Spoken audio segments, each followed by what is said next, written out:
Driven to Win presents Moby-Dick, written by Herman Melville, Part 2. Chapter 40. Midnight, Forecastle. Harpooneers and sailors. Foresail rises and discovers the watch standing, lounging, leaning, and lying in various attitudes, all singing in chorus. Farewell and adieu to you, Spanish ladies. Farewell and adieu to you, ladies of Spain, our captains commanded. 1 St. Nantucket. Sailor. Oh boys, don't be sentimental. It's bad for the digestion. Take a tonic. Follow me. Sings, and all follow. Our captain stood upon the deck, a spyglass in his hand, a viewing of those gallant whales that blew at every strand. Oh, your tubs and your boats, my boys, and by your braces stand, and we'll have one of those fine whales, hand, boys, over hand.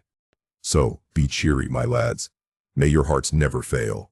While the bold harpooner is striking the whale, mate, voice from the quarterdeck. 8 bells there, forward, 2 ND Nantucket sailor. Avast the chorus, 8 bells there. Year bell boy. Strike the bell 8, thou pip, thou blackling, and let me call a watch. Of the sort of mouth for that, the hogshead mouth. So. Thrusts his head down the scuttle. Starbowl EENS, HOE. 8 bells there below. Tumble up, Dutch sailor. Grand snoozing tonight, matey. Fat night for that. I mark this in our old mogul's wine. It's quite as deadening to some as filliping to others. We sing. They sleep. I lie down there, like ground to your butts. At 'em again. There, take this copper pump, and hail 'em through it. Tell 'em too. Avast dreaming of their lasses. Tell 'em it's the resurrection. They must kiss their last, and come to judgment. That's the way. It's it. Thy throat ain't spoiled with eating Amsterdam butter. French sailor. Hist, boys. Let's have a jig or two before we ride to anchor in Blanket Bay. What say ye?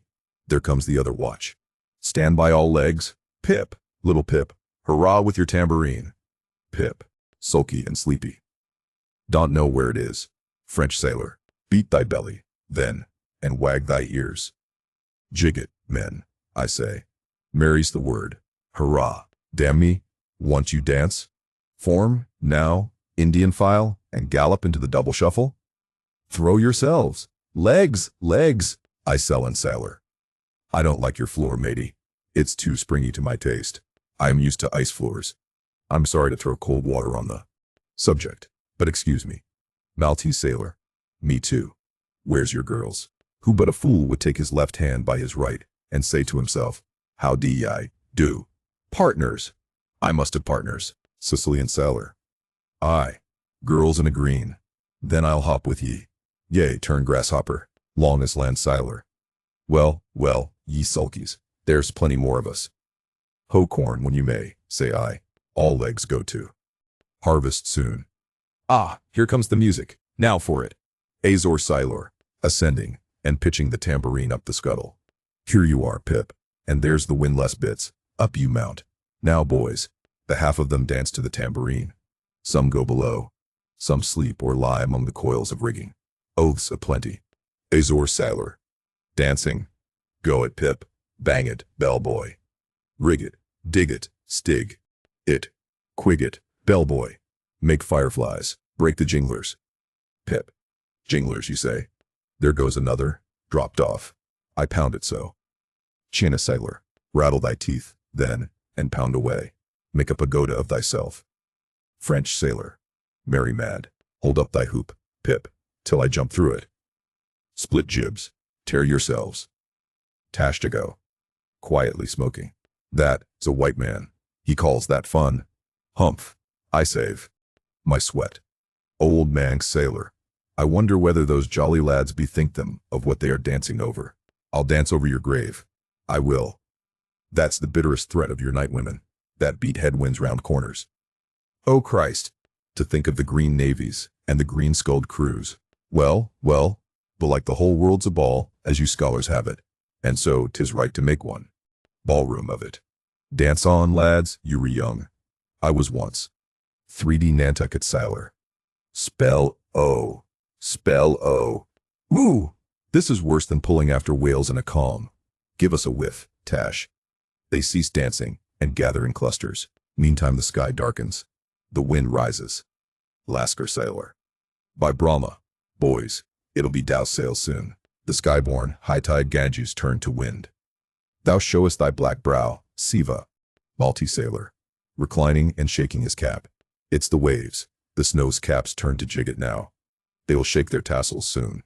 Now would all the waves were women, then I'd go drown, and chess sea with them evermore. There's naught so sweet on earth. Heaven may not match it. As those swift glances of warm, wild bosoms in the dance, when the over-arboring arms hide such ripe, bursting grapes. Sicilian sailor, reclining. Tell me not of it. Hark ye, lad. Fleet interlacings of the limbs, lithe swayings, coyings, flutterings, lip, heart, hip, all graze, unceasing touch and go. Not taste, observe ye, else comes satiety. Pagan, nudging. Titan sailor, reclining on a mat. Hail, holy nakedness of our dancing girls. The Hiva. Ah, low-veiled, high-palmed Tahiti. I still rest me on thy mat, but the soft soil has slid. I saw thee woven in the wood, my mat, green the first day I brought you thence, now worn and wilted quite. Ah me, not thou nor I can bear the change. How then, if so be transplanted to yon sky? Hear I the roaring streams from Pyrohytes' peak of spears, when they leap down the crags and drown the villages. The blast, up, spine, and meted. Leaps to his feet. Portuguese sailor, how the sea rolls swashing against the side. Stand by for reefing hearties. The winds are just crossing swords. Pell-mell, they'll go lunging presently. Danish sailor, crack, old ship. So long as thou crackest, thou holdest. Well done. The mate there holds you to it stiffly. He's no more afraid than the Isle fort at Kattegat, put there to fight the Baltic with. Storm-lashed guns, on which the sea salt cakes. 4th Nantucket sailor, he has his orders, mind ye that. I heard old Ahab tell him he must always kill a squall, something as they burst a waterspout with a pistol. Fire your ship right into it. English sailor, blood, but that old man's a grand old cove. We are the lads to hunt him up his whale. All. Aye, all beam Manx sailor. How the Three Pines. Pines are the hardest sort of tree to live when shifted to any other soil. And here there's none but the crew's cursed clay. Steady, helmsman, steady. This is the sort of weather when brave hearts snap ashore, and keeled hulls split at sea. Our captain has his birthmark. Look yonder, boys. There's another in the sky. Lurid like, ye see, all else pitch black. Dago, what of that? Who is? Afraid of blacks is afraid of me. I'm quarried out of it. Spanish sailor, aside. He wants to bully. Ah, the old grudge makes me touchy. Advancing. I, harpooner, thy race is the undeniable dark side of mankind. Devilish dark at that. No offense. Dagu, grimly. None. See, Jago, sailor. That Spaniard's mad or drunk. But that can be, or else in his one case our old mogul's firewaters are. Somewhat long and working. 5th Nantucket sailor. What's that I saw? Lightning? Yes. Spanish sailor. No. Dagu showing his teeth. Dagu, springing.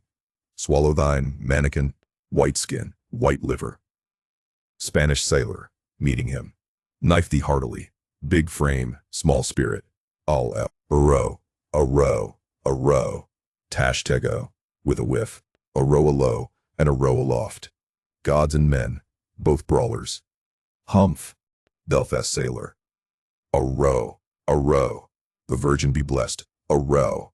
Plunge in with ye, English sailor. Fair play. Snatch the Spaniard's knife. A ring. Old Mag sailor. Ready formed. There, the ringed horizon. In that ring Cain struck Abel. Sweet work. Right work. No? Why then, God, madst thou the ring? Mates. Voice from the quarterdeck. Hands by the halyards. In top gallant sails. Stand. By to reef topsails. L. The squall. Jump, my jollies.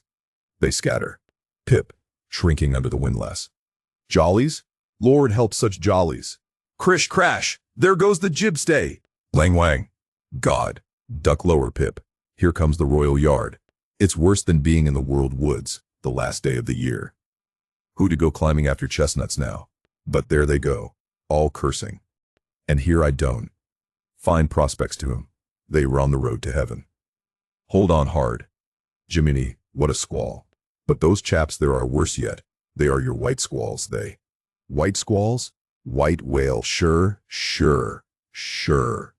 Here have I heard all their chat just now. And the white whale. Sure.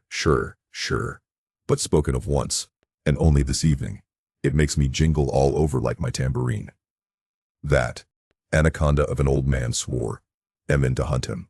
O thou big white god aloft there somewhere in yon darkness, have mercy on this small black boy down here. Preserve him from all men that have no bowels to feel fear. Chapter 41. Moby-Dick. I, Ishmael, was one of that crew. My shouts had gone up with the rest. My oath had been welded with theirs. And stronger I shouted, and more did I hammer. And clench my oath, because of the dread in my soul. A wild, mystical, sympathetical feeling was in me. Ahab's quenchless feud seemed mine. With greedy ears I learned the history of that murderous monster against whom I and all the others had taken our oaths of violence and revenge.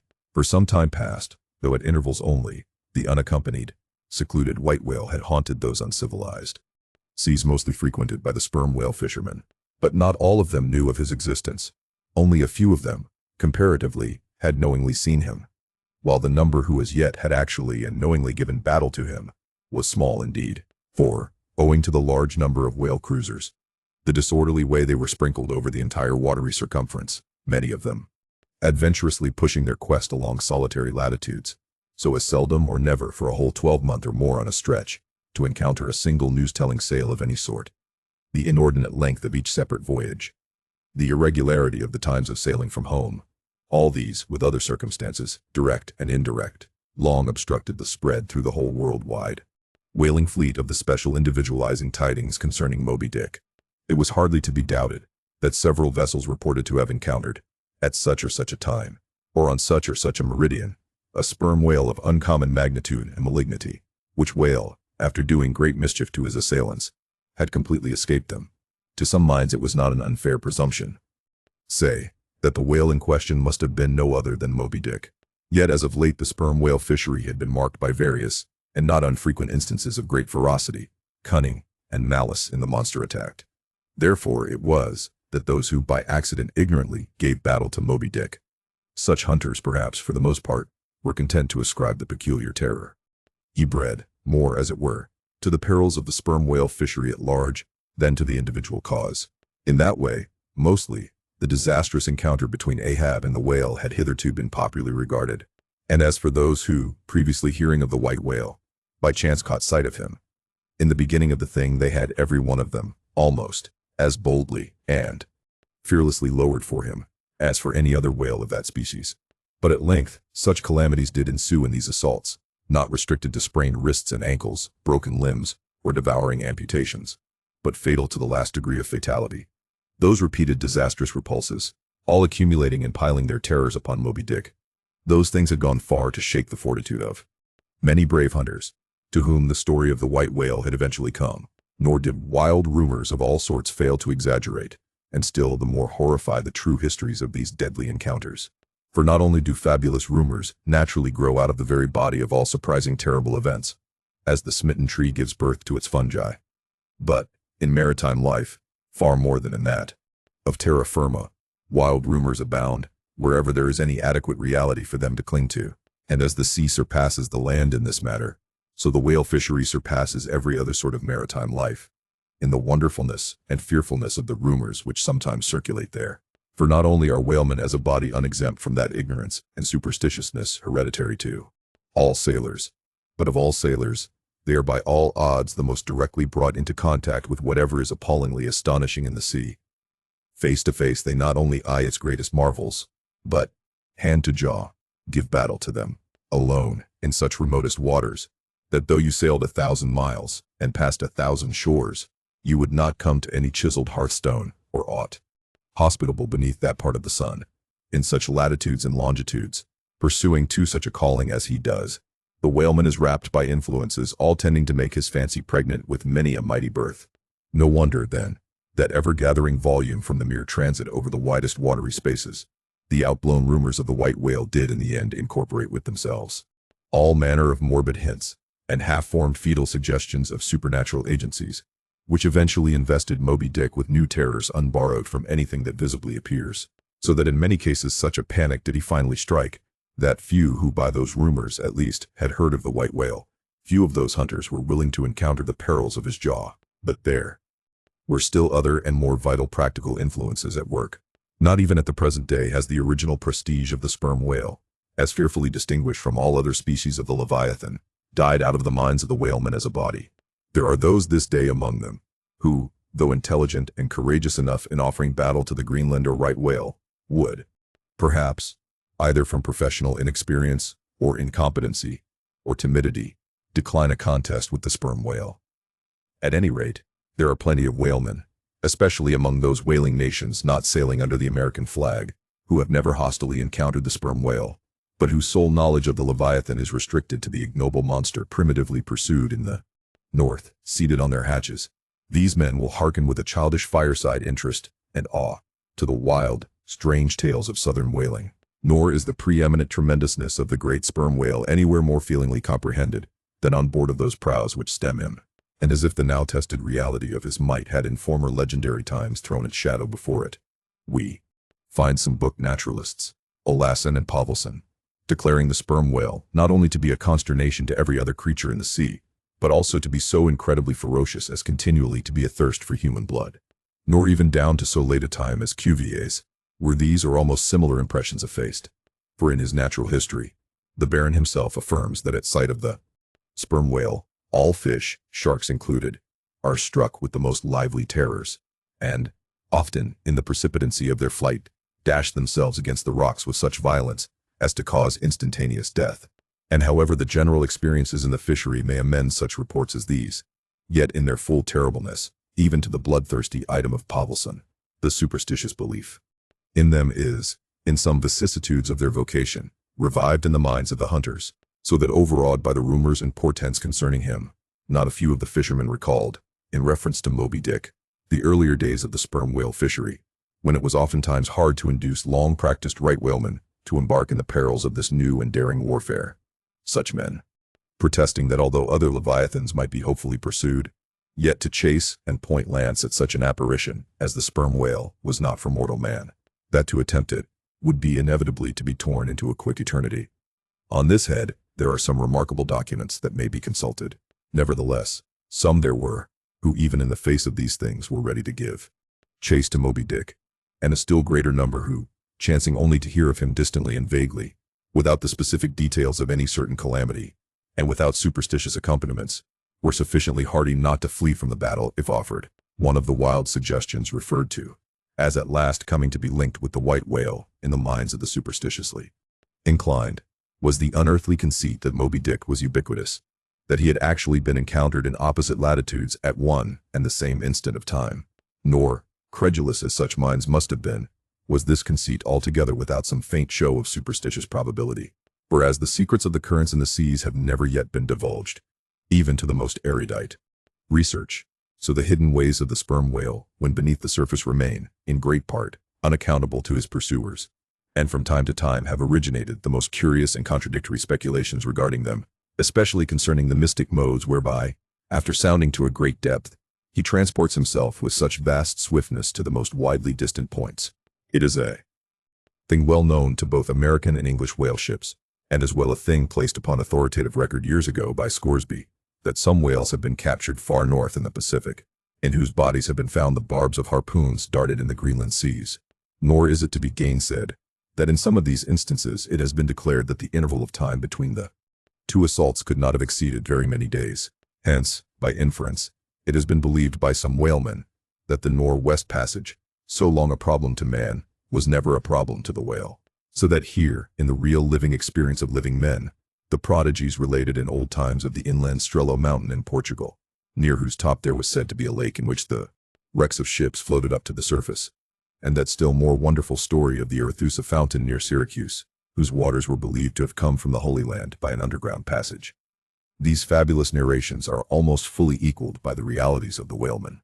Forced into familiarity, then, with such prodigies as these, and knowing that after repeated, intrepid assaults, the white whale had escaped alive, it cannot be much matter of surprise that some whalemen should go still further in their superstitions, declaring Moby-Dick not only ubiquitous, but immortal, for immortality is but ubiquity in time. That though groves of spears should be planted in his flanks, he would still swim away unharmed, or if indeed he should ever be made to spout thick blood. Such a sight would be but a ghastly deception, for again in unensanguined billows hundreds of leagues away, his unsullied jet would once more be seen. But even stripped of these supernatural surmisings, there was enough in the earthly make and incontestable character of the monster to strike the imagination with unwonted power. For it was not so much his uncommon bulk that so much distinguished him from other sperm whales, but, as was elsewhere thrown out, a peculiar snow-white wrinkled forehead, and a high, pyramidical white hump. These were his prominent features, the tokens whereby, even in the limitless, uncharted seas, he revealed his identity, at a long distance, to those who knew him. The rest of his body was so streaked, and spotted, and marbled with the same shrouded hue, that, in the end, he had gained his distinctive appellation of the white whale, a name, indeed, literally justified by his vivid aspect, when seen gliding at high noon through a dark blue sea, leaving a Milky Way wake of creamy foam, all spangled with golden gleamings. Nor was it his unwonted magnitude, nor his remarkable hue, nor yet his deformed lower jaw, that so much invested the whale with natural terror, as that unexampled, intelligent malignity, which, according to specific accounts, he had over and over again evinced in his assaults. More than all, his treacherous retreat struck more of dismay than perhaps aught else. For, when swimming before his exulting pursuers, with every apparent symptom of alarm, he had several times been known to turn round suddenly, and, bearing down upon them, either stave their boats to splinters or drive them back in consternation to their ship. Already several fatalities had attended his chase, but those similar disasters, however little bruited ashore, were by no means unusual in the fishery. Yet, in most instances, such seemed the white whale's infernal aforethought of ferocity, that every dismembering or death that he caused was not wholly regarded as having been inflicted by an unintelligent agent. Judge, then, to what pitches of inflamed, distracted fury the minds of his more desperate hunters were impelled, when amid the chips of chewed boats, and the sinking limbs of torn comrades, they swam out of the white curds of the whale's direful wrath into the serene, exasperating sunlight, that smiled on, as if at a birth or a bridal. His 3 boats stove around him, and oars and men both whirling in the eddies. One captain, seizing the line knife from his broken prow, had dashed at the whale, as an Arkansas duelist at his foe, blindly seeking with a 6-inch blade to reach the fathom-deep life of the whale. That captain was Ahab. And then it was that suddenly sweeping his sickle-shaped lower jaw beneath him, Moby-Dick had reaped away Ahab's leg, as a mower a blade of grass in the field. No turbaned Turk, no hired Venetian or Malay, could have smote him with more seeming malice. Small reason was there to doubt, then, that ever since that almost fatal encounter, Ahab had cherished a wild vindictiveness against the whale. All the more fell for that in his frantic morbidness he at last came to identify with him, not only all his bodily woes, but all his intellectual and spiritual exasperations. The white whale swam before him as the monomaniac incarnation of all those malicious agencies which some deep men feel eating in them, till they are left living on with half a heart and half a lung. That intangible malignity which has been from the beginning, to whose dominion even the modern Christians ascribe one half of the worlds, which the ancient Ophites of the East reverenced in their statue devil. Ahab did not fall down and worship it like them, but deliriously transferring its idea to the abhorred white whale, he pitted himself, all mutilated, against it, all that most maddens and torments, all that stirs up the lees of things, all truth with malice in it, all that cracks the sinews, and cakes the brain, all the subtle demonisms of life and thought, all evil, to crazy Ahab, were visibly personified, and made practically assailable in Moby-Dick. He piled upon the whale's white hump the sum of all the general rage and hate felt by his whole race from Adam down. And then, as if his chest had been a mortar, he burst his hot heart's shell upon it. It is not probable that this monomania in him took its instant rise at the precise time of his bodily dismemberment. Then, in darting at the monster, knife in hand, he had but given loose to a sudden, passionate corporal animosity, and when he received the stroke that tore him, he probably but felt the agonizing bodily laceration, but nothing more. Yet, when by this collision forced to turn towards home, and for long months of days and weeks, Ahab in anguish lay stretched together in one hammock, rounding in midwinter that dreary, howling Patagonian cape, then it was that his torn body and gashed soul bled into one another, and so interfusing, made him mad, that it was only then On the homeward voyage, after the encounter, that the final monomania seized him, seems all but certain from the fact that, at intervals, during the passage, he was a raving lunatic, and, though unlimbed of a leg, yet such vital strength yet lurked in his Egyptian chest, and was moreover intensified by his delirium, that his mates were forced to lace him fast, even there, as he sailed, raving in his hammock. In a straitjacket, he swung to the mad rockings of the gales.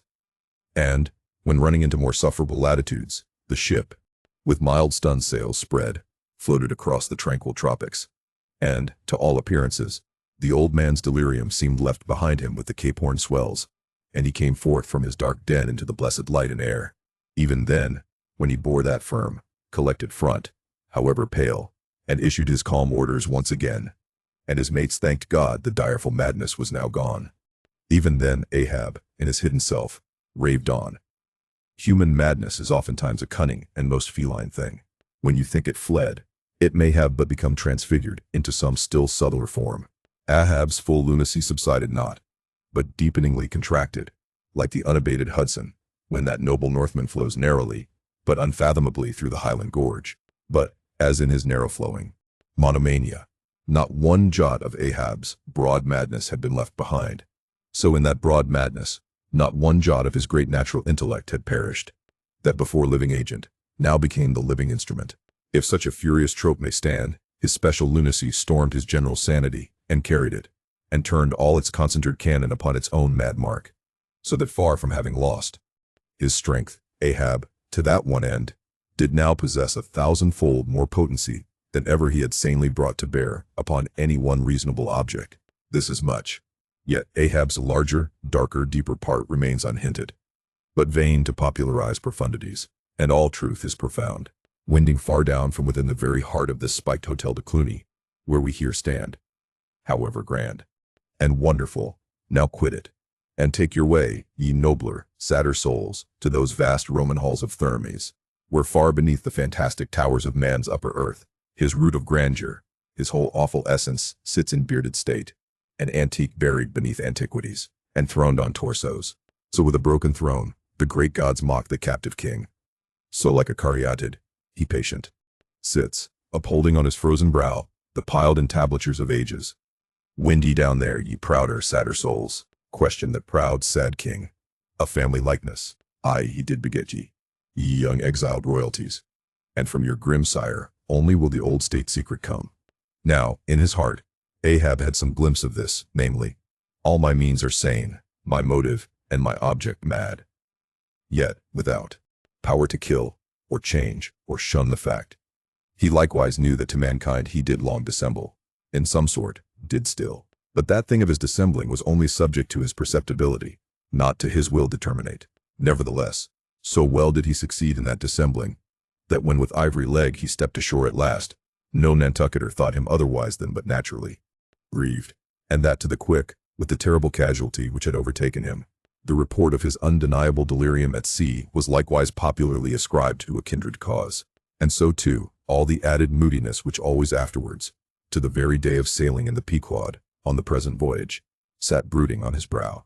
Nor is it so very unlikely, that far from distrusting his fitness for another whaling voyage, on account of such dark symptoms, the calculating people of that prudent isle were inclined to harbor the conceit, that for those very reasons he was all the better qualified and set on edge, for a pursuit so full of rage and wildness as the bloody hunt of whales, gnawed within, and scorched without, with the infixed, unrelenting fangs of some incurable idea. Such an one, could he be found, would seem the very man to dart his iron, and lift his lance against the most appalling of all brutes. Or, if for any reason thought to be corporal really incapacitated for that, yet such an one would seem superlatively competent to cheer and howl on his underlings to the attack. But be all this as it may, certain it is, that with the mad secret of his unabated rage bolted up and keyed in him, Ahab had purposely sailed upon the present voyage with the one only and all-engrossing object of hunting the white whale. Had any one of his old acquaintances on shore but half dreamed of what was lurking in him then, how soon would their aghast and righteous souls have wrenched the ship from such a fiendish man. They were bent on profitable cruises, the profit to be counted down in dollars from the mint. He was intent on an audacious, immitigable, and supernatural revenge. Here then was this gray-headed, ungodly old man, chasing with curses a Job's whale round the world, at the head of a crew too, chiefly made up of mongrel renegades and castaways and cannibals, morally enfeebled also by the incompetence of mere unaided virtue or right-mindedness in Starbuck, invulnerable jollity of indifference and recklessness in Stubb, and the pervading mediocrity in Flask. Such a crew, so officered, seemed specially picked and packed by some infernal fatality to help him to his monomaniac revenge. How it was that they so aboundingly responded to the old man's ire, by what evil magic their souls were possessed, that at times his hate seemed almost theirs. The white whale as much their insufferable foe as his. How all this came to be, what the white whale was to them, or how to their unconscious understandings also, in some dim, unsuspected way, he might have seemed the gliding great demon of the seas of life. All this to explain would be to dive deeper than Ishmael can go. The subterranean miner that works in us all, how can one tell whither leads his shaft? By the ever-shifting, muffled sound of his pick? Who does not feel the irresistible arm drag? What skiff in tow of a 74 can stand still? For one, I gave myself up to the abandonment of the time and the place. But while yet all a rush to encounter the whale, could see naught in that brute but the deadliest ill. Chapter 42. The whiteness of the whale. What the white whale was to Ahab has been hinted. What, at times, he was to me, as yet remains unsaid. Aside from those more obvious considerations touching Moby-Dick, which could not but occasionally awaken in any man's soul some alarm, there was another thought, or rather vague, nameless horror concerning him, which at times by its intensity completely overpowered all the rest, and yet so mystical and well-nigh ineffable was it, that I almost despair of putting it in a comprehensible form. It was the whiteness of the whale that above all things appalled me. But how can I hope to explain myself here? And yet, in some dim, random way, explain myself I must, else all these chapters might be naught.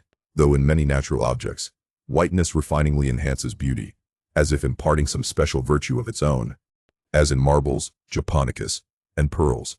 And though various nations have in some way recognized a certain royal preeminence in this hue, even the barbaric, grand old kings of Pequod placing the title, Lord of the White Elephants, above all their other magniloquent descriptions of dominion, and the modern kings of Siam unfurling the same snow-white quadruped in the royal standard, bearing the one figure of a snow-white charger, and the great Austrian Empire, Caesarian, heir to overlording Rome, having for the imperial color the same imperial hue, and though this preeminence in it applies to the human race itself, giving the white man ideal mastership over every dusky tribe, and though, besides all this, whiteness has been even made significant of gladness, for among the Romans a white stone marked a joyful day, and though in other mortal sympathies and symbolizings, this same hue is made the emblem of many touching, noble things, the innocence of brides, the benignity of age, though among the red men of America, the giving of the white belt of wampum was the deepest pledge of honor, though in many climes,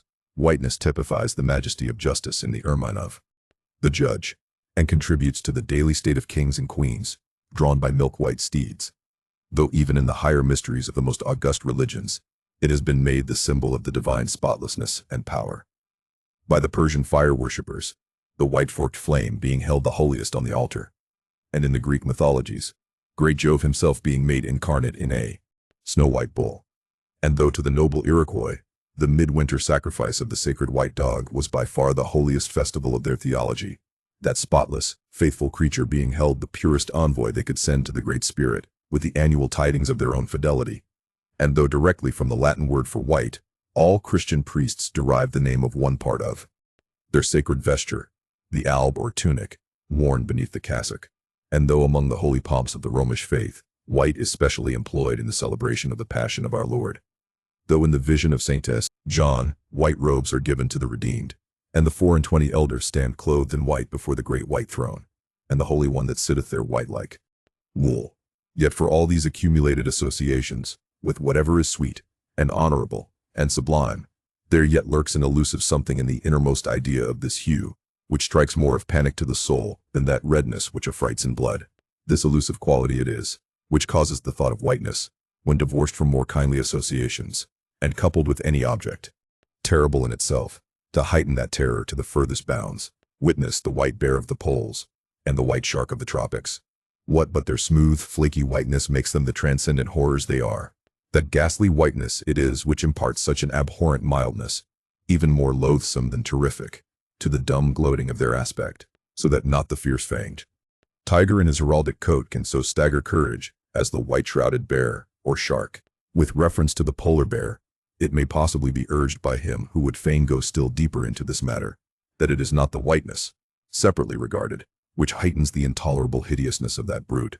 For, analyzed, that heightened hideousness, it might be said, only rises from the circumstance that the irresponsible ferociousness of the creature stands invested in the fleece of celestial innocence and love, and hence, by bringing together two such opposite emotions in our minds, the polar bear frightens us with so unnatural a contrast.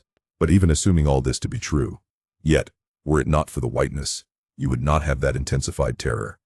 As for the white shark, the white gliding ghostliness of repose in that creature, when beheld in his ordinary moods, strangely tallies with the same quality in the polar quadruped.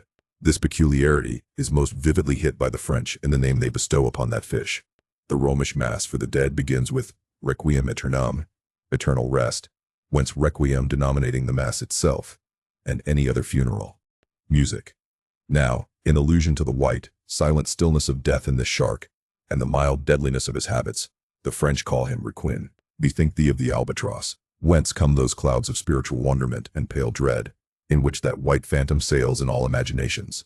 Not Coleridge first threw that spell, but God's great, unflattering laureate, nature. I remember the first albatross I ever saw. It was during a prolonged gale, in waters hard upon the Antarctic seas. From my forenoon watch below, I ascended to the overclouded deck, and there, dashed upon the main hatches, I saw a regal, feathery thing of unspotted whiteness, and with a hooked Roman bill sublime. At intervals, it arched forth its vast archangel wings, as if to embrace some holy ark. Wondrous flutterings and throbbings shook it. Though bodily unharmed, it uttered cries, as some king's ghost in supernatural distress. Through its inexpressible strange eyes, methought I peeped to secrets which took hold of God. As Abraham before the angels, I bowed myself. The white thing was so white, its wings so wide, and in those forever exiled waters, I had lost the miserable warping memories of traditions and of towns. Long I gazed at that prodigy of plumage. I cannot tell, can only hint, the things that darted through me then. But at last I awoke, and turning, asked a sailor what bird was this. A gonny, he replied. Gunny! Never had heard that name before. Is it conceivable that this glorious thing is utterly unknown to men ashore? Never. But some time after, I learned that gonny was seaman's name for albatross, so that by no possibility could Coleridge's wild rhyme have had aught to do with those mystical impressions which were mine, when I saw that bird upon our deck. For neither had I then read the rhyme, nor knew the bird to be an albatross. Yet, in saying this, I do but indirectly burnish a little brighter the noble merit of the poem and the poet. I assert, then, that in the wondrous bodily whiteness of the bird chiefly lurks the secret of the spell. A truth the more evinced in this, that by a solecism of terms there are birds called gray albatrosses, and these I have frequently seen, but never with such emotions as when I beheld the Antarctic fowl.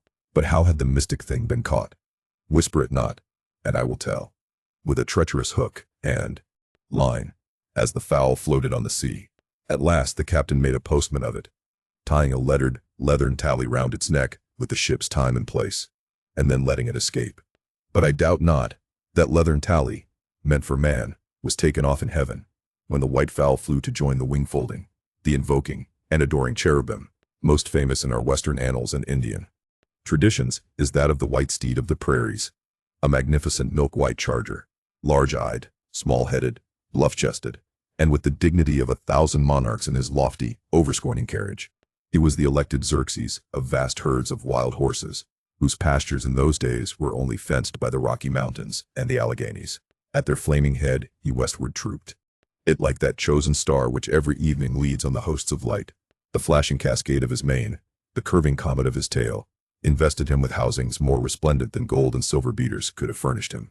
A most imperial and archangelical apparition of that unfallen, western world, which to the eyes of the old trappers and hunters revived the glories of those primeval times when Adam walked majestic as a god, bluff-browed and fearless as this mighty steed, whether marching amid his aides and marshals in the van of countless cohorts that endlessly streamed it over the plains, like an Ohio, or whether with his circumambient subjects browsing all around at the horizon.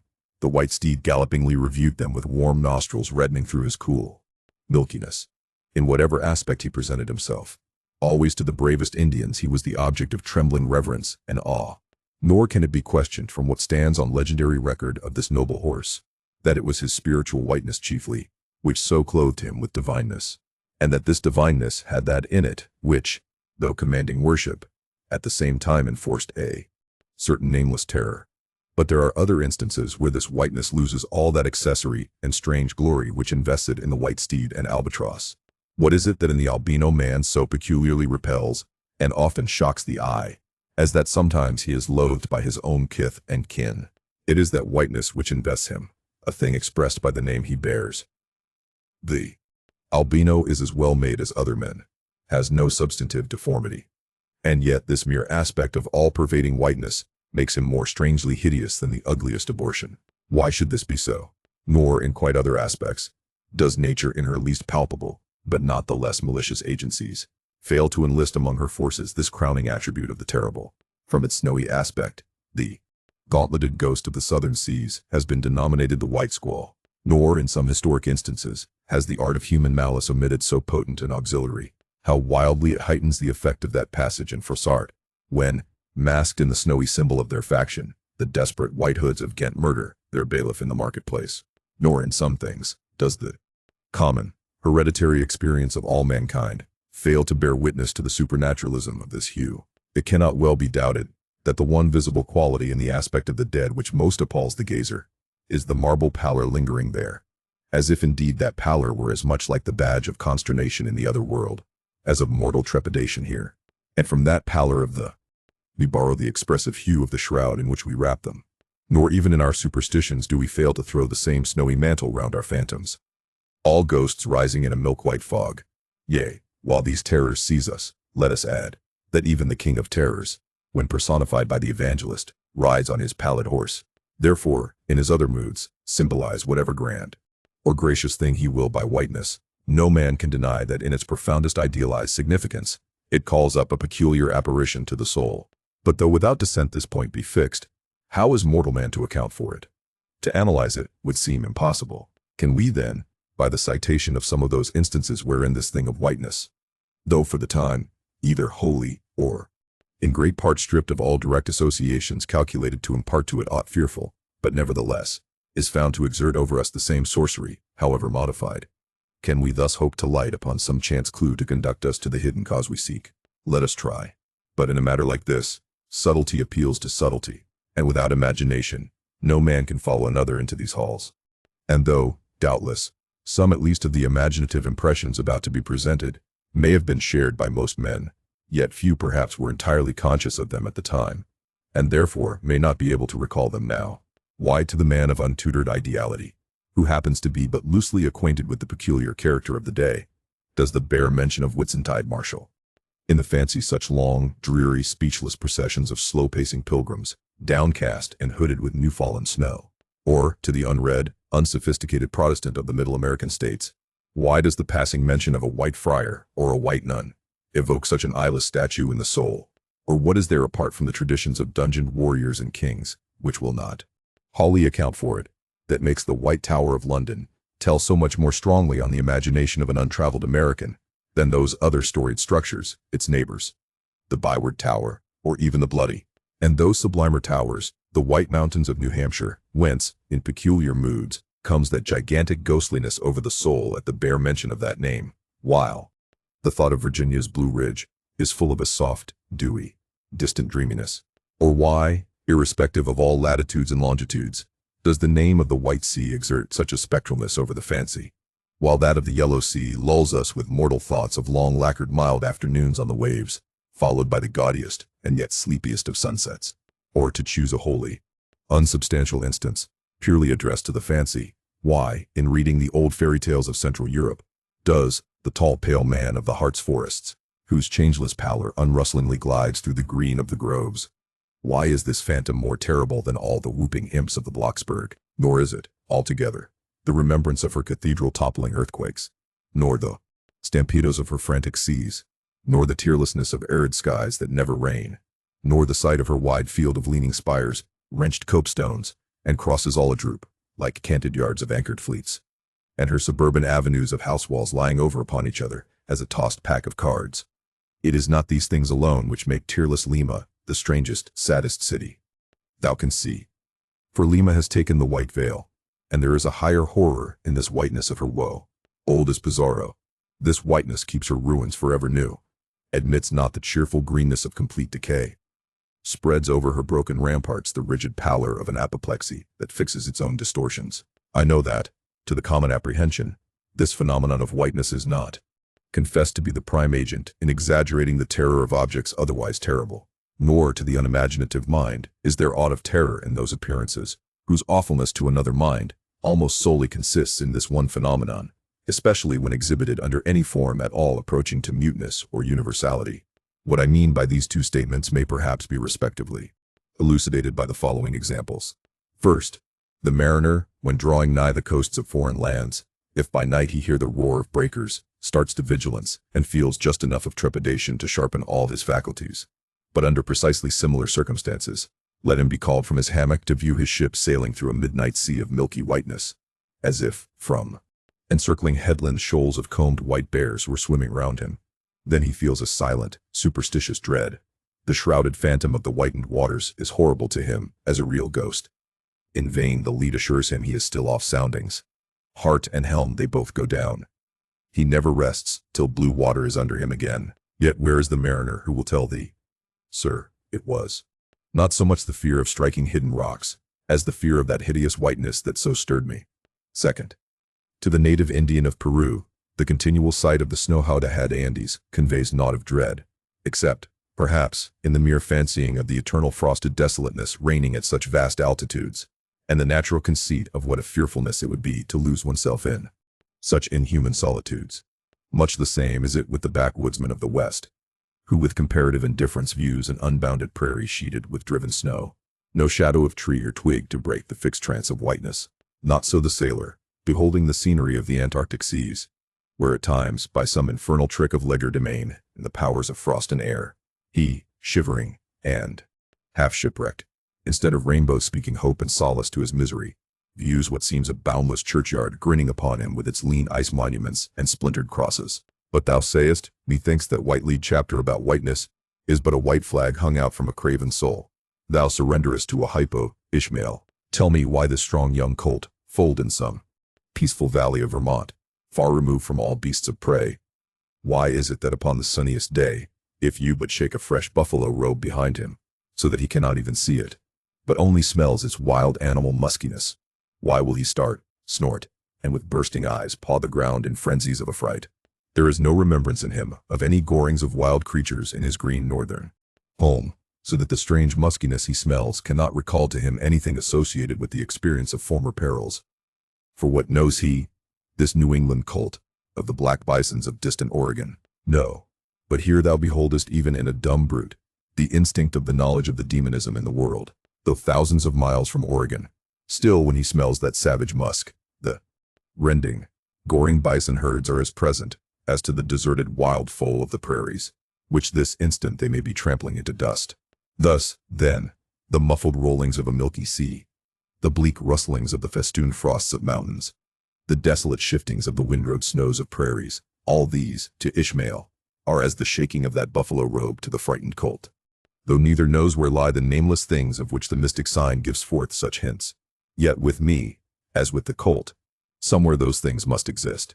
Though in many of its aspects this visible world seems formed in love, the invisible spheres were formed in fright. But not yet have we solved the incantation of this whiteness, and learned why it appeals with such power to the soul. And more strange and far more portentous, why, as we have seen, it is at once the most meaning symbol of spiritual things, nay, the very veil of the Christian's deity, and yet should be as it is, the intensifying agent in things the most appalling to mankind.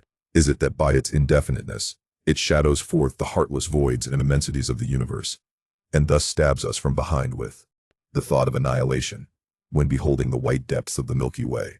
Or is it that as in essence whiteness is not so much a color as the visible absence of color, and at the same time the concrete of all colors? Is it for these reasons that there is such a dumb blankness, full of meaning, in a wide landscape of snows, a colorless, all color of atheism from which we shrink?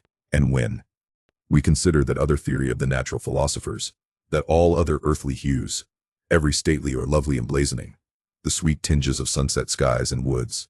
Yea, and the gilded velvets of butterflies, and the butterfly cheeks of young girls. All these are but subtle deceits, not actually inherent in substances, but only laid on from without, so that all deified nature absolutely paints.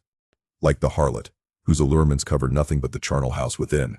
And when we proceed further, and consider that the mystical cosmetic which produces every one of her hues, the great principle of light, forever remains white or colorless in itself, and if operating without medium upon matter, would touch all objects, even tulips and roses, with its own blank tinge. Pondering all this, the palsied universe lies before us a leper, and like willful travelers in Lapland, who refuse to wear colored and coloring glasses upon their eyes, so the wretched infidel gazes himself blind at the monumental white shroud that wraps all the prospect around him. And of all these things the albino whale was the symbol. Wonder ye then at the fiery hunt? See chapter 43. Hark! Did you hear that noise, Kabako? It was the middle watch. A fair moonlight. The seamen were standing in a cordon, extending from one of the freshwater butts in the waist to the scuttle-butt near the taffrail. In this manner, they passed the buckets to fill the scuttle-butt. Standing, for the most part, on the hallowed precincts of the quarter-deck, they were careful not to speak or rustle their feet. From hand to hand, the buckets went in the deepest silence, only broken by the occasional flap of a sail and the steady hum of the unceasingly advancing keel. It was in the midst of this repose that Archie, one of the cordon, whose post was near the after-hatches, whispered to his neighbor, a cholo, the words above. Hist! Did you hear that noise, Kabako? Take the bucket, will ye, Archie? What noise do ye mean? There it is again, under the hatches. Don't you hear it? A cough. It sounded like a cough. Cup be damned. Pass along that return bucket. There it is. There again. There it is. It sounds like 2 or 3 sleepers turning over. Now.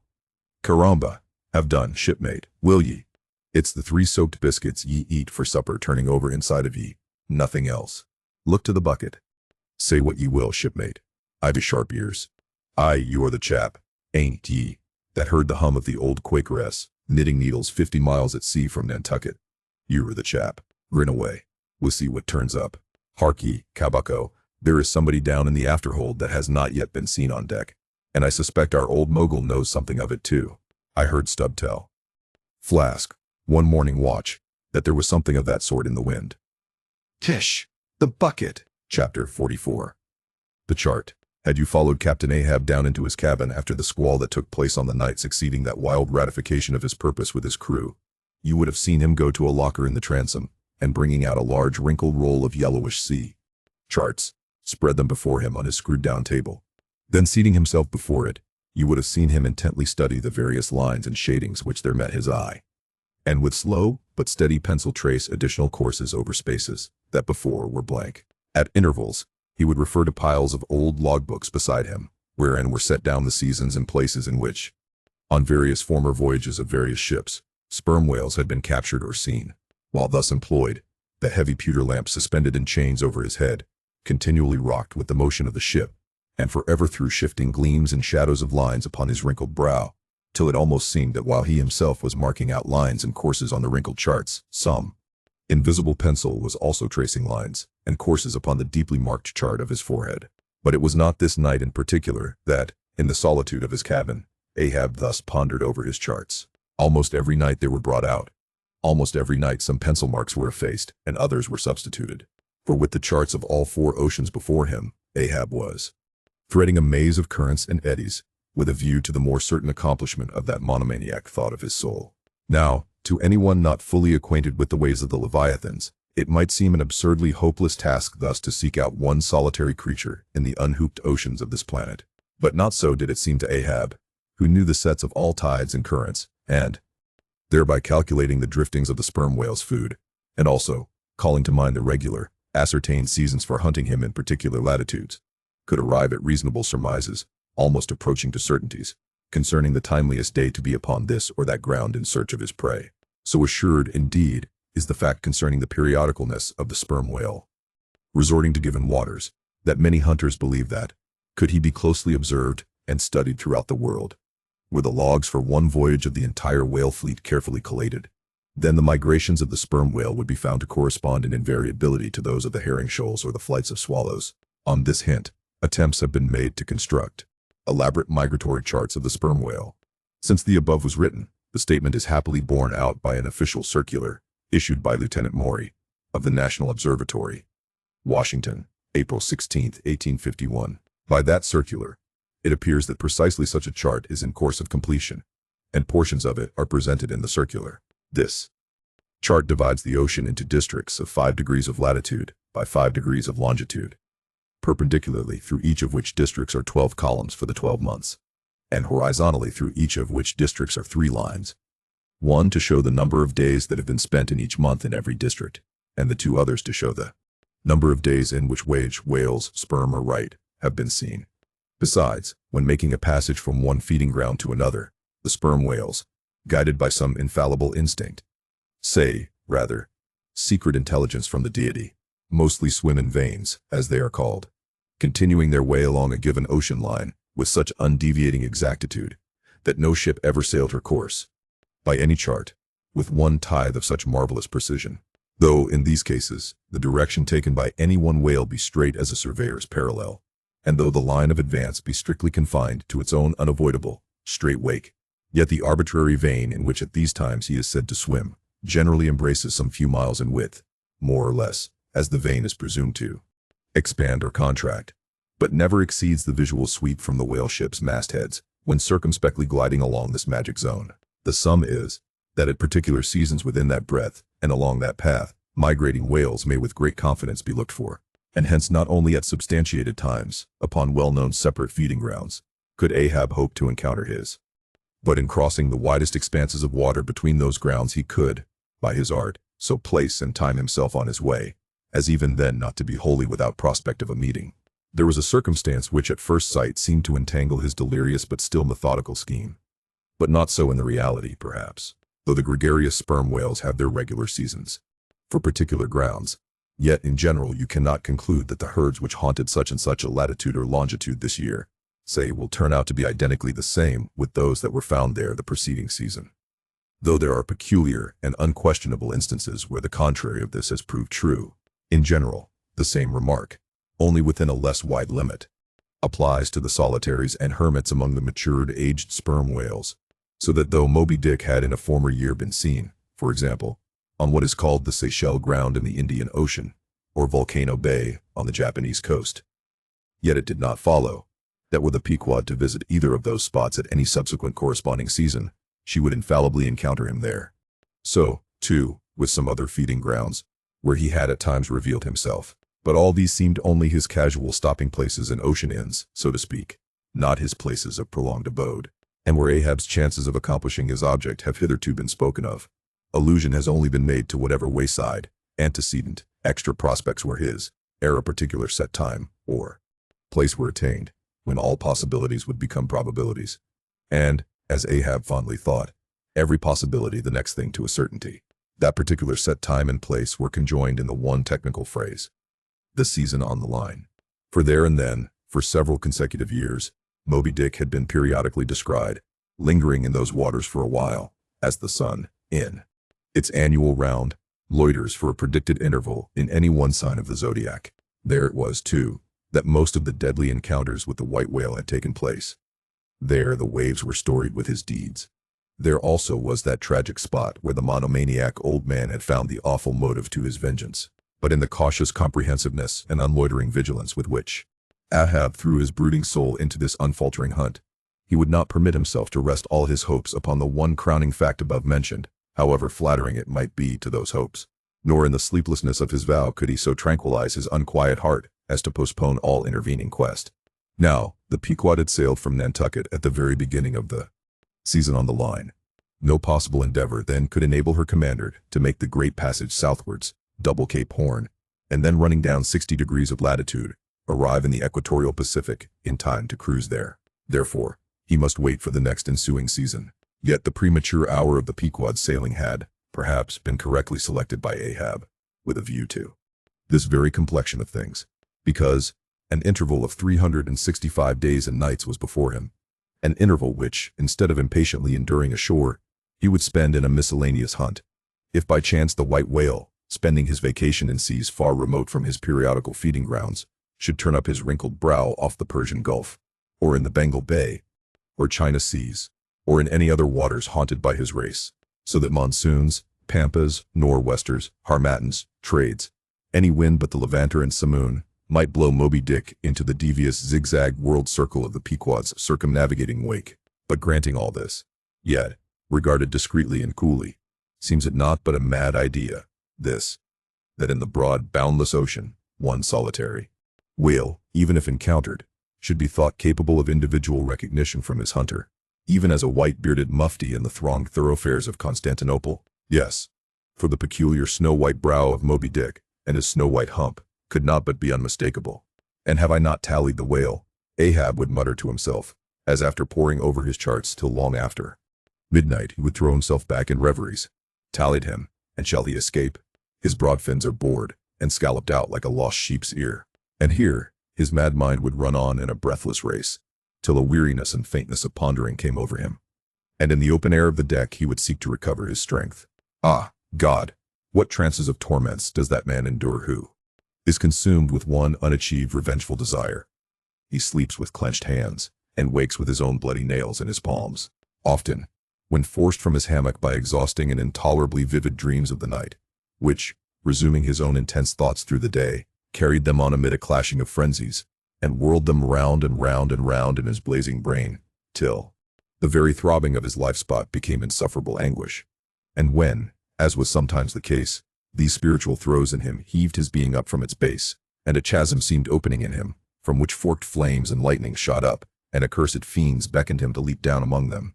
When this hell in himself yawned beneath him, a wild cry would be heard through the ship, and with glaring eyes, Ahab would burst from his stateroom, as though escaping from a bed that was on fire.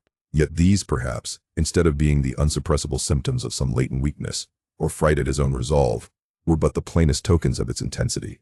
For at such times, crazy Ahab, the scheming, unappeasedly steadfast hunter of the white whale, this Ahab that had gone to his hammock, was not the agent that so caused him to burst from it in horror again. The latter was the eternal, living principle or soul in him, and in sleep, being for the time dissociated from the characterizing mind, which at other times employed it for its outer vehicle or agent, it spontaneously sought escape from the scorching contiguity of the frantic thing, of which, for the time, it was no longer an integral. But as the mind does not exist unless leagued with the soul, therefore it must have been that, in Ahab's case, yielding up all his thoughts and fancies to his one supreme purpose, that purpose, by its own sheer inveteracy of will, forced itself against gods and devils into a kind of self-assumed, independent being of its own, nay, could grimly live and burn, while the common vitality to which it was conjoined fled horror-stricken from the unbidden and unfathered birth. Therefore the tormented spirit that glared out of bodily eyes, when what seemed Ahab rushed from his room, was for the time but a vacated thing, a formless somnambulistic being, a ray of living light, to be sure, but without an object to color, and therefore a blankness in itself. God help thee, old man, thy thoughts have created a creature in thee, and he whose intense thinking thus makes him a Prometheus. A vulture feeds upon that heart forever, that vulture the very creature he creates. Chapter 45. The Affidavit.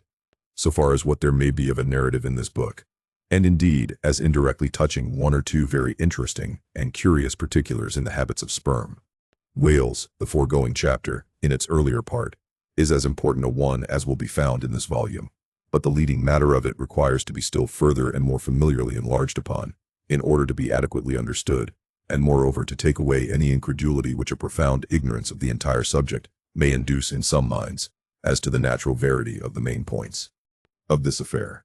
I care not to perform this part of my task methodically, but shall be content to produce the desired impression by separate citations of items, practically or reliably known to me as a whaleman, and from these citations, I take it, the conclusion aimed at will naturally follow of itself. First, I have personally known 3 instances where a whale, after receiving a harpoon, has effected a complete escape, and, after an interval, in one instance of 3 years, has been again struck by the same hand, and slain, when the 2 irons, both marked by the same private cipher, have been taken from the body. In the instance where 3 years intervened between the flinging of the 2 harpoons, and I think it may have been something more than that, the man who darted them, happening, in the interval, to go in a trading ship on a voyage to Africa, went ashore there, joined a discovery party, and penetrated far into the interior, where he traveled for a period of nearly 2 years, often endangered by serpents, savages, tigers, poisonous miasmas, with all the other common perils incident to wandering in the heart of unknown regions. Meanwhile, the whale he had struck must also have been on its travels. No doubt it had thrice circumnavigated the globe, brushing with its flanks all the coasts of Africa, but to no purpose. This man and this whale again came together, and the one vanquished the other. I, myself, have known 3 instances similar to this. That is, in 2 of them I saw the whales struck, and, upon the second attack, saw the 2 irons with the respective marks cut in them, afterwards taken from the dead fish. In the 3-year instance, it so fell out that I was in the boat both times, first and last, and the last time distinctly recognized a peculiar sort of huge mole under the whale's eye, which I had observed there 3 years previous. I say 3 years, but I am pretty sure it was more than that. Here are 3 instances, then, which I personally know the truth of, but I have heard of many other instances from persons whose veracity in the matter there is no good ground to impeach. Secondly, it is well known in the sperm whale fishery, however ignorant the world ashore may be of it, that there have been several memorable historical instances where a particular whale in the ocean has been at distant times and places popularly cognizable. Why such a whale became thus marked was not altogether, and originally owing to his bodily peculiarities, as distinguished from other whales. For however peculiar in that respect any chance whale may be, they soon put an end to his peculiarities by killing him, and boiling him down into a peculiarly valuable oil. No, the reason was this, that from the fatal experiences of the fishery there hung a terrible prestige of perilousness about such a whale, as there did about Ronaldo Ronaldini, insomuch that most fishermen were content to recognize him by merely touching their tarpaulins when he would be discovered lounging by them on the sea, without seeking to cultivate a more intimate acquaintance. Like some poor devils ashore that happen to know an irascible great man, they make distant unobtrusive salutations to him in the street, lest if they pursued the acquaintance further, they might receive a summary thump for their presumption. But not only did each of these famous whales enjoy great individual celebrity, nay, you may call it an ocean-wide renown. Not only was he famous in life, and now is immortal in forecastle stories after death, but he was admitted into all the rights, privileges, and distinctions of a name, had as much a name indeed as Cambyses or Caesar. Was it not so, O Timor Tom, thou famed Leviathan, scarred like an iceberg, who so long didst lurk in the oriental straits of that name, whose spout was oft seen from the palmy beach of Ombay? Was it not so, O New Zealand Jack, thou terror of all cruisers that crossed their wakes in the vicinity of the tattoo land?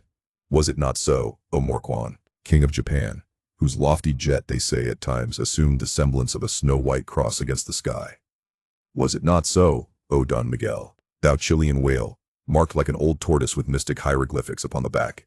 In plain prose, here are 4 whales as well known to the students of cetacean history as Marius or Scylla to the classic scholar. But this is not all. New Zealand Tom and Don Miguel, after at various times creating great havoc among the boats of different vessels, were finally gone in quest of, systematically hunted out, chased and killed by valiant whaling captains, who heaved up their anchors with that express object as much in view, as in setting out through the Narragansett woods, Captain Butler of old had it in his mind to capture that notorious murderous savage Anawan, the headmost warrior of the Indian King Philip.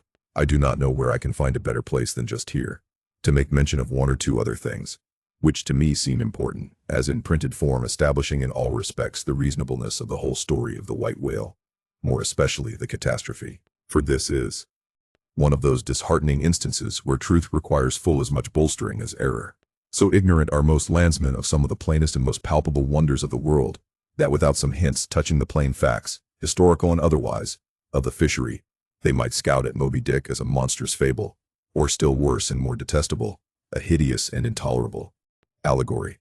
Though most men have some vague flitting ideas of the general perils of the grand fishery, yet they have nothing like a fixed, vivid conception of those perils, and the frequency with which they recur. One reason perhaps is, that not 1 in 50 of the actual disasters and deaths by casualties in the fishery ever finds a public record at home, however transient and immediately forgotten that record.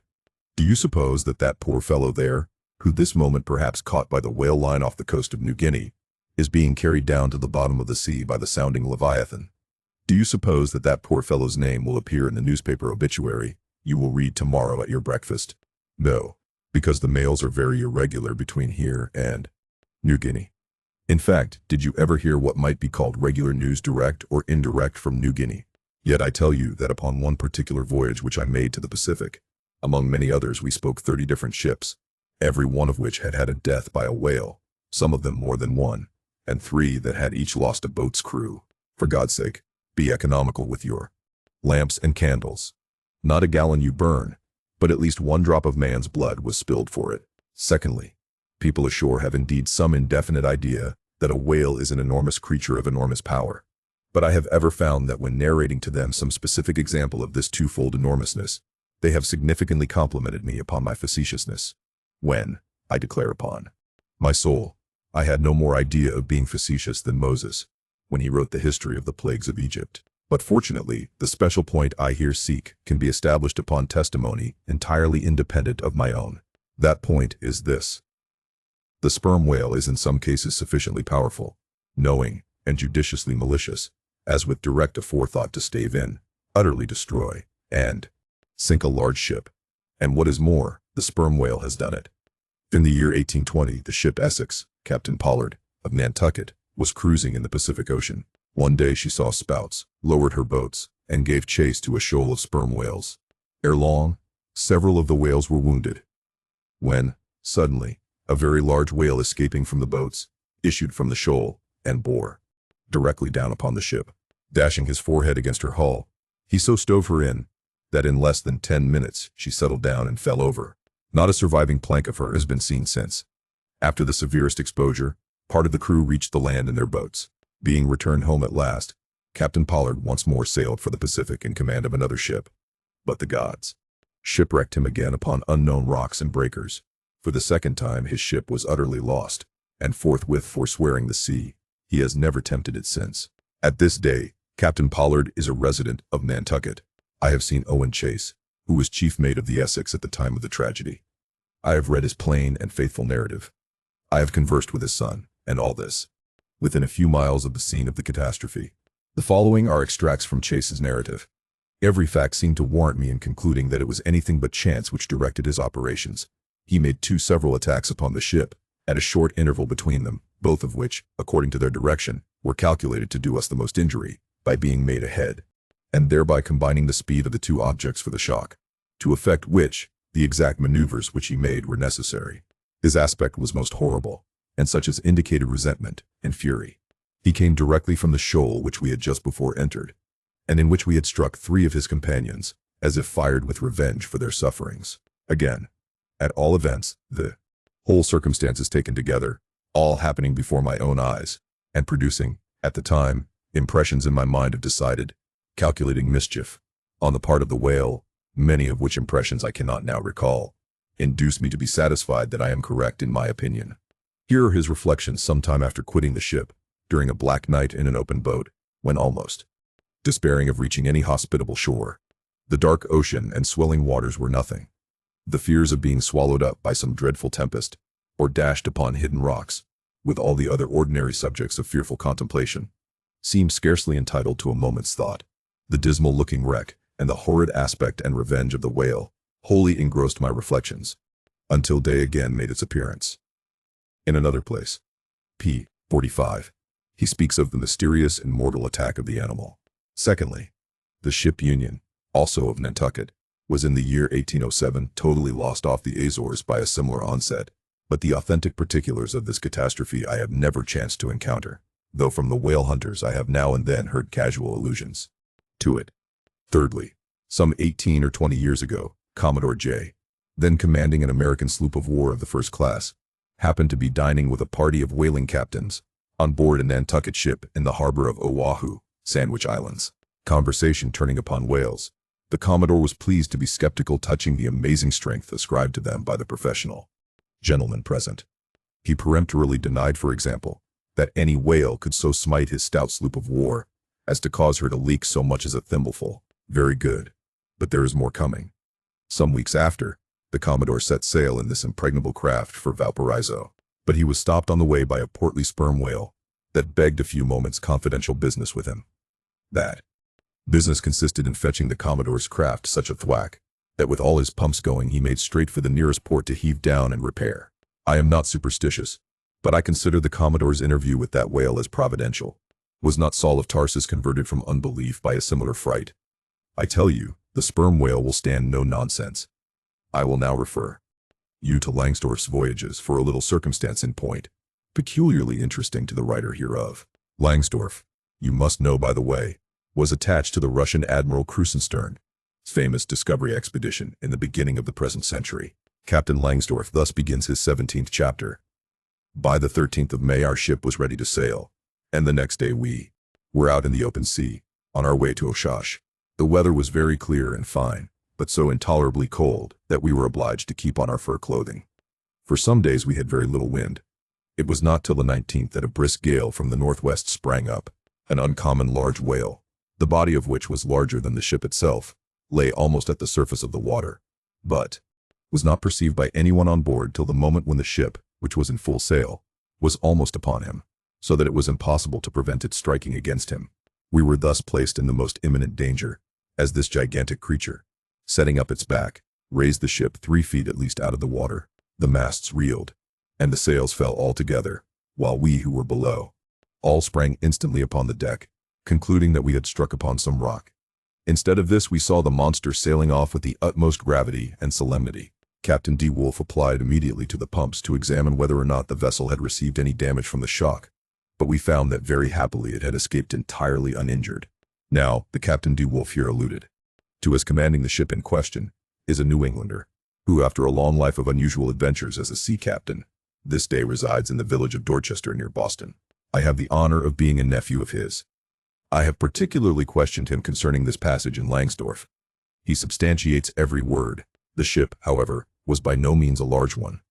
A Russian craft built on the Siberian coast, and purchased by my uncle after bartering away the vessel in which he sailed from home. In that up-and-down manly book of old-fashioned adventure, so full, too, of honest wonders, The Voyage of Lionel Wafer, one of Ancient Dampier's old chums, I found a little matter set down so like that just quoted from Langsdorff, that I cannot forbear inserting it here for a corroborative, if such be needed. Lionel, it seems, was on his way to John Ferdinando, as he calls the modern Juan Fernandez. In our way thither, he says, about 4 o'clock in the morning, when we were about 150 leagues from the main of America, our ship felt a terrible shock, which put our men in such consternation that they could hardly tell where they were or what to think. But everyone began to prepare for death, and indeed, the shock was so sudden and violent that we took it for granted the ship had struck against a rock. But when the amazement was a little over, we cast the lead and sounded, but found no ground. The suddenness of the shock made the guns leap in their carriages, and several of the men were shaken out of their hammocks. Captain Davis, who lay with his head on a gun, was thrown out of his cabin. Lionel then goes on to impute the shock to an earthquake, and seems to substantiate the imputation by stating that a great earthquake, somewhere about that time, did actually do great mischief along the Spanish land. But I should not much wonder if, in the darkness of that early hour of the morning, the shock was after all caused by an unseen whale vertically bumping the hull from beneath. I might proceed with several more examples, one way or another known to me, of the great power and malice at times of the sperm whale. In more than one instance, he has been known, not only to chase the assailing boats back to their ships, but to pursue the ship itself, and long withstand all the lances hurled at him from its decks. The English ship Pusey Hall can tell a story on that head. And, as for his strength, let me say that there have been examples where the lines attached to a running sperm whale have, in a calm, been transferred to the ship, and secured there, the whale towing her great hull through the water, as a horse walks off with a cart. Again, it is very often observed that, if the sperm whale, once struck, is allowed time to rally, he then acts, not so often with blind rage, as with willful, deliberate designs of destruction to his pursuers. Nor is it without conveying some eloquent indication of his character, that upon being attacked he will frequently open his mouth, and retain it in that dread expansion for several consecutive minutes. But I must be content with only one more, and a concluding illustration, a remarkable and most significant one, by which you will not fail to see that not only is the most marvelous event in this book corroborated by plain facts of the present day, but that these marvels, like all marvels, are mere repetitions of the ages, so that for the millionth time we say Amen with Solomon. Verily there is nothing new under the sun. In the 6th Christian century lived Procopius, a Christian magistrate of Constantinople, in the days when Justinian was emperor and Belisarius general. As many know, he wrote the history of his own times, a work every way of uncommon value. By the best authorities, he has always been considered a most trustworthy and unexaggerating historian, except in some one or two particulars, not at all affecting the matter presently to be mentioned. Now, in this history of his, Procopius mentions that, during the term of his prefecture at Constantinople, a great sea monster was captured in the neighboring Propontis, or Sea of Marmora, after having destroyed vessels at intervals in those waters for a period of more than 50 years. A fact thus set down in substantial history cannot easily be gainsaid, nor is there any reason it should be. Of what precise species this sea monster was, is not mentioned, but as he destroyed ships, as well as for other reasons, he must have been a whale, and I am strongly inclined to think a sperm whale, and I will tell you why. For a long time I fancied that the sperm whale had been always unknown in the Mediterranean, and the deep waters connecting with it. Even now, I am certain that those seas are not, and perhaps never can be, in the present constitution of things, a place for his habitual gregarious resort. But further investigations have recently proved to me that in modern times there have been isolated instances of the presence of the sperm whale in the Mediterranean. I am told, on good authority, that on the Barbary coast, a Commodore Davis of the British Navy found the skeleton of a sperm whale. Now, as a vessel of war readily passes through the Dardanelles, hence a sperm whale could, by the same route, pass out of the Mediterranean into the Propontis. In the Propontis, as far as I can learn, none of that peculiar substance called brit is to be found, the aliment of the right whale. But I have every reason to believe that the food of the sperm whale, squid, or cuttlefish, lurks at the bottom of that sea, because large creatures, but by no means the largest of that sort, have been found at its surface. If, then, you properly put these statements together, and reason upon them a bit, you will clearly perceive that, according to all human reasoning, Procopius' sea monster, that for half a century stove the ships of a Roman emperor, must in all probability have been a sperm whale. Chapter 46. Surmises. Though consumed with the hot fire of his purpose, Ahab in all his thoughts and actions ever had in view the ultimate capture of Moby-Dick, though he seemed ready to sacrifice all mortal interests to that one passion. Nevertheless, it may have been that he was by nature and long habituation far too wedded to a fiery whaleman's ways altogether to abandon the collateral prosecution of the voyage. Or at least, if this were otherwise, there were not wanting other motives much more influential with him. It would be refining too much, perhaps, even considering his monomania, to hint that his vindictiveness towards the white whale might have possibly extended itself in some degree to all sperm whales, and that the more monsters he slew by so much the more he multiplied the chances that each subsequently encountered whale would prove to be the hated one he hunted. But if such an hypothesis be indeed exceptionable, there were still additional considerations, which, though not so strictly according with the wildness of his ruling passion, yet were by no means incapable of swaying him. To accomplish his object, Ahab must use tools. And of all tools used in the shadow of the moon, men are most apt to get out of order. He knew, for example, that however magnetic his ascendancy in some respects was over Starbuck, yet that ascendancy did not cover the complete spiritual man any more than mere corporeal superiority involves intellectual mastership. For to the purely spiritual, the intellectual but stand in a sort of corporeal relation. Starbuck's body and Starbuck's worst will were Ahab's, so long as Ahab kept his magnet at Starbuck's brain. Still he knew that for all this the chief mate, in his soul, abhorred his captain's quest, and could he, would joyfully disintegrate himself from it, or even frustrate it. It might be that a long interval would elapse ere the white whale was seen. During that long interval Starbuck would ever be apt to fall into open relapses of rebellion against his captain's leadership, unless some ordinary, prudential, circumstantial influences were brought to bear upon him. Not only that, but the subtle insanity of Ahab respecting Moby-Dick was no ways more significantly manifested than in his superlative sense and shrewdness in foreseeing that, for the present, the hunt should in some way be stripped of that strange imaginative impiousness which naturally invested it, that the full terror of the voyage must be kept withdrawn into the obscure background, for few men's courage is proof against protracted meditation unrelieved by action, that when they stood their long night watches, his officers and men must have some nearer things to think of than Moby-Dick, for however eagerly and impetuously the savage crew had hailed the announcement of his quest, yet all sailors of all sorts are more or less capricious and unreliable.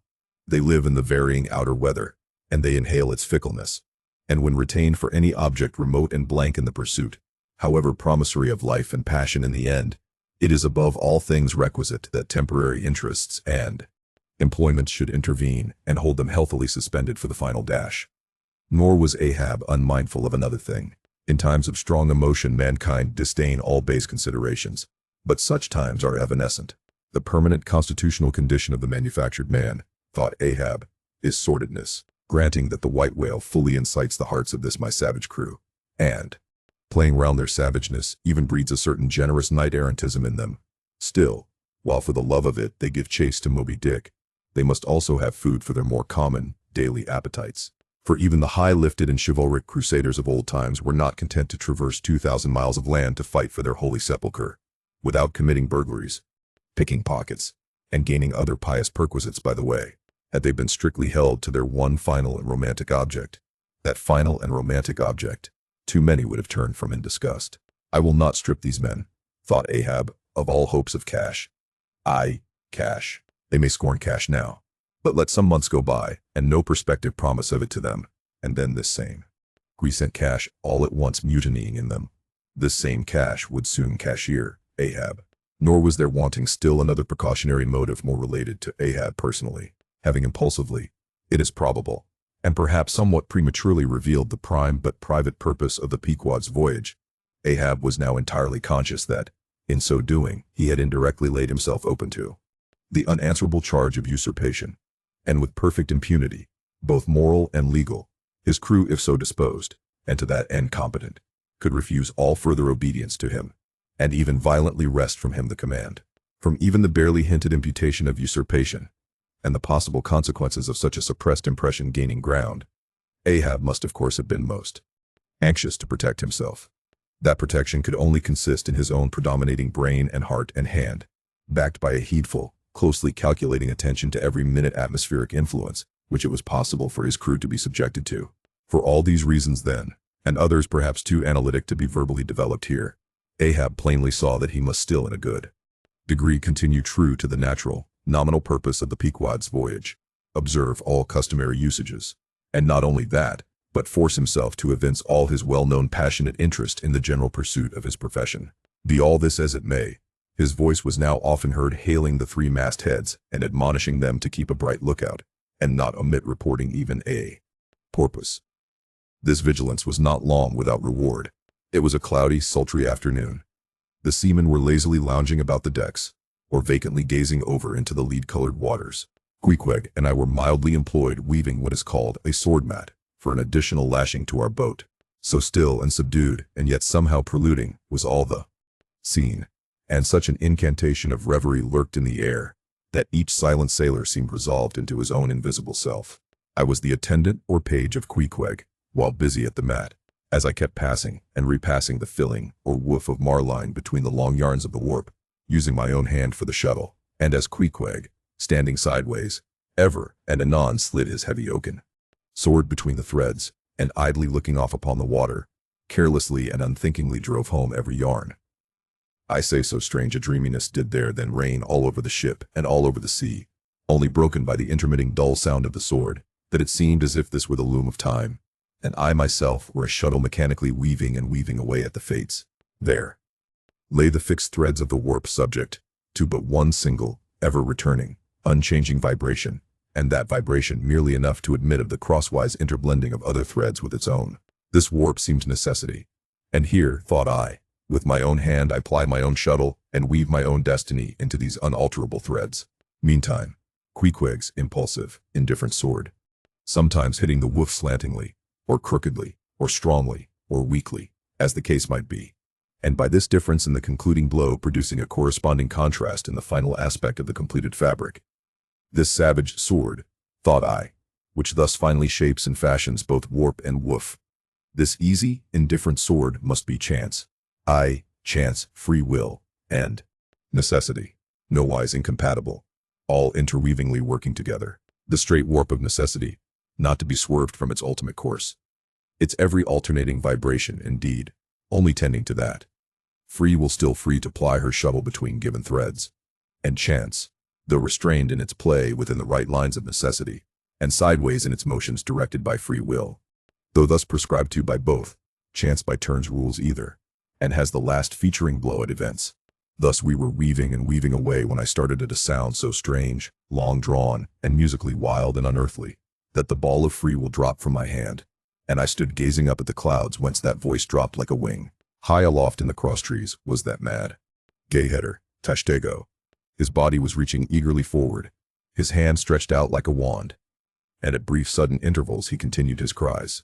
To be sure, the same sound was that very moment perhaps being heard all over the seas, from hundreds of whalemen's lookouts perched as high in the air, but from few of those lungs could that accustomed old cry have derived such a marvelous cadence. As from Tashtego, the Indian, as he stood hovering over you half suspended in air, so wildly and eagerly peering towards the horizon, you would have thought him some prophet or seer beholding the shadows of fate, and by those wild cries announcing their coming. There she blows! There! There! She blows! She blows! She blows! Where away? On the lee beam, about 2 miles off, a school of them. Instantly, all was commotion. The sperm whale blows as a clock ticks, with the same undeviating and reliable uniformity, and thereby whalemen distinguished this fish from other tribes of his genus. There go flukes! Was now the cry from Tashtego, and the whales disappeared.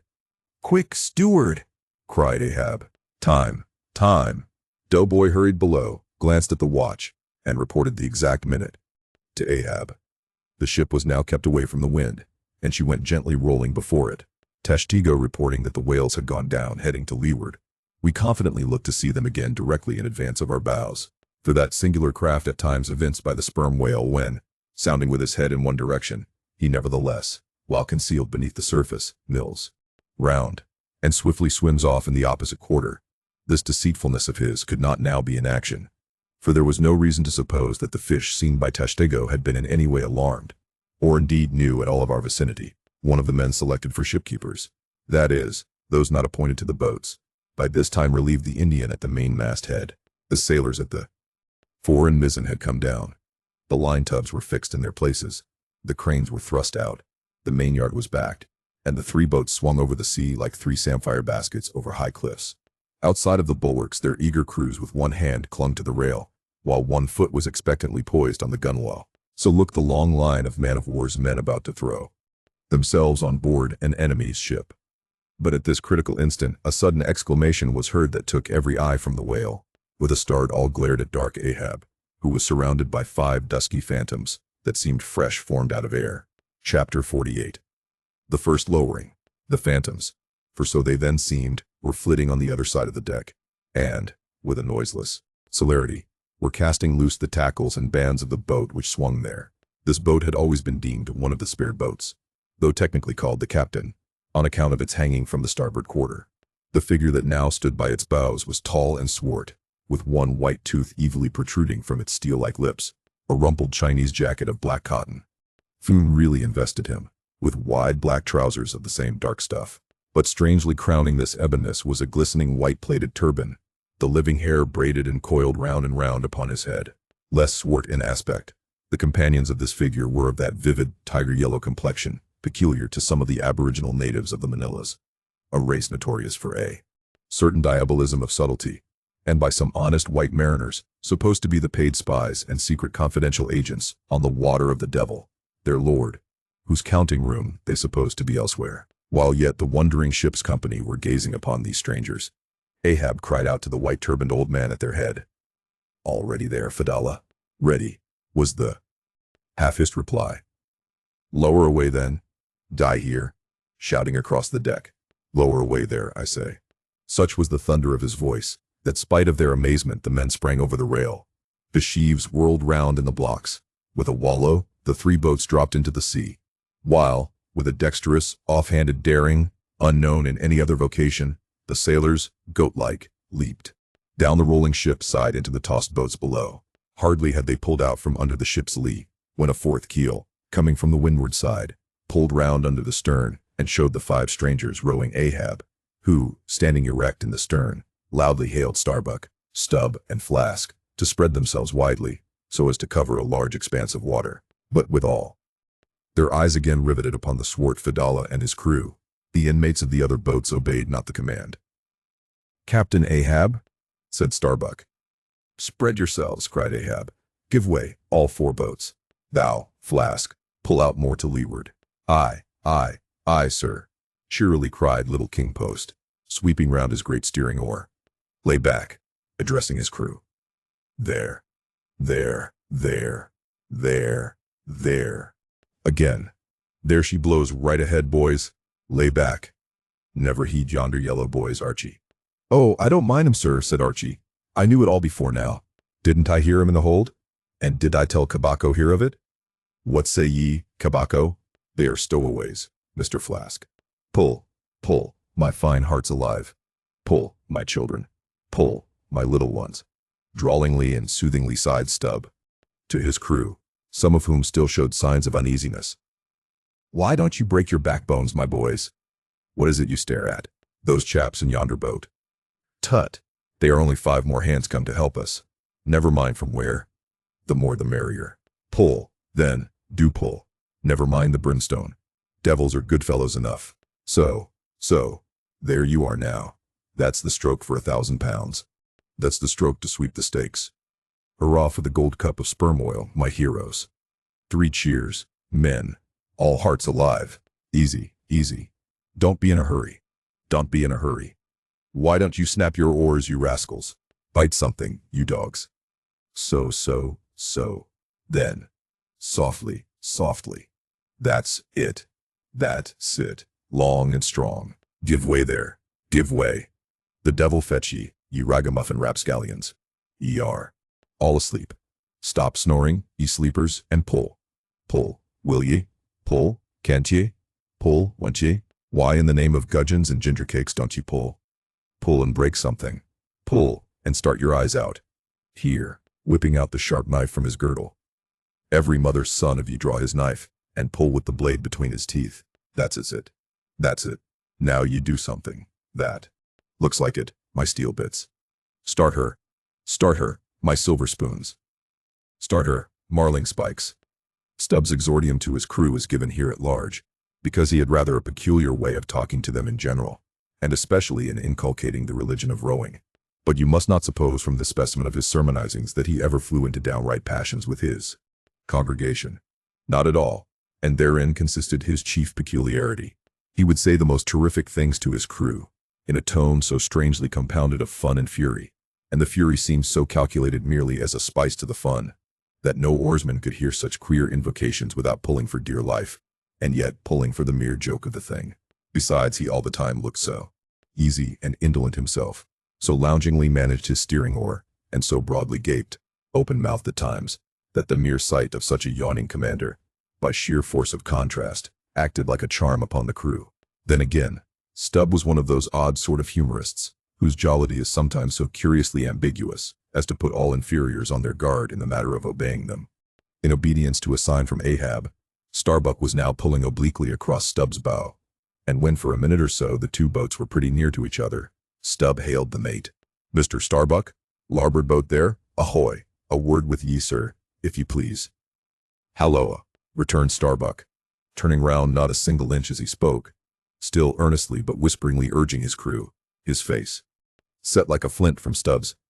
"What think ye of those yellow boys, sir? Smuggled on board somehow before the ship sailed. Strong boys," in a whisper to his crew, then speaking out loud again. "A sad business, Mr. Stubb. Seethe her, my lads. But never mind, Mr. Stubb, all for the best. Let all your crew pull strong, come what will. Spring, my men, spring. There, hogsheads of sperm ahead, Mr. Stubb, and that's what ye came for. Pull, my boys. Sperm, the play. This at least is duty and profit hand in hand." I thought as much," soliloquized Stubb, when the boats diverged. "As soon as I clapped eye on him, I thought so. And that's what he went into the afterhold for, so often, as Doughboy long suspected.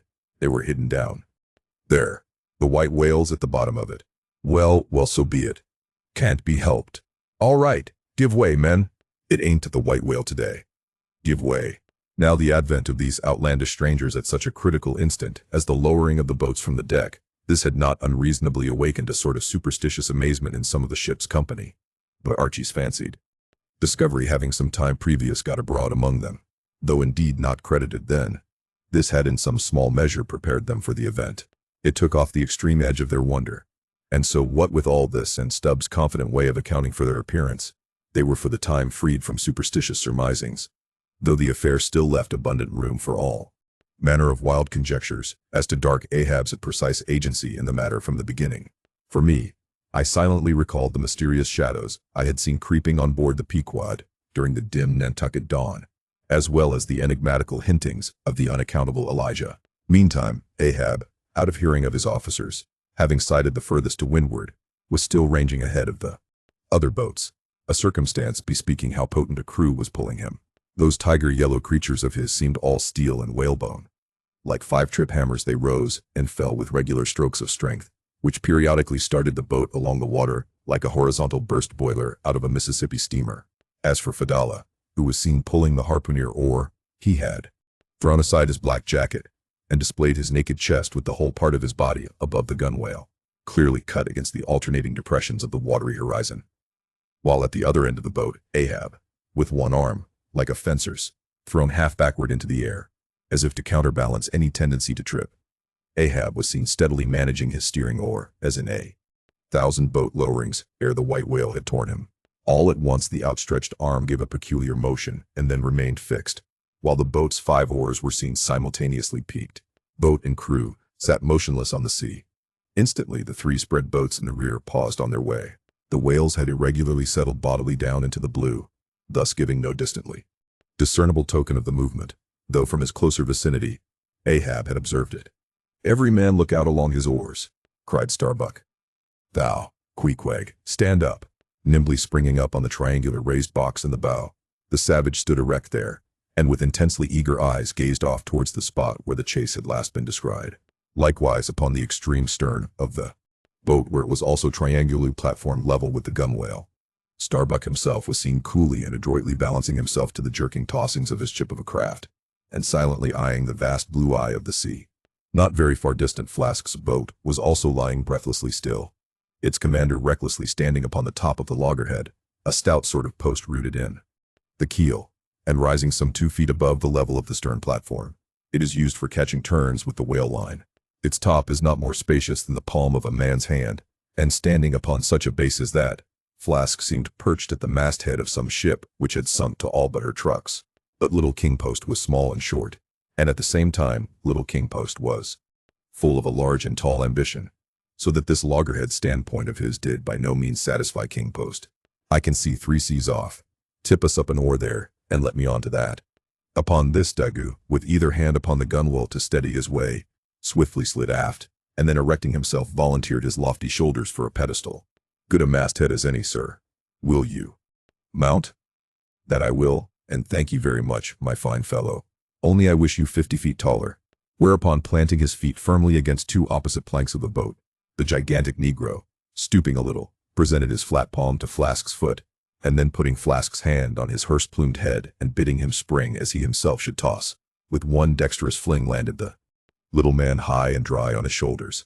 And here was Flask now standing, Daggoo with one lifted arm furnishing him with a breastband to lean against and steady himself by. At any time it is a strange sight to the tyro to see with what wondrous habitude of unconscious skill the whaleman will maintain an erect posture in his boat, even when pitched about by the most riotously perverse and cross-running seas.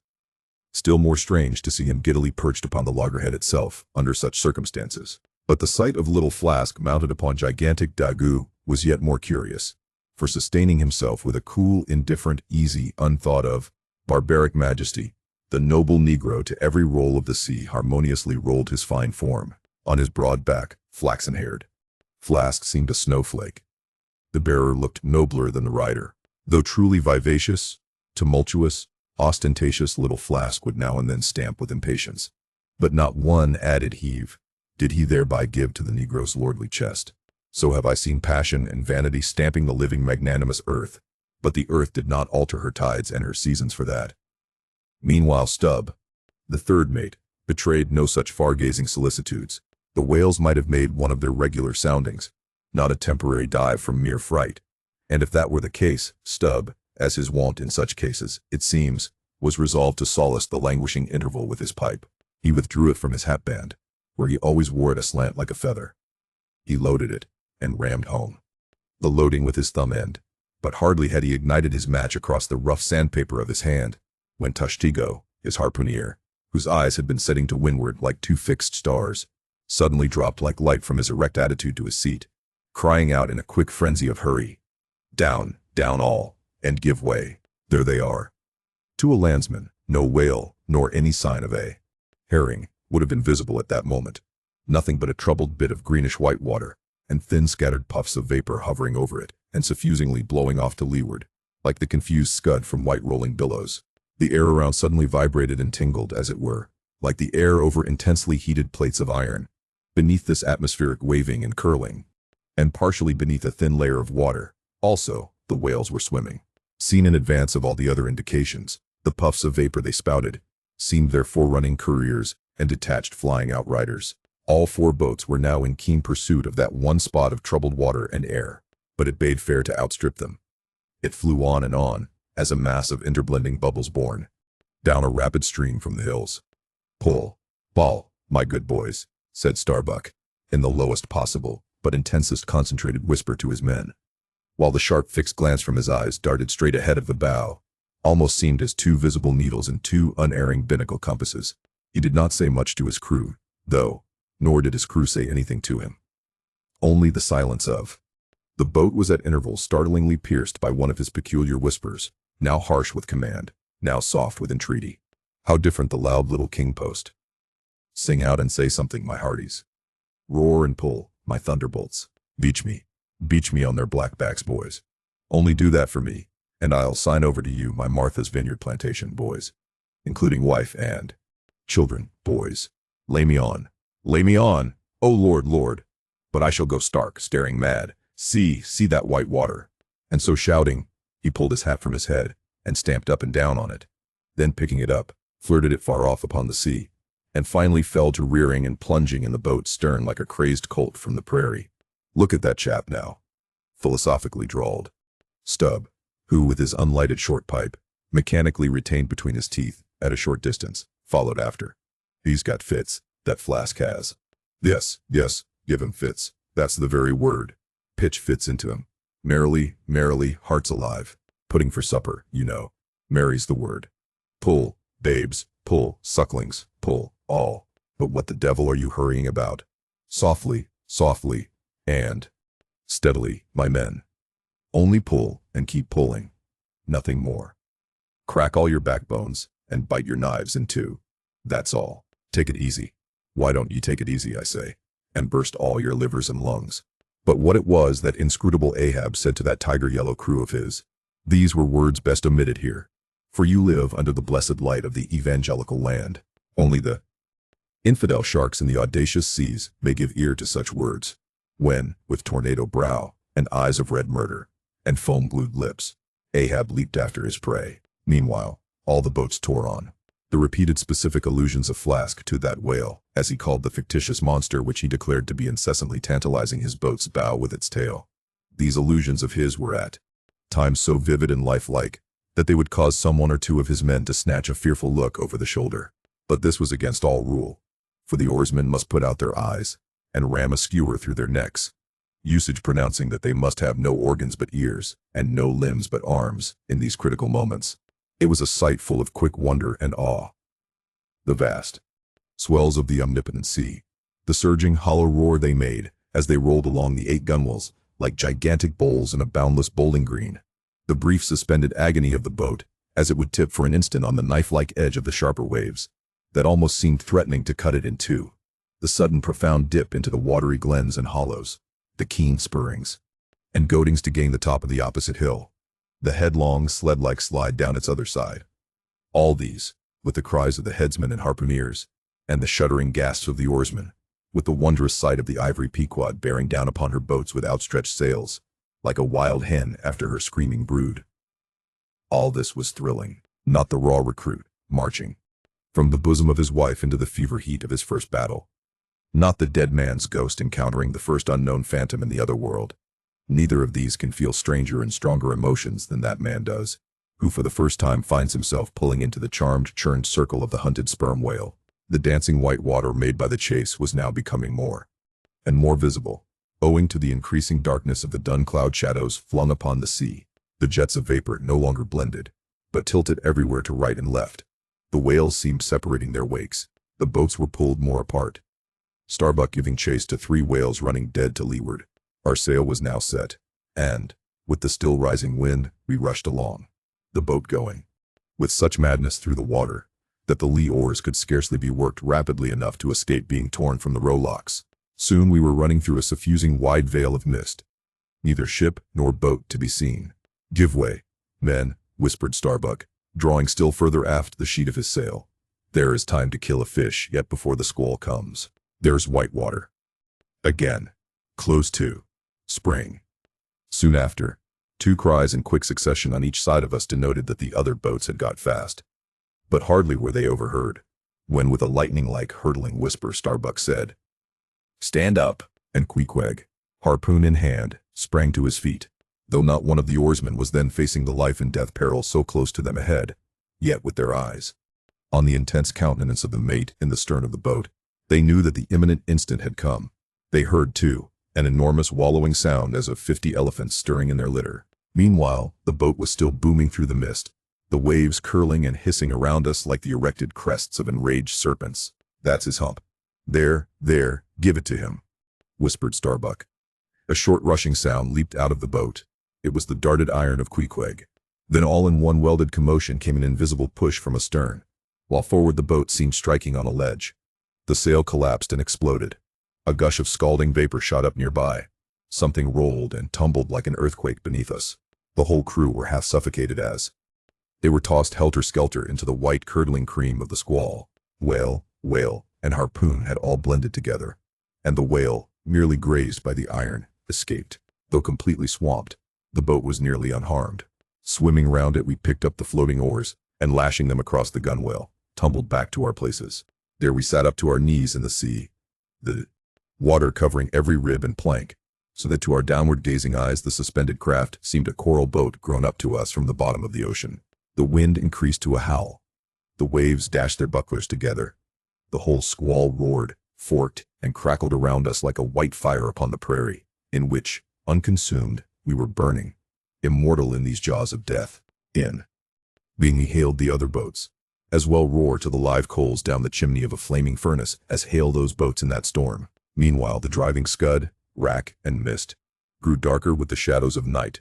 No sign of the ship could be seen. The rising sea forbade all attempts to bail out the boat. The oars were useless as propellers, performing now the office of life preservers. So, cutting the lashing of the waterproof match keg, after many failures Starbuck contrived to ignite the lamp in the lantern. Then stretching it on a waif pole, handed it to Queequeg as the standard bearer of this forlorn hope. There, then, he sat, holding up that imbecile candle in the heart of that almighty forlornness. There, then, he sat, the sign and symbol of a man without faith, hopelessly holding up hope in the midst of despair. Wet, drenched through, and shivering cold, despairing of ship or boat, we lifted up our eyes as the dawn came on. The mist still spread over the sea. The empty lantern lay crushed in the bottom of the boat. Suddenly Queequeg started to his feet, hollowing his hand to his ear. We all heard a faint creaking, as of ropes and yards hitherto muffled by the storm. The sound came nearer and nearer. The thick mists were dimly parted by a huge, vague form. Affrighted, we all sprang into the sea as the ship at last loomed into view, bearing right down upon us within a distance of not much more than its length. Floating on the waves we saw the abandoned boat, as for one instant it tossed and gaped beneath the ship's bows like a chip at the base of a cataract. And then the vast hull rolled over it, and it was seen no more till it came up weltering astern. Again we swam for it, were dashed against it by the seas, and were at last taken up and safely landed on board, ere the squall came close to. The other boats had cut loose from their fish and returned to the ship in good time. The ship had given us up, but was still cruising, if haply it might light upon some token of our perishing, an oar or a lance pole. Chapter 49. The Hyena. There are certain queer times and occasions in this strange mixed affair we call life when a man takes this whole universe for a vast practical joke, though the wit thereof he but dimly discerns, and more than suspects that the joke is at nobody's expense but his own. However, nothing dispirits, and nothing seems worthwhile disputing. He bolts down all events, all creeds and beliefs and persuasions, All hard things visible and invisible, never mind how knobby. As an ostrich of potent digestion gobbles down bullets and gunflints. And as for small difficulties and worryings, prospects of sudden disaster, peril of life and limb, all these, and death itself, seem to him only sly, good-natured hits, and jolly punches in the side, bestowed by the unseen and unaccountable old joker. That odd sort of wayward mood I am speaking of, comes over a man only in some time of extreme tribulation. It comes in the very midst of his earnestness, so that what just before might have seemed to him a thing most momentous, now seems but a part of the general joke. There is nothing like the perils of whaling to breed this free and easy sort of genial desperado philosophy. And with it, I now regarded this whole voyage of the Pequod, and the great white whale its object.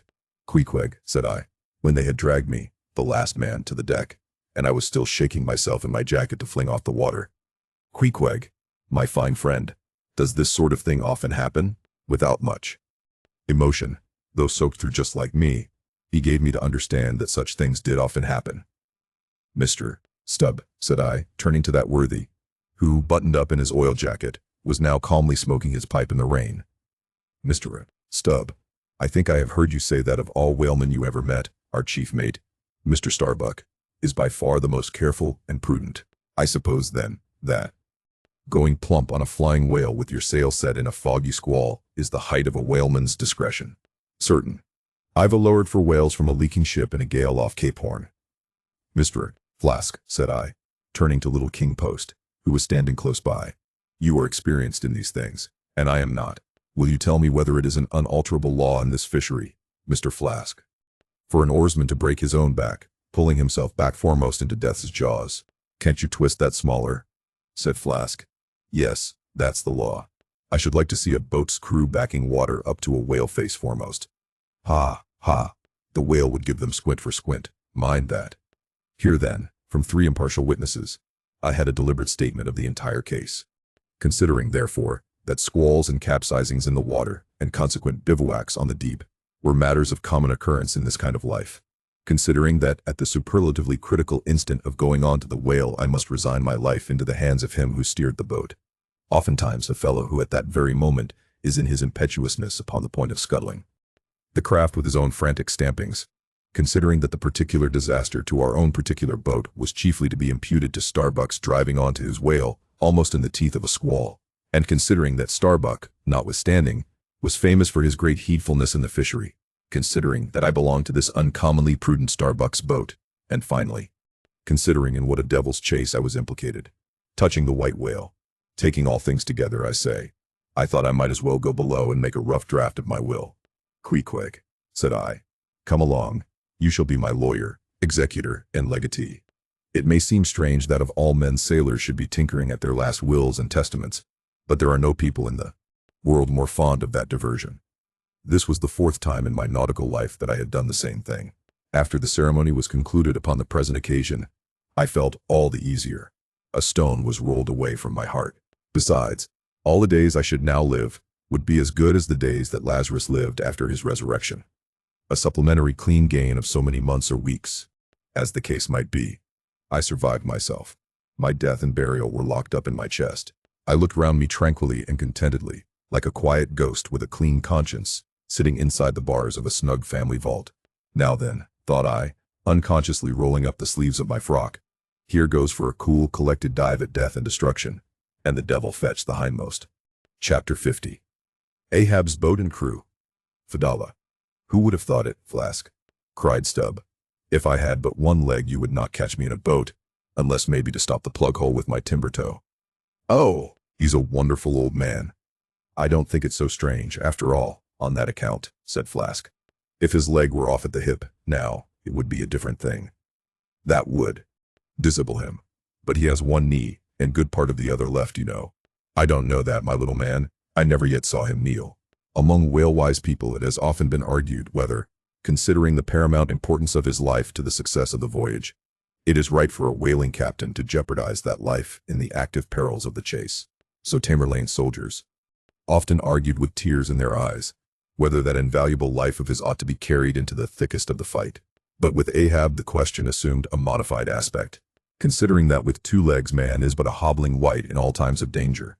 considering that the pursuit of whales is always under great and extraordinary difficulties, that every individual moment, indeed, then, comprises a peril.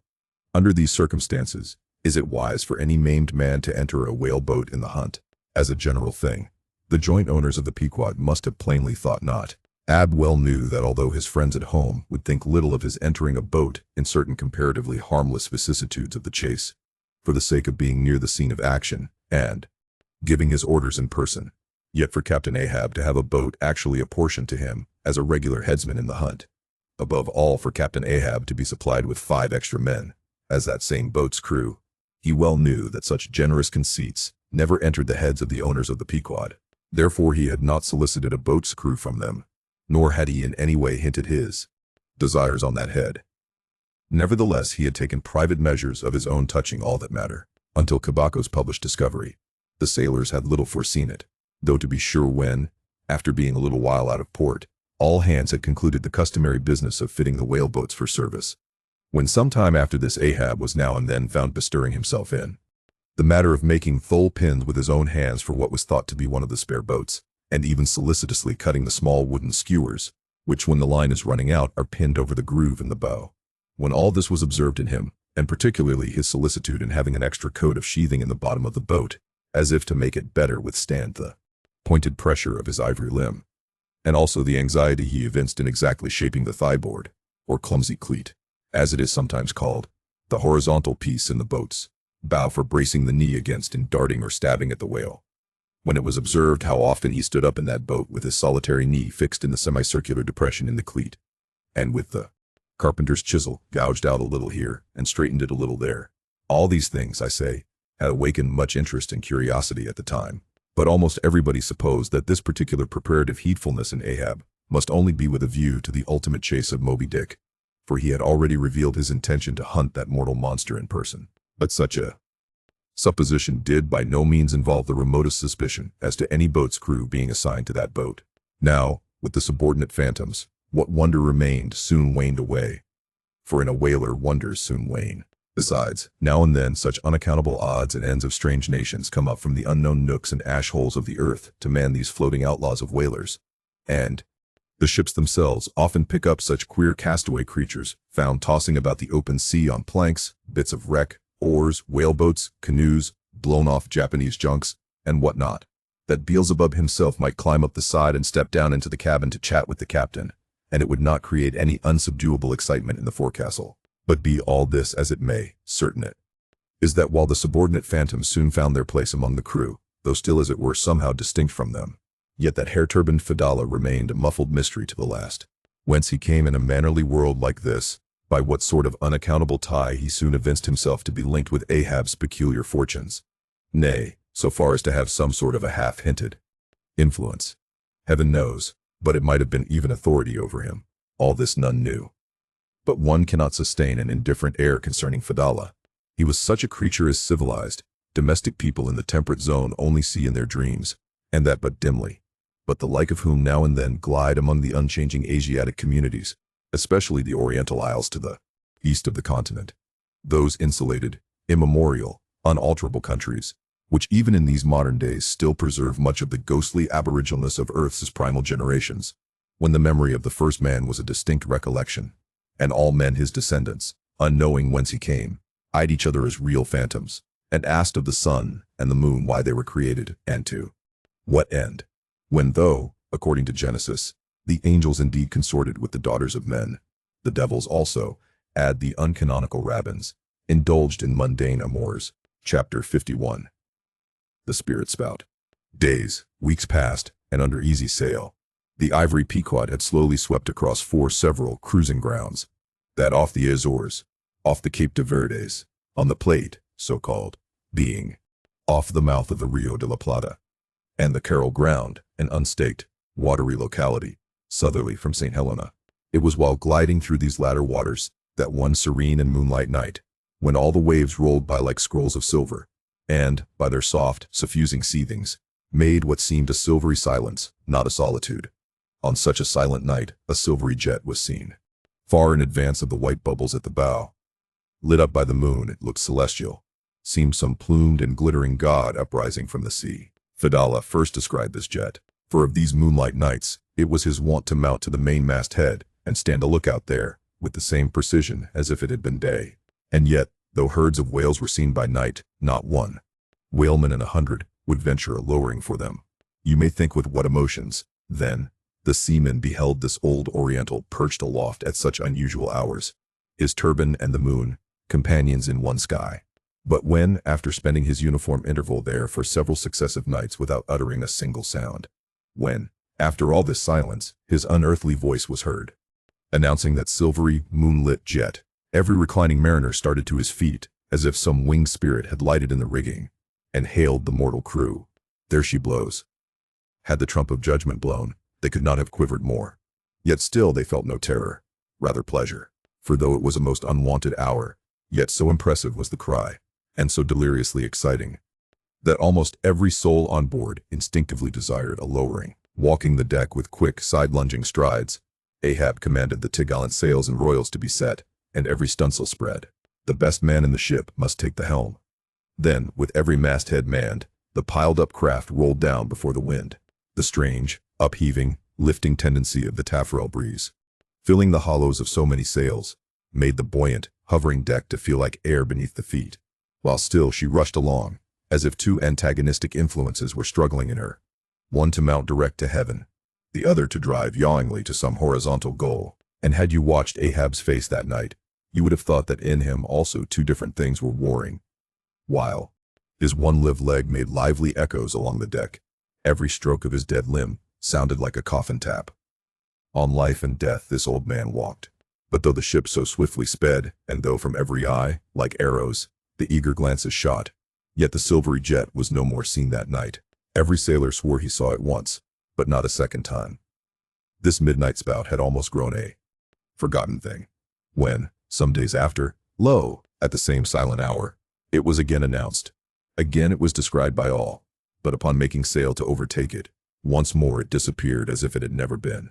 And so it served us night after night, till no one heeded it but to wonder at it, mysteriously jetted into the clear moonlight, or starlight, as the case might be, disappearing again for one whole day, or 2 days, or 3, and somehow seeming at every distinct repetition to be advancing still further and further in our van. This solitary jet seemed forever alluring us on, nor with the immemorial superstition of their race, and in accordance with the preternaturalness, as it seemed, which in many things invested the Pequod, were there wanting some of the seamen who swore that, whenever and wherever descried, at however remote times, or in however far apart latitudes and longitudes, that unnearable spout was cast by one selfsame whale, and that whale, Moby-Dick. For a time, there reigned, too, a sense of peculiar dread at this flitting apparition, as if it were treacherously beckoning us on, in order that the monster might turn round upon us, and rend us at last. In the remotest and most savage seas, these temporary apprehensions, so vague but so awful, derived a wondrous potency from the contrasting serenity of the weather, in which, beneath all its blue blandness, some thought there lurked a devilish charm. As for days and days we voyaged along, through seas so wearily, lonesomely mild, that all space, in repugnance to our vengeful errand, seemed vacating itself of life before our urn-like prow. But, at last, when turning to the eastward, the Cape winds began howling around us, and we rose and fell upon the long troubled seas that are there, when the ivory-tusked Pequod sharply bowed to the blast, and gored the dark waves in her madness, till, like showers of silver chips, the foam flakes flew over her bulwarks. Then all this desolate vacuity of life went away, but gave place to sights more dismal than before. Close to our bows, strange forms in the water darted hither and thither before us, while thick in our rear flew the inscrutable sea ravens. And every morning, perched on our stays, rows of these birds were seen, and spite of our hootings, for a long time obstinately clung to the hemp, as though they deemed our ship some drifting, uninhabited craft, a thing appointed to desolation, and therefore fit roosting place for their homeless selves, and heaved, still unrestingly heaved the black sea, as if its vast tides were a conscience, and the great mundane soul were in anguish and remorse for the long sin and suffering it had bred. Cape of Good Hope, do they call ye? Rather Cape Tormentoso, as called of. Or, for long allured by the perfidious silences that before had attended us, we found ourselves launched into this tormented sea, where guilty beings transformed into those fowls and these fish, seemed condemned to swim on everlastingly without any haven in store, or beat that black air without any horizon, but calm, snow-white, and unvarying, still directing its fountain of feathers to the sky, still beckoning us on from before. The solitary jet would at times be descried. During all this blackness of the elements, Ahab, though assuming for the time the almost continual command of the drenched and dangerous deck, manifested the gloomiest reserve, and more seldom than ever addressed his mates. In tempestuous times like these, after everything above and aloft has been secured, nothing more can be done but passively to await the issue of the gale. Then captain and crew become practical fatalists. So, with his ivory leg inserted into its accustomed hole, and with one hand firmly grasping a shroud, Ahab for hours and hours would stand gazing dead to windward, while an occasional squall of sleet or snow would all but congeal his very eyelashes together. Meantime, the crew, driven from the forward part of the ship by the perilous seas that burstingly broke over its bows, stood in a line along the bulwarks in the waist, and the better to guard against the leaping waves, each man had slipped himself into a sort of bowline secured to the rail, in which he swung as in a loosened belt. Few or no words were spoken, and the silent ship, as if manned by painted sailors in wax, day after day, tore on through all the swift madness and gladness of the demoniac waves. By night the same muteness of humanity before the shrieks of the ocean prevailed. Still in silence the men swung in the bowlines. Still wordless Ahab stood up to the blast. Even when wearied nature seemed demanding repose, he would not seek that repose in his hammock. Never could Starbuck forget the old man's aspect, when one night going down into the cabin to mark how the barometer stood, he saw him with closed eyes sitting straight in his floor-screwed chair, the rain and half-melted sleet of the storm from which he had some time before emerged, still slowly dripping from the unremoved hat and coat. On the table beside him lay unrolled one of those charts of tides and currents which have previously been spoken of. His lantern swung from his tightly clenched hand. Though the body was erect, the head was thrown back so that the closed eyes were pointed towards the needle of the telltale that swung from a beam in the ceiling. The cabin compass is called the telltale, because without going to the compass at the helm, the captain, while below, can inform himself of the course of the ship. Terrible old man, thought Starbuck with a shudder, sleeping in this gale, still thou steadfastly eyest thy purpose. Chapter 52. The Albatross. Southeastward from the Cape, off the distant Crozettes, a good cruising ground for right whalemen, a sail loomed ahead, the gunny Albatross by name. As she slowly drew nigh, from my lofty perch at the foremast head, I had a good view of that sight, so remarkable to a tyro in the far ocean fisheries, a whaler at sea, and long absent from home. As if the waves had been fullers, this craft was bleached like the skeleton of a stranded walrus. All down her sides, this spectral appearance was traced with long channels of reddened rust, while all her spars and her rigging were like the thick branches of trees furred over with hoarfrost. Only her lower sails were set. A wild sight it was to see her long-bearded lookouts at those three mastheads. They seemed clad in the skins of beasts, so torn and bepatched the raiment that had survived nearly 4 years of cruising. Standing in iron hoops nailed to the mast, they swayed and swung over a fathomless sea. And though, when the ship slowly glided close under our stern, we 6 men in the air came so nigh to each other that we might almost have leaped from the mastheads of one ship to those of the other. Yet, those forlorn-looking fishermen, mildly eyeing us as they passed, said not one word to our own lookouts, while the quarter-deck hail was being heard from below. "Ship ahoy! Have you seen the white whale?" But as the strange captain, leaning over the pallid bulwarks, was in the act of putting his trumpet to his mouth, it somehow fell from his hand into the sea, and the wind now rising amain, he in vain strove to make himself heard without it. Meantime his ship was still increasing the distance between, while in various silent ways the seamen of the Pequod were evincing their observance of this ominous incident at the first mere mention of the white whale's name to another ship.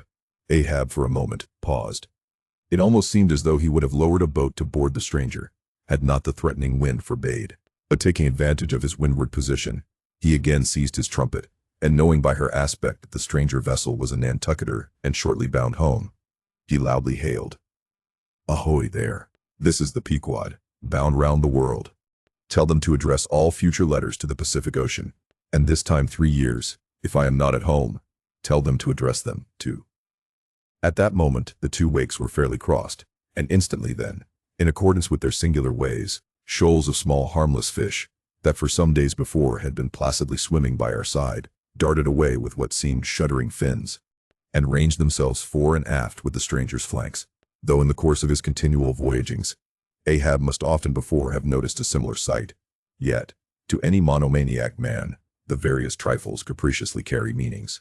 "Swim away from me, do ye?" murmured Ahab, gazing over into the water. There seemed but little in the words, but the tone conveyed more of deep helpless sadness than the insane old man had ever before evinced. But turning to the steersman, who thus far had been holding the ship in the wind to diminish her headway, he cried out in his old lion voice, "Up helm! Keep her off round the world! Round the world!" There is much in that sound to inspire proud feelings, but whereto does all that circumnavigation conduct? Only through numberless perils to the very point whence we started, where those that we left behind secure were all the time before us, were this world an endless plain, and by sailing eastward, we could forever reach new distances, and discover sights more sweet and strange than any Cyclades or islands of King Solomon. Then there were promise in the voyage, but in pursuit of those far mysteries we dream of, or in tormented chase of that demon phantom that, sometime or other, swims before all human hearts, while chasing such over this round globe, they either lead us on in barren mazes, or midway leave us whelmed. Chapter 53. The Gam. The ostensible reason why Ahab did not go on board of the whaler we had spoken was this: the wind and sea betokened storms. But even had this not been the case, he would not after all, perhaps, have boarded her, judging by his subsequent conduct on similar occasions. If so it had been that, by the process of hailing, he had obtained a negative answer to the question he put.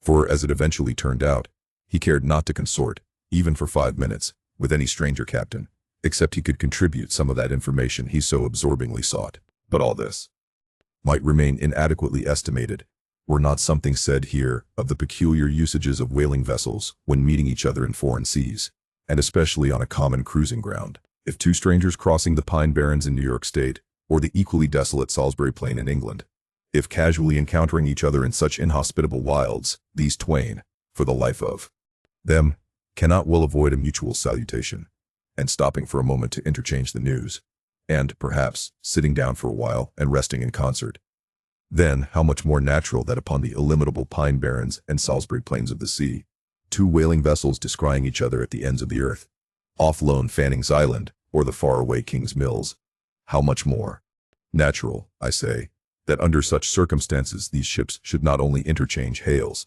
but come into still closer, more friendly and sociable contact. And especially would this seem to be a matter of course in the case of vessels owned in one seaport, and whose captains, officers, and not a few of the men are personally known to each other, and consequently have all sorts of dear domestic things to talk about. For the long-absent ship, the outward bounder, perhaps, has letters on board.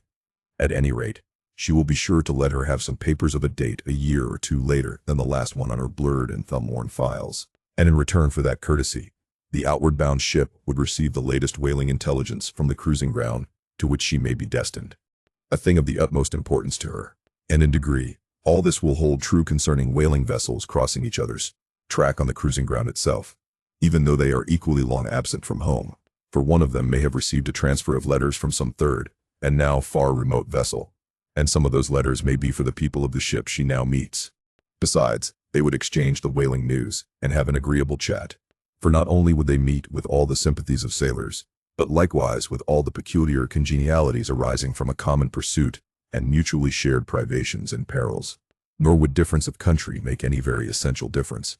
That is, so long as both parties speak one language, as is the case with Americans and English. Though, to be sure, from the small number of English whalers, such meetings do not very often occur, and when they do occur, there is too apt to be a sort of shyness between them, for your Englishman is rather reserved, and your Yankee, he does not fancy that sort of thing in anybody but himself. Besides, the English whalers sometimes affect a kind of metropolitan superiority over the American whalers, regarding the long, lean Nantucketer, with his nondescript provincialisms, as a sort of sea peasant. But where this superiority in the English whaleman does really consist, it would be hard to say, seeing that the Yankees in one day, collectively, kill more whales than all the English, collectively, in 10 years. But this is a harmless little foible in the English whale hunters, which the Nantucketer does not take much to heart. Probably, because he knows that he has a few foibles himself.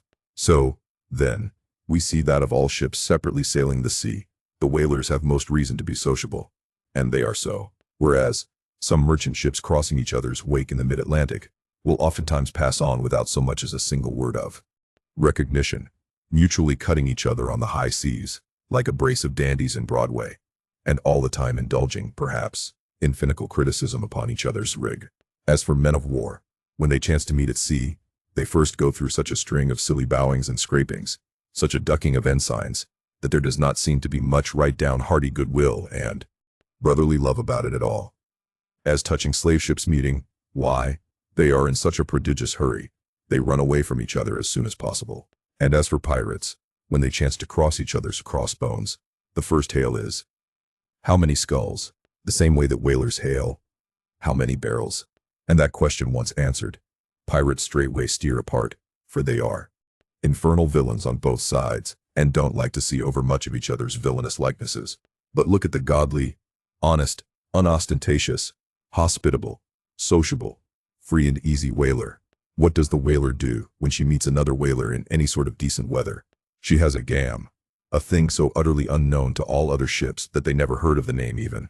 And if by chance they should hear of it, they only grin at it, and repeat gamesome stuff about spouters, and blubber boilers, and such like pretty exclamations. Why it is that all merchant seamen, and also all pirates and man-of-war's men, and slave ship sailors, cherish such a scornful feeling towards whale ships. This is a question it would be hard to answer, because, in the case of pirates, say, I should like to know whether that profession of theirs has any peculiar glory about it. It sometimes ends in uncommon elevation, indeed, but only at the gallows. And besides, when a man is elevated in that odd fashion, he has no proper foundation for his superior altitude. Hence, I conclude, that in boasting himself to be high lifted above a whaleman, in that assertion the pirate has no solid basis to stand on. But what is a gam? You might wear out your index finger running up and down the columns of dictionaries, and never find the word. Dr. Johnson never attained to that erudition. Noah Webster's Ark does not hold it. Nevertheless, this same expressive word has now for many years been in constant use among some 15,000 true-born Yankees. Certainly, it needs a definition, and should be incorporated into the lexicon. With that view, let me learnedly define it. Gam. Now, a social meeting of two, or more, whale ships, generally on a cruising ground, when, after exchanging hails, they exchange visits by boat's crews, the two captains remaining, for the time, on board of one ship, and the two chief mates on the other.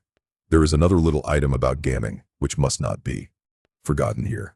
All professions have their own little peculiarities of detail. So has the whale fishery. In a pirate, man-of-war, or slave ship, when the captain is rowed anywhere in his boat, he always sits in the stern sheets on a comfortable, sometimes cushioned seat there, and often steers himself with a pretty little milliner's tiller decorated with gay cords and ribbons. But the whale boat has no seat astern, no sofa of that sort whatever, and no tiller at all. High times indeed, if whaling captains were wheeled about the water on casters like gouty old aldermen in patent chairs. And as for a tiller, the whaleboat never admits of any such effeminacy, and therefore, as in gamming, a complete boat's crew must leave the ship, and hence as the boat steerer or harpooneer is of the number, that subordinate is the steersman upon the occasion, and the captain, having no place to sit in, is pulled off to his visit all standing like a pine tree. And often you will notice that being conscious of the eyes of the whole visible world resting on him from the sides of the two ships, this standing captain is all alive to the importance of sustaining his dignity by maintaining his legs.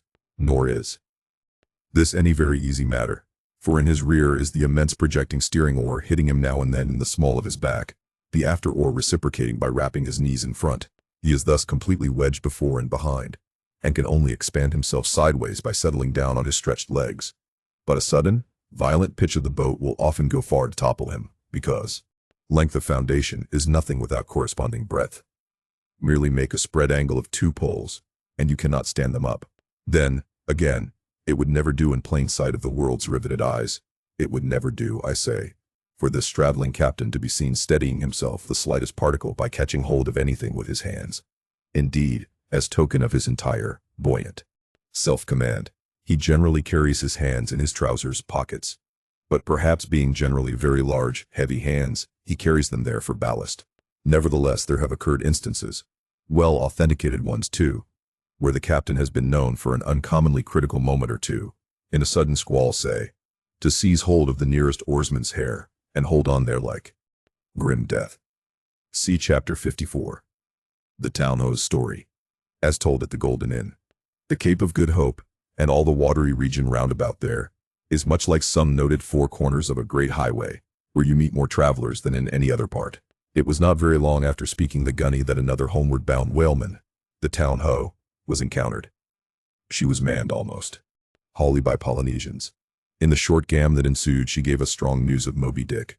To some, the general interest in the white whale was now wildly heightened by a circumstance of the Town Ho's story, which seemed obscurely to involve with the whale a certain wondrous, inverted visitation of one of those so-called judgments of God which at times are said to overtake some men. This latter circumstance, with its own particular accompaniments, forming what may be called the secret part of the tragedy about to be narrated, never reached the ears of Captain Ahab or his mates. For that secret part of the story was unknown to the captain of the Town Ho himself. It was the private property of 3 Confederate white seamen of that ship, one of whom, it seems, communicated it to Tashtego, with Romish injunctions of secrecy. But the following night Tashtego rambled in his sleep, and revealed so much of it in that way, that when he was wakened, he could not well withhold the rest. Nevertheless, so potent an influence did this thing have on those seamen in the Pequod who came to the full knowledge of it, and by such a strange delicacy, to call it so, were they governed in this matter, that they kept the secret among themselves so that it never transpired abaft the Pequod's mainmast, interweaving in its proper place this darker thread with the story as publicly narrated on the ship. The whole of this strange affair I now proceed to put on lasting record. The ancient whale cry upon first sighting a whale from the masthead, still used by whalemen in hunting the famous Galapagos terrapin.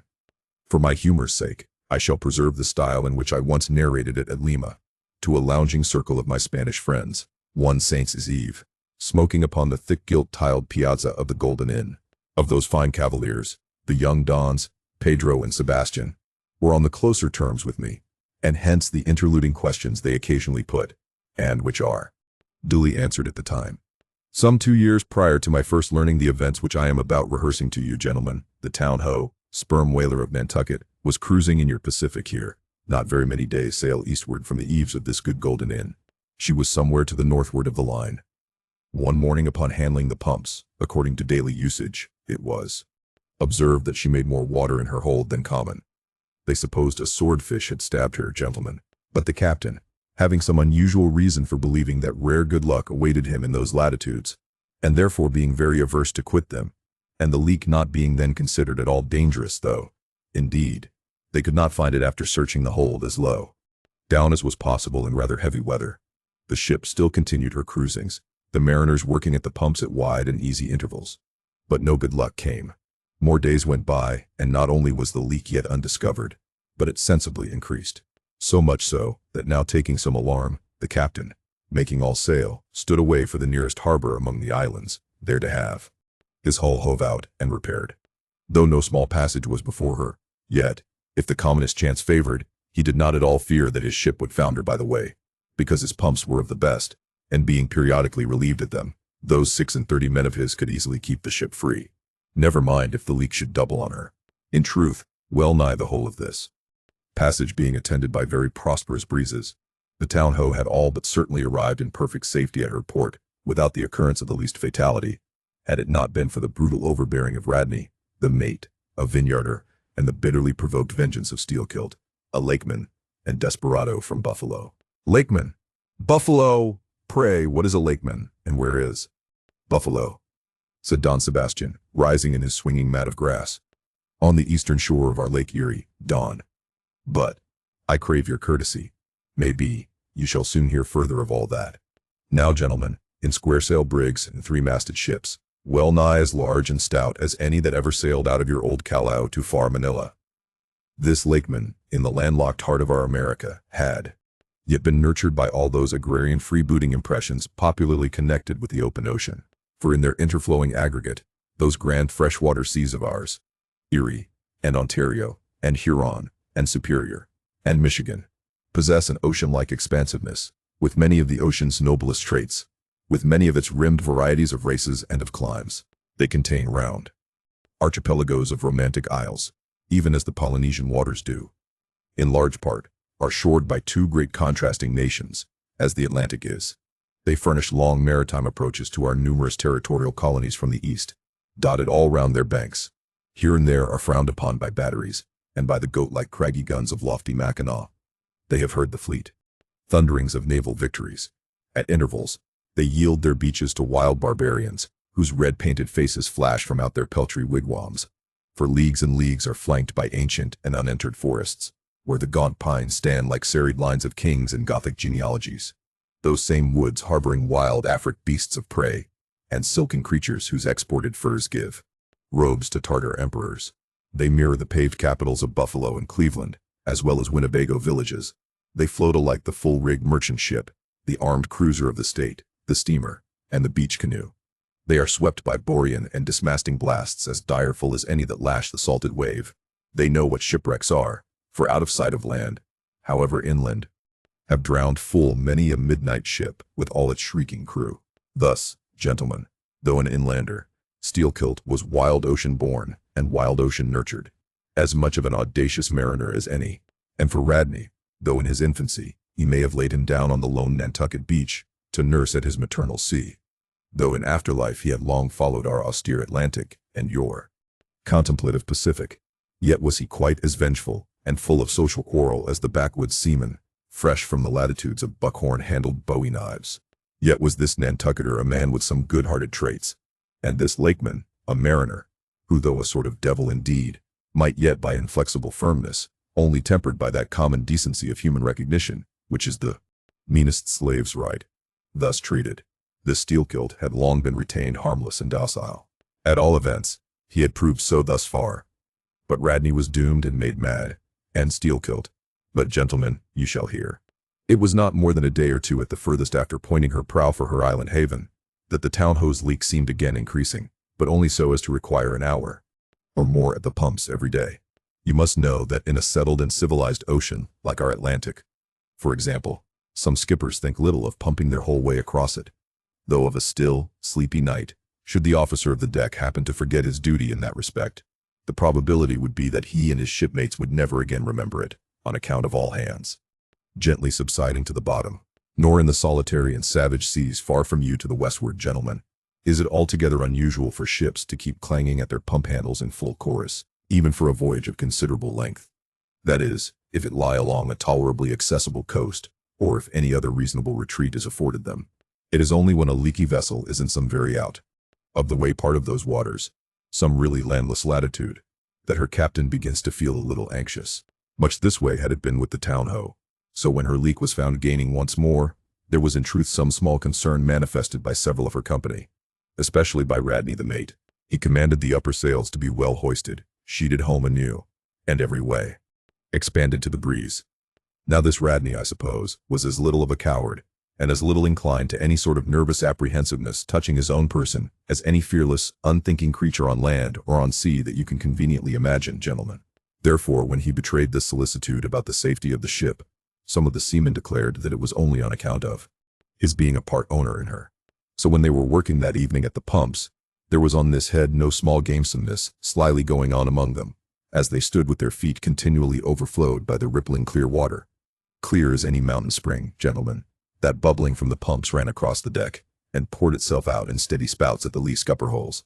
Now, as you well know, it is not seldom the case in this conventional world of ours, watery or otherwise, that when a person placed in command over his fellow men finds one of them to be very significantly his superior in general pride of manhood, straightway against that man he conceives an unconquerable dislike and bitterness, and if he have a chance he will pull down and pulverize that subaltern's tower, and make a little heap of dust of it. Be this conceit of mine as it may, gentlemen, at all events, Steelkilt was a tall and noble animal with a head like a Roman, and a flowing golden beard like the tasseled housings of your last viceroy's snorting charger, and a brain, and a heart, and a soul in him, gentlemen, which had made Steelkilt Charlemagne, had he been born son to Charlemagne, father. But Radney, the mate, was ugly as a mule, yet as hardy, as stubborn, as malicious. He did not love Steelkilt, and Steelkilt knew it. Being the mate drawing near as he was toiling at the pump with the rest, the Lakeman affected not to notice him, but unawed, went on with his gay banterings. Aye, my merry lads, it's a lively leak this. Hold a cannikin, one of ye, and let's have a taste. By the Lord, it's worth bottling. I tell you what, men, old Radson's investment must go for it. He had best cut away his part of the hull and tow it home. The fact is, boys, that swordfish only began the job. He's come back again with a gang of ship carpenters, sawfish, and filefish, and whatnot. And the whole posse of them are now hard at work cutting and slashing at the bottom, making improvements, I suppose. If old Rad were here now, I'd tell him to jump overboard and scatter him. They were playing the devil with his estate, I can tell him. But he's a simple old soul. Rad, and a beauty too. Boys, they say the rest of his property is invested in looking glasses. I wonder if he'd give a poor devil like me the model of his nose. Damn your eyes. What's that pump stopping for? Roared Radney, pretending not to have heard the sailors talk. Thunder away at it. Aye, aye, sir, said Steelkilt, merry as a cricket. Lively, boys. Lively, now. And with that the pump clanged like 50 fire engines. The men tossed their hats off to it, and ere long that peculiar gasping of the lungs was heard, which denotes the fullest tension of life's utmost energies, quitting the pump. At last, with the rest of his band, the lakeman went forward all panting, and sat himself down on the windlass, his face fiery red, his eyes bloodshot, and wiping the profuse sweat from his brow. Now what cozening fiend it was, gentlemen, that possessed Radney to meddle with such a man in that corpor really exasperated state, I know not, but so it happened. Intolerably striding along the deck, the mate commanded him to get a broom and sweep down the planks, and also a shovel, and remove some offensive matters consequent upon allowing a pig to run at large. Now, gentlemen, sweeping a ship's deck at sea is a piece of household work which in all times but raging gales is regularly attended to every evening. It has been known to be done in the case of ships actually foundering at the time. Such, gentlemen, is the inflexibility of sea usages, and the instinctive love of neatness in seamen, some of whom would not willingly drown without first washing their faces. But in all vessels this broom business is the prescriptive province of the boys, if boys there be aboard. Besides, it was the stronger men in the town-ho that had been divided into gangs, taking turns at the pumps, and being the most athletic seaman of them all, Steelkilt had been regularly assigned captain of one of the gangs. Consequently, he should have been freed from any trivial business, not connected with truly nautical duties, such being the case with his comrades. I mention all these particulars so that you may understand exactly how this affair stood between the two men. But there was more than this. The order about the shovel was almost as plainly meant to sting and insult Steelkilt, as though Radney had spat in his face. Any man who has gone sailor in a whale ship will understand this. And all this, and doubtless much more, the lakeman fully comprehended when the mate uttered his command. But as he sat still for a moment, and as he steadfastly looked into the mate's malignant eye, and perceived the stacks of powder casks heaped up in him, and the slow match silently burning along towards them, as he instinctively saw all this, that strange forbearance and unwillingness to stir up the deeper passionateness in any already ireful being, a repugnance most felt, when felt at all, by really valiant men even when aggrieved. This nameless phantom feeling, gentlemen, stole over Steelkilt. Therefore, in his ordinary tone, only a little broken by the bodily exhaustion he was temporarily in, he answered him saying that sweeping the deck was not his business, and he would not do it. And then, without at all alluding to the shovel, he pointed to 3 lads as the customary sweepers, who, not being billeted at the pumps, had done little or nothing all day. To this, Radney replied with an oath, in a most domineering and outrageous manner, unconditionally reiterating his command. Meanwhile advancing upon the still-seated lakeman, with an uplifted Quapper's club hammer, which he had snatched from a cask nearby, heated and irritated as he was by his spasmodic toil at the pumps. For all his first nameless feeling of forbearance, the sweating Steelkilt could but ill brook this bearing in the mate. But somehow still smothering the conflagration within him, without speaking he remained, doggedly rooted to his seat, till at last the incensed Radney shook the hammer within a few inches of his face, furiously commanding him to do his bidding. Steelkilt rose, and slowly retreating round the windlass, steadily followed by the mate, with his menacing hammer, deliberately repeated his intention not to obey. Seeing, however, that his forbearance had not the slightest effect, by an awful and unspeakable intimation with his twisted hand, he warned off the foolish and infatuated man. But it was to no purpose, and in this way the two went once slowly round the windlass, when, resolved at last no longer to retreat, bethinking him that he had now forborne as much as comported with his humor, the lakeman paused on the hatches, and thus spoke to the officer. "Mr. Radney, I will not obey you. Take that hammer away, or look to yourself." But the predestinated mate coming still closer to him, where the lakeman stood fixed, now shook the heavy hammer within an inch of his teeth, meanwhile repeating a string of insufferable maledictions, retreating not the thousandth part of an inch. Stabbing him in the eye with the unflinching poniard of his glance, Steelkilt, clenching his right hand behind him and creepingly drawing it back, told his persecutor that if the hammer but grazed his cheek, he, Steelkilt, would murder him. But, gentlemen, the fool had been branded for the slaughter by the gods. Immediately the hammer touched the cheek. The next instant, the lower jaw of the mate was stove in his head. He fell on the hatch spouting blood like a whale. Ere the cry could go aft, Steelkilt was shaking one of the backstays, leading far aloft to where two of his comrades were standing their mastheads. They were both canalers. "Canalers," cried Don Pedro. "We have seen many whale ships in our harbors, but never heard of your canalers." "Pardon? Who and what are they?" "Canalers, Don, are the boatmen belonging to our Grand Erie Canal. You must have heard of it." "Nay, senor. Hereabouts in this dull, warm, most lazy, and hereditary land, we know but little of your vigorous north." "I? Well then, Don, refill my cup. Your cheese is very fine. And ere proceeding further, I will tell ye what our canalers are, for such information may throw sidelight upon my story. For 360 miles, gentlemen, through the entire breadth of the state of New York, through numerous populous cities and most thriving villages, through long, dismal, uninhabited swamps and affluent, cultivated fields, unrivaled for fertility, by billiard room and bar room, through the holy of holies of great forests, on Roman arches over Indian rivers, through sun and shade, by happy hearts or broken, through all the wide contrasting scenery of those noble Mohawk counties, and especially by rows of snow-white chapels, whose spires stand almost like milestones, flows one continual stream of Venetianly corrupt and often lawless life. There's your true Ashanti, gentlemen. There howl your pagans, where you ever find them, next door to you, under the long-flung shadow, and the snug patronizing lee of churches, for by some curious fatality, as it is often noted of your metropolitan freebooters, that they ever encamp around the halls of justice, so sinners, gentlemen, most abound in holiest vicinities."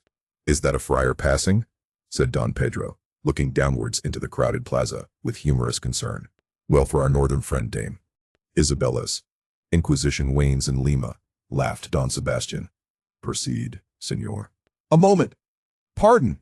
In the name of all us Limese, I but desire to express to you, Sir Sailor, that we have by no means overlooked your delicacy in not substituting present Lima for distant Venice in your corrupt comparison. Oh, do not bow and look surprised. You know the proverb all along this coast, corrupt as Lima. It but bears out your saying too. Churches more plentiful than billiard tables, and forever open, and corrupt as Lima. So too Venice. I have been there, the holy city of the blessed evangelist St. Mark. St. Mark. St. Dominic. Purge it. Your cup. Thanks. Here I refill. Now, you pour out again. Freely depicted in his own vocation, gentlemen, the canaler would make a fine dramatic hero, so abundantly and picturesquely wicked is he. Like Mark Antony, for days and days along his green-turfed, flowery Nile, he indolently floats, openly toying with his red-cheeked Cleopatra, ripening his apricot thigh upon the sunny deck. But ashore, all this effeminacy is dashed.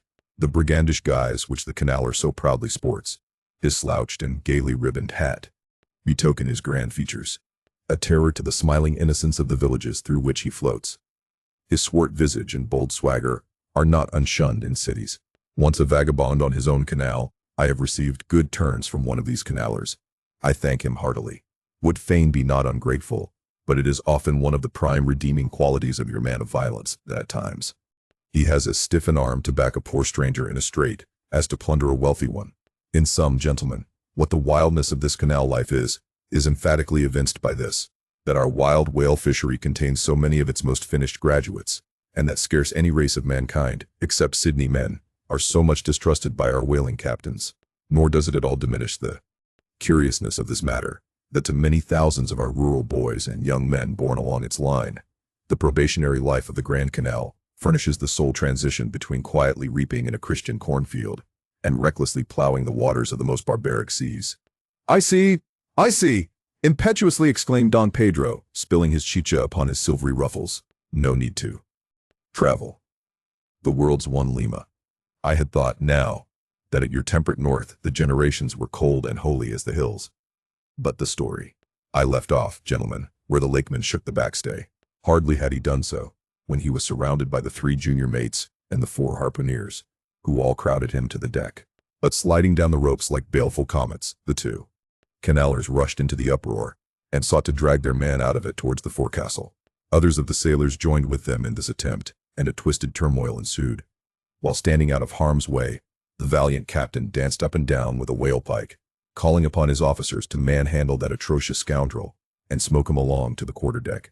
At intervals, he ran close up to the revolving border of the confusion, and prying into the heart of it with his pike, sought to prick out the object of his resentment. But Steelkilt and his desperadoes were too much for them all.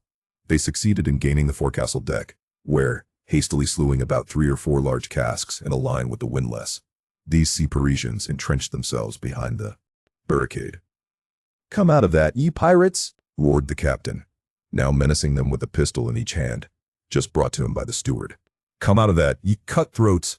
Steelkilt leaped on the barricade, and striding up and down there, defied the worst the pistols could do, but gave the captain to understand distinctly that his, Steelkilt's, death would be the signal for a murderous mutiny on the part of all hands. Fearing in his heart lest this might prove but too true, the captain a little desisted, but still commanded the insurgents instantly to return to their duty. "Will you promise not to touch us if we do?" demanded their ringleader. Turn to. "I make no promise. To your duty. Do you want to sink the ship by knocking off at a time like this? Turn to." And he once more raised a pistol. "Sink the ship," cried Steelkilt. "I let her sink. Not a man of us turns to, unless you swear not to raise a rope yarn against us. What say ye, men?" Turning to his comrades. A fierce cheer was their response. The lakeman now patrolled the barricade, all the while keeping his eye on the captain, and jerking out such sentences as these. "It's not our fault. We did twan it. I told him to take his hammer away. It was boy's business. He might have known me before this. I told him not to prick the buffalo. I believe I have broken a finger here against his cursed jaw. Ain't those mincing knives down in the forecastle there, men? Look to those handspikes, my hearties. Captain, by God, look to yourself. Say the word. Don't be a fool. Forget it. We are ready to turn to. Treat us decently, and we re your men. But we won't be flogged. Turn to. I make no promises. Turn to, I say." "Look ye now," cried the lakeman, flinging out his arm towards him. "There are a few of us here, and I am one of them, who have shipped for the cruise. Dicey. Now, as you well know, sir, we can claim our discharge as soon as the anchor is down, so we don't want to row. It's not our interest. We want to be peaceable. We are ready to work, but we won't be flogged." "Turn to," roared the captain. Steelkilt glanced round him a moment, and then said, "I tell you what it is now, captain. Rather than kill ye, and be hung for such a shabby rascal, we won't lift a hand against ye unless ye attack us. But till you say the word about not flogging us, we don't do a hand's turn.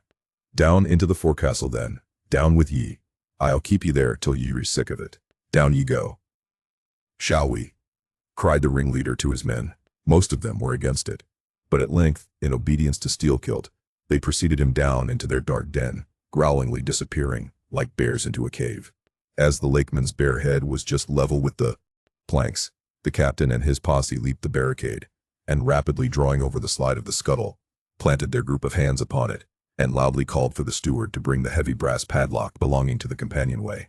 Then opening the slide a little, the captain whispered something down the crack, closed it, and turned the key upon them.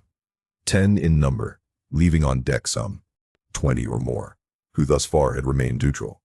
All night a wide-awake watch was kept by all the officers, forward and aft, especially about the forecastle scuttle and fore-hatchway, at which last place it was feared the insurgents might emerge, after breaking through the bulkhead below. But the hours of darkness passed in peace, the men who still remained at their duty toiling hard at the pumps, whose clinking and clanking at intervals through the dreary night dismally resounded through the ship. At sunrise the captain went forward, and knocking on the deck, summoned the prisoners to work. But with a yell they refused. Water was then lowered down to them, and a couple of handfuls of biscuit were tossed after it. When again turning the key upon them and pocketing it, the captain returned to the quarterdeck. Twice every day for 3 days this was repeated. But on the 4th morning a confused wrangling, and then a scuffling was heard, as the customary summons was delivered, and suddenly 4 men burst up from the forecastle, saying they were ready to turn to. The fetid closeness of the air, and a famishing diet, united perhaps to some fears of ultimate retribution, had constrained them to surrender at discretion.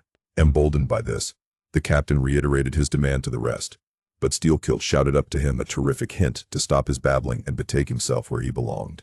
On the fifth morning, 3 others of the mutineers bolted up into the air from the desperate arms below that sought to restrain them. Only 3 were left. "Better turn to now?" said the captain with a heartless jeer. "Shut us up again, will ye?" cried Steelkilt. "Oh, certainly," said the captain, and the key clicked. It was at this point, gentlemen, that enraged by the defection of 7 of his former associates, and stung by the mocking voice that had last hailed him, and maddened by his long entombment in a place as black as the bowels of despair, it was then that Steelkilt proposed to the 2 canallers, thus far apparently of one mind with him, to burst out of their hole at the next summoning of the garrison, and armed with their keen mincing knives, long, crescentic, heavy implements with a handle at each end, run amuck from the bowsprit to the taffrail, and if by any devilishness of desperation possible, seize the ship. For himself, he would do this, he said, whether they joined him or not. That was the last night he should spend in that den. But the scheme met with no opposition on the part of the other 2. They swore they were ready for that, or for any other mad thing, for anything in short but a surrender. And what was more, they each insisted upon being the first man on deck, when the time to make the rush should come. But to this their leader as fiercely objected, reserving that priority for himself, particularly as his 2 comrades would not yield, the one to the other, in the matter, and both of them could not be first, for the latter would but admit 1 man at a time. And here, gentlemen, the foul play of these miscreants must come out. Upon hearing the frantic project of their leader, each in his own separate soul had suddenly lighted, it would seem, upon the same piece of treachery, namely, to be foremost in breaking out, in order to be the first of the 3, though the last of the 10, to surrender, and thereby secure whatever small chance of pardon such conduct might merit.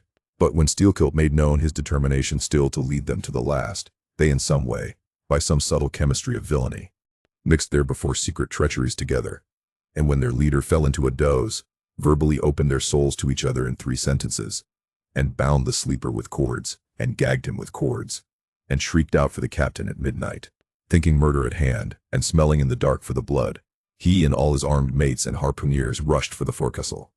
In a few minutes the scuttle was opened, and, bound hand and foot, the still struggling ringleader was shoved up into the air by his perfidious allies, who at once claimed the honor of securing a man who had been fully ripe for murder. But all these were collared, and dragged along the deck like dead cattle, and, side by side, were seized up into the mizzen rigging, like 3/4 of meat. And there they hung till morning. "Damn ye," cried the captain, pacing to and fro before them. "The vultures would not touch ye, ye villains." At sunrise he summoned all hands, and separating those who had rebelled from those who had taken no part in the mutiny, he told the former that he had a good mind to flog them all round. Thought, upon the whole, he would do so. He ought to. Justice demanded it. But for the present, considering their timely surrender, he would let them go with a reprimand, which he accordingly administered in the vernacular. "But as for you, ye carrion rogues," turning to the 3 men in the rigging, "for you, I mean to mince ye up for the tripods." And seizing a rope, he applied it with all his might to the backs of the 2 traitors, till they yelled no more, but lifelessly hung their heads sideways, as the 2 crucified thieves are drawn. "My wrist is sprained with ye," he cried, at last. "But there is still rope enough left for you, my fine bantam. That wouldn't Tut give up. Take that gag from his mouth, and let us hear what he can say for himself." For a moment the exhausted mutineer made a tremulous motion of his cramped jaws, and then, painfully, twisting round his head, said in a sort of hiss, "What I say is this, and mind it well, if you flog me, I murder you. Say ye so, then see how you frighten me." And the captain drew off with the rope to strike. "Best not," hissed the lakeman. "But I must," and the rope was once more drawn back for the stroke. Steelkilt here hissed out something, inaudible to all but the captain, who, to the amazement of all hands, started back, paced the deck rapidly 2 or 3 times, and then suddenly throwing down his rope said, "I won't do it. Let him go. Cut him down. Die here?" But as the junior mates were hurrying to execute the order, a pale man, with a bandaged head, arrested them.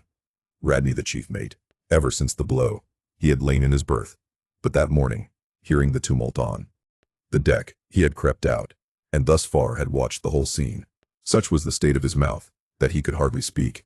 But mumbling something about his being willing and able to do what the captain dared not attempt, he snatched the rope and advanced to his pinioned foe. "You are a coward," hissed the lakeman. "So I am, but take that." The mate was in the very act of striking, when another hiss stayed his uplifted arm. He paused, and then pausing no more, made good his word, spite of Steelkilt's threat, whatever that might have been. The three men were then cut down, all hands were turned to, and, sullenly worked by the moody seamen, the iron pumps clanged as before. Just after dark that day, when one watch had retired below, a clamor was heard in the forecastle, and the two trembling traders running up, besieged the cabin door, saying they durst not consort with the crew. Entreaties, cuffs, and kicks could not drive them back, so at their own instance they were put down in the ship's run for salvation. Still, no sign of mutiny reappeared among the rest. On the contrary, it seemed that mainly at Steelkilt's instigation, they had resolved to maintain the strictest peacefulness, obey all orders to the last, and, when the ship reached port, desert her in a body. But in order to ensure the speediest end to the voyage, they all agreed to another thing, namely, not to sing out for whales, in case any should be discovered. For, spite of her leak, and spite of all her other perils, the town host still maintained her mastheads, and her captain was just as willing to lower for a fish that moment, as on the day his craft first struck the cruising ground. And Radney the mate was quite as ready to change his berth for a boat, and with his bandaged mouth seek to gag in death the vital jaw of the whale. But though the lakeman had induced the seamen to adopt this sort of passiveness in their conduct, he kept his own counsel, at least till all was over, concerning his own proper and private revenge upon the man who had stung him in the ventricles of his heart. He was in Radney the chief mate's watch, and as if the infatuated man sought to run more than halfway to meet his doom, after the scene at the rigging, he insisted, against the express counsel of the captain, upon resuming the head of his watch at night. Upon this, and one or two other circumstances, Steelkilt systematically built the plan of his revenge. During the night, Radney had an unseamanlike way of sitting on the bulwarks of the quarterdeck, and leaning his arm upon the gunwale of the boat which was hoisted up there, a little above the ship's side. In this attitude, it was well known, he sometimes dozed. There was a considerable vacancy between the boat and the ship, and down between this was the sea. Steelkilt calculated his time, and found that his next trick at the helm would come round at 2 o'clock, in the morning of the third day from that in which he had been betrayed. At his leisure, he employed the interval in braiding something very carefully in his watches below. "What are you making there?" said a shipmate. "What do you think? What does it look like?" "Like a lanyard for your bag, but it's an odd one, seems to me." "Yes, rather oddish," said the lakeman, holding it at arm's length before him. "But I think it will answer." "Shipmate, I have enough twine. Have you any?" But there was none in the forecastle. "Then I must get some from old Rad." And he rose to go aft. "You don't mean to go a-begging to him?" said a sailor. "Why not? Do you think he won't do me a turn, when it's to help himself in the end, shipmate?" And going to the mate, he looked at him quietly, and asked him for some twine to mend his hammock. It was given him. Neither twine nor lanyard were seen again. But the next night an iron ball, closely netted, partly rolled from the pocket of the lakeman's monkey jacket, as he was tucking the coat into his hammock for a pillow. 24 hours after, his trick at the silent helm, nigh to the man who was apt to doze over the grave, always ready dug to the seaman's hand. That fatal hour was then to come, and in the foreordaining soul of Steelkilt, the mate was already stark and stretched as a corpse, with his forehead crushed in. But gentlemen, a fool saved the would-be murderer from the bloody deed he had planned. Yet complete revenge he had, and without being the avenger. For by a mysterious fatality, heaven itself seemed to step in to take out of his hands into its own the damning thing he would have done. It was just between daybreak and sunrise of the morning of the second day, when they were washing down the decks, that a stupid Tenerife man, drawing water in the main chains, all at once shouted out, "There she rolls, there she rolls." Jesu, what a whale! It was Moby-Dick. "Moby-Dick," cried Don Sebastian. "Stin Dominic, Sir Sailor, but do whales have christenings? Whom call you Moby-Dick?" "A very white, and famous, and most deadly immortal monster, Don. But that would be too long a story." How?" cried all the young Spaniards, crowding. "Nay, Dons. Nay, Dons. Dons. Nay, I cannot rehearse that now. Let me get more into the air, sirs." "The chicha, the chicha, the chicha," cried Don Pedro. "Our vigorous friend looks faint. Fill up his empty glass." No need, gentlemen. One moment, and I proceed. Now, gentlemen. So suddenly perceiving the snowy whale within 50 yards of the ship, forgetful of the compact among the crew, in the excitement of the moment, the Tenerife man had instinctively and involuntarily lifted his voice for the monster, though for some little time past it had been plainly beheld from the 3 sullen mastheads. All was now a frenzy. The white whale, the white whale, the white whale, was the cry from captain, mates, and harpooneers, who, undeterred by fearful rumors, were all anxious to capture so famous and precious a fish, while the dogged crew eyed askance, and with curses, the appalling beauty of the vast milky mass, that lit up by a horizontal spangling sun, shifted and glistened like a living opal in the blue morning sea. Gentlemen, a strange fatality pervades the whole career of these events, as if verily mapped out before the world itself was charted.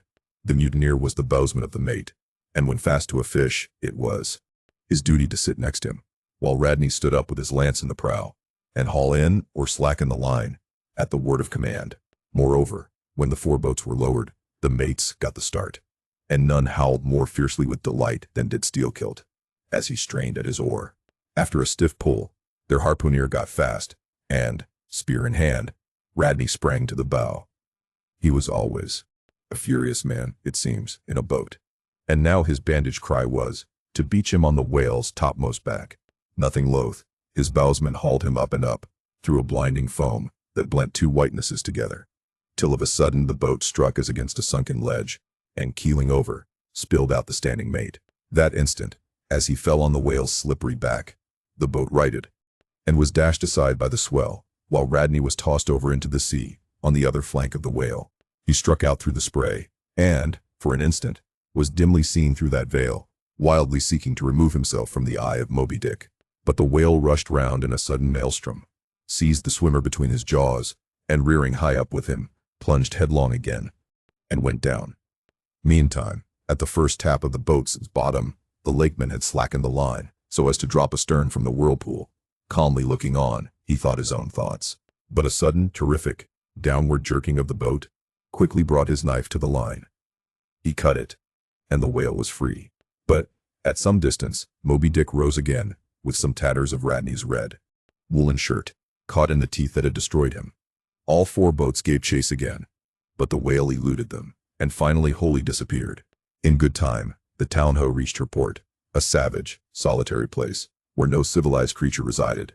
There, headed by the lakeman, all but 5 or 6 of the foremastmen deliberately deserted among the palms. Eventually, as it turned out, seizing a large double war canoe of the savages, and setting sail for some other harbor. The ship's company being reduced to but a handful, the captain called upon the islanders to assist him in the laborious business of heaving down the ship to stop the leak. But to such unresting vigilance over their dangerous allies was this small band of whites necessitated, both by night and by day, and so extreme was the hard work they underwent, that upon the vessel being ready again for sea, they were in such a weakened condition that the captain durst not put off with them in so heavy a vessel. After taking counsel with his officers, he anchored the ship as far offshore as possible, loaded and ran out his 2 cannon from the bows, stacked his muskets on the poop, and warning the islanders not to approach the ship at their peril, took 1 man with him, and setting the sail of his best whale-boat, steered straight before the wind for Tahiti, 500 miles distant, to procure a reinforcement to his crew. On the 4th day of the sail, a large canoe was descried, which seemed to have touched at a low isle of corals. He steered away from it, but the savage craft bore down on him, and soon the voice of Steelkilt hailed him to heave to, or he would run him under water. The captain presented a pistol. With 1 foot on each prow of the yoked war canoes, the lakeman laughed him to scorn, assuring him that if the pistol so much as clicked in the lock, he would bury him in bubbles and foam. "What do you want of me?" cried the captain. "Where are you bound? And for what are you bound?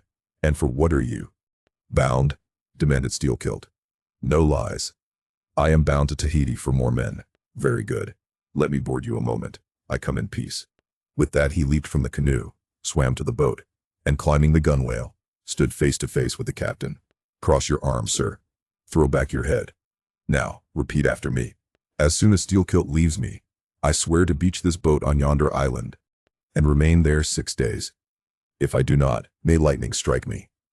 "A pretty scholar," laughed the lakeman. "Adios, senor," and leaping into the sea, he swam back to his comrades.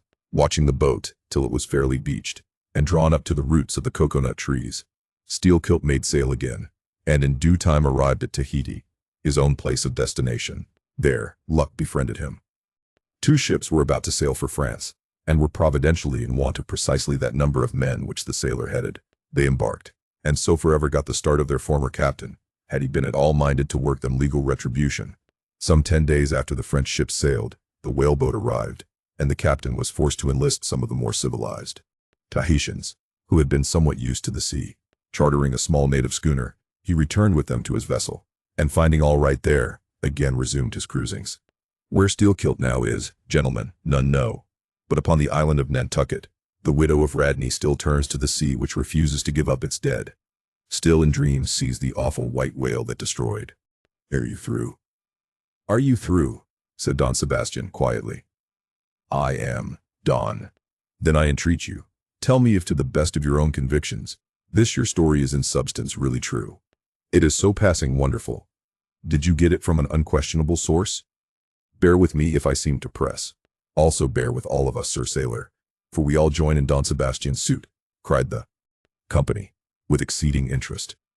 Is there a copy of the Holy Evangelists in the Golden Inn, gentlemen? Nay, said Don Sebastian, but I know a worthy priest nearby, who will quickly procure one for me. I go for it. But are you well advised? This may grow too serious. Will you be so good as to bring the priest also, Don? Though there are no auto de fes in Lima now, said one of the company to another. I fear our sailor friend runs risk of the archiepiscopacy. Let us withdraw more out of the moonlight. I see no need of this. Excuse me for running after you, Don Sebastian, but may I also beg that you will be particular in procuring the largest sized evangelist you can. This is the priest. He brings you the evangelists, said Don Sebastian, gravely, returning with a tall and solemn figure. Let me remove my hat. Now, venerable priest, further into the light, and hold the holy book before me that I may touch it. So help me heaven, and on my honor the story I have told ye, gentlemen, is in substance, and its great items, true. I know it to be true. It happened on this ball. I trod the ship. I knew the crew. I have seen and talked with Steelkilt since the death of Radney. Chapter 55.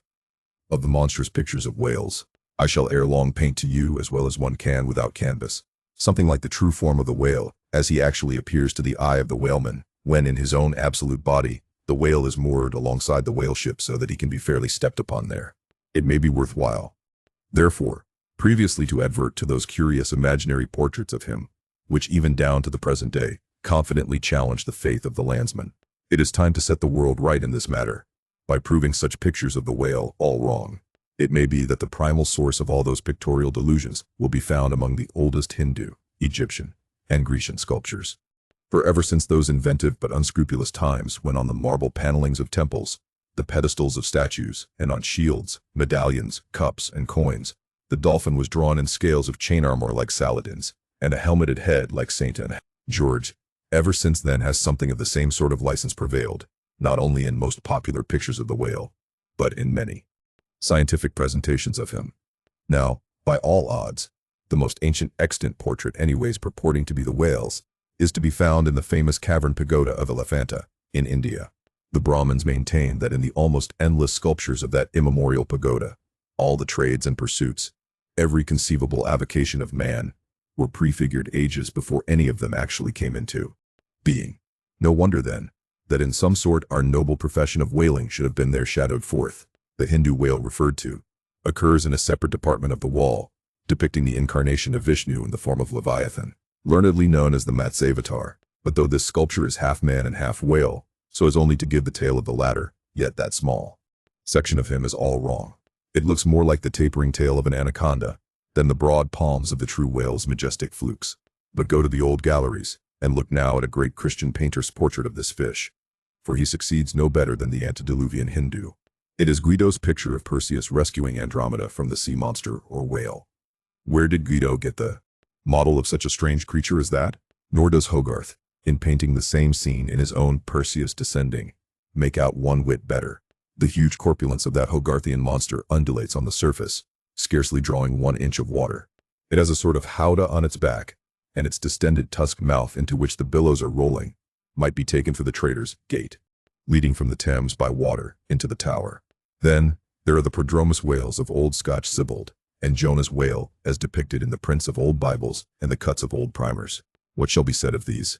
As for the bookbinder's whale winding like a vine stalk around the stalk of a descending anchor, as stamped and gilded on the backs and title pages of many books both old and new, that is a very picturesque but purely fabulous creature, imitated, I take it, from the like figures on antique vases. Though universally denominated a dolphin, I nevertheless call this bookbinder's fish an attempt at a whale, because it was so intended when the device was first introduced. It was introduced by an old Italian publisher somewhere about the 15th century, during the revival of learning. And in those days, and even down to a comparatively late period, dolphins were popularly supposed to be a species of the Leviathan.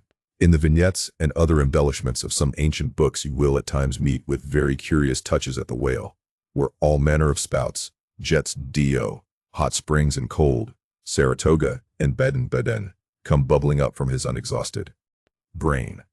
In the title page of the original edition of the Advancement of Learning, you will find some curious whales. But quitting all these unprofessional attempts, let us glance at those pictures of Leviathan purporting to be sober, scientific delineations by those who know.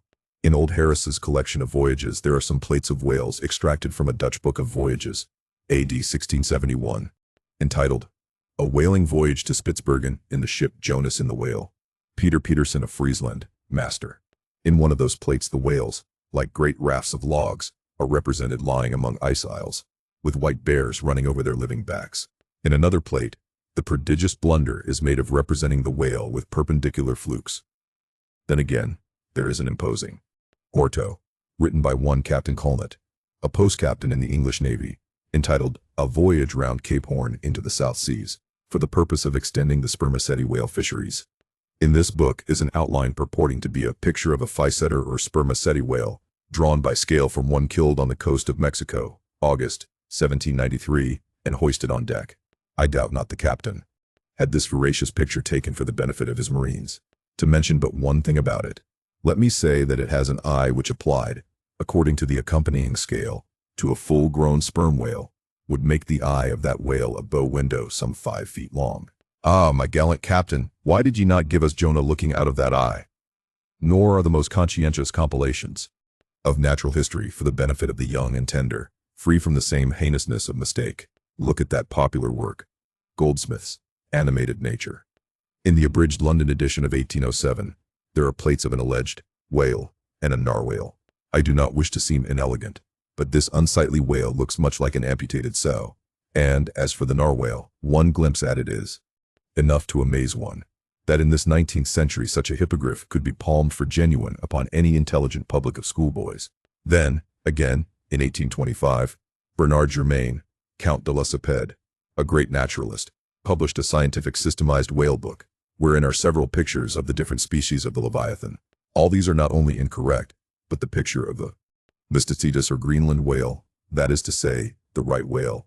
Even Scoresby, a long-experienced man as touching that species, declares not to have its counterpart in nature. But the placing of the capsheaf to all this blundering business was reserved for the scientific Frederick Cuvier, brother to the famous Baron. In 1836, he published a natural history of whales, in which he gives what he calls a picture of the sperm whale. Before showing that picture to any Nantucketer, you had best provide for your summary retreat from Nantucket. In a word, Frederick Cuvier's sperm whale is not a sperm whale, but a squash. Of course, he never had the benefit of a whaling voyage. Such men seldom have.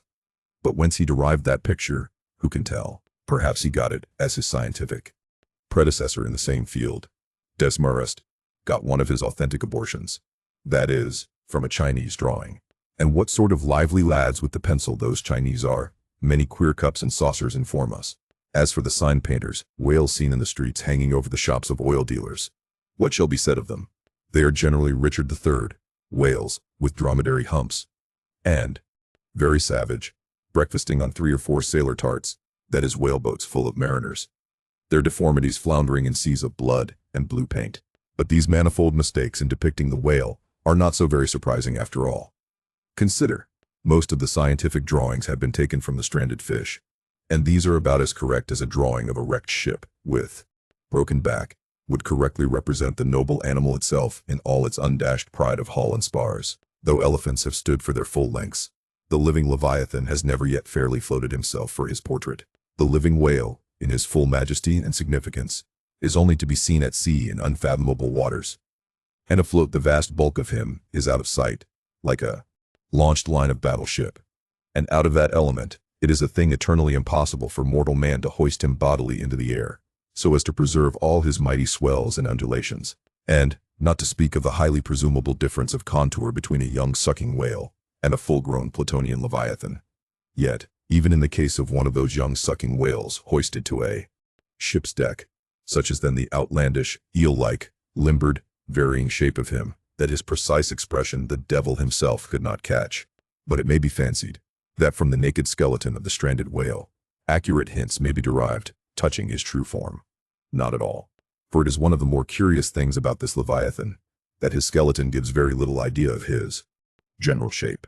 Though Jeremy Bentham's skeleton, which hangs for candelabra in the library of one of his executors, correctly conveys the idea of a burly-browed utilitarian old gentleman, with all Jeremy's other leading personal characteristics. Yet nothing of this kind could be inferred from any Leviathan's articulated bones. In fact, as the great Hunter says, the mere skeleton of the whale bears the same relation to the fully invested and padded animal as the insect does to the chrysalis that so roundingly envelopes it. This peculiarity is strikingly evinced in the head, as in some part of this book will be incidentally shown. It is also very curiously displayed in the side fin, the bones of which almost exactly answer to the bones of the human hand, minus only the thumb. This fin has 4 regular bone fingers, the index, middle, ring, and little finger. But all these are permanently lodged in their fleshy covering, as the human fingers in an artificial covering. However recklessly the whale may sometimes serve us, said Humor Stubb one day, he can never be truly said to handle us without mittens. For all these reasons, then, any way you may look at it, you must needs conclude that the great Leviathan is that one creature in the world which must remain unpainted to the last. True, one portrait may hit the mark much nearer than another, but none can hit it with any very considerable degree of exactness. So there is no earthly way of finding out precisely what the whale really looks like.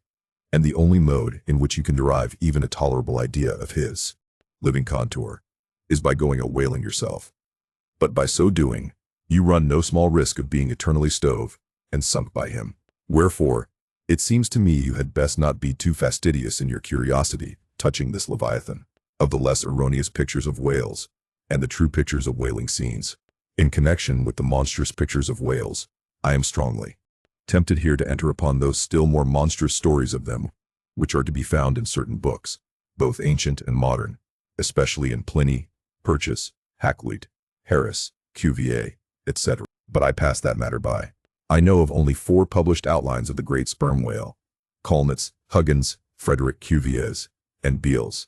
In the previous chapter, Colnett and Cuvier have been referred to. Huggins's is far better than theirs, but, by great odds, Beale's is the best. All Beale's drawings of this whale are good, excepting the middle figure in the picture of 3 whales in various attitudes, capping his second chapter. His frontispiece, boats attacking sperm whales, though no doubt calculated to excite the civil skepticism of some parlor men, is admirably correct and lifelike in its general effect. Some of the sperm whale drawings in J. Ross Brown are pretty correct in contour, but they are wretchedly engraved. That is not his fault, though. Of the right whale, the best outline pictures are in Scoresby, but they are drawn on too small a scale to convey a desirable impression. He has but one picture of whaling scenes, and this is a sad deficiency, because it is by such pictures only, when at all well done, that you can derive anything like a truthful idea of the living whale as seen by his living hunters. But taken for all in all, by far the finest, though in some details not the most correct, presentations of whales and whaling scenes to be anywhere found, are 2 large French engravings, well executed, and taken from paintings by one Garnery. Respectively, they represent attacks on the sperm and right whale. In the first engraving, a noble sperm whale is depicted in full majesty of might, just risen beneath the boat from the profundities of the ocean, and bearing high in the air upon his back the terrific wreck of the Stubborn planks. The prow of the boat is partially unbroken, and is drawn just balancing upon the monster's spine. And, standing in that prow, for that one single incomputable flash of time, you behold an oarsman, half shrouded by the incensed boiling spout of the whale, and in the act of leaping, as if from a precipice. The action of the whole thing is wonderfully good and true. The half-emptied line tub floats on the whitened sea. The wooden poles of the spilled harpoons obliquely bob in it. The heads of the swimming crew are scattered about the whale in contrasting expressions of affright, while in the black stormy distance the ship is bearing down upon the scene. Serious fault might be found with the anatomical details of this whale, but let that pass, since, for the life of me, I could not draw so good a one. In the second engraving, the boat is in the act of drawing alongside the barnacled flank of a large running right whale that rolls his black weedy bulk in the sea like some mossy rock slide from the Patagonian cliffs. His jets are erect, full and black like soot, so that from so abounding a smoke in the chimney, you would think there must be a brave supper cooking in the great bowels below. Seafowls are pecking at the small crabs, shellfish, and other sea candies and macaroni, which the right whale sometimes carries on his pestilent back. And all the while the thick-lipped leviathan is rushing through the deep, leaving tons of tumultuous white curds in his wake, and causing the slight boat to rock in the swells like a skiff caught nigh the paddle wheels of an ocean steamer. Thus, the foreground is all raging commotion, but behind, in admirable artistic contrast, is the glassy level of a sea becalmed, the drooping unstarched sails of the powerless ship, and the inert mass of a dead whale, a conquered fortress, with the flag of capture lazily hanging from the whale pole inserted into his spout hole. Who Garnery the painter is, or was, I know not. But my life for it he was either practically conversant with his subject, or else marvelously tutored by some experienced whaleman. The French are the lads for painting action. Go and gaze upon all the paintings of Europe, and where will you find such a gallery of living and breathing commotion on canvas, as in that triumphal hall at Versailles, where the beholder fights his way, pell-mell, through the consecutive great battles of France, where every sword seems a flash of the northern lights, and the successive armed kings and emperors dash by, like a charge of crowned centaurs. Not wholly unworthy of a place in that gallery are these sea battle pieces of Garnery. The natural aptitude of the French for seizing the picturesqueness of things seems to be peculiarly evinced in what paintings and engravings they have of their whaling scenes. With not 1/10 of England's experience in the fishery, and not the 1,000th part of that of the Americans, they have nevertheless furnished both nations with the only finished sketches at all capable of conveying the real spirit of the whale hunt. For the most part, the English and American whale draftsmen seem entirely content with presenting the mechanical outline of things, such as the vacant profile of the whale, which, so far as picturesqueness of effect is concerned, is about tantamount to sketching the profile of a pyramid. Even Scoresby, the justly renowned right whaleman, after giving us a stiff full length of the Greenland whale, and 3 or 4 delicate miniatures of narwhals and porpoises, treats us to a series of classical engravings of boat hooks, chopping knives, and grapnels, and with the microscopic diligence of a Leeuwenhoek, submits to the inspection of a shivering world 96 facsimiles of magnified Arctic snow crystals. I mean no disparagement to the excellent voyager. I honor him for a veteran. But in so important a matter, it was certainly an oversight not to have procured for every crystal a sworn affidavit taken before a Greenland justice of the peace. In addition to those fine engravings from Garnery, there are 2 other French engravings worthy of note, by someone who subscribes himself Durand. One of them, though not precisely adapted to our present purpose, nevertheless deserves mention on other accounts. It is a quiet noon scene among the isles of the Pacific. A French whaler anchored inshore in a calm and lazily taking water on board. The loosened sails of the ship, and the long leaves of the palms in the background, both drooping together in the breezeless air. The effect is very fine, when considered with reference to its presenting the hardy fishermen under one of their few aspects of oriental repose. The other engraving is quite a different affair. The ship hove to upon the open sea, and in the very heart of the leviathanic life, with a right whale alongside. The vessel, in the act of cutting in, hove over to the monster as if to a key, and a boat, hurriedly pushing off from this scene of activity, is about giving chase to whales in the distance. The harpoons and lances lie leveled for use. 3 oarsmen are just setting the mast in its hole, while from a sudden roll of the sea, the little craft stands half erect out of the water, like a rearing horse. From the ship, the smoke of the torments of the boiling whale is going up like the smoke over a village of smithies, and to windward, a black cloud, rising up with earnest of squalls and rains, seems to quicken the activity of the excited seaman. Chapter 57. Of whales in paint, in teeth, in wood, in sheet iron, in stone, in mountains, in stars. On Tower Hill as you go down to the London docks, you may have seen a crippled beggar, or kedger, as the sailors say, holding a painted board before him, representing the tragic scene in which he lost his leg. There are 3 whales and 3 boats. and one of the boats, presumed to contain the missing leg in all its original integrity, is being crunched by the jaws of the foremost whale. Anytime these 10 years. Tell me, has that man held up that picture and exhibited that stump to an incredulous world? But the time of his justification has now come. His 3 whales are as good whales as were ever published in Wapping, at any rate, and his stump as unquestionable a stump as any you will find in the western clearings.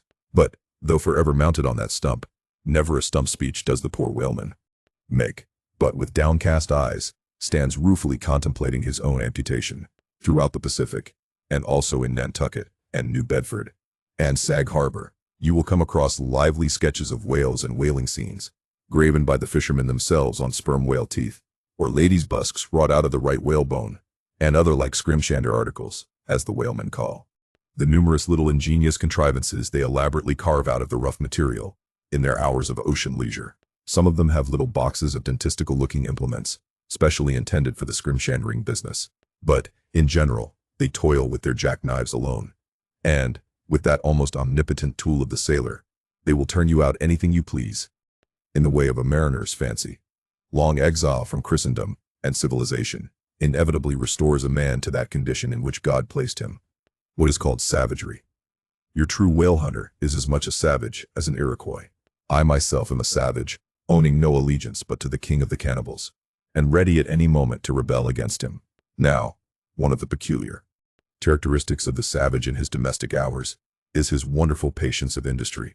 An ancient Hawaiian war club or spear paddle, in its full multiplicity and elaboration of carving, is as great a trophy of human perseverance as a Latin lexicon. For with but a bit of broken seashell or a shark's tooth, that miraculous intricacy of wooden network has been achieved, and it has cost steady years of steady application.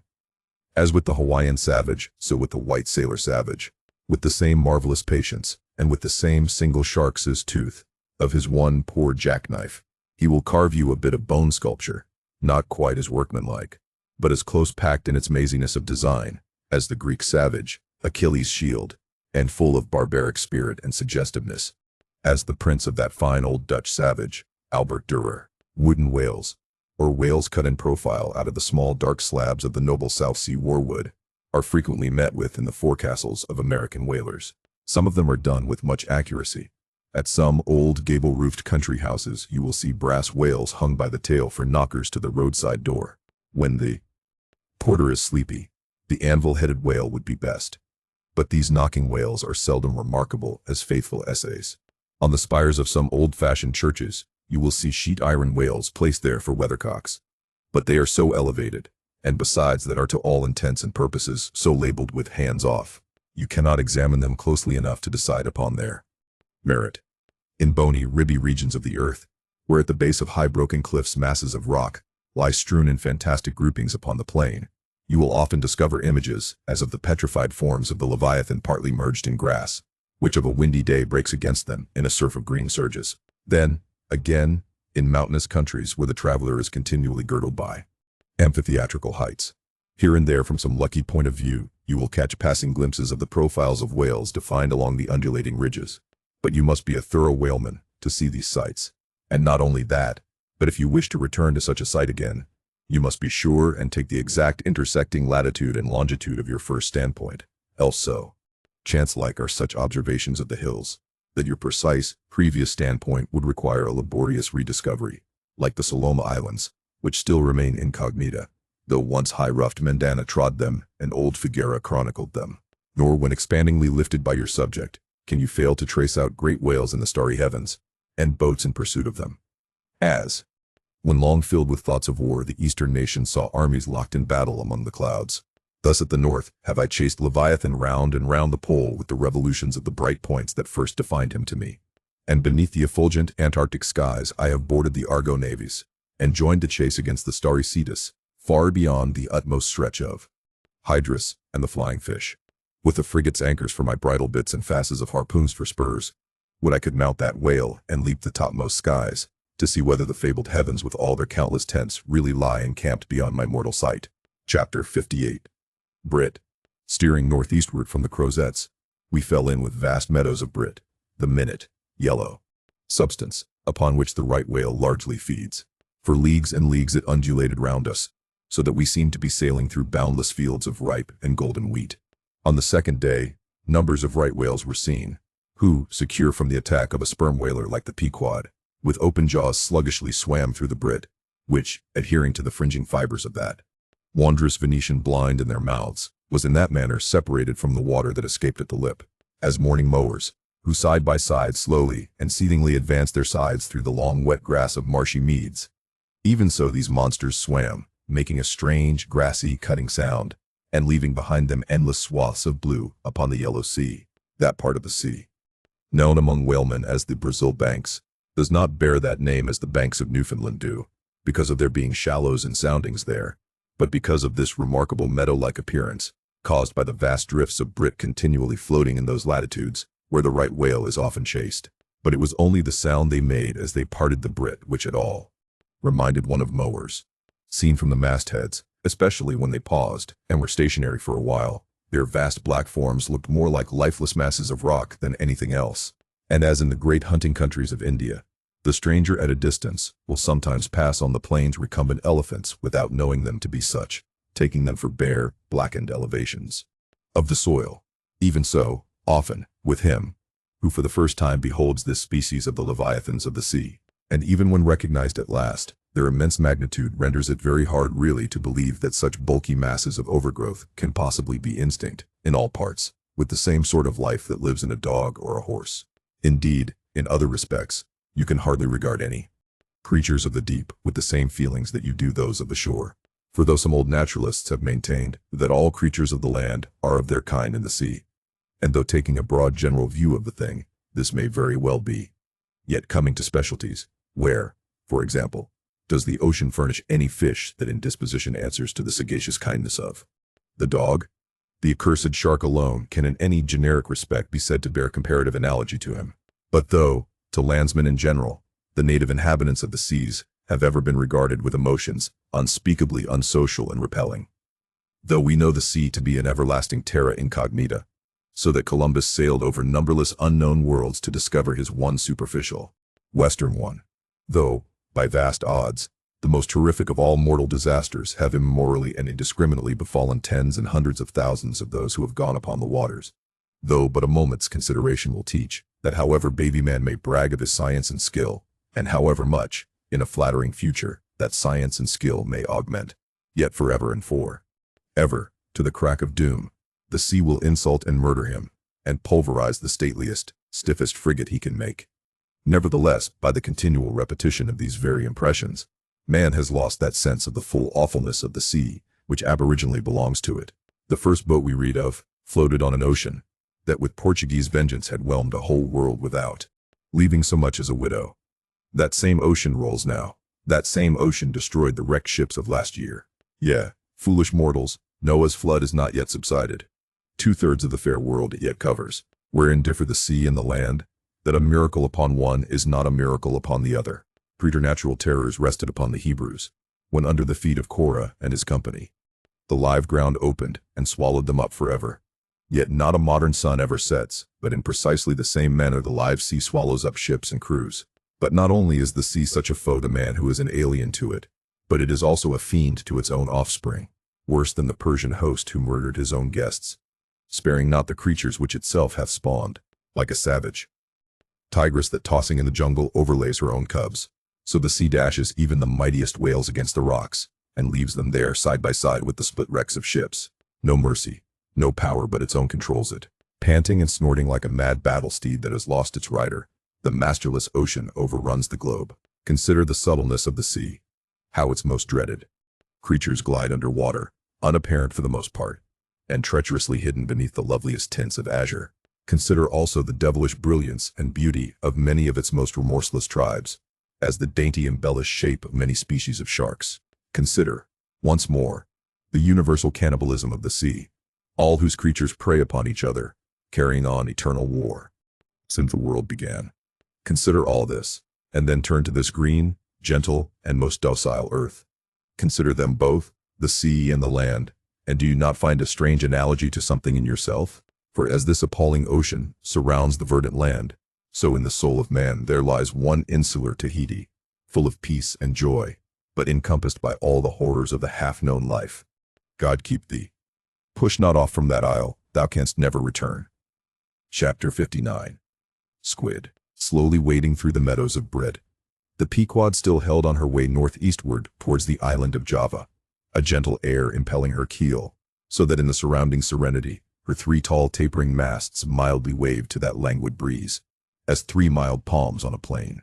And still, at wide intervals in the silvery night, the lonely, alluring jet would be seen. But one transparent blue morning, when a stillness almost preternatural spread over the sea, however unattended with any stagnant calm, when the long burnished sunglade on the waters seemed a golden finger laid across them, enjoining some secrecy, when the slippered waves whispered together as they softly ran on. In this profound hush of the visible sphere, a strange specter was seen by Daggoo from the main masthead. In the distance, a great white mass lazily rose, and rising higher and higher, and disentangling itself from the azure, at last gleamed before our prow like a snowslide, new slid from the hills, thus glistening for a moment, as slowly it subsided and sank. Then once more arose, and silently gleamed. It seemed not a whale. And yet is this Moby-Dick? Thought Daggoo. Again the phantom went down, but on reappearing once more, with a stiletto-like cry that startled every man from his nod, the Negro yelled out, "There! There again! There she breaches! Right ahead! The white whale! The white whale! The white whale!" Upon this, the seamen rushed to the yardarms, as in swarming time the bees rushed to the bows. Bareheaded in the sultry sun, Ahab stood on the bowsprit, and with one hand pushed far behind in readiness to wave his orders to the helmsman, cast his eager glance in the direction indicated aloft by the outstretched motionless arm of Daggoo, whether the flitting attendants of the once still and solitary jet had gradually worked upon Ahab, so that he was now prepared to connect the ideas of mildness and repose with the first sight of the particular whale he pursued.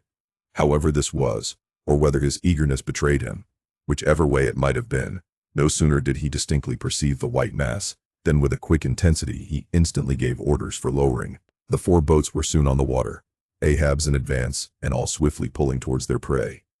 Soon it went down, and while, with oars suspended, we were awaiting its reappearance, lo, in the same spot where it sank, once more it slowly rose. Almost forgetting for the moment all thoughts of Moby-Dick, we now gazed at the most wondrous phenomenon which the secret seas have hitherto revealed to mankind. A vast pulpy mass, furlongs in length and breadth, of a glancing cream color, lay floating on the water, innumerable long arms radiating from its center, and curling and twisting like a nest of anacondas, as if blindly to clutch at any hapless object within reach. No perceptible face or front did it have, no conceivable token of either sensation or instinct, but undulated there on the billows, an unearthly, formless, chance-like apparition of life. As with a low sucking sound it slowly disappeared again. Starbuck, still gazing at the agitated waters where it had sunk, with a wild voice exclaimed, "Almost rather had I seen Moby-Dick and fought him, than to have seen thee, thou white ghost." "What was it, sir?" said Flask. "The great live squid, which, they say, few whale ships ever beheld, and returned to their ports to tell of it." But Ahab said nothing. Turning his boat, he sailed back to the vessel, the rest as silently following. Whatever superstitions the sperm whalemen in general have connected with the sight of this object, certain it is, that a glimpse of it being so very unusual, that circumstance has gone far to invest it with portentousness. So rarely is it beheld, that though one and all of them declare it to be the largest animated thing in the ocean, yet very few of them have any but the most vague ideas concerning its true nature and form. Notwithstanding, they believe it to furnish to the sperm whale his only food. For though other species of whales find their food above water, and may be seen by man in the act of feeding, the spermaceti whale obtains his whole food in unknown zones below the surface, and only by inference is it that anyone can tell of what, precisely, that food consists. At times, when closely pursued, he will disgorge what are supposed to be the detached arms of the squid, some of them thus exhibited exceeding 20 and 30 feet in length. They fancy that the monster to which these arms belonged ordinarily clings by them to the bed of the ocean, and that the sperm whale, unlike other species, is supplied with teeth in order to attack and tear it. There seems some ground to imagine that the great kraken of Bishop Pontoppodonan may ultimately resolve itself into squid. The manner in which the bishop describes it, as alternately rising and sinking, with some other particulars he narrates. In all this the two correspond. But much abatement is necessary with respect to the incredible bulk he assigns it. by some naturalists who have vaguely heard rumors of the mysterious creature here spoken of. It is included among the class of cuttlefish, to which indeed, in certain external respects, it would seem to belong, but only as the anak of the tribe. Chapter 60. The Line. With reference to the whaling scene shortly to be described, as well as for the better understanding of all similar scenes elsewhere presented, I have here to speak of the magical, sometimes horrible whale line. The line originally used in the fishery was of the best hemp, slightly vapored with tar, not impregnated with it, as in the case of ordinary ropes. For while tar, as ordinarily used, makes the hemp more pliable to the rope maker, and also renders the rope itself more convenient to the sailor for common ship use. Yet, not only would the ordinary quantity too much stiffen the whale line for the close coiling to which it must be subjected, but as most seamen are beginning to learn, tar in general by no means adds to the rope's durability or strength, however much it may give it compactness and gloss. Of late years, the manila rope has in the American fishery almost entirely superseded hemp as a material for whale lines. For, though not so durable as hemp, it is stronger and far more soft and elastic. And I will add, since there is an aesthetics in all things, is much more handsome and becoming to the boat than hemp. Hemp is a dusky, dark fellow, a sort of Indian. But manila is as a golden-haired Circassian to behold. The whale line is only 2/3 of an inch in thickness. At first sight, you would not think it so strong as it really is. By experiment, its 1 in 50 yarns will each suspend a weight of 120 pounds, so that the whole rope will bear a strain nearly equal to 3 tons. In length, the common sperm whale line measures something over 200 fathoms. Towards the stern of the boat it is spirally coiled away in the tub, not like the worm pipe of a still though, but so as to form one round, cheese-shaped mass of densely bedded sheaves, or layers of concentric spiralizations, without any hollow but the heart, or minute vertical tube formed at the axis of the cheese. As the least tangle or kink in the coiling would, in running out, infallibly take somebody's arm, leg, or entire body off, the utmost precaution is used in stowing the line in its tub. Some harpooneers will consume almost an entire morning in this business, carrying the line high aloft and then reeving it downwards through a block towards the tub, so as in the act of coiling to free it from all possible wrinkles and twists. In the English boats 2 tubs are used instead of 1, the same line being continuously coiled in both tubs. There is some advantage in this, because these twin tubs being so small they fit more readily into the boat, and do not strain it so much, whereas the American tub, nearly 3 feet in diameter and of proportionate depth, makes a rather bulky freight for a craft whose planks are but 1/2 inch in thickness. For the bottom of the whale boat is like critical ice, which will bear up a considerable distributed weight, but not very much of a concentrated one. When the painted canvas cover is clapped on the American line tub, the boat looks as if it were pulling off with a prodigious great wedding cake to present to the whales. Both ends of the line are exposed, the lower end terminating in an eye splice or loop coming up from the bottom against the side of the tub, and hanging over its edge completely disengaged from everything. This arrangement of the lower end is necessary on 2 accounts. In order to facilitate the fastening to it of an additional line from a neighboring boat, in case the stricken whale should sound so deep as to threaten to carry off the entire line, originally attached to the harpoon. In these instances, the whale of course is shifted like a mug of ale, as it were, from the one boat to the other, though the first boat always hovers at hand to assist its consort. Second, this arrangement is indispensable for common safety's sake, for were the lower end of the line in any way attached to the boat, and were the whale then to run the line out to the end almost in a single smoking minute as he sometimes does, he would not stop there, for the doomed boat would infallibly be dragged down after him into the profundity of the sea, and in that case, no town crier would ever find her again.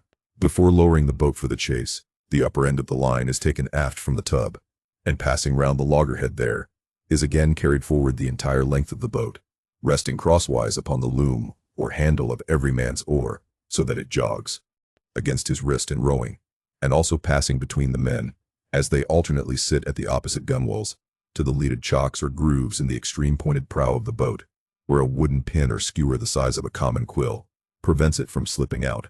From the chocks it hangs in a slight festoon over the bows, and is then passed inside the boat again, and some 10 or 20 fathoms, called box line, being coiled upon the box in the bows, it continues its way to the gunwale still a little further aft, and is then attached to the short warp, the rope which is immediately connected with the harpoon. But previous to that connection, the short warp goes through sundry mystifications too tedious to detail. Thus the whale line folds the whole boat in its complicated coils, twisting and writhing around it in almost every direction. All the oarsmen are involved in its perilous contortions, so that to the timid eye of the landsman, they seem as Indian jugglers, with the deadliest snakes sportively festooning their limbs. Nor can any son of mortal woman, for the first time, seat himself amid those hempen intricacies, and while straining his utmost at the oar, bethink him that at any unknown instant the harpoon may be darted, and all these horrible contortions be put in play like ringed lightnings. He cannot be thus circumstanced without a shudder that makes the very marrow in his bones to quiver in him like a shaken jelly. Yet habit, strange thing, what cannot habit accomplish? Gayer sallies, more merry mirth, better jokes, and brighter repartees you never heard over your mahogany than you will hear over the half-inch white cedar of the whaleboat, when thus hung in hangman's nooses. And, like the 6 burghers of Calais before King Edward, the 6 men composing the crew pull into the jaws of death, with a halter around every neck, as you may say. Perhaps a very little thought will now enable you to account for those repeated whaling disasters, some few of which are casually chronicled, of this man or that man being taken out of the boat by the line, and lost. For, when the line is darting out, to be seated then in the boat, is like being seated in the midst of the manifold whizzings of a steam engine in full play, when every flying beam, and shaft, and wheel, is grazing you. It is worse, for you cannot sit motionless in the heart of these perils, because the boat is rocking like a cradle, and you are pitched one way and the other, without the slightest warning, and only by a certain self-adjusting buoyancy and simultaneousness of volition and action, can you escape being made a Mazeppa of, and run away with where the all-seeing sun himself could never pierce you out again, as the profound calm, which only apparently precedes and prophesies of the storm, is perhaps more awful than the storm itself. For indeed, the calm is but the wrapper and envelope of the storm, and contains it in itself, as the seemingly harmless rifle holds the fatal powder, and the ball, and the explosion. So the graceful repose of the line, as it silently serpentines about the oarsmen before being brought into actual play. This is a thing which carries more of true terror than any other aspect of this dangerous affair. But why say more? All men live enveloped in whale lines. All are born with halters round their necks. But it is only when caught in the swift, sudden turn of death, that mortals realize the silent, subtle, ever-present perils of life. And if you be a philosopher, though seated in a whaleboat, you would not at heart feel one whit more of terror than though seated before your evening fire with a poker, and not a harpoon, by your side. Chapter 61. Stubb kills a whale. If to Starbuck the apparition of the squid was a thing of importance, to Queequeg it was quite a different object. When you see him, quid, said the savage, honing his harpoon in the bow of his hoisted boat, then you quick see him, parm. Whale. The next day was exceedingly still and sultry, and with nothing special to engage them, the Pequod's crew could hardly resist the spell of sleep induced by such a vacant sea. For this part of the Indian Ocean through which we then were voyaging, is not what whalemen call a lively ground. That is, it affords fewer glimpses of porpoises, dolphins, flying fish, and other vivacious denizens of more stirring waters than those off the Rio de la Plata, or the inshore ground off Peru. It was my turn to stand at the foremast head, and with my shoulders leaning against the slackened royal shrouds, to and fro I idly swayed in what seemed an enchanted air. No resolution could withstand it. In that dreamy mood, losing all consciousness, at last my soul went out of my body, though my body still continued to sway as a pendulum will, long after the power which first moved it is withdrawn. Ere forgetfulness altogether came over me, I had noticed that the seamen at the main and mizzenmast heads were already drowsy, so that at last all 3 of us lifelessly swung from the spars, and for every swing that we made, there was a nod from below from the slumbering helmsman.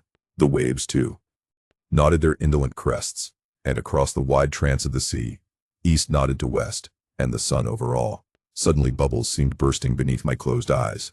Like vices my hands grasped the shrouds. Some invisible, gracious agency preserved me. With a shock I came back to life. And lo, close under our lee, not 40 fathoms off, a gigantic sperm whale lay rolling in the water like the capsized hull of a frigate, his broad, glossy back, of an Ethiopian hue, glistening in the sun's rays like a mirror, but lazily undulating in the trough of the sea, and ever and anon tranquilly spouting his vapory jet. The whale looked like a portly burgher smoking his pipe of a warm afternoon. But that pipe, poor whale, was thy last. As if struck by some enchanter's wand, the sleepy ship, and every sleeper in it, all at once started into wakefulness, and more than a score of voices from all parts of the vessel, Simultaneously with the 3 notes from aloft, shouted forth the accustomed cry, as the great fish slowly and regularly spouted the sparkling brine into the air. "Clear away the boats." "Luff!" cried Ahab, and obeying his own order, he dashed the helm down before the helmsman could handle the spokes. The sudden exclamations of the crew must have alarmed the whale, and ere the boats were down, majestically turning, he swam away to the leeward, but with such a steady tranquility, and making so few ripples as he swam, that thinking after all he might not as yet be alarmed, Ahab gave orders that not an oar should be used, and no man must speak but in whispers. So seated, like Ontario Indians on the gunwales of the boats, we swiftly but silently paddled along, the calm not admitting of the noiseless sails being set. Presently, as we thus glided in chase, the monster perpendicularly flitted his tail 40 feet into the air, and then sank out of sight like a tower swallowed up. "There go flukes!" was the cry, an announcement immediately followed by Stubbs producing his match and igniting his pipe, for now a respite was granted. After the full interval of his sounding had elapsed, the whale rose again, and being now in advance of the smoker's boat, and much nearer to it than to any of the others, Stubb counted upon the honor of the capture. It was obvious, now, that the whale had at length become aware of his pursuers. All silence of cautiousness was, therefore, no longer of use. Paddles were dropped, and oars came loudly into play, and still puffing at his pipe, Stubb cheered on his crew to the assault. Yes, a mighty change had come over the fish. All alive to his jeopardy, he was going, head out, that part obliquely projecting from the mad yeast which he brewed. It will be seen in some other place of what a very light substance the entire interior of the sperm whale's enormous head consists. Though apparently the most massive, it is by far the most buoyant part about him, so that with ease he elevates it in the air, and invariably does so when going at his utmost speed. Besides, such is the breadth of the upper part of the front of his head, and such the tapering cutwater formation of the lower part, that by obliquely elevating his head, he thereby may be said to transform himself from a bluff-bowed sluggish galliot into a share-pointed New York pilot boat. Start her, my men. Don't hurry yourselves. Take plenty of time. But start her like thunderclaps. That's all," cried Stubb, spluttering out the smoke as he spoke. "Start her now. Give him the long and strong stroke, Tashtigo. Start her, Tash, my boy, start her, all. But keep cool. Keep cool. Cucumbers is the word. Easy, easy. Only start her like grim death and grinning devils, and raise the buried dead perpendicular out of their graves, boys. That's all. Start her." "Woo-hoo-hoo-wah-hee," screamed the gay-header in reply, raising some old war whoop to the skies, as every oarsman in the strained boat involuntarily bounced forward with the one tremendous leading stroke which the eager Indian gave. But his wild screams were answered by others quite as wild. "Kee-hee! Kee-hee!" yelled Dagu, straining forwards and backwards on his seat, like a pacing tiger in his cage. "Kala! Kulu!" howled Queequeg, as if smacking his lips over a mouthful of grenadier steak. And thus with oars and yells the keels cut the sea. Meanwhile, Stubb, retaining his place in the van, still encouraged his men to the onset, all the while puffing the smoke from his mouth. Like desperadoes they tugged, and they strained, till the welcome cry was heard. "Stand up, Tashtigo! Give it to him!" The harpoon was hurled. Stern all. The oarsmen backed water. The same moment something went hot and hissing along every one of their wrists. It was the magical line. An instant before, Stubb had swiftly caught 2 additional turns with it round the loggerhead, whence, by reason of its increased rapid circlings, a hempen blue smoke now jetted up and mingled with the steady fumes from his pipe. As the line passed round and round the loggerhead, so also, just before reaching that point, it blisteringly passed through and through both of Stubb's hands, from which the handcloths, or squares of quilted canvas sometimes worn at these times, had accidentally dropped. It was like holding an enemy's sharp 2-edged sword by the blade, and that enemy, all the time striving to wrest it out of your clutch. "Wet the line! Wet the line! Wet the line!" cried Stubb to the tub oarsman, him seated by the tub, who, snatching off his hat, dashed seawater into it. More turns were taken, so that the line began holding its place. The boat now flew through the boiling water like a shark, all fins. Stubb and Tashtego here changed places, stem for stern. A staggering business truly in that rocking commotion. Partly to show the indispensableness of this act, it may here be stated that, in the old Dutch fishery, a mop was used to dash the running line with water. In many other ships, a wooden piggin, or baler, is set apart for that purpose. Your hat, however, is the most convenient. From the vibrating line extending the entire length of the upper part of the boat, and from its now being more tight than a harp string, you would have thought the craft had two keels, one cleaving the water, the other the air, as the boat churned on through both opposing elements at once. A continual cascade played at the bows, a ceaseless whirling eddy in her wake, and, at the slightest motion from within, even but of a little finger, the vibrating, cracking craft canted over her spasmodic gunwale into the sea. Thus they rushed, each man with might and main clinging to his seat to prevent being tossed to the foam, and the tall form of Tashtego at the steering oar crouching almost double in order to bring down his center of gravity. Whole Atlantics and Pacifics seemed past as they shot on their way, till at length the whale somewhat slackened his flight. "Haul in! Haul in!" cried Stubb to the bowsman, and, facing round towards the whale, all hands began pulling the boat up to him, while yet the boat was being towed on. Soon ranging up by his flank, Stubb, firmly planting his knee in the clumsy cleat, darted dart after dart into the flying fish. At the word of command, the boat alternately sterning out of the way of the whale's horrible wallow, and then ranging up for another fling. The red tide now poured from all sides of the monster like brooks down a hill. His tormented body rolled not in brine but in blood, which bubbled and seethed for furlongs behind in their wake.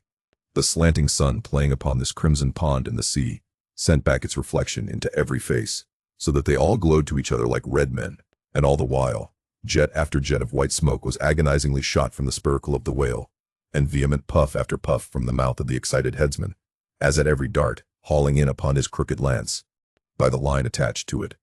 Stubb straightened it again and again, by a few rapid blows against the gunwale, then again and again sent it into the whale. "Pull up! Pull up!" he now cried to the bowsman, as the waning whale relaxed in his wrath. "Pull up! Close to!" And the boat ranged along the fish's flank. When reaching far over the bow, Stubb slowly churned his long sharp lance into the fish, and kept it there, carefully churning and churning, as if cautiously seeking to feel after some gold watch that the whale might have swallowed, and which he was fearful of breaking ere he could hook it out. But that gold watch he sought was the innermost life of the fish, and now it is struck. For starting from his trance into that unspeakable thing called his flurry, the monster horribly wallowed in his blood, overwrapped himself in impenetrable, mad, boiling spray, so that the imperiled craft, instantly dropping astern, had much ado blindly to struggle out from that frenzied twilight into the clear air of the day. And now abating in his flurry, the whale once more rolled out into view, surging from side to side, spasmodically dilating and contracting his spout hole, with sharp, cracking, agonized respirations. At last, gush after gush of clotted red gore, as if it had been the purple lees of red wine, shot into the frighted air, and falling back again, ran dripping down his motionless flanks into the sea. His heart had burst. "He's dead, Mr. Stubb," said Daggoo. Yes. Both pipes smoked out, and withdrawing his own from his mouth, Stubb scattered the dead ashes over the water, and, for a moment, stood thoughtfully eyeing the vast corpse he had made. Chapter 62. The Dart. A word concerning an incident in the last chapter. According to the invariable usage of the fishery, the whale boat pushes off from the ship, with the headsman or whale killer as temporary steersman, and the harpooner or whale fastener pulling the foremost oar, the one known as the harpooner oar. Now it needs a strong, nervous arm to strike the first iron into the fish, for often, in what is called a long dart, the heavy implement has to be flung to the distance of 20 or 30 feet. But however prolonged and exhausting the chase, the harpooner is expected to pull his oar meanwhile to the uttermost. Indeed, he is expected to set an example of superhuman activity to the rest, not only by incredible rowing, but by repeated loud and intrepid exclamations, and what it is to keep shouting at the top of one's compass, while all the other muscles are strained and half-started. What that is none know but those who have tried it. For one, I cannot bawl very heartily and work very recklessly at one and the same time. In this straining, bawling state, then, with his back to the fish, all at once the exhausted harpooner hears the exciting cry, "Stand up, and give it to him." He now has to drop and secure his oar, turn round on his center halfway, seize his harpoon from the crotch, and with what little strength may remain, he essays to pitch it somehow into the whale. No wonder, taking the whole fleet of whalemen in a body, that out of 50 fair chances for not 5 are successful. No wonder that so many hapless harpooneers are madly cursed and disrated. No wonder that some of them actually burst their blood vessels in the boat. No wonder that some sperm whalemen are absent 4 years with 4 barrels. No wonder that to many ship owners, whaling is but a losing concern. For it is the harpooner that makes the voyage, and if you take the breath out of his body, how can you expect to find it there when most wanted? Again, if the dart be successful, then at the second critical instant, that is, when the whale starts to run, the boat header and harpooner likewise start to running fore and aft, to the imminent jeopardy of themselves and everyone else. It is then they change places, and the headsman, the chief officer of the little craft, takes his proper station in the bows of the boat. Now, I care not who maintains the contrary, but all this is both foolish and unnecessary. The headsman should stay in the bows from first to last. He should both dart the harpoon and the lance, and no rowing whatever should be expected of him, except under circumstances obvious to any fisherman. I know that this would sometimes involve a slight loss of speed in the chase, but long experience in various whalemen of more than one nation has convinced me that in the vast majority of failures in the fishery, it has not by any means been so much the speed of the whale as the before described exhaustion of the harpooner that has caused them. To ensure the greatest efficiency in the dart, the harpooners of this world must start too. Their feet from out of idleness, and not from out of toil. Out of the trunk, the branches grow. Out of them, the twigs. So, in productive subjects, grow the chapters. The crotch alluded to on a previous page deserves independent mention. It is a notched stick of a peculiar form, some 2 feet in length, which is perpendicularly inserted into the starboard gunwale, near the bow, for the purpose of furnishing a rest for the wooden extremity of the harpoon, whose other naked, barbed end slopingly projects from the prow. Thereby the weapon is instantly at hand to its hurler, who snatches it up as readily from its rest as a backwoodsman swings his rifle from the wall. It is customary to have 2 harpoons reposing in the crotch, respectively called the first and second irons. But these 2 harpoons, each by its own cord, are both connected with the line, the object being this: to dart them both, if possible, one instantly after the other into the same whale, so that if, in the coming drag, one should draw out, the other may still retain a hold. It is a doubling of the chances. But it very often happens that owing to the instantaneous, violent, convulsive running of the whale upon receiving the first iron, it becomes impossible for the harpooner, however lightning-like in his movements, to pitch the second iron into him. Nevertheless, as the second iron is already connected with the line, and the line is running, hence that weapon must, at all events, be anticipatingly tossed out of the boat, somehow and somewhere. Else the most terrible jeopardy would involve all hands tumbled into the water. It accordingly is in such cases. The spare coils of box line, mentioned in a preceding chapter, making this feat, in most instances, prudently practicable. But this critical act is not always unattended with the saddest and most fatal casualties. Furthermore, you must know that when the second iron is thrown overboard, it thenceforth becomes a dangling, sharp-edged terror, skittishly curveting about both boat and whale, entangling the lines, or cutting them, and making a prodigious sensation in all directions. Nor, in general, is it possible to secure it again until the whale is fairly captured, and a corpse. Consider, now, how it must be in the case of 4 boats all engaging one unusually strong, active, and knowing whale, when owing to these qualities in him, as well as to the 1,000 concurring accidents of such an audacious enterprise, 8 or 10 loose second irons may be simultaneously dangling about him. For, of course, each boat is supplied with several harpoons to bend onto the line, should the first one be ineffectually darted without recovery. All these particulars are faithfully narrated here, as they will not fail to elucidate several most important, however intricate passages, in scenes hereafter to be painted. Stubb is supper. Stubb's whale had been killed some distance from the ship. It was a calm. So, forming a tandem of 3 boats, we commenced the slow business of towing the trophy to the Pequod. And now, as we 18 men with our 36 arms, and 180 thumbs and fingers, slowly toiled hour after hour upon that inert, sluggish corpse in the sea, and it seemed hardly to budge at all, except at long intervals. Good evidence was hereby furnished of the enormousness of the mass we moved, for upon the great canal of Hangho, or whatever they call it, in China, 4 or 5 laborers on the footpath will draw a bulky freighted junk at the rate of a mile an hour. But this grand argosy we towed heavily forged along, as if laden with pig lead and bulk. Darkness came on, but 3 lights up and down in the Pequod's main rigging dimly guided our way, till drawing nearer we saw Ahab dropping one of several more lanterns over the bulwarks. Vacantly eyeing the heaving whale for a moment, he issued the usual orders for securing it for the night, and then handing his lantern to a seaman, went his way into the cabin, and did not come forward again until morning. Though in overseeing the pursuit of this whale, Captain Ahab had evinced his customary activity, to call it so. Yet now that the creature was dead, some vague dissatisfaction, or impatience, or despair, seemed working in him, as if the sight of that dead body reminded him that Moby-Dick was yet to be slain. And though 1,000 other whales were brought to his ship, all that would not one jot advance his grand, monomaniac object.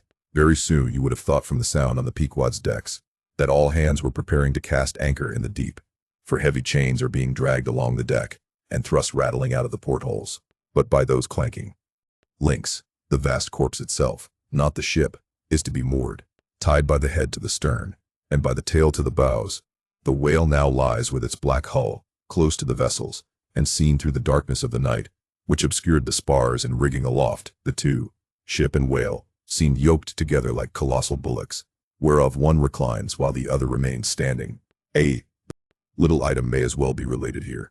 The strongest and most reliable hold which the ship has upon the whale when moored alongside is by the flukes or tail, and as from its greater density that part is relatively heavier than any other, excepting the side fins, its flexibility, even in death, causes it to sink low beneath the surface, so that with the hand you cannot get at it from the boat in order to put the chain round it. But this difficulty is ingeniously overcome.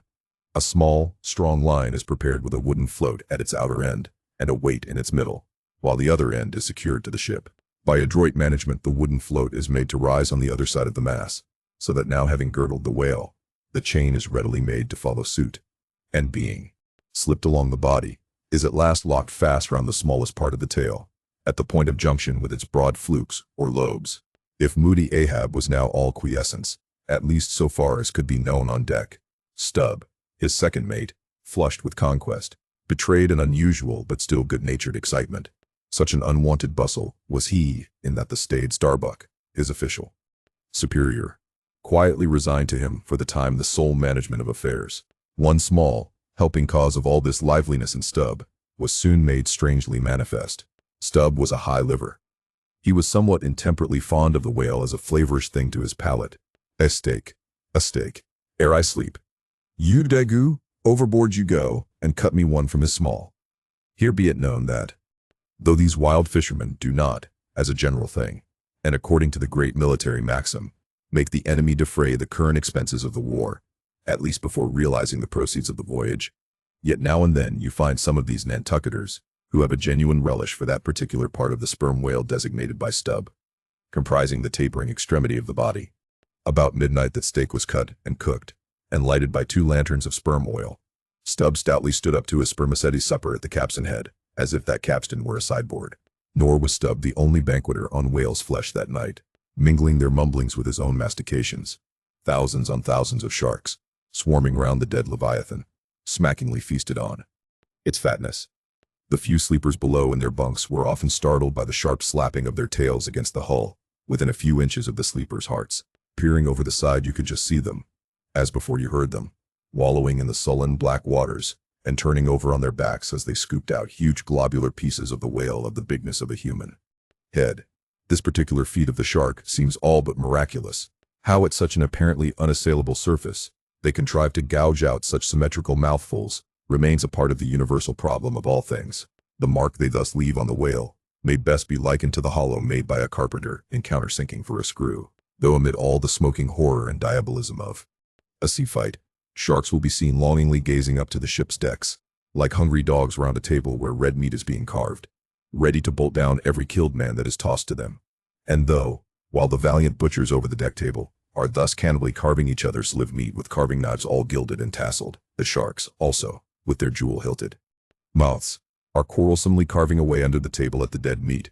And though, were you to turn the whole affair upside down, it would still be pretty much the same thing, that is to say, a shocking sharkish business enough for all parties. And though sharks also are the invariable outriders of all slave ships crossing the Atlantic, systematically trotting alongside, to be handy in case a parcel is to be carried anywhere, or a dead slave to be decently buried. And though 1 or 2 other like instances might be set down, touching the set terms, places, and occasions, when sharks do most socially congregate, and most hilariously feast, yet is there no conceivable time or occasion when you will find them in such countless numbers, and in gayer or more jovial spirits, than around a Dead sperm whale, moored by night to a whale ship at sea. If you have never seen that sight, then suspend your decision about the propriety of devil worship and the expediency of conciliating the devil. But, as yet, Stubb heeded not the mumblings of the banquet that was going on so nigh him, no more than the sharks heeded the smacking of his own Epicurean lips. "Cook, cook! Where's that old fleece?" he cried at length, widening his legs still further, as if to form a more secure base for his supper, and, at the same time darting his fork into the dish, as if stabbing with his lance. "Cook, you cook. Sail this way, cook." The old black, not in any very high glee at having been previously roused from his warm hammock at a most unseasonable hour, came shambling along from his galley. For, like many old blacks, there was something the matter with his knee-pans, which he did not keep well scoured like his other pans. This old fleece, as they called him, came shuffling and limping along, assisting his step with his tongs, which, after a clumsy fashion, were made of straightened iron hoops. This old ebony floundered along, and, in obedience to the word of command, came to a dead stop on the opposite side of Stubb's sideboard, when, with both hands folded before him, and resting on his two-legged cane, he bowed his arched back still further over, at the same time sideways inclining his head, so as to bring his best ear into play. "Cook," said Stubb, rapidly lifting a rather reddish morsel to his mouth. "Be done. You think this steak is rather overdone. You've been beating this steak too much, cook. It's too tender. Don't I always say that to be good? A whale steak must be tough. There are those sharks now over the side. Don't you see they prefer it tough and rare? What a shindy they are kicking up. Cook, go and talk to them. Tell them they are welcome to help themselves civilly, and in moderation, but they must keep quiet. Blast me, if I can hear my own voice. Away, away.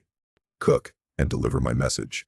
Here, take this lantern," snatching one from his sideboard. "Now then, go and preach to them." Sullenly taking the offered lantern, old Fleece limped across the deck to the bulwarks, and then, with one hand dropping his light low over the sea, so as to get a good view of his congregation, with the other hand he solemnly flourished his tongs, and leaning far over the side in a mumbling voice began addressing the sharks, while Stubb, softly crawling behind, overheard all that was said. "Fellow critters, I see ordered here to say dat you must stop dat damn noise dere. You hear? Stop dat damn smackin' up de lip. Massa Stubb say dat you can fill your damn bellies up to de hatchings, but by gore, you must stop dat damn racket. Cook," here interposed Stubb, accompanying the word with a sudden slap on the shoulder. "Cook. Why, damn your eyes, you mustn't swear that way when you were preaching. That's no way to convert sinners.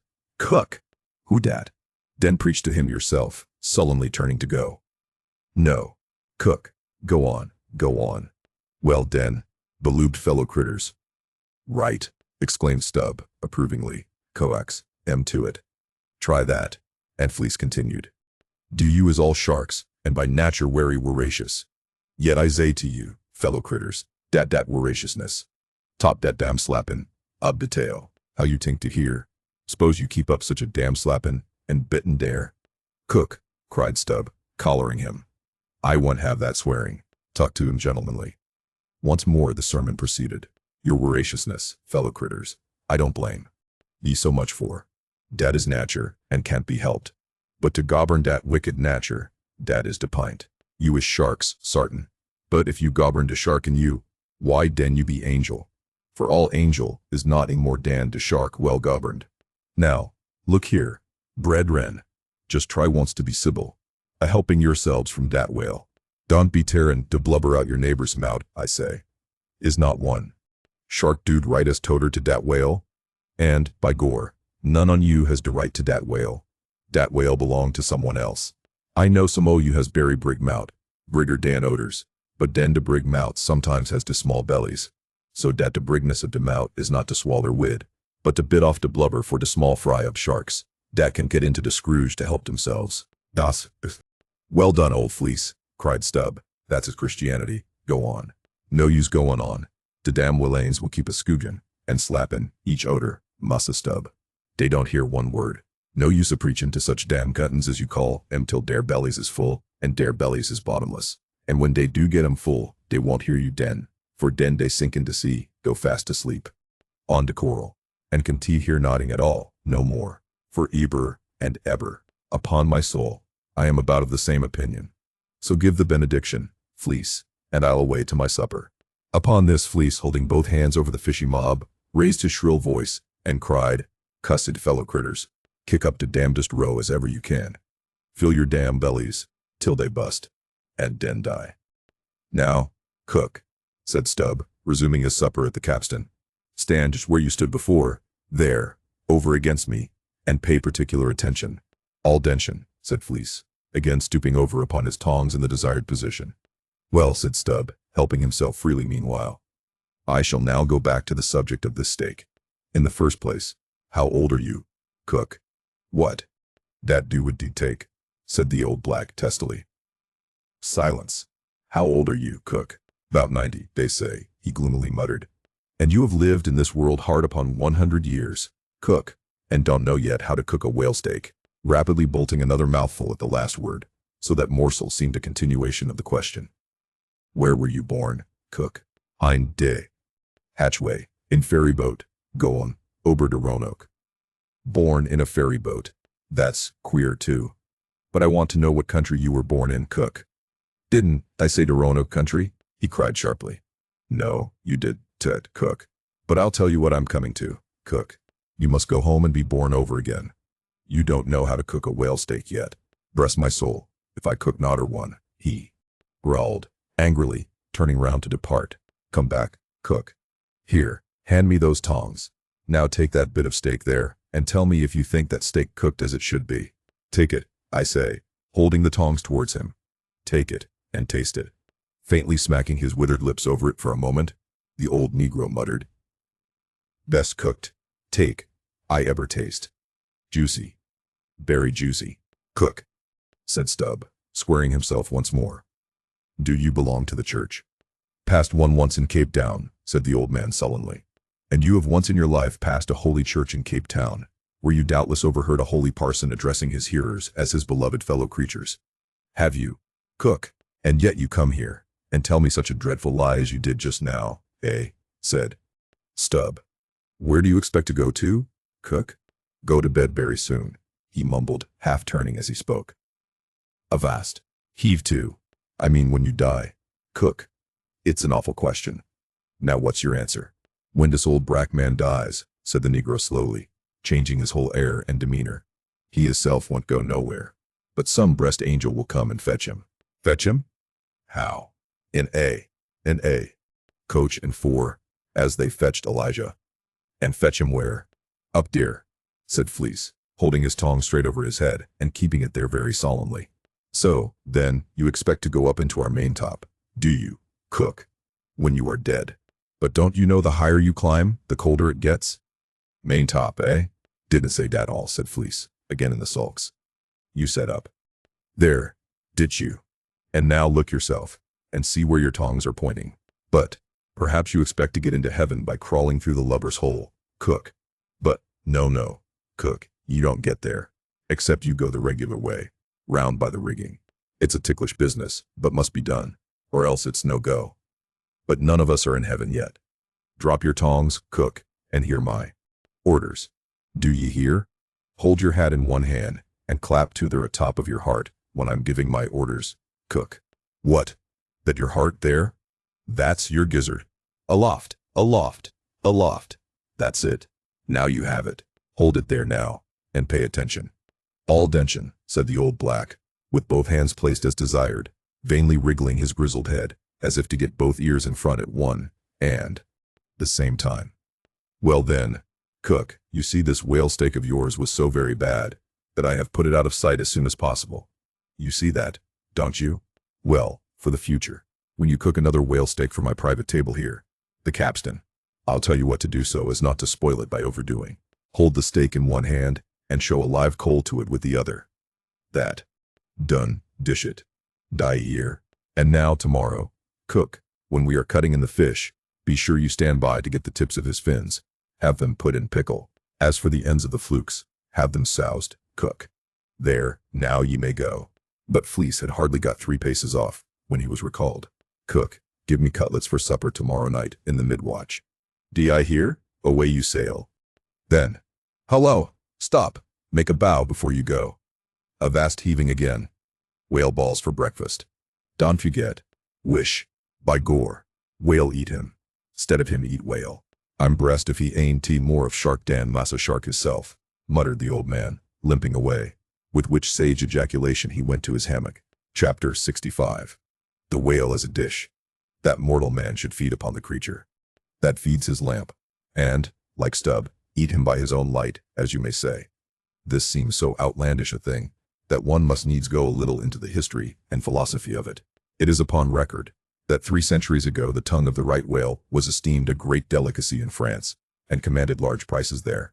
Also, that in Henry VIII's time, a certain cook of the court obtained a handsome reward for inventing an admirable sauce to be eaten with barbecued porpoises, which, you remember, are a species of whale. Porpoises, indeed, are to this day considered fine eating. The meat is made into balls about the size of billiard balls, and being well seasoned and spiced might be taken for turtle balls or veal balls. The old monks of Dunfermline were very fond of them. They had a great porpoise grant from the crown. The fact is, that among his hunters at least, the whale would by all hands be considered a noble dish, were there not so much of him. But when you come to sit down before a meat pie nearly 100 feet long, it takes away your appetite. Only the most unprejudiced of men like Stubb nowadays partake of cooked whales, but the Eskimo are not so fastidious. We all know how they live upon whales, and have rare old vintages of prime old train oil. Zogranda, one of their most famous doctors, recommends strips of blubber for infants, as being exceedingly juicy and nourishing. And this reminds me that certain Englishmen, who long ago were accidentally left in Greenland by a whaling vessel, that these men actually lived for several months on the moldy scraps of whales which had been left ashore after trying out the blubber. Among the Dutch whalemen these scraps are called fritters, which, indeed, they greatly resemble, being brown and crisp, and smelling something like old Amsterdam housewives, dough nuts, or olie cooks, when fresh. They have such an eatable look that the most self-denying stranger can hardly keep his hands off. But what further depreciates the whale as a civilized dish is his exceeding richness. He is the great prize ox of the sea, too fat to be delicately good. Look at his hump, which would be as fine eating as the buffalo's, which is esteemed a rare dish, were it not such a solid pyramid of fat. But the spermaceti itself, how bland and creamy that is, like the transparent, half-jellied, white meat of a coconut in the 3rd month of its growth, yet far too rich to supply a substitute for butter. Nevertheless, many whalemen have a method of absorbing it into some other substance, and then partaking of it. In the long try watches of the night, it is a common thing for the seamen to dip their ship biscuit into the huge oil pots, and let them fry there a while. Many a good supper have I thus made. In the case of a small sperm whale, the brains are accounted a fine dish. The casket of the skull is broken into with an axe, and the 2 plump, whitish lobes being withdrawn, precisely resembling 2 large puddings. They are then mixed with flour, and cooked into a most delectable mess, in flavor somewhat resembling calf's head, which is quite a dish among some epicures. And everyone knows that some young bucks among the epicures, by continually dining upon calves' brains, by and by get to have a little brains of their own, so as to be able to tell a calf's head from their own heads, which, indeed, requires uncommon discrimination. And that is the reason why a young buck with an intelligent-looking calf's head before him is somehow one of the saddest sights you can see. The head looks a sort of reproachfully at him, with an et tu brute.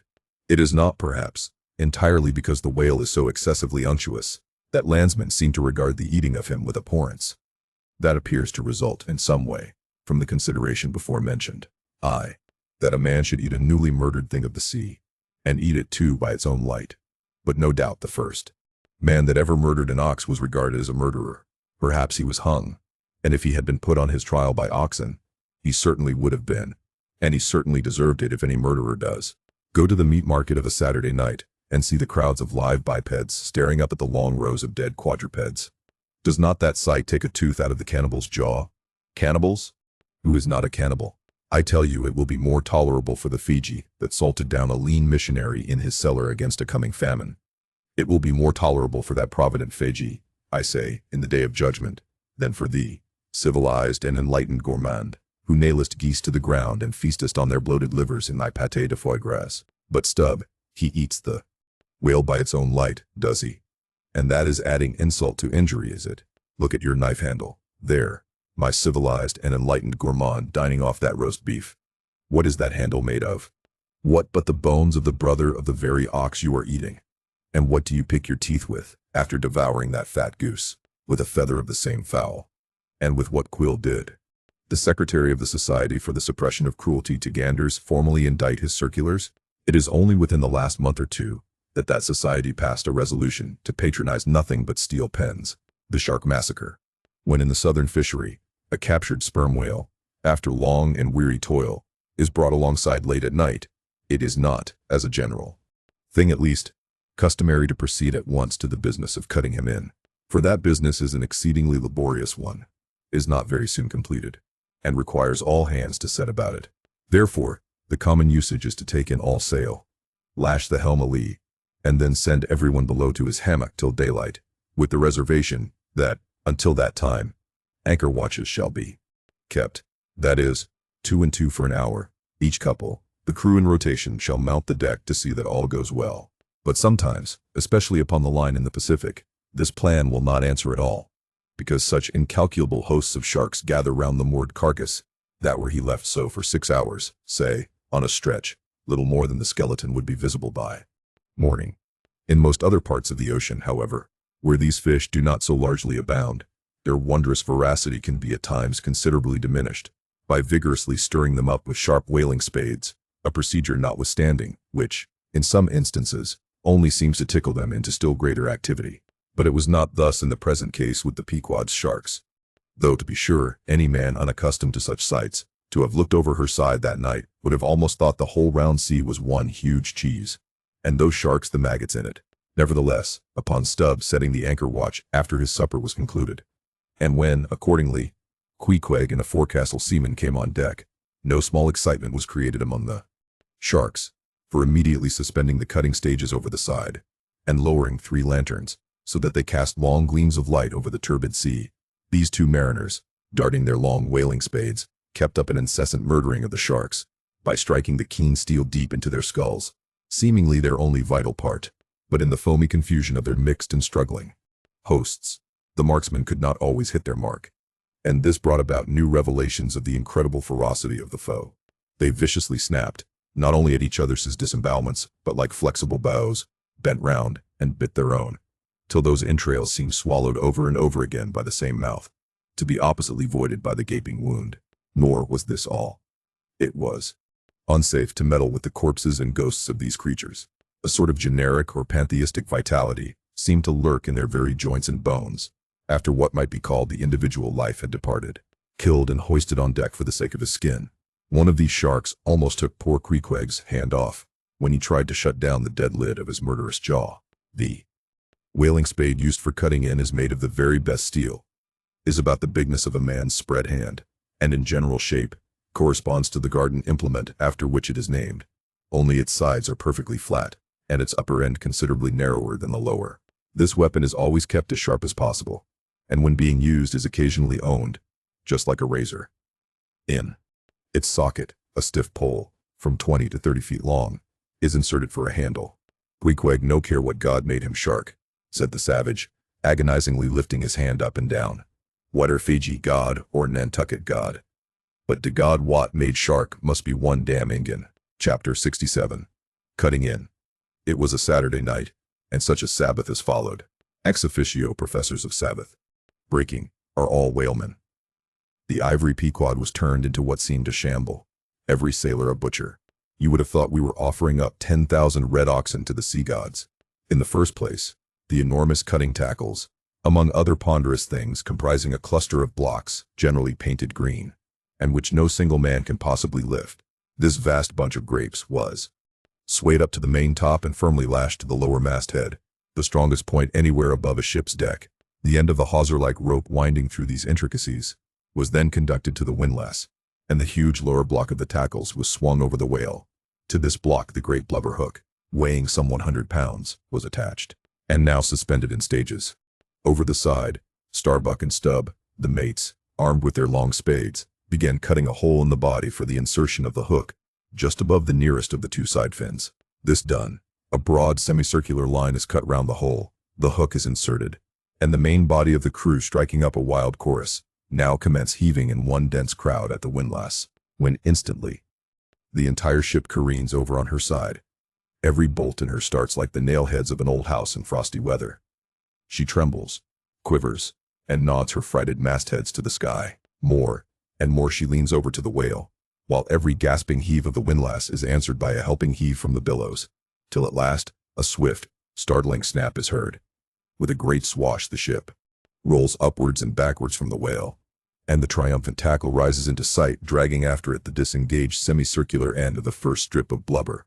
Now, as the blubber envelopes the whale precisely as the rind does an orange, so is it stripped off from the body precisely as an orange is sometimes stripped by spiralizing it, for the strain constantly kept up by the windlass continually keeps the whale rolling over and over in the water, and as the blubber in one strip uniformly peels off along the line called the scarf, simultaneously cut by the spades of Starbuck and Stubb, the mates, and just as fast as it is thus peeled off, and indeed by that very act itself, it is all the time being hoisted higher and higher aloft till its upper end grazes the main top. The men at the windlass then cease heaving, and for a moment or two the prodigious blood-dripping mass sways to and fro as if let down from the sky, and everyone present must take good heed to dodge it when it swings, else it may box his ears and pitch him headlong overboard. One of the attending harpooneers now advances with a long, keen weapon called a boarding sword, and watching his chance he dexterously slices out a considerable hole in the lower part of the swaying mass. Into this hole, the end of the second alternating great tackle is then hooked so as to retain a hold upon the blubber, in order to prepare for what follows. Whereupon, this accomplished swordsman, warning all hands to stand off, once more makes a scientific dash at the mass, and with a few sidelong, desperate, lunging slicings, severs it completely in twain, so that while the short lower part is still fast, the long upper strip, called a blanket piece, swings clear, and is all ready for lowering. The heavers forward now resume their song, and while the one tackle is peeling and hoisting a second strip from the whale, the other is slowly slackened away, and down goes the first strip through the main hatchway right beneath, into an unfurnished parlor called the blubber room. Into this twilight apartment sundry nimble hands keep coiling away the long blanket piece, as if it were a great live mass of plaited serpents. And thus the work proceeds, the two tackles hoisting and lowering simultaneously, both whale and windlass heaving, the heavers singing, the blubber room gentlemen coiling, the mates scarfing, the ship straining, and all hands swearing occasionally, by way of assuaging the general friction. Chapter 68. The blanket. I have given no small attention to that not unvexed subject, the skin of the whale. I have had controversies about it with experienced whalemen afloat and learned naturalists ashore. My original opinion remains unchanged, but it is only an opinion. The question is, what and where is the skin of the whale? Already you know what his blubber is. That blubber is something of the consistence of firm, close-grained beef, but tougher, more elastic and compact, and ranges from 8 or 10 to 12 and 15 inches in thickness. Now, however preposterous it may at first seem to talk of any creature's skin as being of that sort of consistence and thickness, yet in point of fact, these are no arguments against such a presumption, because you cannot raise any other dense enveloping layer from the whale's body, but that same blubber, and the outermost enveloping layer of any animal, if reasonably dense, what can that be but the skin? True, from the unmarred dead body of the whale, you may scrape off with your hand an infinitely thin, transparent substance, somewhat resembling the thinnest shreds of isinglass, only it is almost as flexible and soft as satin. That is, previous to being dried, when it not only contracts and thickens, but becomes rather hard and brittle. I have several such dried bits, which I use for marks in my whale books. It is transparent, as I said before, and being laid upon the printed page, I have sometimes pleased myself with fancying it exerted a magnifying influence. At any rate, it is pleasant to read about whales through their own spectacles, as you may say. But what I am driving at here is this: that same infinitely thin, isinglass substance, which, I admit, invests the entire body of the whale, is not so much to be regarded as the skin of the creature, as the skin of the skin, so to speak. For it were simply ridiculous to say that the proper skin of the tremendous whale is thinner and more tender than the skin of a newborn child. But no more of this. Assuming the blubber to be the skin of the whale, then when this skin, as in the case of a very large sperm whale, will yield the bulk of 100 barrels of oil, and when it is considered that, in quantity, or rather, weight, that oil, in its express state, is only 3/4, and not the entire substance of the coat, some idea may hence be had of the enormousness of that animated mass, a mere part of whose mere integument yields such a lake of liquid as that, reckoning 10 barrels to the ton, You have 10 tons for the net weight of only 3/4 of the stuff of the whale's skin. In life, the visible surface of the sperm whale is not the least among the many marvels he presents. Almost invariably, it is all over obliquely crossed and recrossed with numberless straight marks in thick array, something like those in the finest Italian line engravings. But these marks do not seem to be impressed upon the isinglass substance above mentioned, but seem to be seen through it, as if they were engraved upon the body itself. Nor is this all. In some instances, to the quick, observant eye, those linear marks, as in a veritable engraving, but afford the ground for far other delineations. These are hieroglyphical. That is, if you call those mysterious ciphers on the walls of pyramids hieroglyphics, then that is the proper word to use in the present connection. By my retentive memory of the hieroglyphics upon one sperm whale in particular, I was much struck with a plate representing the old Indian characters chiseled on the famous hieroglyphic palisades on the banks of the upper Mississippi. Like those mystic rocks too, the mystic marked whale remains undecipherable. This allusion to the Indian rocks reminds me of another thing, besides all the other phenomena which the exterior of the sperm whale presents. He not seldom displays the back, and more especially his flanks, effaced in great part of the regular linear appearance, by reason of numerous rude scratches, altogether of an irregular, random aspect. I should say that those New England rocks on the sea-coast, which Agassiz imagines to bear the marks of violent scraping contact with vast floating icebergs, I should say that those rocks must not a little resemble the sperm whale in this particular. It also seems to me that such scratches in the whale are probably made by hostile contact with other whales, for I have most remarked them in the large, full-grown bulls of the species. A word or two more concerning this matter of the skin or blubber of the whale. It has already been said that it is stripped from him in long pieces, called blanket pieces. Like most sea terms, this one is very happy and significant, for the whale is indeed wrapped up in his blubber as in a real blanket or counterpane, or, still better, an Indian poncho slipped over his head and skirting his extremity. It is by reason of this cozy blanketing of his body that the whale is enabled to keep himself comfortable in all weathers, in all seas, times, and tides. What would become of a Greenland whale, say, in those shuddering, icy seas of the north, if unsupplied with his cozy surtout? True, other fish are found exceedingly brisk in those Hyperborean waters, but these, be it observed, are your cold-blooded, lungless fish, whose very bellies are refrigerators, creatures that warm themselves under the lee of an iceberg, as a traveler in winter would bask before an inn fire, whereas, like man, the whale has lungs and warm blood. Freeze his blood, and he dies. How wonderful is it then, except after explanation, that this great monster, to whom corporeal warmth is as indispensable as it is to man, how wonderful that he should be found at home, immersed to his lips for life in those Arctic waters, where, when seamen fall overboard, they are sometimes found, months afterwards, perpendicularly frozen into the hearts of fields of ice, as a fly is found glued in amber.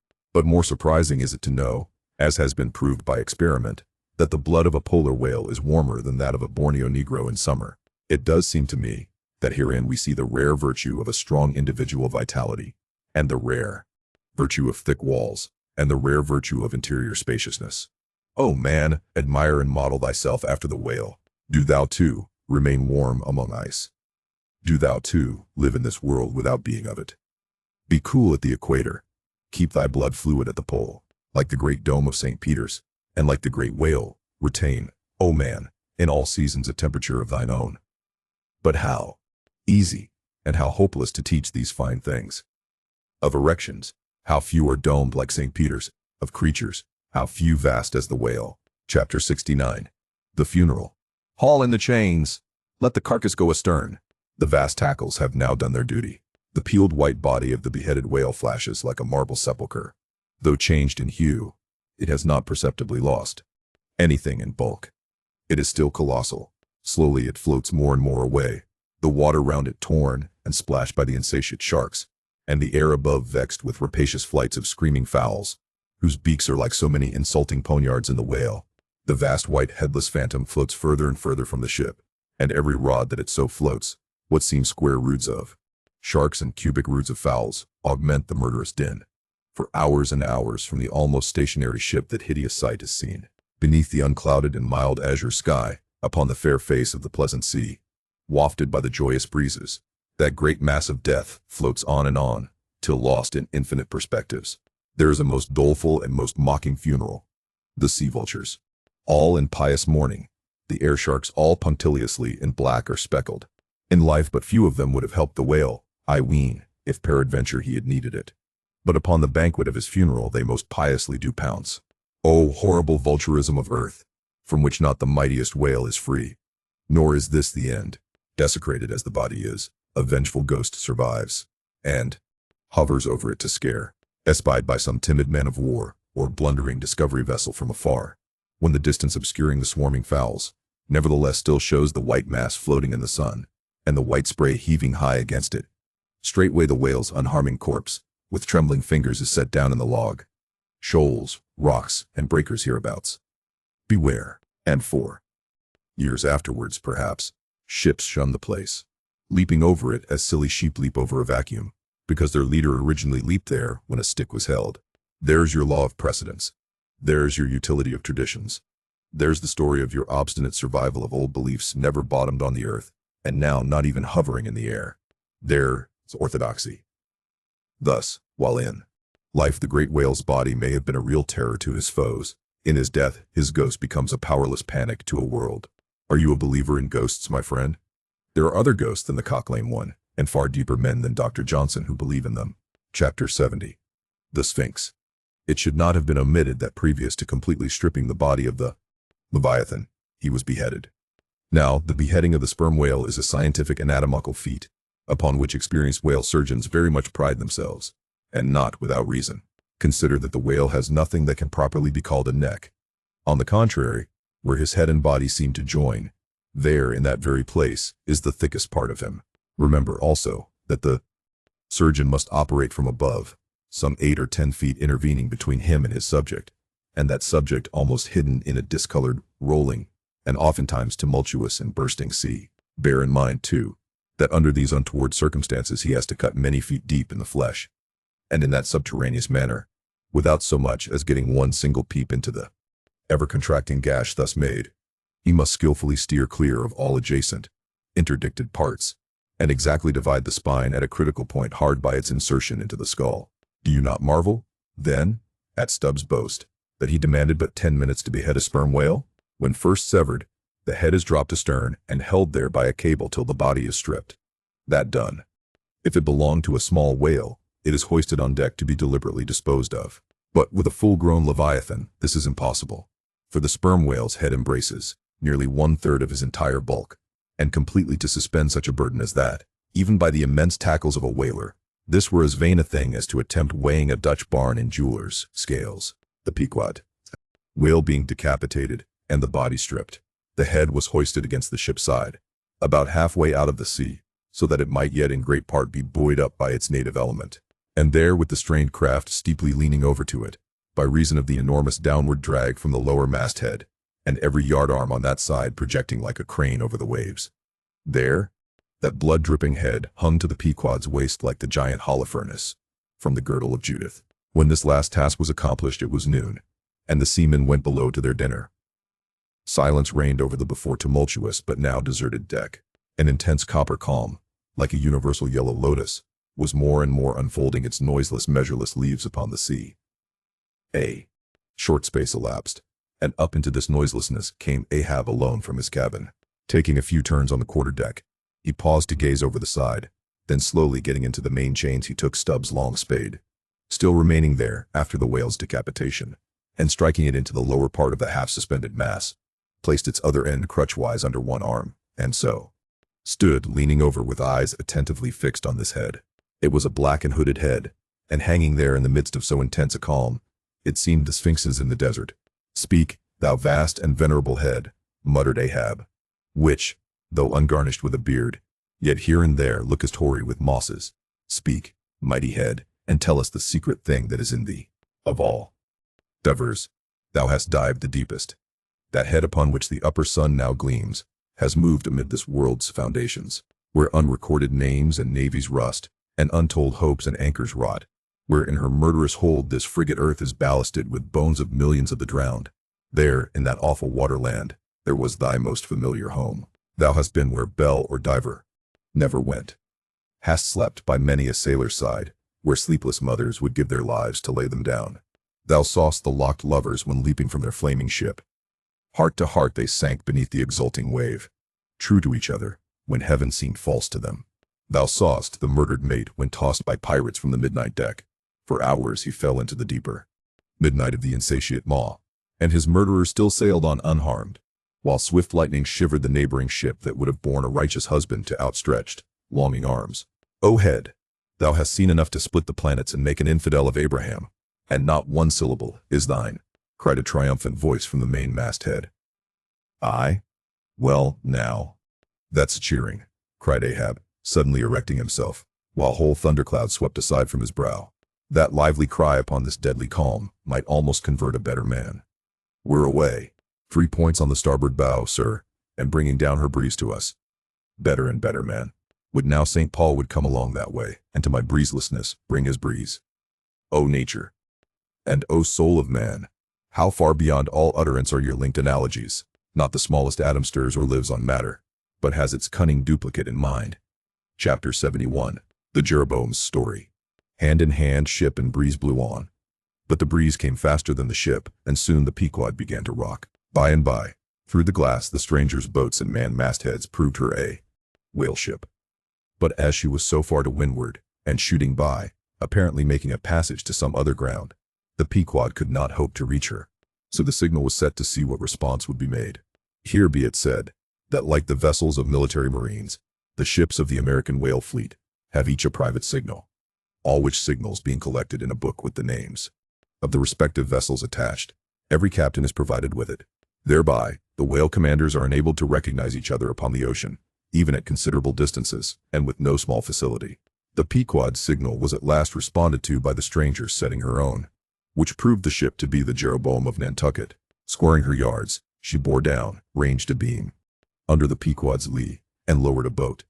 It soon drew nigh, but as the side ladder was being rigged by Starbuck's order to accommodate the visiting captain, the stranger in question waved his hand from his boat's stern in token of that proceeding being entirely unnecessary. It turned out that the Jeroboam had a malignant epidemic on board, and that Mayhew, her captain, was fearful of infecting the Pequod's company. For though himself and boat's crew remained untinted, and though his ship was half a rifle shot off, and an incorruptible sea and air rolling and flowing between, yet conscientiously adhering to the timid quarantine of the land, he peremptorily refused to come into direct contact with the Pequod. But this did by no means prevent all communications. Preserving an interval of some few yards between itself and the ship, the Jeroboam's boat by the occasional use of its oars contrived to keep parallel to the Pequod, as she heavily forged through the sea, for by this time it blew very fresh, with her main topsail aback, though, indeed, at times by the sudden onset of a large rolling wave, the boat would be pushed some way ahead, her proper bearings again. Subject to this, and other the like interruptions now and then, a conversation was sustained between the two parties, but at intervals not without still another interruption of a very different sort. Pulling an oar in the Jeroboam's boat was a man of a singular appearance, even in that wild whaling life where individual notabilities make up all totalities. He was a small, short, youngish man, sprinkled all over his face with freckles, and wearing redundant yellow hair. A long-skirted, cabalistically cut coat of a faded walnut tinge enveloped him, the overlapping sleeves of which were rolled up on his wrists. A deep, settled, fanatic delirium was in his eyes. So soon as this figure had been first descried, Stubb had exclaimed, "That's he! That's he! That's he!" Long-togged Scaramouch the town hose company told us of. Stubb here alluded to a strange story told of the Jeroboam and a certain man among her crew, some time previous when the Pequod spoke the town ho. According to this account, and what was subsequently learned, it seemed that the Scaramouch in question had gained a wonderful ascendancy over almost everybody in the Jeroboam. His story was this: he had been originally nurtured among the crazy society of Nesciuna Shakers, where he had been a great prophet, in their cracked, secret meetings having several times descended from heaven, by the way of a trapdoor, announcing the speedy opening of the 7th vial, which he carried in his vest pocket, but which, instead of containing gunpowder, was supposed to be charged with laudanum. A strange, apostolic whim having seized him, he had left Nesciuna for Nantucket, where, with that cunning peculiar to craziness, he assumed a steady, common-sense exterior, and offered himself as a green-hand candidate for the Jeroboam's whaling voyage. They engaged him, but straightway upon the ship, getting out of sight of land, his insanity broke out in a freshet. He announced himself as the Archangel Gabriel and commanded the captain to jump overboard. He published his manifesto, whereby he set himself forth as the deliverer of the isles of the sea and vicar general of all Oceanica. The unflinching earnestness with which he declared these things, the dark, daring play of his sleepless, excited imagination, and all the preternatural terrors of real delirium, united to invest this Gabriel in the minds of the majority of the ignorant crew with an atmosphere of sacredness. Moreover, they were afraid of him. As such a man, however, was not of much practical use in the ship, especially as he refused to work except when he pleased. The incredulous captain would fain have been rid of him, but apprised that that individual's intention was to land him in the first convenient port. The Archangel forthwith opened all his seals and vials, devoting the ship and all hands to unconditional perdition, in case this intention was carried out. So strongly did he work upon his disciples among the crew, that at last in a body they went to the captain and told him if Gabriel was sent from the ship, not a man of them would remain. He was therefore forced to relinquish his plan. Nor would they permit Gabriel to be any way maltreated, say or do what he would, so that it came to pass that Gabriel had the complete freedom of the ship. The consequence of all this was that the Archangel cared little or nothing for the captain and mates, and since the epidemic had broken out, he carried a higher hand than ever, declaring that the plague, as he called it, was at his sole command. Nor should it be stayed but according to his good pleasure. The sailors, mostly poor devils, cringed, and some of them fawned before him, in obedience to his instructions, sometimes rendering him personal homage, as to a god. Such things may seem incredible, but however wondrous, they are true. Nor is the history of fanatics half so striking in respect to the measureless self-deception of the fanatic himself, as his measureless power of deceiving and bedeviling so many others. But it is time to return to the Pequod. I fear not thy epidemic, man, said Ahab from the bulwarks to Captain Mayhew, who stood in the boat's stern. Come on board. But now Gabriel started to his feet. Think of the fevers, yellow and bilious. Beware of the horrible plague. Gabriel, cried Captain Mayhew. Thou must either. But that instant, a headlong wave shot the boat far ahead, and its seethings drowned all speech. Hast thou seen the white whale? Demanded Ahab, when the boat drifted back. Think of thy whaleboat, stubborn and sunk. Beware of the horrible tale. I tell thee again, Gabriel, that. But again the boat tore ahead as if dragged by fiends. Nothing was said. For some moments, while a succession of riotous waves rolled by, which by one of those occasional caprices of the seas were tumbling, not heaving it. Meantime, the hoisted sperm whale's head jogged about very violently, and Gabriel was seen eyeing it with rather more apprehensiveness than his archangel nature seemed to warrant. When this interlude was over, Captain Mayhew began a dark story concerning Moby-Dick, not, however, without frequent interruptions from Gabriel whenever his name was mentioned, and the crazy sea that seemed leagued with him. It seemed that the Jeroboam had not long left home, when upon speaking a whale ship, her people were reliably apprised of the existence of Moby-Dick, and the havoc he had made. Greedily sucking in this intelligence, Gabriel solemnly warned the captain against attacking the white whale, in case the monster should be seen, in his gibbering insanity pronouncing the white whale to be no less a being than the Shaker God incarnated, the Shakers receiving the Bible. But when, some year or two afterwards, Moby-Dick was fairly sighted from the mastheads, Macy, the chief mate, burned with ardor to encounter him, and the captain, himself being not unwilling to let him have the opportunity, despite all the Archangel's denunciations and forewarnings, Macy succeeded in persuading 5 men to man his boat. With them he pushed off, and, after much weary pulling, and many perilous, unsuccessful onsets, he at last succeeded in getting one iron fast. Meantime, Gabriel, ascending to the main royal masthead, was tossing one arm in frantic gestures, and hurling forth prophecies of speedy doom to the sacrilegious assailants of his divinity. Now, while Macy, the mate, was standing up in his boat's bow, and with all the reckless energy of his tribe was venting his wild exclamations upon the whale, and essaying to get a fair chance for his poised lance, lo! A broad white shadow rose from the sea, by its quick, fanning motion, temporarily taking the breath out of the bodies of the oarsmen. Next instant, the luckless mate, so full of furious life, was smitten bodily into the air, and making a long arc in his descent, fell into the sea at the distance of about 50 yards. Not a chip of the boat was harmed, nor a hair of any oarsman's head, but the mate forever sank. It is well to parenthesize here that of the fatal accidents in the sperm whale fishery. This kind is perhaps almost as frequent as any. Sometimes, nothing is injured, but the man who is thus annihilated. Oftener the boat's bow is knocked off, or the thigh-board, in which the headsman stands, is torn from its place and accompanies the body. But strangest of all is the circumstance that in more instances than one, when the body has been recovered, not a single mark of violence is discernible, the man being stark dead.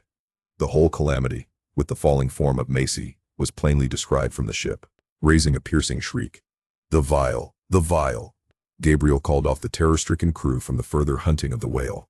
This terrible event clothed the archangel with added influence, because his credulous disciples believed that he had specifically foreannounced it, instead of only making a general prophecy, which anyone might have done, and so have chanced to hit one of many marks in the wide margin allowed. He became a nameless terror to the ship. Mayhew having concluded his narration, Ahab put such questions to him that the stranger captain could not forbear inquiring whether he intended to hunt the white whale, if opportunity should offer. To which Ahab answered, "Aye." Straightway, then, Gabriel once more started to his feet, glaring upon the old man, and vehemently exclaimed, with downward pointed finger, think of the blasphemer, dead, and down there. Beware of the blasphemer's end." Ahab stolidly turned aside, then said to Mayhew, "Captain, I have just bethought me of my letter bag. There is a letter for one of thy officers, if I mistake not.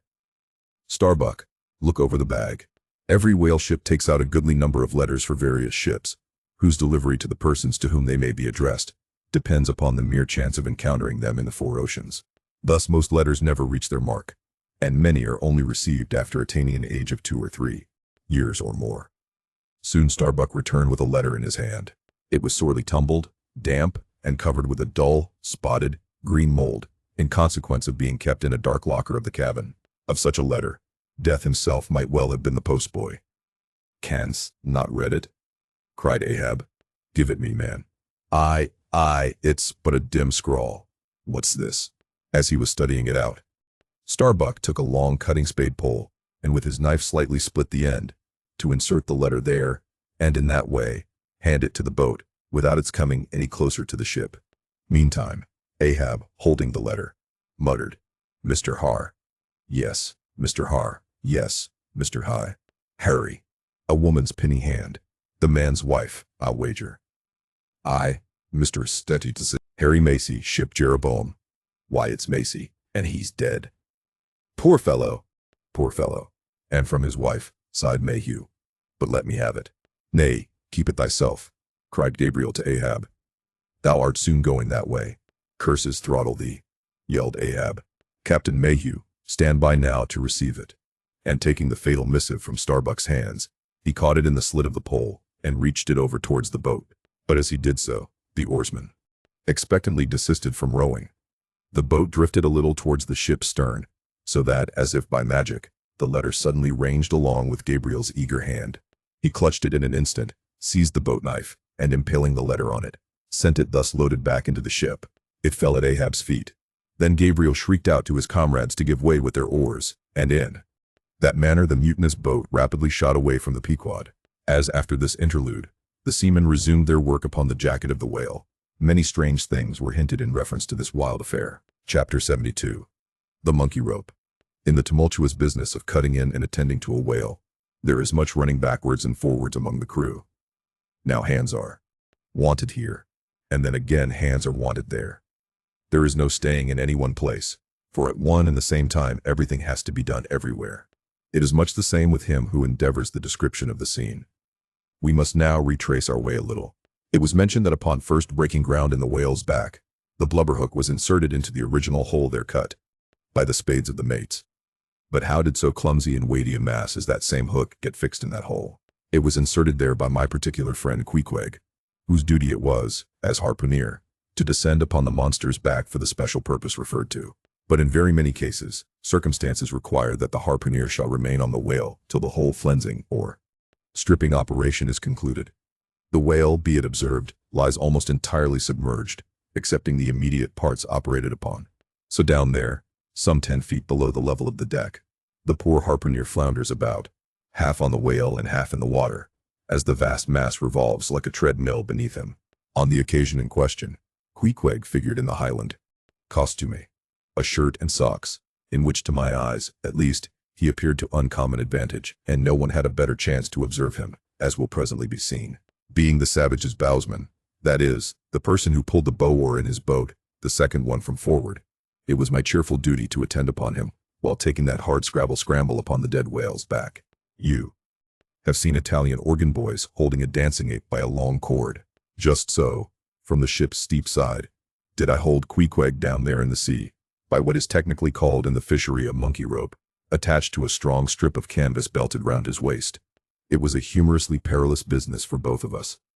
For, before we proceed further, it must be said that the monkey rope was fast, at both ends, fast to Queequeg's broad canvas belt, and fast to my narrow leather one, so that for better or for worse, we two, for the time, were wedded.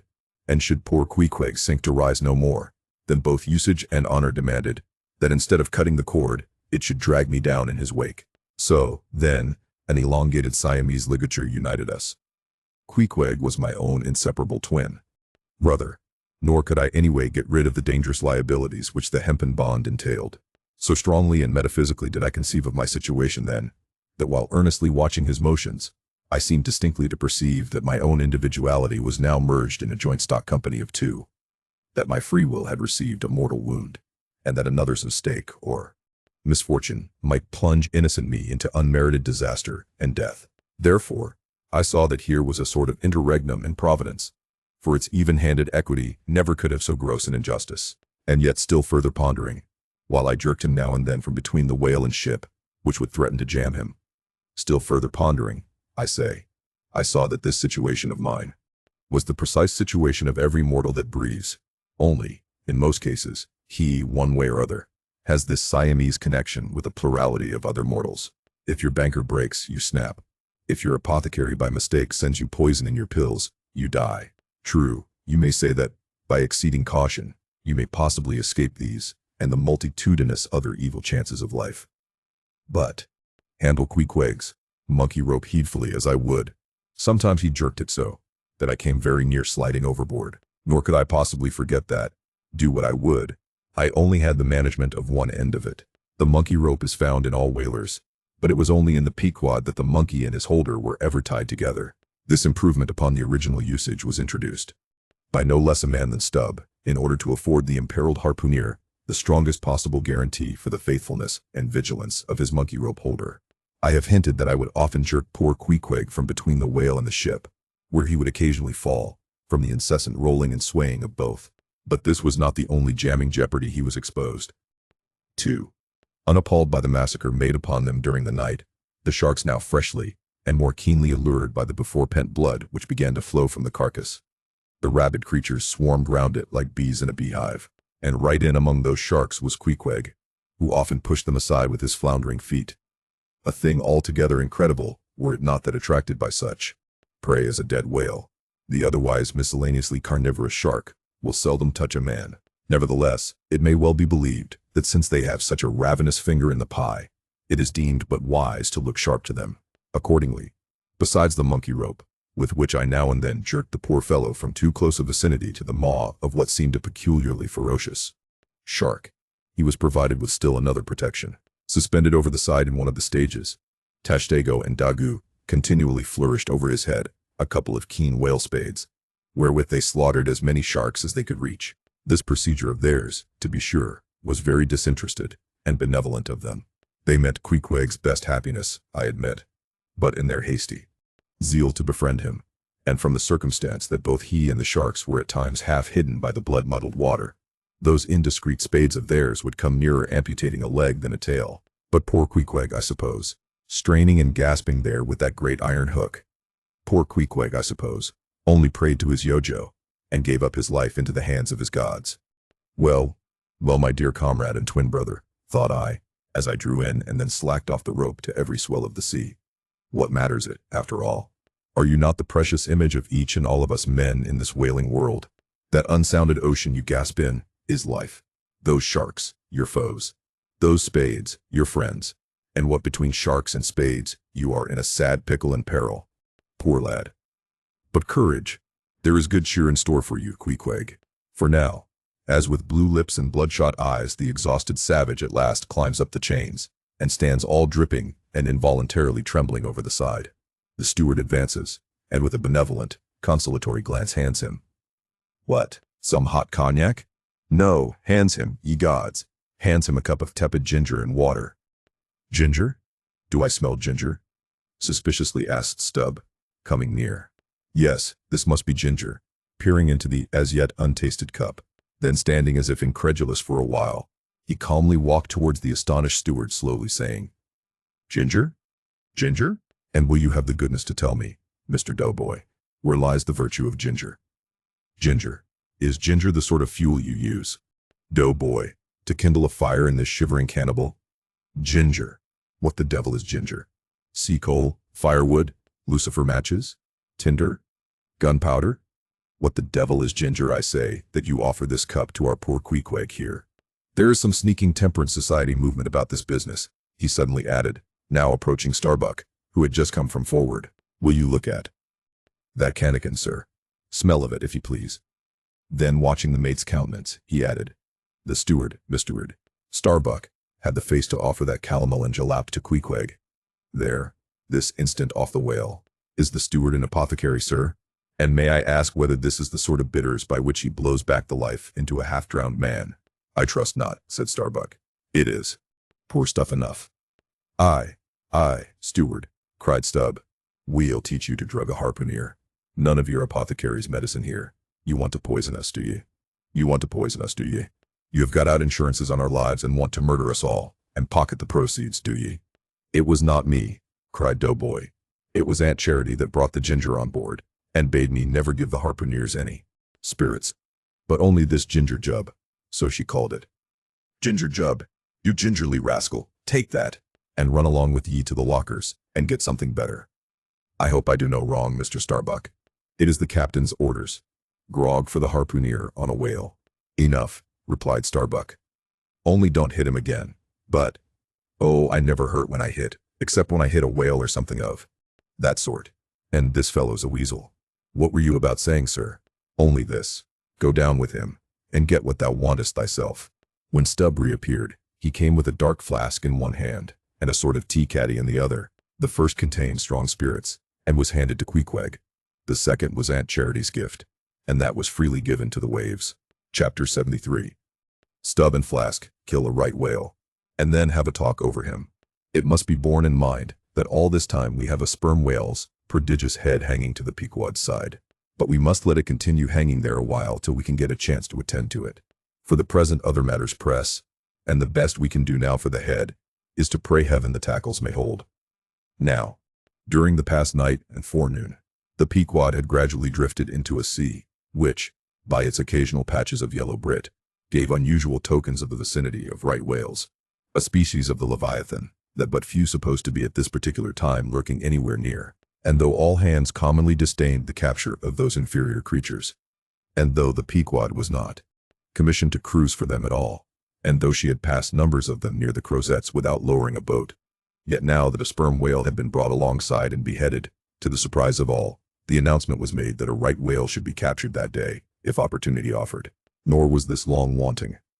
Tall spouts were seen to leeward, and 2 boats, Stubbs and Flasks, were detached in pursuit. Pulling further and further away, they at last became almost invisible to the men at the masthead. But suddenly in the distance, they saw a great heap of tumultuous white water, and soon after news came from aloft that one or both the boats must be fast. An interval passed, and the boats were in plain sight, in the act of being dragged right towards the ship by the towing whale. So close did the monster come to the hull, that at first it seemed as if he meant it malice. But suddenly going down in a maelstrom, within 3 rods of the planks, he wholly disappeared from view, as if diving under the keel. Cut! Cut! Was the cry from the ship to the boats, which, for one instant, seemed on the point of being brought with a deadly dash against the vessel's side. But having plenty of line yet in the tubs, and the whale not sounding very rapidly, they paid out abundance of rope, and at the same time pulled with all their might so as to get ahead of the ship. For a few minutes the struggle was intensely critical. For while they still slacked out the tightened line in one direction, and still plied their oars in another, the contending strain threatened to take them under. But it was only a few feet advance they sought to gain, and they stuck to it till they did gain it, when instantly a swift tremor was felt running like lightning along the keel, as the strained line, scraping beneath the ship, suddenly rose to view under her bows, snapping and quivering, and so flinging off its drippings that the drops fell like bits of broken glass on the water, while the whale beyond also rose to sight, and once more the boats were free to fly. But the fagged whale abated his speed, and blindly altering his course, went round the stern of the ship, towing the two boats after him, so that they performed a complete circuit. Meantime, they hauled more and more upon their lines, till close flanking him on both sides, Stubb answered Flask with lance for lance, and thus round and round the Pequod the battle went, while the multitudes of sharks that had before swum round the sperm whale's body rushed to the fresh blood that was spilled, thirstily drinking at every new gash, as the eager Israelites did at the new bursting fountains that poured from the smitten rock. At last his spout grew thick, and with a frightful roll and vomit, he turned upon his back a corpse, while the two headsmen were engaged in making fast cords to his flukes, and in other ways getting the mass in readiness for towing. Some conversation ensued between them. "I wonder what the old man wants with this lump of foul lard," said Stubb, not without some disgust at the thought of having to do with so ignoble a leviathan. "Wants with it?" said Flask, coiling some spare line in the boats bow. "Did you never hear that the ship, which but once has a sperm whale's head hoisted on her starboard side, and at the same time a right whale's on the larboard? Did you never hear, Stubb, that ship can never afterwards capsize?" "Why not?" "I don't know, but I heard that gamboge ghost of a Fedallah saying so, and he seems to know all about ships. Charms, but I sometimes think he'll charm the ship to no good at last. I don't half like that chap, Stubb. Did you ever notice how that tusk of his is a sort of carved into a snake's head, Stubb? Sink him. I never look at him at all, but if ever I get a chance of a dark night, and he's standing hard by the bulwarks, and no one by, look down there, Flask, pointing into the sea with a peculiar motion of both hands. Flask, I take that Fedallah to be the devil in disguise. Do you believe that cock and bull story about his having been stowed away on board ship? He's the devil, I say. The reason why you don't see his tail is because he tucks it up out of sight. He carries it coiled away in his pocket, I guess. Blast him. Now that I think of it, he's always wanting oakum to stuff into the toes of his boots. He sleeps in his boots, don't he?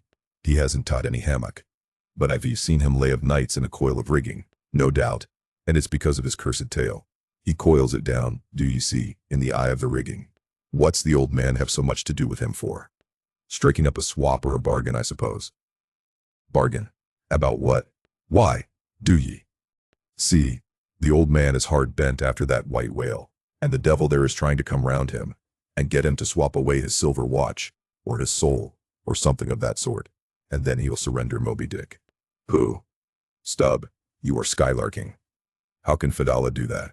I don't know, Flask, but the devil is a curious chap, and a wicked one, I tell ye. Why, they say as how he went, sauntering into the old flagship once, switching his tail about devilish easy and gentlemanlike, and inquiring if the old governor was at home. Well, he was at home, and asked the devil what he wanted. The devil, switching his hoofs, up and says, I want John. What for? Says the old governor. What business is that of yours? Says the devil, getting mad. I want to use him. Take him, says the governor. And by the Lord, Flask, if the devil did give John the Asiatic cholera before he got through with him, I'll eat this whale in one mouthful. But look sharp. Ain't you already there? Well, then, pull ahead, and let's get the whale alongside. I think I remember some such story as you were telling, said Flask, when at last the two boats were slowly advancing with their burden towards the ship. But I can't remember where. 3 Spaniards. Adventures of those 3 bloody-minded soldados? Did you read it there, Flask? I guess you did. No, never saw such a book. Heard of it, though. But now, tell me, Stubb, do you suppose that devil you was speaking of just now was the same you say is now on board the Pequod? Am I the same man that helped kill this whale? Doesn't that the devil live forever? Who ever heard that the devil was dead? Did you ever see any parson a-wearing mourning for the devil? And if the devil has a latchkey to get into the admiral's cabin, don't you suppose he can crawl into a porthole? Tell me that, Mr. Flask. How old do you suppose Fedallah is, Stubb? Do you see that mainmast there? Pointing to the ship. Well, that's the figure 1. Now take all the hoops in the Pequod's hold, and string along in a row with that mast, for aughts, do you see? Well, that wouldn't begin to be Fedallah's age, nor all the coopers in creation could teach show hoops enough to make aughts enough. But see here, Stubb, I thought you a little boasted just now, that you meant to give Fedallah a sea toss, if you got a good chance. Now, if he's so old as all those hoops of yours come to, and if he is going to live forever, what good will it do to pitch him overboard? Tell me that. Give him a good ducking, anyhow. But he to crawl back. Duck him again, and keep ducking him. Suppose he should take it into his head to duck you, though. Yes, and drown you. What then? I should like to see him try it. I'd give him such a pair of black eyes that he wouldn't dare to show his face in the admiral's cabin again for a long while, let alone down in the orlop there, where he lives, and hereabouts on the upper decks where he sneaks so much. Damn the devil, Flask. So you suppose I'm afraid of the devil? Who's afraid of him? Except the old governor who daresn't catch him and put him in double darbies, as he deserves, but lets him go. About kidnapping people. Aye, and signed a bond with him, that all the people the devil kidnapped, he'd roast for him? There's a governor. Do you suppose Fedallah wants to kidnap Captain Ahab? Do I suppose it? You all know it before long, Flask, but I am going now to keep a sharp lookout on him. And if I see anything very suspicious going on, I'll just take him by the nape of his neck, and...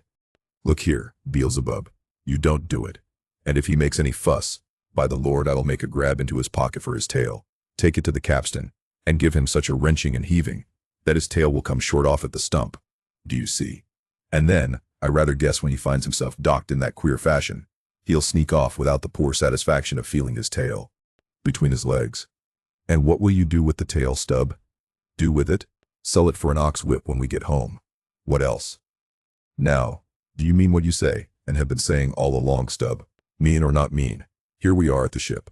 The boats were here hailed, to tow the whale on the larboard side, where fluke chains and other necessaries were already prepared for securing him. Didn't I tell you so? Said Flask. Eyes, you will soon see this right whale's head hoisted up opposite that Parmacetes.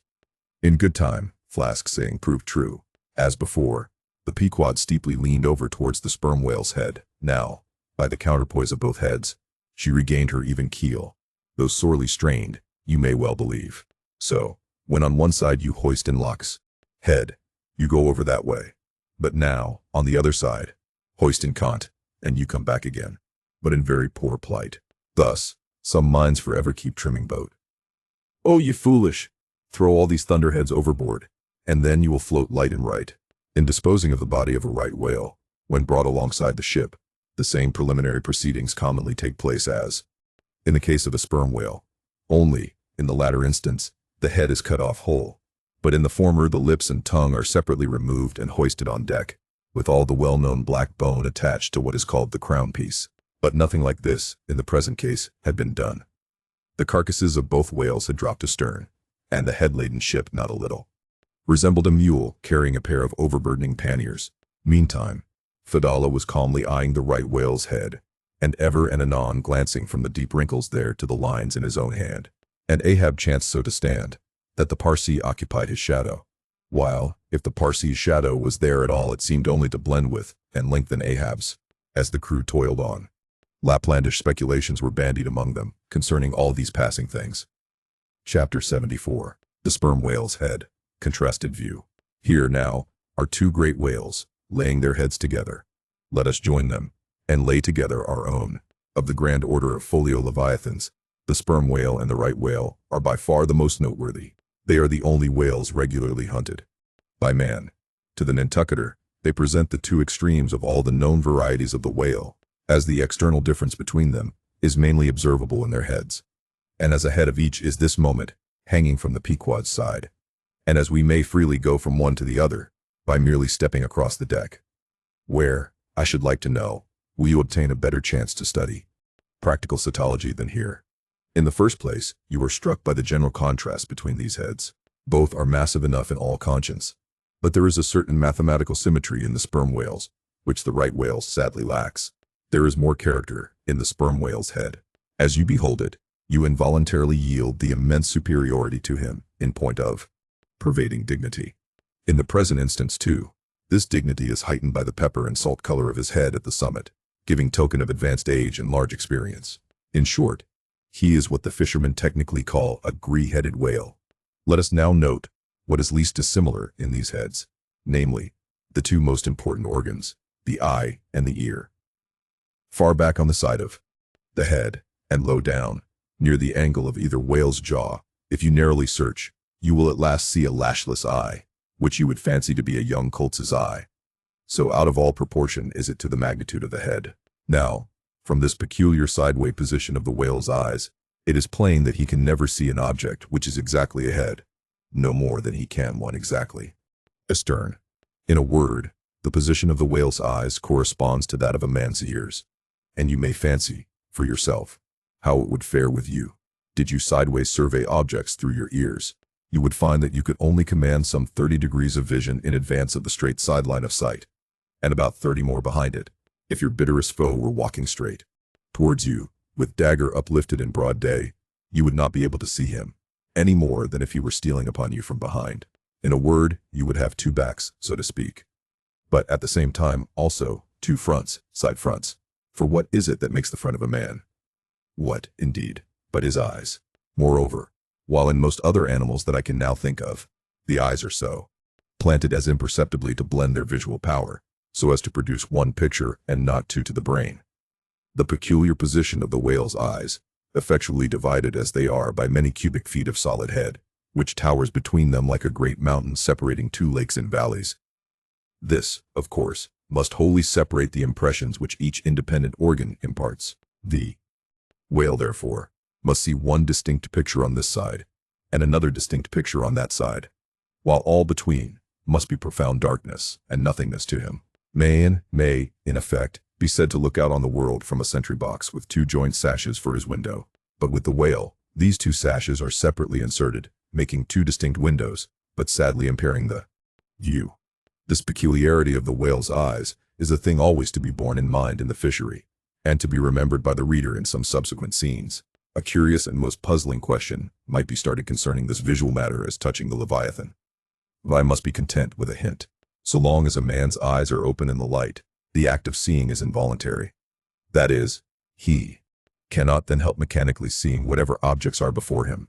Nevertheless, anyone's experience will teach him that though he can take in an undiscriminating sweep of things at one glance, it is quite impossible for him, attentively and completely, to examine any two things, however large or however small, at one and the same instant of time. Never mind if they lie side by side and touch each other. But if you now come to separate these two objects, and surround each by a circle of profound darkness, then, in order to see one of them, in such a manner as to bring your mind to bear on it, the other will be utterly excluded from your contemporary consciousness. How is it, then, with the whale? True, both his eyes, in themselves, must simultaneously act, but is his brain so much more comprehensive, combining, and subtle than man's, that he can at the same moment of time attentively examine two distinct prospects, one on one side of him, and the other in an exactly opposite direction. If he can, then is it as marvelous a thing in him, as if a man were able simultaneously to go through the demonstrations of two distinct problems in Euclid. Nor, strictly investigated, is there any incongruity in this comparison. It may be but an idle whim, but it has always seemed to me that the extraordinary vacillations of movement displayed by some whales when beset by 3 or 4 boats, the timidity and liability to queer frights, so common to such whales, I think that all this indirectly proceeds from the helpless perplexity of volition, in which they're divided and diametrically opposite powers of vision must involve them.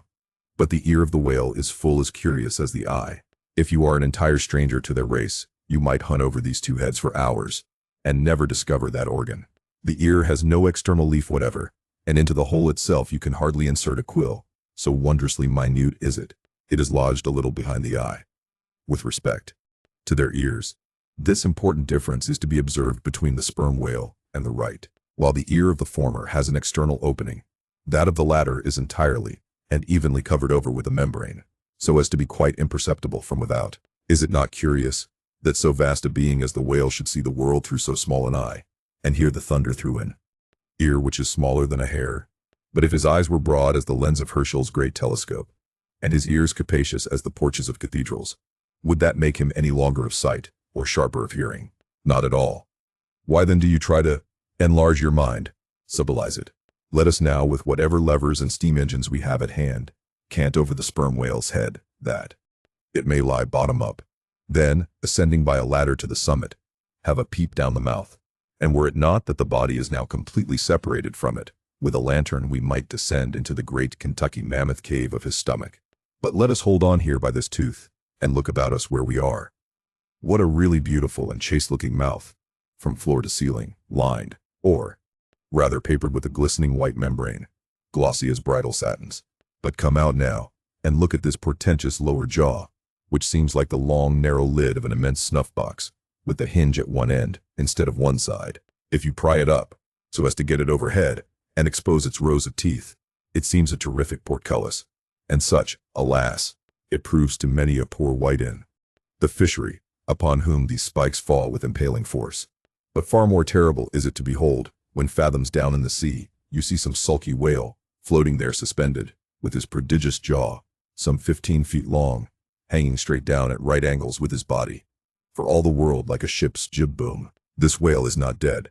He is only dispirited, out of sorts perhaps, hypochondriac, and so supine, that the hinges of his jaw have relaxed, leaving him there in that ungainly sort of plight, a reproach to all his tribe, who must, no doubt, imprecate lockjaws upon him. In most cases this lower jaw, being easily unhinged by a practiced artist, is disengaged and hoisted on deck for the purpose of extracting the ivory teeth, and furnishing a supply of that hard white whalebone with which the fishermen fashion all sorts of curious articles, including canes, umbrella stocks, and handles to riding whips. With a long, weary hoist the jaw is dragged on board, as if it were an anchor. And when the proper time comes, some few days after the other work, Queequeg, Daggoo, and Tashtego, being all accomplished dentists, are set to drawing teeth, with a keen cutting spade. Queequeg lances the gums. Then the jaw is lashed down to ring bolts, and a tackle being rigged from aloft, they drag out these teeth, as Michigan oxen drag stumps of old oaks out of wild woodlands. There are generally 42 teeth in all. In old whales, much worn down, but undecayed, nor filled after our artificial fashion. The jaw is afterwards sawn into slabs, and piled away like joists for building houses. Chapter 75. The right whale's head. Contrasted view. Crossing the deck. Let us now have a good long look at the right whale's head. As in general shape, the noble sperm whale's head may be compared to a Roman war chariot, especially in front, where it is so broadly rounded. So, at a broad view, the right whale's head bears a rather inelegant resemblance to a gigantic galliot-toed shoe. 200 years ago, an old Dutch voyager likened its shape to that of a shoemaker's last, and in the same last or shoe, that old woman of the nursery tale, with the swarming brood, might very comfortably be lodged, she and all her progeny. But as you come nearer to this great head, it begins to assume different aspects, according to your point of view. If you stand on its summit and look at these two F-shaped spout holes, you would take the whole head for an enormous bass viol, and these spiracles, the apertures in its sounding board. Then, again, if you fix your eye upon this strange, crested, comb-like incrustation on the top of the mass, this green, barnacled thing, which the Greenlanders call the crown, and the southern fishers the bonnet of the right whale.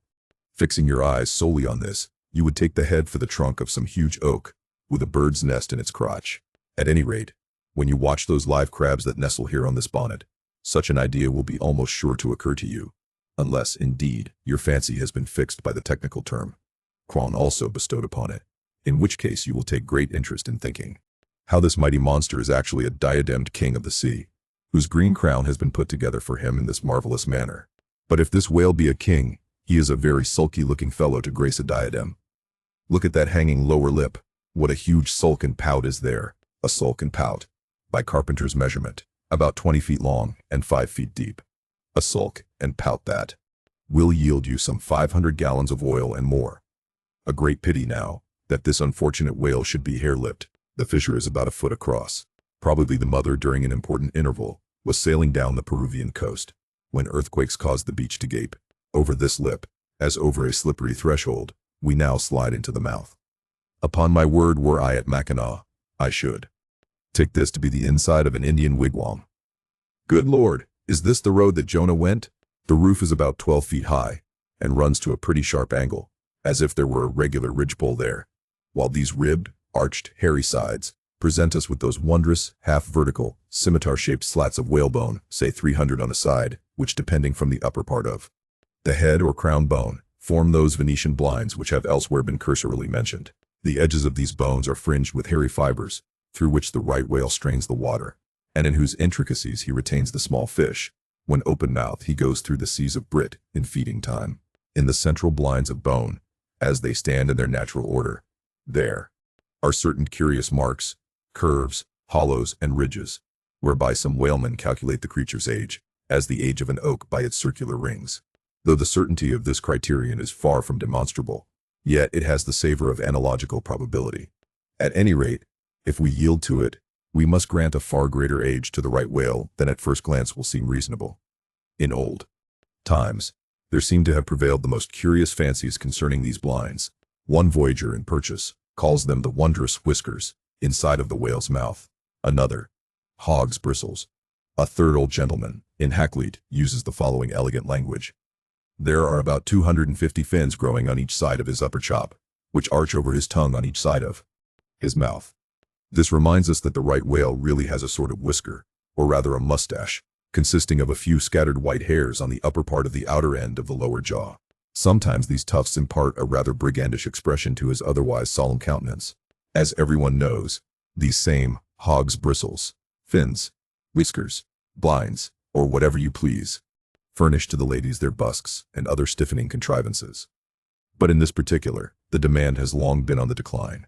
It was in Queen Anne's time that the bone was in its glory, the farthingale being then all the fashion. And as those ancient dames moved about gaily, though in the jaws of the whale, as you may say, even so, in a shower, with the like thoughtlessness, do we nowadays fly under the same jaws for protection, the umbrella being a tent spread over the same bone.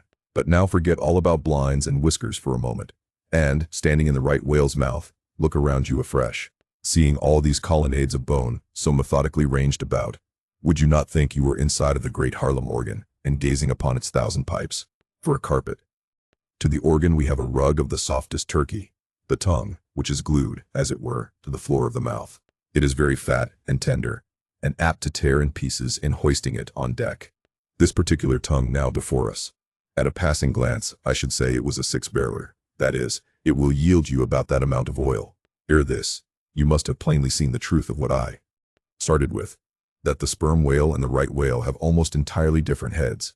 To sum up, then, in the right whales there is no great well of sperm, no ivory teeth at all, no long slender mandible of a lower jaw, like the sperm whales. Nor in the sperm whale are there any of those blinds of bone, no huge lower lip, and scarcely anything of a tongue. Again, the right whale has 2 external spout holes, the sperm whale only 1. Look your last now on these venerable hooded heads, while they yet lie together, for one will soon sink, unrecorded, in the sea. The other will not be very long in following. Can you catch the expression of the sperm whales there? It is the same he died with, only some of the longer wrinkles in the forehead seem now faded away. I think his broad brow to be full of a prairie-like placidity, born of a speculative indifference as to death. But mark the other head's expression. See that amazing lower lip, pressed by accident against the vessel's side, so as firmly to embrace the jaw. Does not this whole head seem to speak of an enormous practical resolution in facing death? This right whale I take to have been a Stoic. The sperm whale, a Platonian, who might have taken up Spinoza in his latter years. Chapter 76. The battering ram. Ere quitting, for the nonce, the sperm whale's head, I would have you, as a sensible physiologist, simply, particularly remark its front aspect, in all its compacted collectedness. I would have you investigate it now with the sole view of forming to yourself some unexaggerated, intelligent estimate of whatever battering ram power may be lodged there. Here is a vital point, for you must either satisfactorily settle this matter with yourself, or forever remain an infidel as to one of the most appalling, but not the less true events, perhaps anywhere to be found in all recorded history. You observe that in the ordinary swimming position of the sperm whale, the front of his head presents an almost wholly vertical plane to the water. You observe that the lower part of that front slopes considerably backwards, so as to furnish more of a retreat for the long socket which receives the boom-like lower jaw. You observe that the mouth is entirely under the head, much in the same way, indeed, as though your own mouth were entirely under your chin. Moreover, you observe that the whale has no external nose, and that what nose he has, his spout hole, is on the top of his head. You observe that his eyes and ears are at the sides of his head, nearly 1/3 of his entire length from the front. Wherefore, you must now have perceived that the front of the sperm whale's head is a dead, blind wall, without a single organ or tender prominence of any sort whatsoever. Furthermore, you are now too. Consider that only in the extreme, lower, backward-sloping part of the front of the head is there the slightest vestige of bone. And not till you get near 20 feet from the forehead do you come to the full cranial development, so that this whole enormous boneless mass is as one wad. Finally, though, as will soon be revealed, its contents partly comprise the most delicate oil. Yet, you are now to be apprised of the nature of the substance which so impregnably invests all that apparent effeminacy. In some previous place I have described to you how the blubber wraps the body of the whale, as the rind wraps an orange. Just so with the head. But with this difference. About the head this envelope, though not so thick, is of a boneless toughness, inestimable by any man who has not handled the severest pointed harpoon. The sharpest lance darted by the strongest human arm impotently rebounds from it. It is as though the forehead of the sperm whale were paved with horses' hoofs. I do not think that any sensation lurks in it. Bethink yourself also of another thing. When two large, loaded Indiamen chance to crowd and crush towards each other in the docks, what do the sailors do? They do not suspend between them, at the point of coming contact, any merely hard substance, like iron or wood.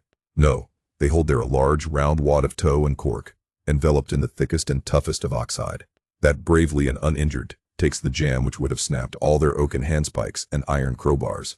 By itself this sufficiently illustrates the obvious fact I drive at. But supplementary to this, it has hypothetically occurred to me that as ordinary fish possess what is called a swimming bladder in them, capable, at will, of distension or contraction, and as the sperm whale, as far as I know, has no such provision in him. Considering, too, the otherwise inexplicable manner in which he now depresses his head altogether beneath the surface, and anon swims with it, high elevated out of the water, considering the unobstructed elasticity of its envelope, considering the unique interior of his head, it has hypothetically occurred to me, I say, that those mystical lung-celled honeycombs there may possibly have some hitherto unknown and unsuspected connection with the outer air, so as to be susceptible to atmospheric distension and contraction. If this be so, fancy the irresistibleness of that might, to which the most impalpable and destructive of all elements contributes. Now, mark, unerringly impelling this dead, impregnable, uninjurable wall, and this most buoyant thing within, there swims behind it all a mass of tremendous life, only to be adequately estimated as piled wood is, by the cord, and all obedient to one volition, as the smallest insect. So that when I shall hereafter detail to you all the specialities and concentrations of potency everywhere lurking in this expansive monster, when I shall show you some of his more inconsiderable braining feats, I trust you will have renounced all ignorant incredulity, and be ready to abide by this, that though the sperm whale stove a passage through the Isthmus of Darien, and mixed the Atlantic with the Pacific, you would not elevate one hair of your eyebrow. For unless you own the whale, you are but a provincial and sentimentalist in truth. But clear truth is a thing for salamander giants only to encounter. How small the chances for the provincials, then, what befell the weakling youth lifting the dread goddess's veil at Lays. Chapter 77. The Great Heidelberg Tun. Now comes the bailing of the case. But to comprehend it aright, you must know something of the curious internal structure of the thing operated upon. Regarding the sperm whale's head as a solid oblong, you may, on an inclined plane, sideways divide it into two coins, whereof the lower is the bony structure, forming the cranium and jaws, and the upper an unctuous mass, wholly free from bones, its broad forward end forming the expanded vertical apparent forehead of the whale. At the middle of the forehead, horizontally subdivide this upper coin, and then you have two almost equal parts, which before were naturally divided by an internal wall of a thick tendinous substance. Coin is not a Euclidean term. It belongs to the pure nautical mathematics. I know not that it has been defined before. A coin is a solid which differs from a wedge in having its sharp end formed by the steep inclination of one side, instead of the mutual tapering of both sides. The lower subdivided part, called the junk, is one immense honeycomb of oil, formed by the crossing and recrossing into 10,000 infiltrated cells of tough elastic white fibers throughout its whole extent. The upper part, known as the case, may be regarded as the great Heidelberg tun of the sperm whale, and as that famous great tierce is mystically carved in front, so the whale's vast plated forehead forms innumerable strange devices for the emblematical adornment of his wondrous tun. Moreover, as that of Heidelberg was always replenished with the most excellent of the wines of the Rhenish valleys, so the tun of the whale contains, by far the most precious of all his oily vintages, namely, the highly prized spermaceti, in its absolutely pure, limpid, and odoriferous state. Nor is this precious substance found unalloyed in any other part of the creature, though in life it remains perfectly fluid. Yet, upon exposure to the air, after death, it soon begins to concrete, sending forth beautiful crystalline shoots, as when the first thin delicate ice is just forming in water. A large whale's case generally yields about 500 gallons of sperm, though from unavoidable circumstances, considerable of it is spilled, leaks, and dribbles away, or is otherwise irrevocably lost in the ticklish business of securing what you can. I know not with what fine and costly material the Heidelberg tun was coated within, but in superlative richness that coating could not possibly have compared with the silken pearl-colored membrane, like the lining of a fine pelisse, forming the inner surface of the sperm whale's case. It will have been seen that the Heidelberg tun of the sperm whale embraces the entire length of the entire top of the head, and since, as has been elsewhere set forth, the head embraces 1/3 of the whole length of the creature, then setting that length down at 80 feet for a good-sized whale, you have more than 26 feet for the depth of the tun, when it is lengthwise hoisted up and down against a ship's side. As in decapitating the whale, the operator's instrument is brought close to the spot where an entrance is subsequently forced into the spermaceti magazine. He has, therefore, to be uncommonly heedful, lest a careless, untimely stroke should invade the sanctuary and wastingly let out its invaluable contents. It is this decapitated end of the head, also, which is at last elevated out of the water and retained in that position by the enormous cutting tackles, whose hempen combinations, on one side, make quite a wilderness of ropes in that quarter. Thus much being said, attend now, I pray you, to that marvelous and, in this particular instance, almost fatal operation, whereby the sperm whale's great Heidelberg tun is tapped. Chapter 78. Cistern and buckets. Nimble as a cat, Tashtego mounts aloft, and without altering his erect posture, runs straight out upon the overhanging mainyard arm, to the part where it exactly projects over the hoisted tun. He has carried with him a light tackle called a whip, consisting of only 2 parts, traveling through a single sheaved block. Securing this block, so that it hangs down from the yard arm, he swings one end of the rope, till it is caught and firmly held by a hand on deck. Then, hand over hand, down the other part, the Indian drops through the air, till dexterously he lands on the summit of the head. There, still high elevated above the rest of the company, to whom he vivaciously cries. He seems some Turkish muezzin calling the good people to prayers from the top of a tower. A short-handled sharp spade being sent up to him, he diligently searches for the proper place to begin breaking into the tun. In this business he proceeds very heedfully, like a treasure hunter in some old house, sounding the walls to find where the gold is masoned in. By the time this cautious search is over, a stout iron-bound bucket, precisely like a well bucket, has been attached to one end of the whip, while the other end, being stretched across the deck, is there held by 2 or 3 alert hands. These last now hoist the bucket within grasp of the Indian, to whom another person has reached up a very long pole. Inserting this pole into the bucket, Tashtego downward guides the bucket into the tun, till it entirely disappears. Then giving the word to the seaman at the whip, up comes the bucket again, all bubbling like a dairymaid's pail of new milk. Carefully lowered from its height, the full-freighted vessel is caught by an appointed hand, and quickly emptied into a large tub. Then remounting aloft, it again goes through the same round until the deep cistern will yield no more. Towards the end, Tashtego has to ram his long pole harder and harder, and deeper into the tun, until some 20 feet of the pole have gone down. Now, the people of the Pequod had been bailing some time in this way. Several tubs had been filled with the fragrant sperm, when all at once a queer accident happened. Whether it was that Tashtego, that wild Indian, was so heedless and reckless as to let go for a moment his one-handed hold on the great cable tackle suspending the head, or whether the place where he stood was so treacherous and oozy, or whether the evil one himself would have it to fall out so, without stating his particular reasons. How it was exactly, there is no telling. Now, but on a sudden, as the 80th or 90th bucket came suckingly up, my God, poor Tashtego, like the twin reciprocating bucket in a veritable well, dropped head foremost down into this great tun of Heidelberg, and with a horrible oily gurgling, went clean out of sight. Man overboard, cried Dagu, who amid the general consternation first came to his senses. Swing the bucket this way, and putting one foot into it, so as the better to secure his slippery handhold on the whip itself, the hoisters ran him high up to the top of the head, almost before Tashtego could have reached its interior bottom. Meantime, there was a terrible tumult. Looking over the side, They saw the before lifeless head throbbing and heaving just below the surface of the sea, as if that moment seized with some momentous idea, whereas it was only the poor Indian unconsciously revealing by those struggles the perilous depth to which he had sunk. At this instant, while Daggoo, on the summit of the head, was clearing the whip, which had somehow got foul of the great cutting tackles, a sharp cracking noise was heard, and to the unspeakable horror of all, one of the two enormous hooks suspending the head tore out, and with a vast vibration the enormous mass sideways swung, till the drunk ship reeled and shook as if smitten by an iceberg. The one remaining hook, upon which the entire strain now depended, seemed every instant to be on the point of giving way, an event still more likely from the violent motions of the head. Come down, yelled the seaman to Daggoo, but with one hand holding on to the heavy tackles, so that if the head should drop, he would still remain suspended. The Negro, having cleared the foul line, rammed down the bucket into the now collapsed well, meaning that the buried harpooneer should grasp it, and so be hoisted out.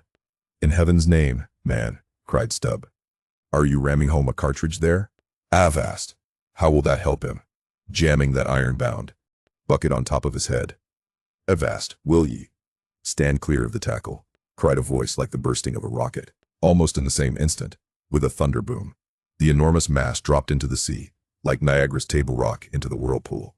The suddenly relieved hull rolled away from it, to far down her glittering copper, and all caught their breath, as half swinging, now over the sailors' heads, and now over the water, Daggoo, through a thick mist of spray, was dimly beheld clinging to the pendulous tackles, while poor, buried alive Tashtego was sinking utterly down to the bottom of the sea.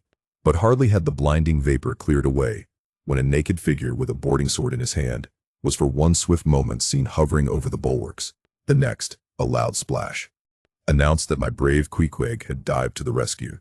One packed rush was made to the side, and every eye counted every ripple, as moment followed moment, and no sign of either the sinker or the diver could be seen. Some hands now jumped into a boat alongside, and pushed a little off from the ship.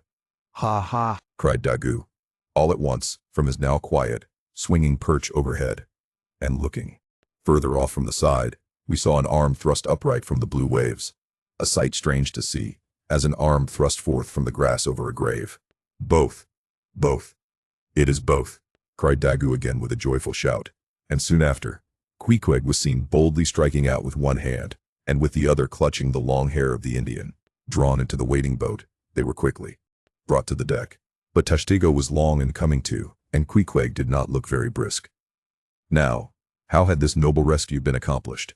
Why, diving after the slowly descending head, Queequeg with his keen sword had made side lunges near its bottom, so as to scuttle a large hole there. Then, dropping his sword, had thrust his long arm far inwards and upwards, and so hauled out poor Tash by the head. He averred that upon first thrusting in for him, a leg was presented, but well knowing that that was not as it ought to be, and might occasion great trouble, he had thrust back the leg, and by a dexterous heave and toss, had wrought a somerset upon the Indian, so that with the next trial, he came forth in the good old way, head foremost. As for the great head itself, that was doing as well as could be expected, and thus, through the courage and great skill and obstetrics of Queequeg, the deliverance, or rather, delivery of Tashtego, was successfully accomplished, in the teeth, too, of the most untoward and apparently hopeless impediments, which is a lesson by no means to be forgotten. Midwifery should be taught in the same course with fencing and boxing, riding and rowing. I know that this queer adventure of the gayheaders will be sure to seem incredible to some landsmen, though they themselves may have either seen or heard of someone's falling into a cistern ashore, an accident which not seldom happens, and with much less reason too than the Indians, considering the exceeding slipperiness of the curb of the sperm whale's well. But, peradventure, it may be sagaciously urged, how is this? We thought the tissued, infiltrated head of the sperm whale was the lightest and most corky part about him, and yet thou makest it sink in an element of a far greater specific gravity than itself. We have thee there. Not at all, but I have ye. For at the time poor Tash fell in, the case had been nearly emptied of its lighter contents, leaving little but the dense, tendinous wall of the well, a double-welded, hammered substance, as I have before said, much heavier than the sea water, and a lump of which sinks in it like lead almost. But the tendency to rapid sinking in this substance was in the present instance materially counteracted by the other parts of the head remaining undetached from it, so that it sank very slowly and deliberately indeed, affording Queequeg a fair chance for performing his agile obstetrics on the run, as you may say. Yes, it was a running delivery, so it was. Now, had Tashtigo perished in that head, it had been a very precious perishing. Smothered in the very whitest and daintiest of fragrant spermaceti. Coffined, pierced and tombed in the secret inner chamber and sanctum sanctorum of the whale. Only one sweeter end can readily be recalled. The delicious death of an Ohio honey hunter, who seeking honey in the crotch of a hollow tree, found such exceeding store of it, that leaning too far over, it sucked him in, so that he died embalmed. How many, think ye, have likewise fallen into Plato's honey head, and sweetly perished there? Chapter 79. The Prairie. To scan the lines of his face, or feel the bumps on the head of this Leviathan. This is a thing which no physiognomist or phrenologist has as yet undertaken. Such an enterprise would seem almost as hopeful as for Lavater to have scrutinized the wrinkles on the rock of Gibraltar, or for Gaul to have mounted a ladder and manipulated the dome of the Pantheon. Still, in that famous work of his, Lavater not only treats of the various faces of men, but also attentively studies the faces of horses, birds, serpents, and fish, and dwells in detail upon the modifications of expression discernible therein. Nor have Gaul and his disciple Spurzheim failed to throw out some hints touching the phrenological characteristics of other beings than man.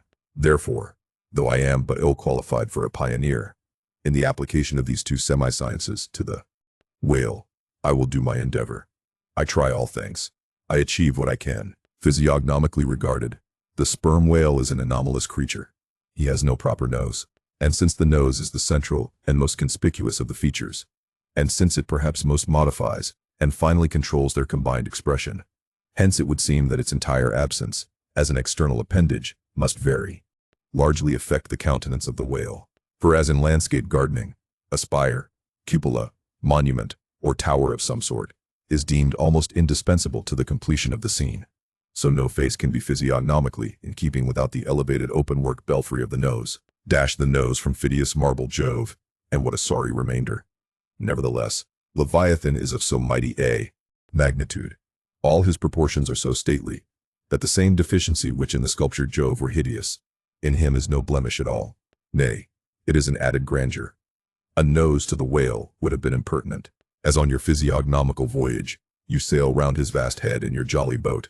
Your noble conceptions of him are never insulted by the reflection that he has a nose to be pulled.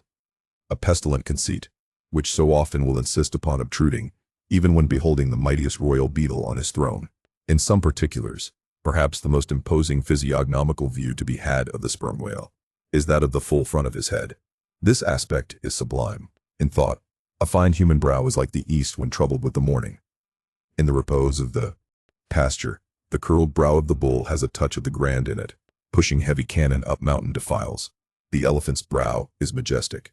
Human or animal, the mystical brow is as that great golden seal affixed by the German emperors to their decrees.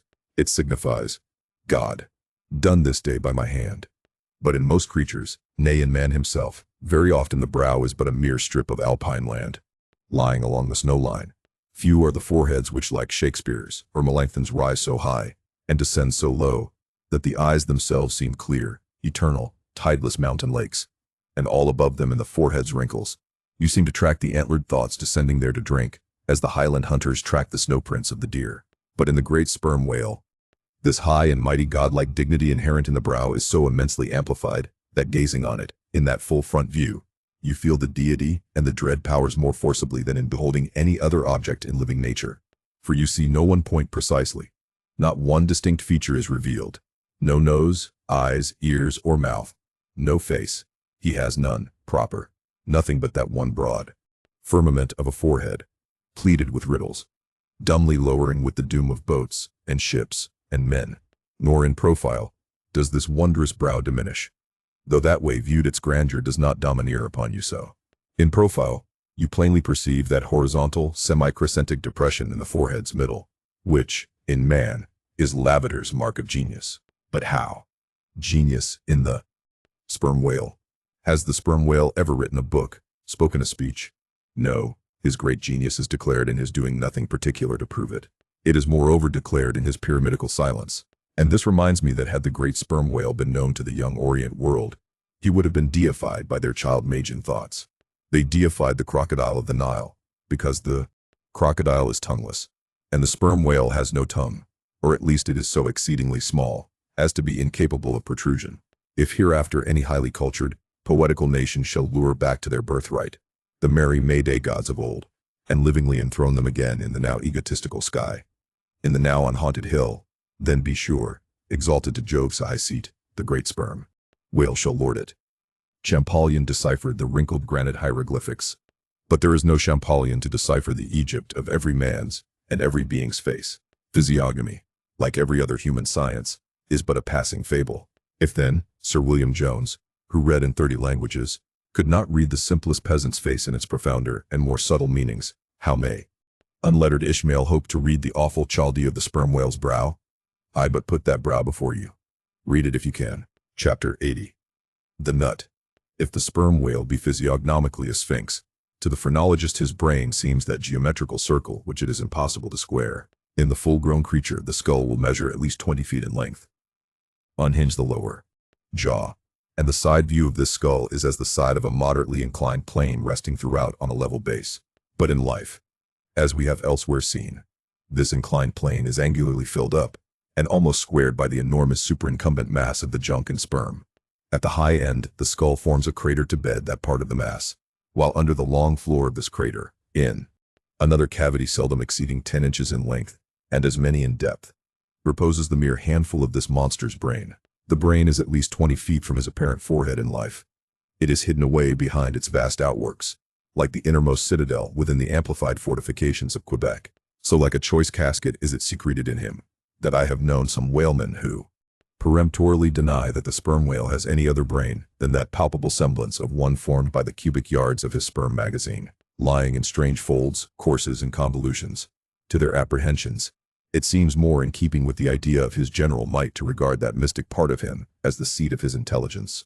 It is plain, then, that phrenologically the head of this Leviathan, in the creature's living intact state, is an entire delusion. As for his true brain, you can then see no indications of it, nor feel any. The whale, like all things that are mighty, wears a false brow to the common world.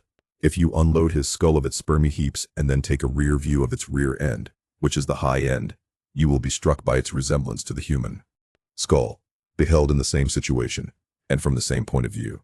Indeed, place this reversed skull, scaled down to the human magnitude, among a plate of men's skulls, and you would involuntarily confound it with them, and remarking the depressions on one part of its summit, in phrenological phrase you would say, this man had no self-esteem, and no veneration, and by those negations, considered, along with the affirmative fact of his prodigious bulk and power, you can best form to yourself the truest, though not the most exhilarating conception of what the most exalted potency is.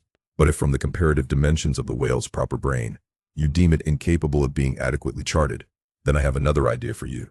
If you attentively regard almost any quadruped's spine, you will be struck with the resemblance of its vertebrae to a strung necklace of dwarfed skulls, all bearing rudimental resemblance to the skull proper. It is a German conceit that the vertebrae are absolutely undeveloped skulls. But the curious external resemblance, I take it the Germans were not the first men to perceive. A foreign friend once pointed it out to me, in the skeleton of a foe he had slain, and with the vertebrae of which he was inlaying, in a sort of basso relievo, the beaked prow of his canoe. Now, I consider that the phrenologists have omitted an important thing in not pushing their investigations from the cerebellum through the spinal canal, for I believe that much of a man's character will be found betokened in his backbone. I would rather feel your spine than your skull, whoever you are. A thin joist of a spine never yet upheld a full and noble soul. I rejoice in my spine, as in the firm, audacious staff of that flag which I fling half out to the world. Apply this spinal branch of phrenology to the sperm whale.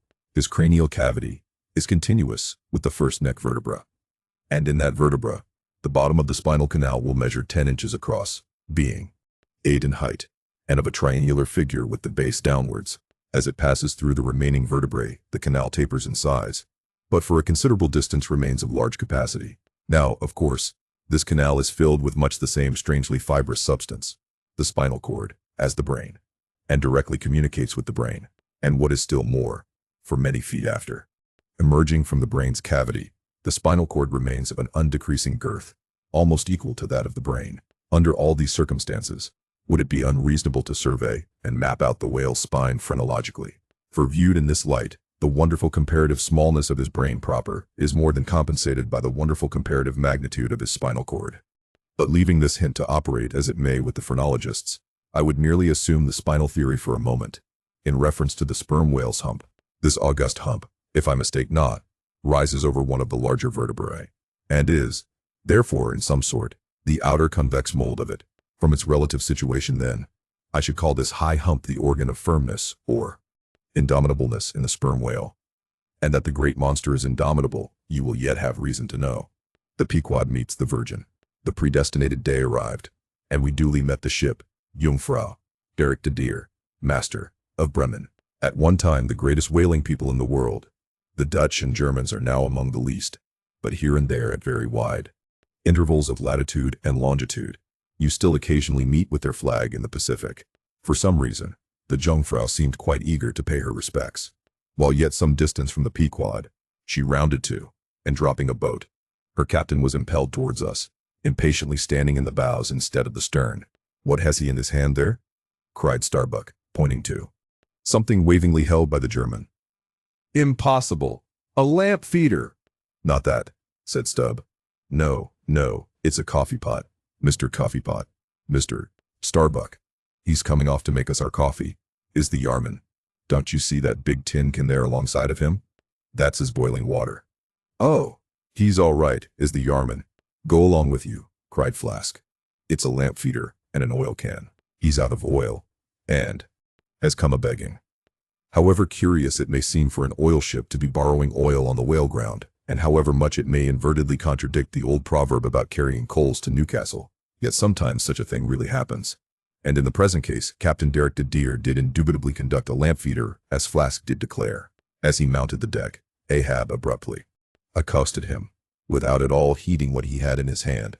But in his broken lingo, the German soon evinced his complete ignorance of the white whale, immediately turning the conversation to his lamp feeder and oil can, with some remarks touching his having to turn into his hammock at night in profound darkness, his last drop of Bremen oil being gone, and not a single flying fish yet captured to supply the deficiency, concluding by hinting that his ship was indeed what in the fishery is technically called a clean one, that is, an empty one, well deserving the name of Jungfrau or the Virgin. His necessities supplied, Derek departed. But he had not gained his ship's side, when whales were almost simultaneously raised from the mastheads of both vessels, and so eager for the chase was Derek, that without pausing to put his oil can and lamp feeder aboard, he slewed round his boat, and made after the Leviathan lamp feeders.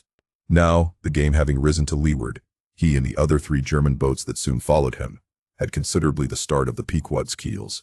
There were 8 whales, an average pod. Aware of their danger, they were going all abreast with great speed, straight before the wind, rubbing their flanks as closely as so many spans of horses in harness. They left a great wide wake, as though continually unrolling a great wide parchment upon the sea. Full in this rapid wake, and many fathoms in the rear, swam a huge, humped old bull, which by his comparatively slow progress, as well as by the unusual yellowish incrustations overgrowing him, seemed afflicted with a jaundice, or some other infirmity. Whether this whale belonged to the pod in advance seemed questionable, for it is not customary for such venerable leviathans to be at all social. Nevertheless, he stuck to their wake, though indeed their backwater must have retarded him, because the white bone or swell at his broad muzzle was a dashed one, like the swell formed when 2 hostile currents meet. His spout was short, slow, and laborious, coming forth with a choking sort of gush, and spending itself in torn shreds, followed by strange subterranean commotions in him, which seemed to have egress at his other buried extremity, causing the waters behind him to upbubble. "Who's got some paregoric?" said Stubb. "He has the stomach ache, I'm afraid. Lord, think of having half an acre of stomach ache. Adverse winds are holding mad Christmas in him, boys. It's the first foul wind I ever knew to blow from astern. But look, did ever whale yaw so before? It must be. He's lost his tiller." As an overladen Indiaman bearing down the Hindustan coast with a deckload of frightened horses, careens, berries, rolls, and wallows on her way, so did this old whale heave his aged bulk, and now and then partly turning over on his cumbrous rib ends, exposed the cause of his devious wake in the unnatural stump of his starboard fine. Whether he had lost that fine in battle, or had been born without it, it were hard to say. "Only wait a bit, old chap, and I'll give ye a sling for that wounded arm," cried cruel Flask, pointing to the whale line near him. "Mind he don't sling thee." With it, cried Starbuck. Give way, or the German will have him. With one intent, all the combined rival boats were pointed for this one fish, because not only was he the largest, and therefore the most valuable whale, but he was nearest to them, and the other whales were going with such great velocity, moreover, as almost to defy pursuit for the time. At this juncture, the Pequod's keels had, shot by the 3 German boats last lowered, but from the great start he had had, Derek's boat still led the chase, though every moment neared by his foreign rivals. The only thing they feared was that from being already so nigh to his mark, he would be enabled to dart his iron before they could completely overtake and pass him. As for Derek, he seemed quite confident that this would be the case, and occasionally with a deriding gesture shook his lamp feeder at the other boats. "The ungracious and ungrateful dog," cried Starbuck. "He mocks and dares me with the very poor box I filled for him not 5 minutes ago." Then in his old intense whisper, "Give way, greyhounds. Dog to it. I tell you what it is, men," cried Stubb to his crew. "It's against my religion to get mad, but I'd like to eat that villainous Yarman. Pull. 1. T. Are ye going to let that rascal beat ye? Do ye love brandy? A hogshead of brandy, then, to the best man. Come. Why don't some of you burst a blood vessel? Who's that been dropping an anchor overboard? We don't budge an inch. We're becalmed. Halloo. Here's grass growing in the boat's bottom, and by the Lord, the mast there's budding. This won't do, boys. Look at that Yarman. The short and long of it is, men, will ye spit fire or not?" "Oh, see the suds he makes," cried Flask, dancing up and down. "What a hump. Oh, do pile on the beef. Lays like a log. Oh, my lads, do spring. Slapjacks and quahogs for supper, you know, my lads. Baked clams and muffins. Oh, do spring. He's a 100-barreler. Don't lose him now.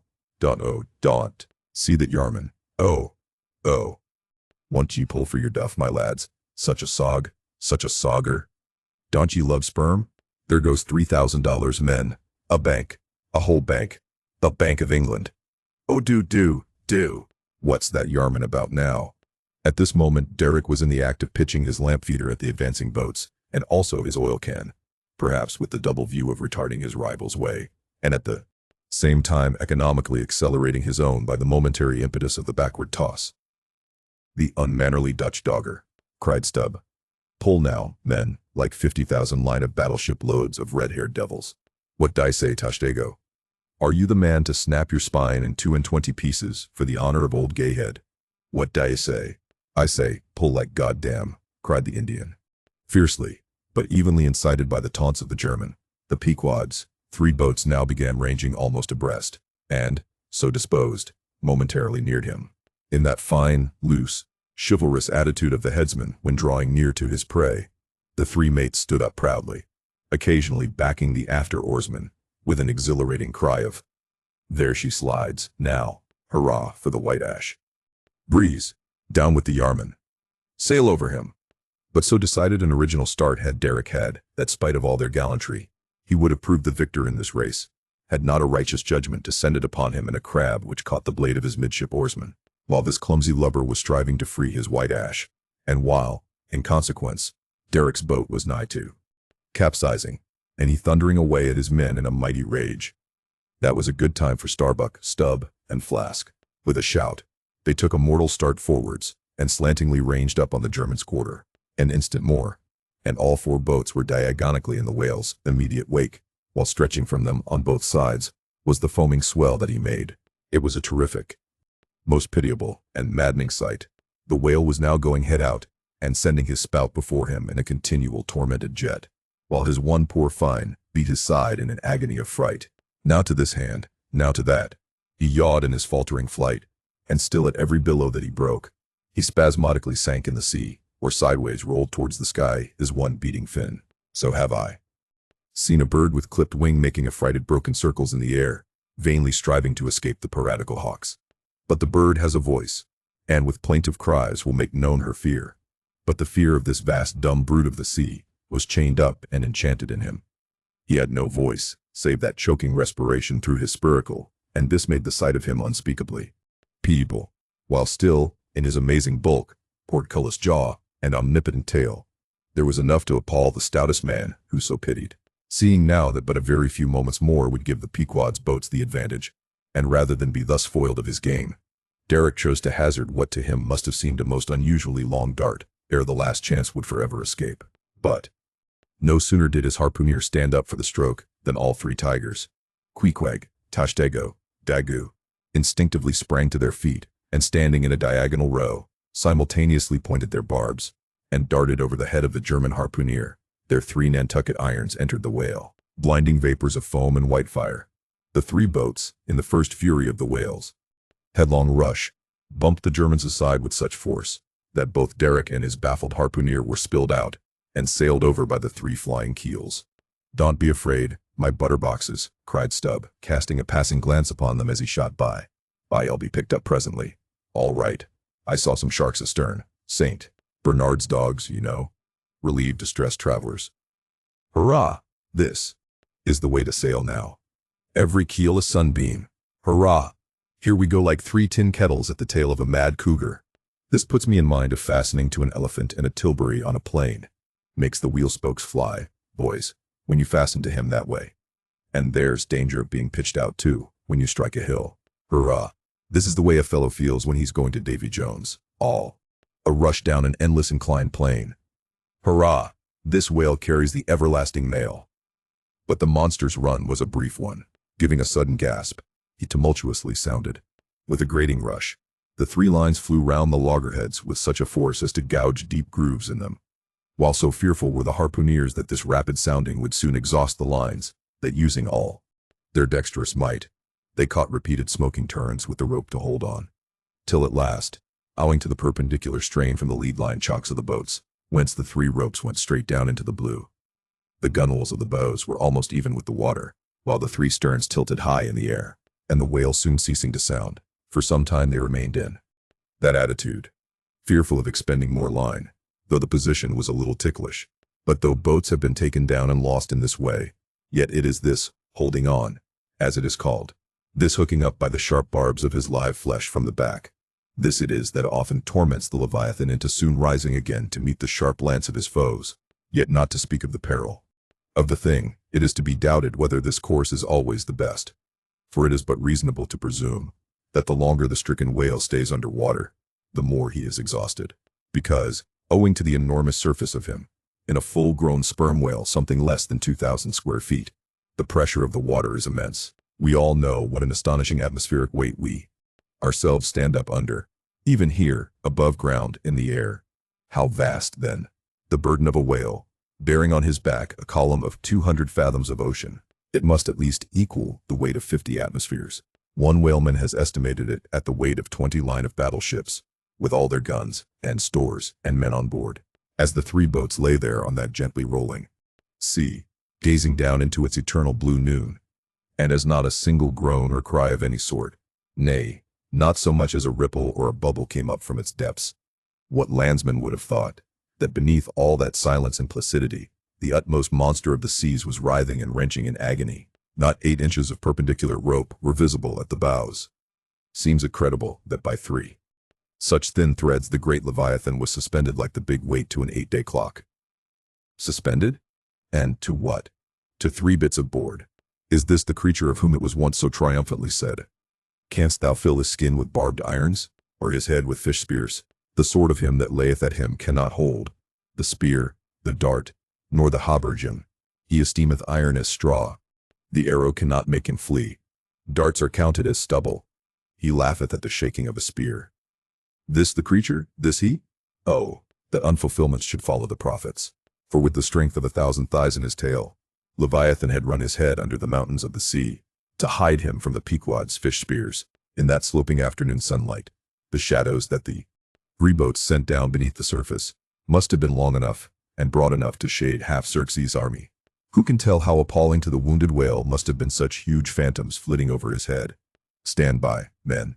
He stirs," cried Starbuck, as the 3 lines suddenly vibrated in the water, distinctly conducting upwards to them, as by magnetic wires, the life and death throbs of the whale, so that every oarsman felt them in his seat. The next moment, relieved in great part from the downward strain at the bows, the boats gave a sudden bounce upwards, as a small ice field will, when a dense herd of white bears are scared from it into the sea. Haul in, cried Starbuck again. "He's rising. the lines of which, hardly an instant before, not one hand's breath could have been gained, were now in long quick coils flung back, all dripping into the boats, and soon the whale broke water within 2 ships' lengths of the hunters. His motions plainly denoted his extreme exhaustion. In most land animals there are certain valves or floodgates in many of their veins, whereby when wounded, the blood is in some degree at least instantly shut off in certain directions. Not so with the whale, one of whose peculiarities it is to have an entire non-valvular structure of the blood vessels, so that when pierced even by so small a point as a harpoon, a deadly drain is at once begun upon his whole arterial system. And when this is heightened by the extraordinary pressure of water at a great distance below the surface, his life may be said to pour from him in incessant streams. Yet so vast is the quantity of blood in him, and so distant and numerous its interior fountains, that he will keep thus bleeding and bleeding for a considerable period, even as in a drought a river will flow, whose source is in the well springs of far-off and undiscernible hills. Even now, when the boats pulled upon this whale, and perilously drew over his swaying flukes, and the lances were darted into him, they were followed by steady jets from the new-made wound, which kept continually playing, while the natural spout-hole in his head was only at intervals, however rapid, sending its affrighted moisture into the air. From this last vent no blood yet came, because no vital part of him had thus far been struck. His life, as they significantly call it, was untouched. As the boats now more closely surrounded him, the whole upper part of his form, with much of it that is ordinarily submerged, was plainly revealed. His eyes, or rather the places where his eyes had been, were beheld, as strange misgrown masses gather in the knotholes of the noblest oaks when prostrate, so from the points which the whale's eyes had once occupied, now protruded blind bulbs, horribly pitiable to see. But pity there was none. For all his old age, and his one arm, and his blind eyes, he must die the death and be murdered, in order to light the gay bridals and other merrymakings of men, and also to illuminate the solemn churches that preach unconditional inoffensiveness by all to all. Still rolling in his blood, at last he partially disclosed a strangely discolored bunch or protuberance, the size of a bushel, low down on the flank. "A nice spot," cried Flask. "Just let me prick him there once." "Avast!" cried Starbuck.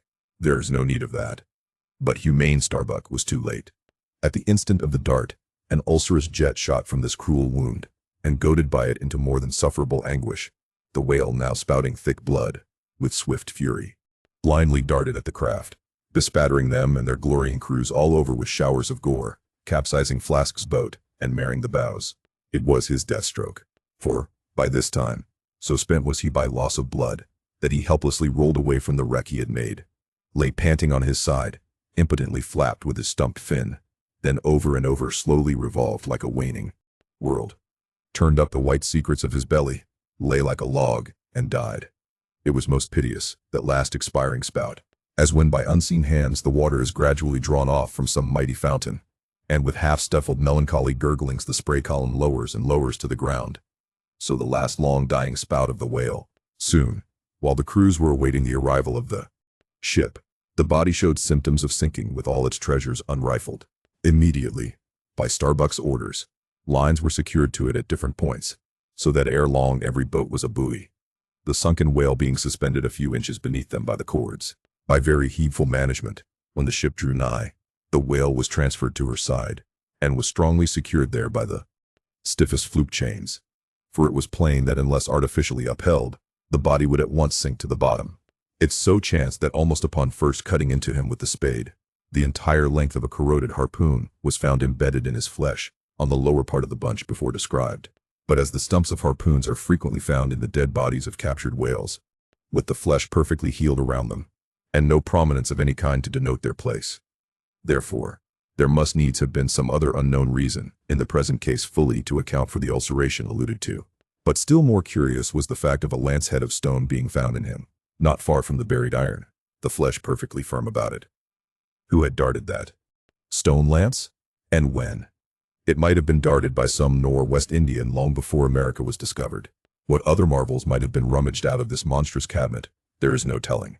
But a sudden stop was put to further discoveries, by the ships being unprecedentedly dragged over sideways to the sea, owing to the body's immensely increasing tendency to sink. However, Starbuck, who had the ordering of affairs, hung on to it to the last, hung on to it so resolutely indeed, that when at length the ship would have been capsized, if still persisting in locking arms with the body, then, when the command was given to break clear from it. Such was the immovable strain upon the timberheads to which the fluke chains and cables were fastened, that it was impossible to cast them off. Meantime, everything in the Pequod was aslant. To cross to the other side of the deck was like walking up the steep gabled roof of a house. The ship groaned and gasped. Many of the ivory inlayings of her bulwarks and cabins were started from their places by the unnatural dislocation. In vain handspikes and crows were brought to bear upon the immovable fluke chains to pry them adrift from the timberheads, and so low had the whale now settled that the submerged ends could not be at all approached, while every moment whole tons of ponderosity seemed added to the sinking bulk, and the ship seemed on the point of going over. Hold on, won't ye?" cried Stubb to the body. "I don't be in such a devil of a hurry to sink. By thunder, men, we must do something, or go for. No use prying there. Avast, I say, with your handspikes, and run one of ye for a prayer book and a penknife, and cut the big chains." "Knife." Aye, cried Queequeg, and seizing the carpenter's heavy hatchet, he leaned out of a porthole, and steel to iron, began slashing at the largest fluke chains.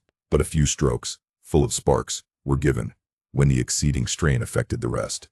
With a terrific snap, every fastening went adrift. The ship righted, the carcass sank.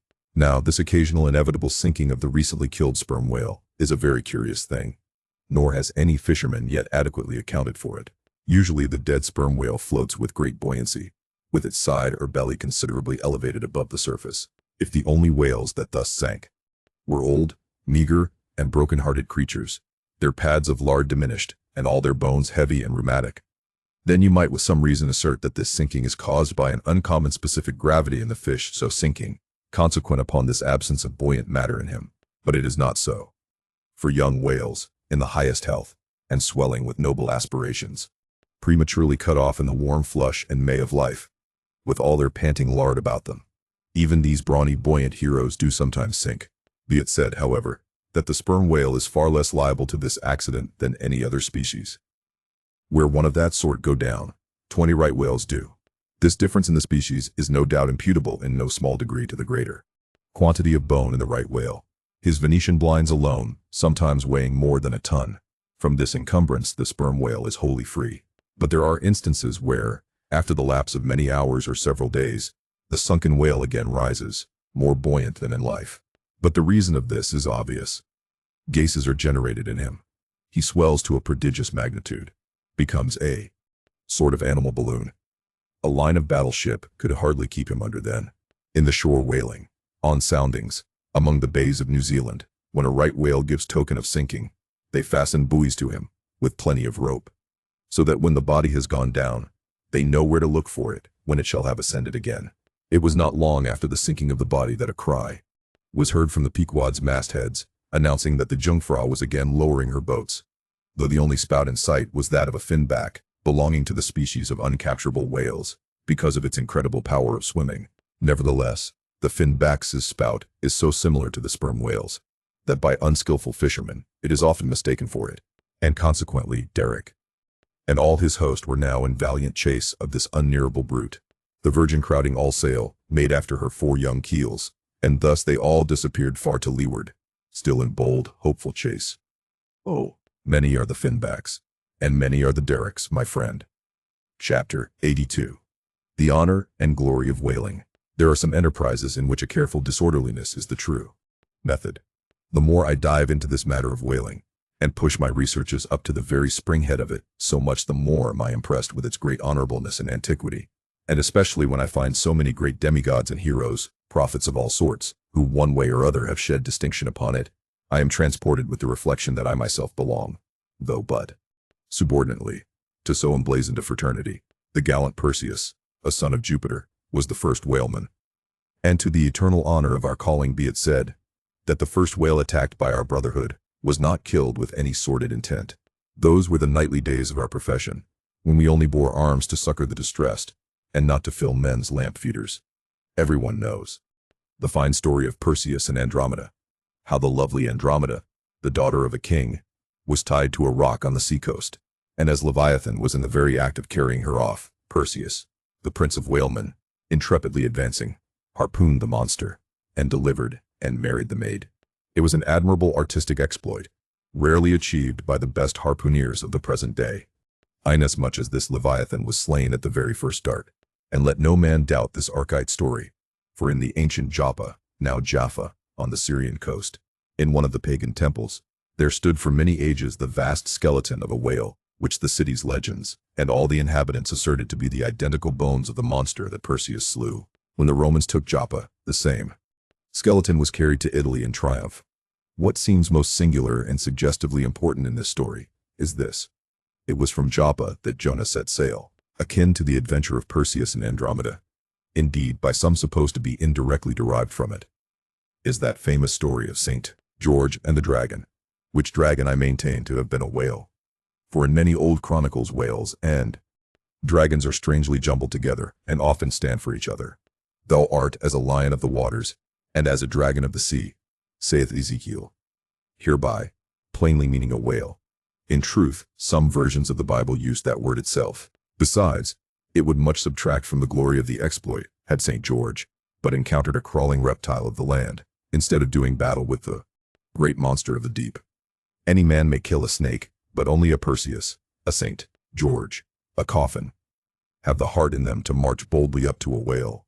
Let not the modern paintings of this scene mislead us, for though the creature encountered by that valiant whaleman of old is vaguely representative of a griffin-like shape, and though the battle is depicted on land and the saint on horseback, yet, considering the great ignorance of those times, when the true form of the whale was unknown to artists, and considering that as in Perseus' case, St. George's whale might have crawled up out of the sea on the beach, and considering that the animal ridden by St. George might have been only a large seal, or seahorse.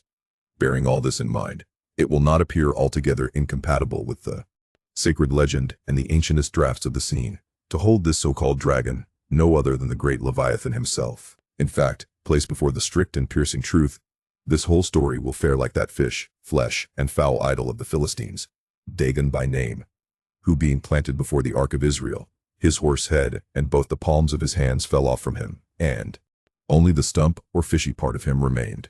Thus, then, one of our own noble stamp, even a whaleman, is the tutelary guardian of England. And by good rights, we harpooneers of Nantucket should be enrolled in the most noble order of St. George. And therefore, let not the knights of that honorable company, none of whom, I venture to say, have ever had to do with a whale like their great patron, let them never eye a Nantucketer with disdain, since even in our woolen frocks and tarred trousers, we are much better entitled to St. George's decoration than they. Whether to admit Hercules among us or not, concerning this I long remain dubious. For though according to the Greek mythologies, that antique Crockett and Kit Carson, that brawny doer of rejoicing good deeds, was swallowed down and thrown up by a whale, still, whether that strictly makes a whaleman of him, that might be mooted. It nowhere appears that he ever actually harpooned his fish, unless, indeed, from the inside. Nevertheless, he may be deemed a sort of involuntary whaleman. At any rate, the whale caught him, if he did not the whale. I claim him for one of our clan. But, by the best contradictory authorities, this Grecian story of Hercules and the whale is considered to be derived from the still more ancient Hebrew story of Jonah and the whale, and vice versa. Certainly they are very similar. If I claim the demigod then, why not the prophet? Nor do heroes, saints, demigods, and prophets alone comprise the whole roll of our order. Our Grand Master is still to be named, for like royal kings of old times, we find the headwaters of our fraternity in nothing short of the great gods themselves. That wondrous oriental story is now to be rehearsed from the Shastra, which gives us the dread Vishnu, one of the three persons in the Godhead of the Hindus, gives us this divine Vishnu himself for our Lord. Vishnu, who, by the first of his 10 earthly incarnations, has forever set apart and sanctified the whale. When Brahma, or the god of gods, saith the Shastra, resolved to recreate the world after one of its periodical dissolutions, he gave birth to Vishnu, to preside over the work.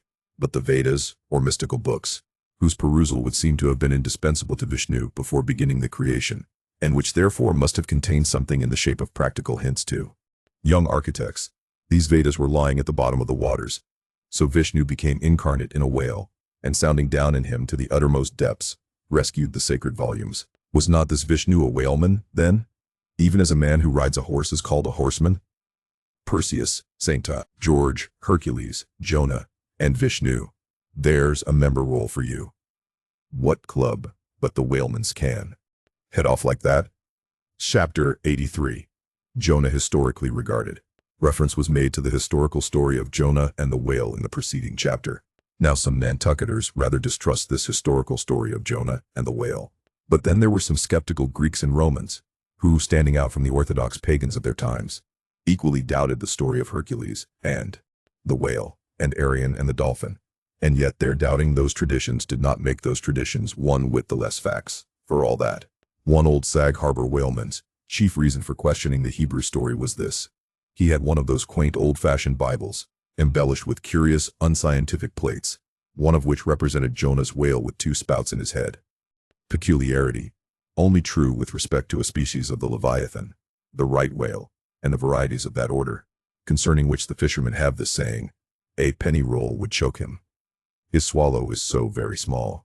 But to this, Bishop Jebb's anticipative answer is ready. It is not necessary, hence the bishop, that we consider Jonah as tombed in the whale's belly, but as temporarily lodged in some part of his mouth. And this seems reasonable enough in the good bishop, for truly, the right whale's mouth would accommodate a couple of whist tables, and comfortably seat all the players. Possibly, too, Jonah might have ensconced himself in a hollow tooth. But, on second thoughts, the right whale is toothless. Another reason which Sag Harbor, he went by that name, urged for his want of faith in this matter of the prophet, was something obscurely in reference to his incarcerated body and the whale's gastric juices. But this objection likewise falls to the ground, because a German exegetist supposes that Jonah must have taken refuge in the floating body of a dead whale, even as the French soldiers in the Russian campaign turned their dead horses into tents and crawled into them. Besides, it has been divined by other continental commentators that when Jonah was thrown overboard from the Joppa ship, he straightway effected his escape to another vessel nearby, some vessel with a whale for a figurehead, and, I would add, possibly called the whale, as some craft are nowadays christened the shark, the gull, the eagle, nor have there been wanting learned exegetists who have opined that the whale mentioned in the book of Jonah merely meant a life preserver, an inflated bag of wind, which the endangered prophet swam to, and so was saved from a watery doom. Poor Sag Harbor, therefore, seems worsted all round. But he had still another reason for his want of faith. It was this, if I remember right. Jonah was swallowed by the whale in the Mediterranean Sea, and after 3 days he was vomited up somewhere within 3 days' journey of Nineveh, a city on the Tigris, very much more than 3 days' journey, across from the nearest point of the Mediterranean coast. How is that? But was there no other way for the whale to land the prophet within that short distance of Nineveh? Yes. He might have carried him round by the way of the Cape of Good Hope. But not to speak of the passage through the whole length of the Mediterranean, and another passage up the Persian Gulf and Red Sea. Such a supposition would involve the complete circumnavigation of all Africa in 3 days. Not to speak of the Tigris waters, near the site of Nineveh, being too shallow for any whale to swim in. Besides, this idea of Jonah's weathering the Cape of Good Hope at so early a day would wrest the honor of the discovery of that great headland from Bartholomew Diaz, its reputed discoverer, and so make modern history a liar. But all these foolish arguments of old Sag Harbor only evinced his foolish pride of reason, a thing still more reprehensible in him, seeing that he had but little learning, except what he had picked up from the sun and the sea. I say it only shows his foolish, impious pride, and abominable, devilish rebellion against the reverend clergy. For by a Portuguese Catholic priest, this very idea of Jonah's going to Nineveh, via the Cape of Good Hope, was advanced as a signal magnification of the general miracle. And so it was. Besides, to this day, the highly enlightened Turks devoutly believe in the historical story of Jonah. And some 3 centuries ago, an English traveler in old Harris' Voyages speaks of a Turkish mosque built in honor of Jonah, in which mosque was a miraculous lamp that burnt without any oil. Chapter 84. Pitch poling. To make them run easily and swiftly, the axles of carriages are anointed. And for much the same purpose, some whalers perform an analogous operation upon their boat. They grease the bottom. Nor is it to be doubted that as such a procedure can do no harm, it may possibly be of no contemptible advantage. Considering that oil and water are hostile, that oil is a sliding thing, and that the object in view is to make the boat slide bravely. Queequeg believed strongly in anointing his boat, and one morning not long after the German ship Jungfrau disappeared, took more than customary pains in that occupation, crawling under its bottom, where it hung over the side, and rubbing in the unctuousness as though diligently seeking to ensure a crop of hair from the craft's bald keel. He seemed to be working in obedience to some particular presentiment. Nor did it remain unwarranted by the event. Towards noon whales were raised. But so soon as the ship sailed down to them, they turned and fled with swift precipitancy. A disordered flight, as of Cleopatra's barges from Actium. Nevertheless, the boats pursued, and Stubbs was foremost. By great exertion, Tashtego at last succeeded in planting one iron. But the stricken whale, without at all sounding, still continued his horizontal flight, with added fleetness. Such unintermitted strainings upon the planted iron must sooner or later inevitably extract it. It became imperative to lance the flying whale, or be content to lose him. But to haul the boat up to his flank was impossible. He swam so fast and furious. What then remained? Of all the wondrous devices and dexterities, the sleights of hand and countless subtleties, to which the veteran whaleman is so often forced, none exceed that fine maneuver with the lance called pitch-poling. Small sword or broadsword, in all its exercises boasts nothing like it. It is only indispensable with an inveterate running whale. Its grand fact and feature is the wonderful distance to which the long lance is accurately darted from a violently rocking, jerking boat, under extreme headway, steel and wood included. The entire spear is some 10 or 12 feet in length. The staff is much slighter than that of the harpoon, and also of a lighter material, pine. It is furnished with a small rope called a warp, of considerable length, by which it can be hauled back to the hand after darting. But before going further, it is important to mention here that though the harpoon may be pitch-poled in the same way with the lance, yet it is seldom done, and when done, is still less frequently successful, on account of the greater weight and inferior length of the harpoon as compared with the lance, which in effect become serious drawbacks.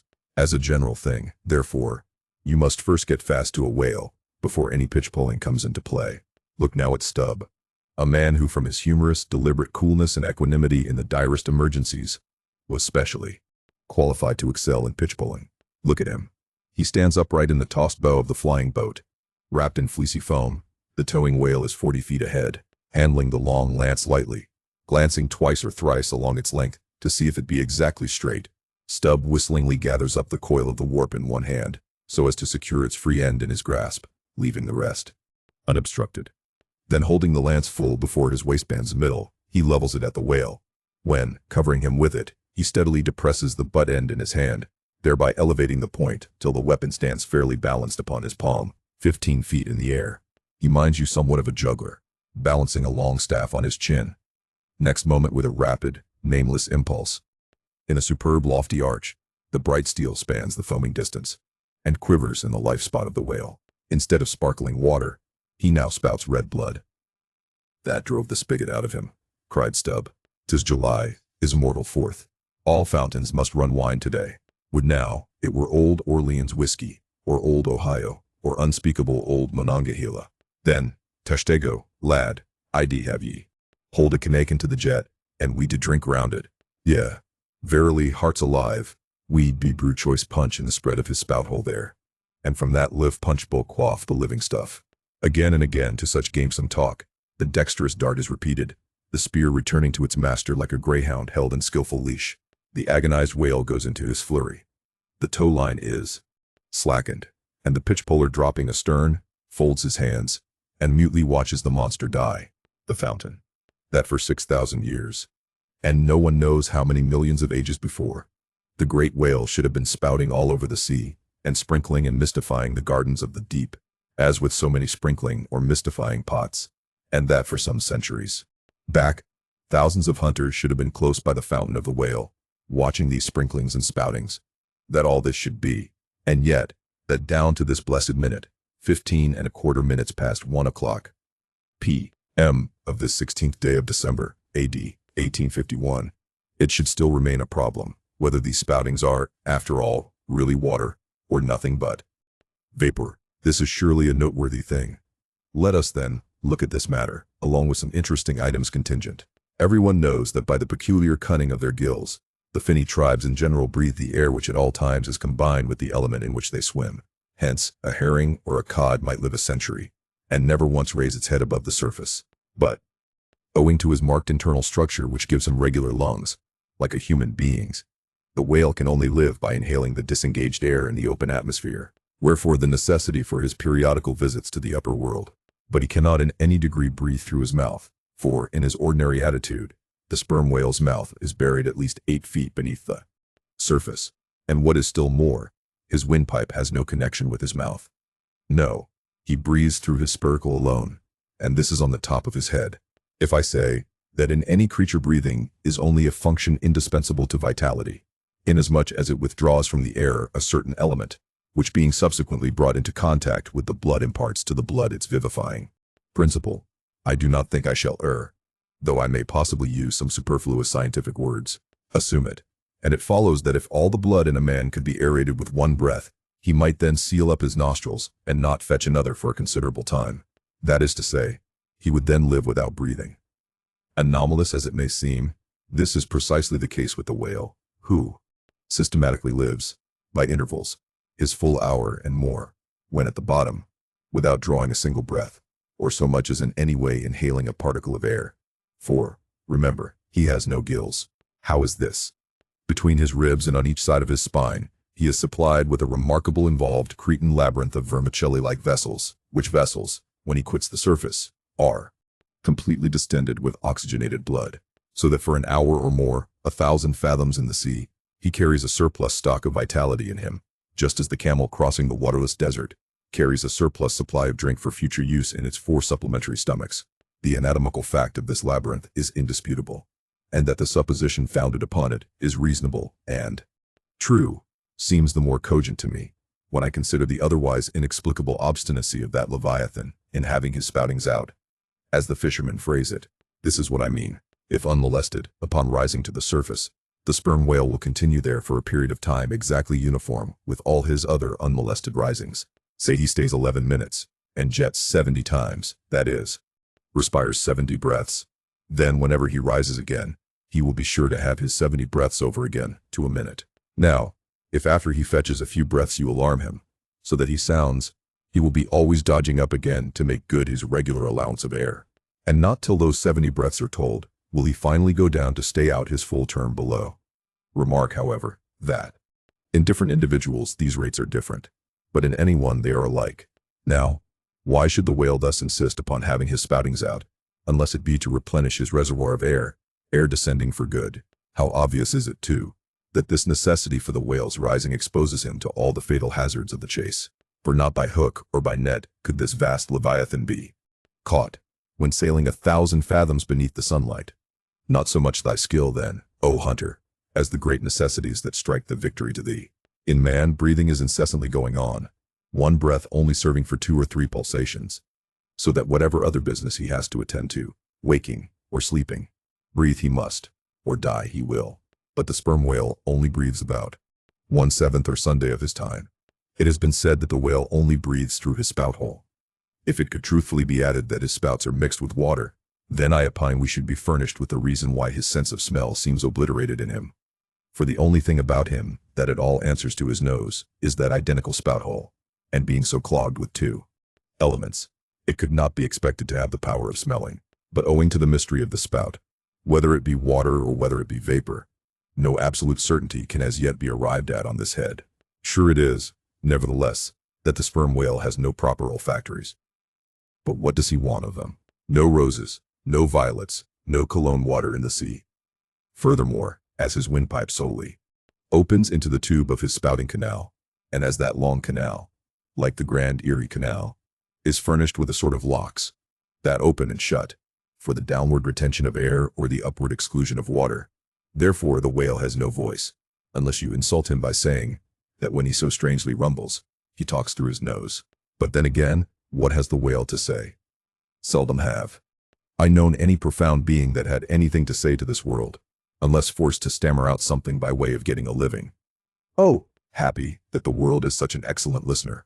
Now, the spouting canal of the sperm whale, chiefly intended as it is for the conveyance of air, and for several feet laid along, horizontally, just beneath the upper surface of his head, and a little to one side. This curious canal is very much like a gas pipe laid down in a city on one side of a street. But the question returns whether this gas pipe is also a water pipe. In other words, whether the spout of the sperm whale is the mere vapor of the exhaled breath, or whether that exhaled breath is mixed with water taken in at the mouth and discharged through the spiracle. It is certain that the mouth indirectly communicates with the spouting canal. But it cannot be proved that this is for the purpose of discharging water through the spiracle, because the greatest necessity for so doing would seem to be when in feeding he accidentally takes in water. But the sperm whale's food is far beneath the surface, and there he cannot spout even if he would. Besides, if you regard him very closely, and time him with your watch, you will find that when unmolested, there is an undeviating rhyme between the periods of his jets and the ordinary periods of respiration. But why pester one with all this reasoning on the subject? Speak out. You have seen him spout. Then declare what the spout is. Can you not tell water from air? My dear sir, in this world it is not so easy to settle these plain things. I have ever found your plain things the knottiest of all. And as for this whale spout, you might almost stand in it, and yet be undecided as to what it is precisely. The central body of it is hidden in the snowy sparkling mist enveloping it. And how can you certainly tell whether any water falls from it, when always, when you are close enough to a whale to get a close view of his spout, he is in a prodigious commotion, the water cascading all around him. And if, at such times, you should think that you really perceive drops of moisture in the spout, how do you know that they are not merely condensed from its vapor? Or how do you know that they are not those identical drops superficially lodged in the spout hole fissure, which is countersunk into the summit of the whale's head? 4. Even when tranquilly swimming through the midday sea in a calm, with his elevated hump sun-dried as a dromedary is in the desert, even then, the whale always carries a small basin of water on his head, as under a blazing sun you will sometimes see a cavity in a rock filled up with rain. Nor is it at all prudent for the hunter to be over-curious touching the precise nature of the whale spout. It will not do for him to be peering into it and putting his face in it. You cannot go with your pitcher to this fountain and fill it and bring it away, for even when coming into slight contact with the outer, vapory shreds of the jet, which will often happen, your skin will feverishly smart from the acridness of the thing so touching it. And I know one who, coming into still closer contact with the spout, whether with some scientific object in view or otherwise, I cannot say, the skin peeled off from his cheek and arm. Wherefore, among whalemen, the spout is deemed poisonous. They try to evade it. Another thing, I have heard it said, and I do not much doubt it, that if the jet is fairly spouted into your eyes, it will blind you.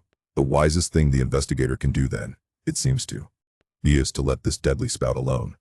Still, we can hypothesize, even if we cannot prove and establish. My hypothesis is this, that the spout is nothing but mist, and besides other reasons. To this conclusion I am impelled by considerations touching the great inherent dignity and sublimity of the sperm whale. I account him no common, shallow being, inasmuch as it is an undisputed fact that he is never found on soundings or near shores. All other whales sometimes are.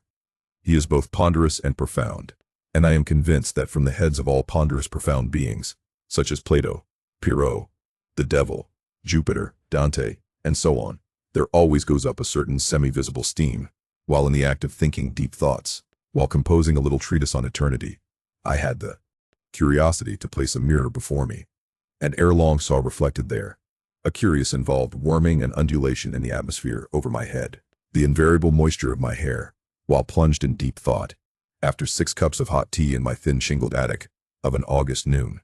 This seems an additional argument for the above supposition, and how nobly it raises our conceit of the mighty, misty monster, to behold him solemnly sailing through a calm tropical sea, his vast, mild head overhung by a canopy of vapor, engendered by his incommunicable contemplations, and that vapor, as you will sometimes see it, glorified by a rainbow, as if heaven itself had put its seal upon his thoughts.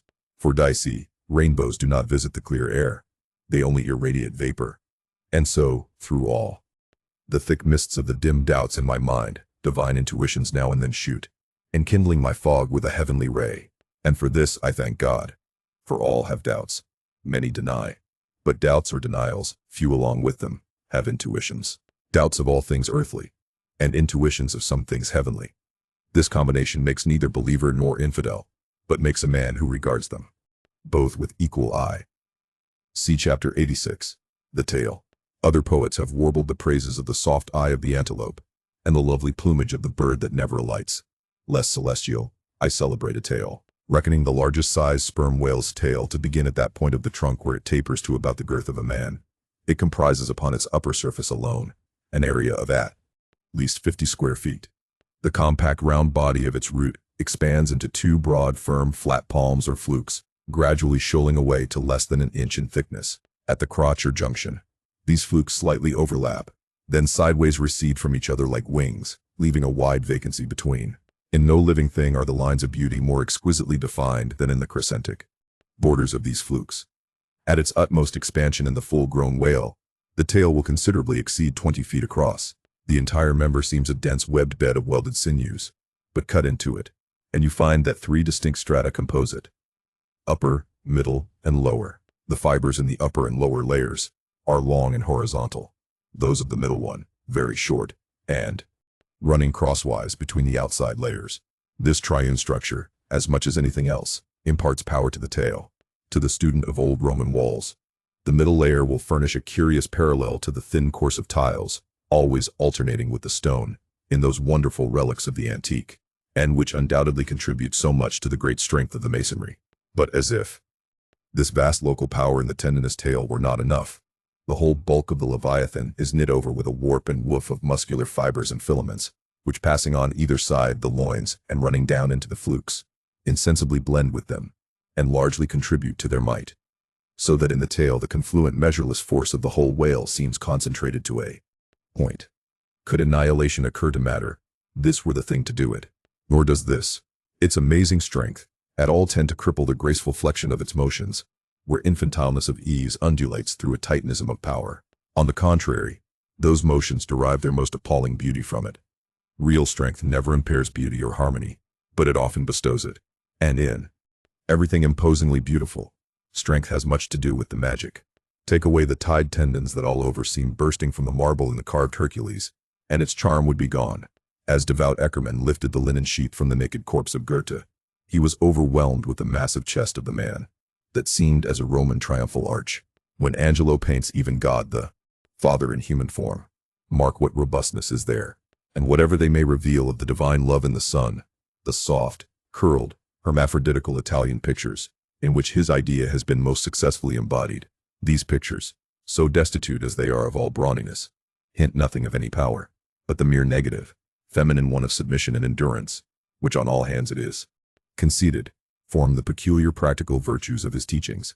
Such is the subtle elasticity of the organ I treat of, that whether wielded in sport, or in earnest, or in anger, whatever be the mood it be in, its flexions are invariably marked by exceeding grace. Therein no fairy's arm can transcend it.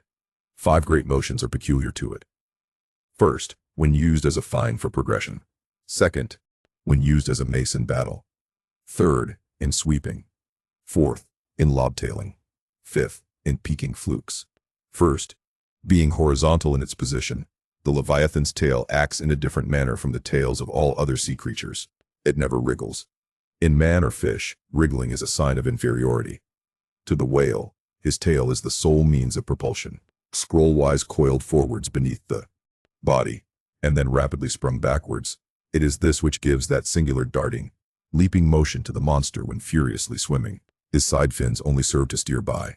It is a little significant that while one sperm whale only fights another sperm whale with his head and jaw, nevertheless, in his conflicts with man, he chiefly and contemptuously uses his tail. In striking at a boat, he swiftly curves away his flukes from it, and the blow is only inflicted by the recoil. If it be made in the unobstructed air, especially if it descend to its mark, the stroke is then simply irresistible. No ribs of man or boat can withstand it. Your only salvation lies in eluding it. But if it comes sideways through the opposing water, then partly owing to the light buoyancy of the whaleboat and the elasticity of its materials, a cracked rib or a dashed plank or two, a sort of stitch in the side, is generally the most serious result. These submerged side blows are so often received in the fishery that they are accounted mere child's play. Someone strips off a frock, and the whole is stopped. Third, I cannot demonstrate it, but it seems to me that in the whale the sense of touch is concentrated in the tail, for in this respect there is a delicacy in it only equaled by the daintiness of the elephant's trunk. This delicacy is chiefly evinced in the action of sweeping, when in maidenly gentleness the whale with a certain soft slowness moves his immense flukes from side to side upon the surface of the sea.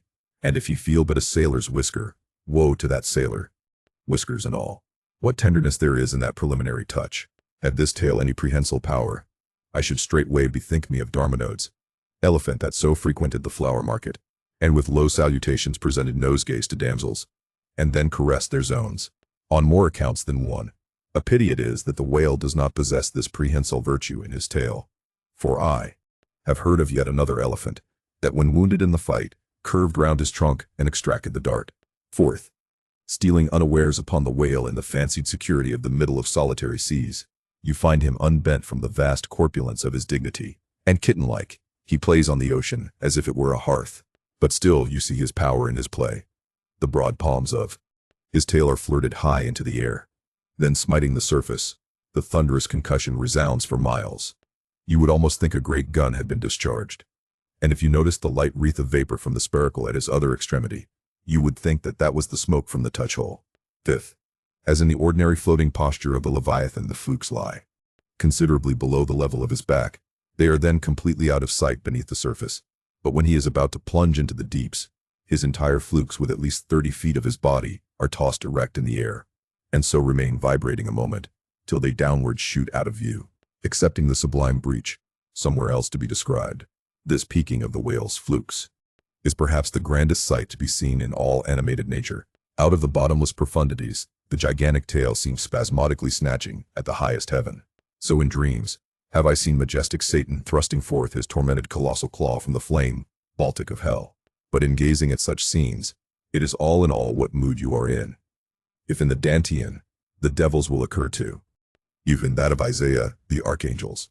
Standing at the masthead of my ship during a sunrise that crimsoned sky and sea, I once saw a large herd of whales in the east, all heading towards the sun, and for a moment vibrating in concert with peaked flukes.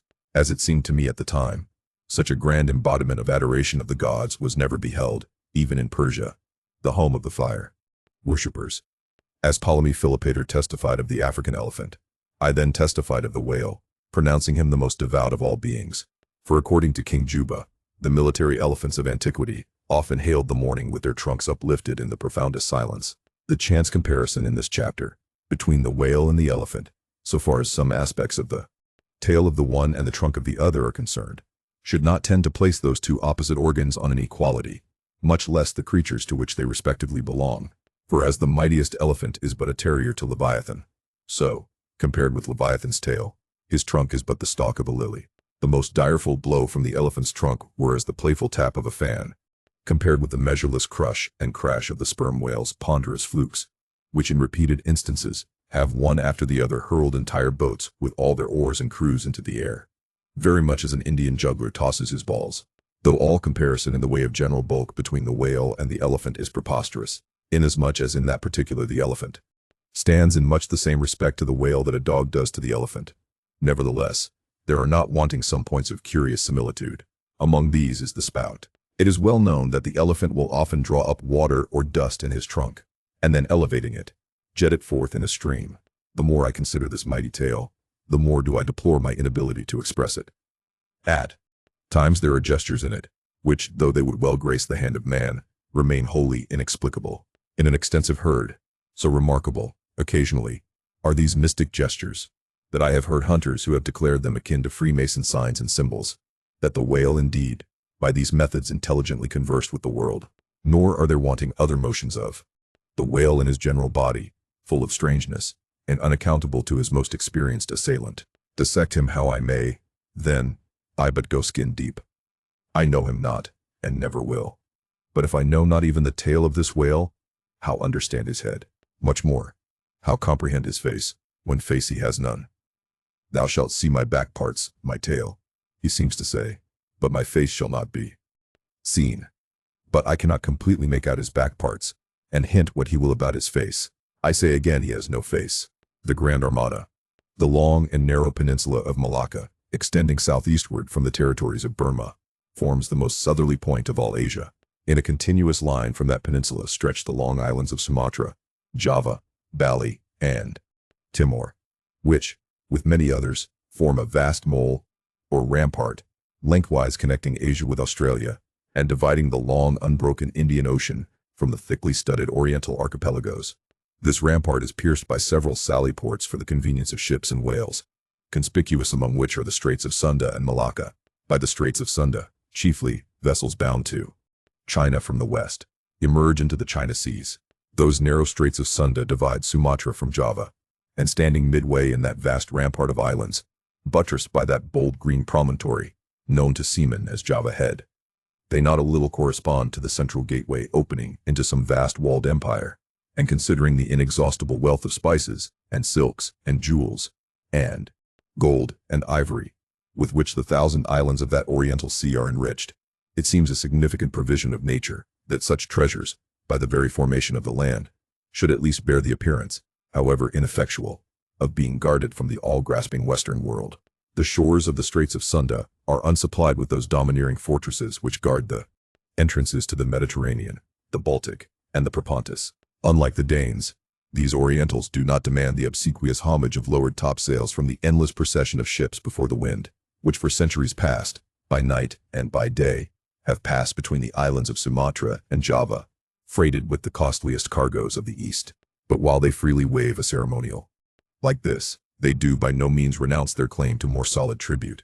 Time out of mind, the piratical prose of the Malays, lurking among the low-shaded coves and islets of Sumatra, have sallied out upon the vessels sailing through the straits, fiercely demanding tribute at the point of their spears, though by the repeated bloody chastisements they have received at the hands of European cruisers, the audacity of these corsairs has of late been somewhat repressed. Yet, even at the present day, we occasionally hear of English and American vessels, which, in those waters, have been remorselessly boarded and pillaged. With a fair, fresh wind, the Pequod was now drawing nigh to these straits, Ahab purposing to pass through them into the Javan Sea, and thence, cruising northwards, over waters known to be frequented here and there by the sperm whale, sweep inshore by the Philippine Islands, and gain the far coast of Japan, in time for the great whaling season there. By these means, the circumnavigating Pequod would sweep almost all the known sperm whale cruising grounds of the world, previous to descending upon the line in the Pacific, where Ahab, though everywhere else, foiled in his pursuit, firmly counted upon giving battle to Moby-Dick. In the sea he was most known to frequent, and at a season when he might most reasonably be presumed to be haunting it. But how now? In this zoned quest, does Ahab touch no land? Does his crew drink air? Surely, he will stop for water. Nay, for a long time. Now, the circus-running sun has raced within his fiery ring, and needs no sustenance but what's in himself. So Ahab, mark this too, in the whaler, while other hulls are loaded down with alien stuff, to be transferred to foreign wharves, the world-wandering whale ship carries no cargo but herself and crew, their weapons and their wants. She has a whole lake's contents bottled in her ample hold. She is ballasted with utilities, not altogether with unusable pig lead and kindlage. She carries years' water in her, clear old prime Nantucket water, which, when 3 years afloat, the Nantucketer, in the Pacific, prefers to drink before the brackish fluid, but yesterday rafted off in casks from the Peruvian or Indian streams. Hence it is that, while other ships may have gone to China from New York and back again, touching at a score of ports, the whale ship, in all that interval, may not have sighted one grain of soil, her crew having seen no man but floating seamen like themselves. So that did you carry them the news that another flood had come, they would only answer, "Well, boys, here's the ark." Now, as many sperm whales had been captured off the western coast of Java, in the near vicinity of the Straits of Sunda, indeed, as most of the ground roundabout was generally recognized by the fishermen as an excellent spot for cruising. Therefore, as the Pequod gained more and more upon Java Head, the lookouts were repeatedly hailed and admonished to keep wide awake. But though the green palmy cliffs of the land soon loomed on the starboard bow, and with delighted nostrils the fresh cinnamon was snuffed in the air, yet not a single jet was descried.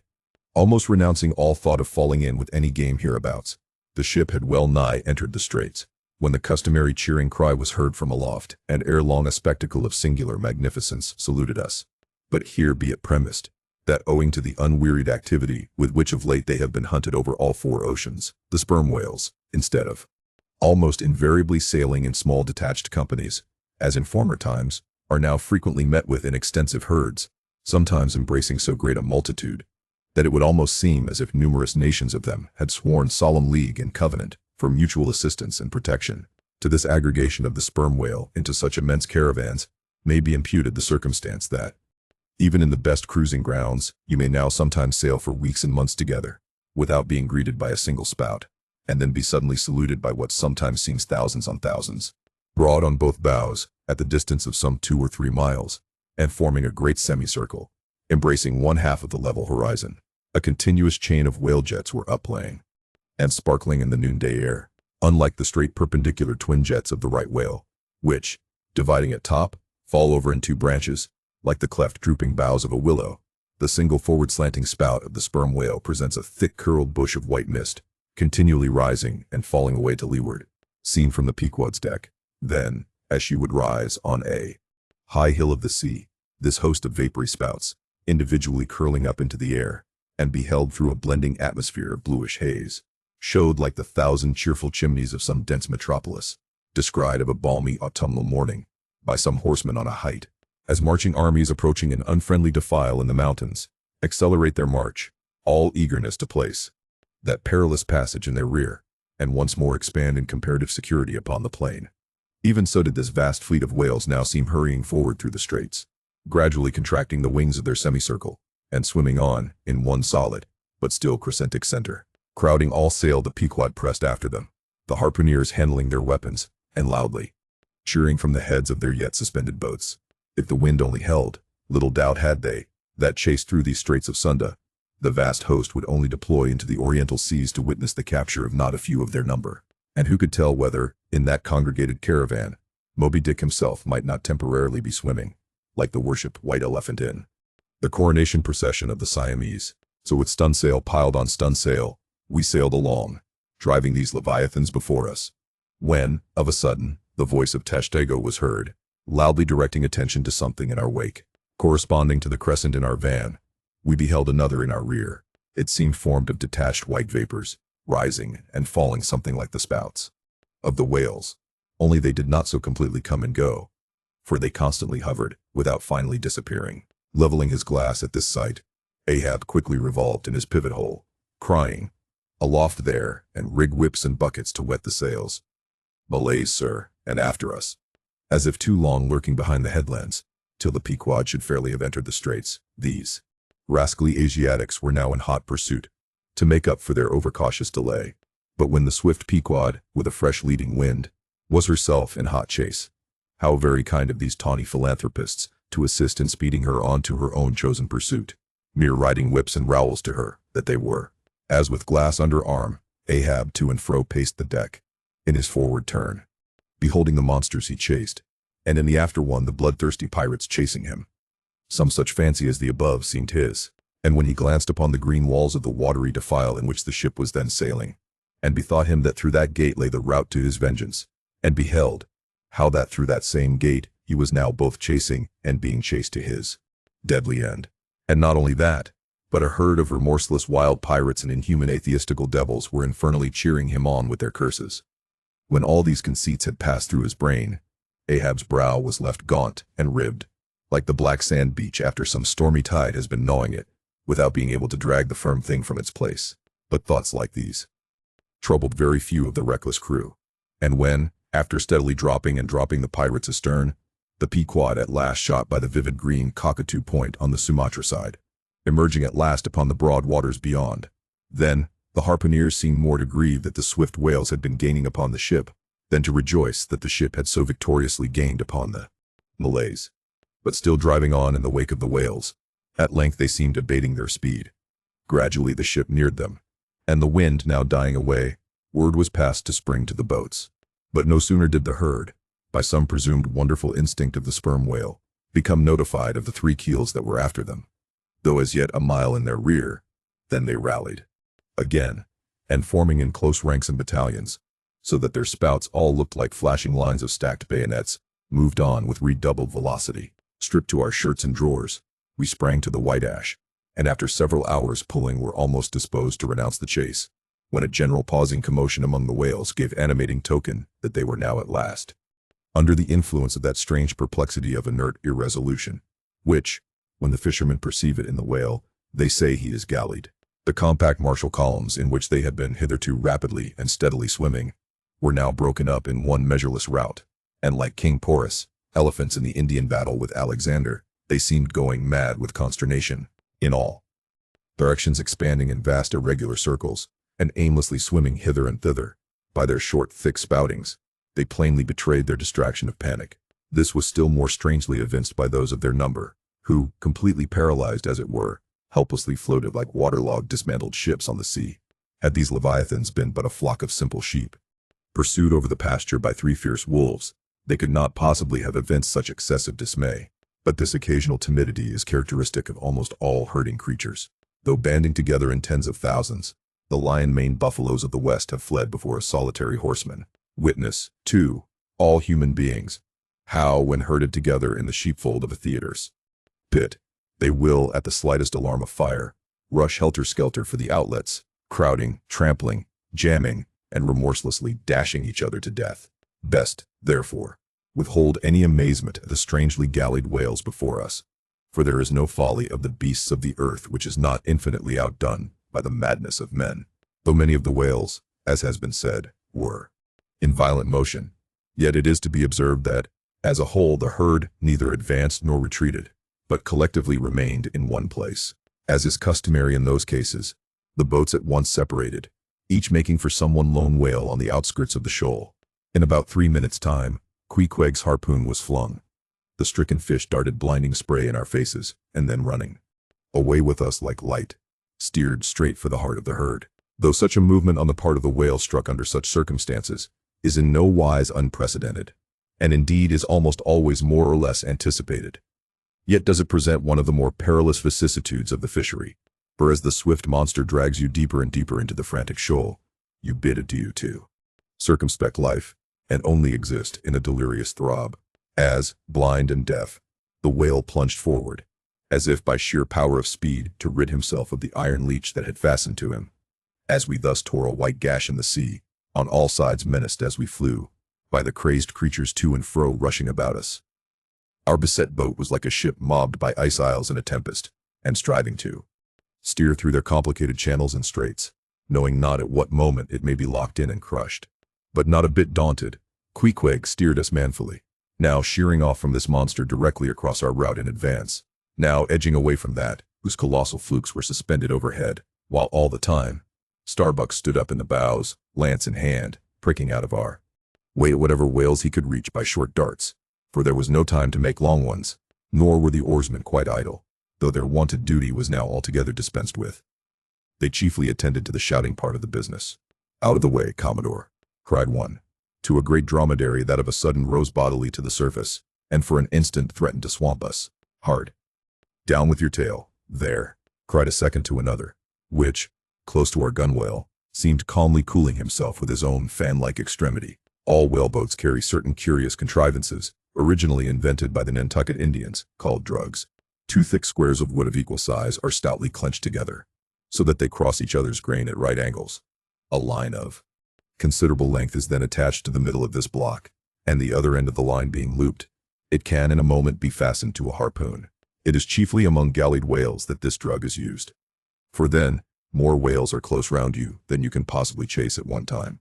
But sperm whales are not every day encountered. While you may, then you must kill all you can. And if you cannot kill them all at once, you must wing them, so that they can be afterwards killed at your leisure. Hence it is, that at times like these the drug comes into requisition. Our boat was furnished with 3 of them. The first and second were successfully darted, and we saw the whale staggeringly running off, fettered by the enormous sidelong resistance of the towing drug. They were cramped like malefactors with the chain and ball. But upon flinging the third, in the act of tossing overboard the clumsy wooden block, it caught under one of the seats of the boat, and in an instant tore it out and carried it away, dropping the oarsman in the boat's bottom as the seat slid from under him. On both sides the sea came in at the wounded planks, but we stuffed 2 or 3 drawers, and shirts in, and so stopped the leaks for the time. It had been next to impossible to dart these drug harpoons, were it not that as we advanced into the herd, our whale's way greatly diminished.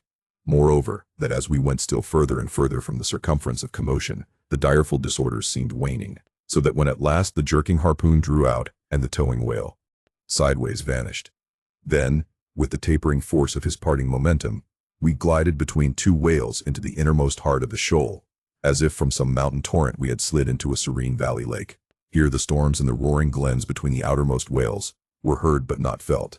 In this central expanse the sea presented that smooth satin-like surface, called a sleek, produced by the subtle moisture thrown off by the whale in his more quiet moods. We were now in that enchanted calm which they say lurks at the heart of every commotion. And still in the distracted distance we beheld the tumults of the outer concentric circles, and saw successive pods of whales, 8 or 10 in each, swiftly going round and round, like multiplied spans of horses in a ring, and so closely shoulder to shoulder that a titanic circus rider might easily have overarched the middle ones, and so have gone round on their backs. Owing to the density of the crowd of reposing whales, more immediately surrounding the embayed axis of the herd, no possible chance of escape was at present afforded us. We must watch for a breach in the living wall that hemmed us in, the wall that had only admitted us in order to shut us up. Keeping at the center of the lake, we were occasionally visited by small tame cows and calves, the women and children of this routed host. Now, inclusive of the occasional wide intervals between the revolving outer circles, and inclusive of the spaces between the various pods in any one of those circles, the entire area at this juncture, embraced by the whole multitude, must have contained at least 2 or 3 square miles, at any rate, though indeed such a test at such a time might be deceptive. Spoutings might be discovered from our low boat, that seemed playing up almost from the rim of the horizon. I mention this circumstance, because, as if the cows and calves had been purposely locked up in this innermost fold, and as if the wide extent of the herd had hitherto prevented them from learning the precise cause of its stopping, or, possibly, being so young, unsophisticated, and every way innocent and inexperienced, however it may have been, these smaller whales, now and then visiting our becalmed boat from the margin of the lake, evinced a wondrous fearlessness and confidence, or else a still becharmed panic which it was impossible not to marvel at.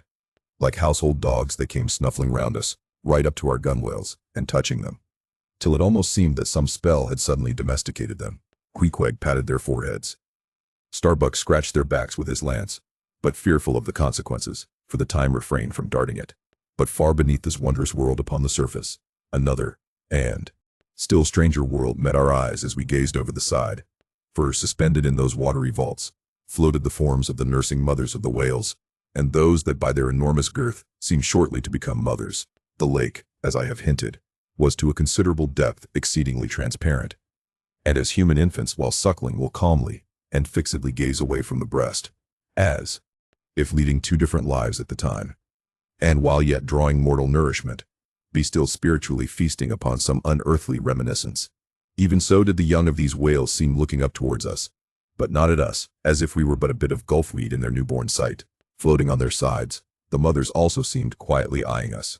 One of these little infants, that from certain queer tokens seemed hardly a day old, might have measured some 14 feet in length, and some 6 feet in girth. He was a little frisky, though as yet his body seemed scarce yet recovered from that irksome position it had so lately occupied in the maternal reticule, where, tail to head, and all ready for the final spring, the unborn whale lies bent like a Tartar's bow. The delicate side fins, and the palms of his flukes, still freshly retained the plaited crumpled appearance of a baby's ears, newly arrived from foreign parts. "Line! Line!" cried Queequeg, looking over the gunwale. "Him fast! Him fast! Who lined him? Who struck?" "Two whale. One big, one little." "What ails ye, man?" cried Starbuck.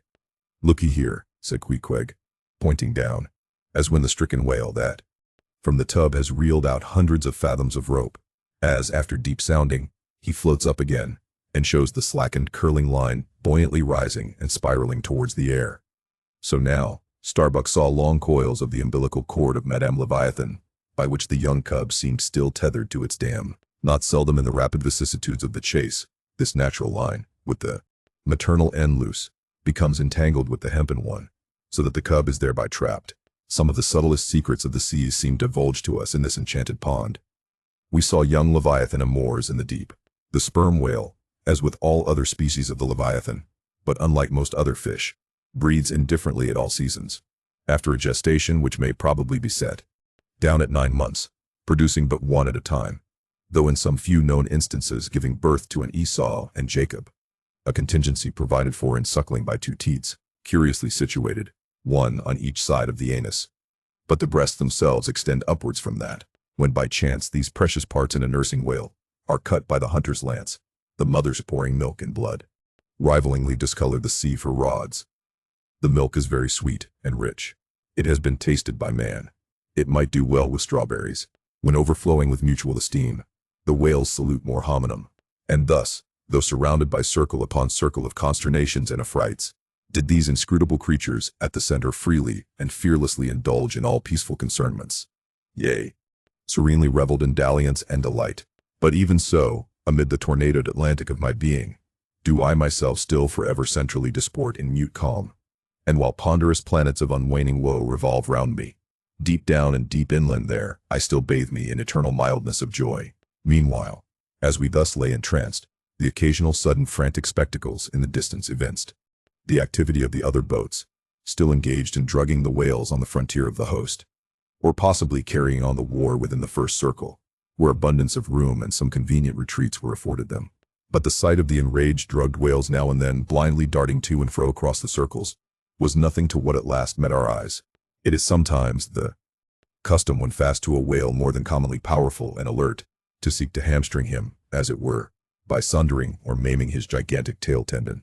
It is done by darting a short-handled cutting spade, to which is attached a rope for hauling it back again. A whale wounded, as we afterwards learned, in this part, but not effectually, as it seemed, had broken away from the boat, carrying along with him half of the harpoon line, and in the extraordinary agony of the wound, he was now dashing among the revolving circles like the lone mounted desperado Arnold, at the Battle of Saratoga, carrying dismay wherever he went. But agonizing as was the wound of this whale, and an appalling spectacle enough, anyway, yet the peculiar horror with which he seemed to inspire the rest of the herd was owing to a cause which at first the intervening distance obscured from us, but at length we perceived that by one of the unimaginable accidents of the fishery, this whale had become entangled in the harpoon line that he towed. He had also run away with the cutting spade in him, and while the free end of the rope attached to that weapon had permanently caught in the coils of the harpoon line round his tail, the cutting spade itself had worked loose from his flesh, so that tormented to madness, he was now churning through the water, violently flailing with his flexible tail, and tossing the keen spade about him, wounding and murdering his own comrades. This terrific object seemed to recall the whole herd from their stationary fright. First, the whales forming the margin of our lake began to crowd a little, and tumble against each other, as if lifted by half-spent billows from afar.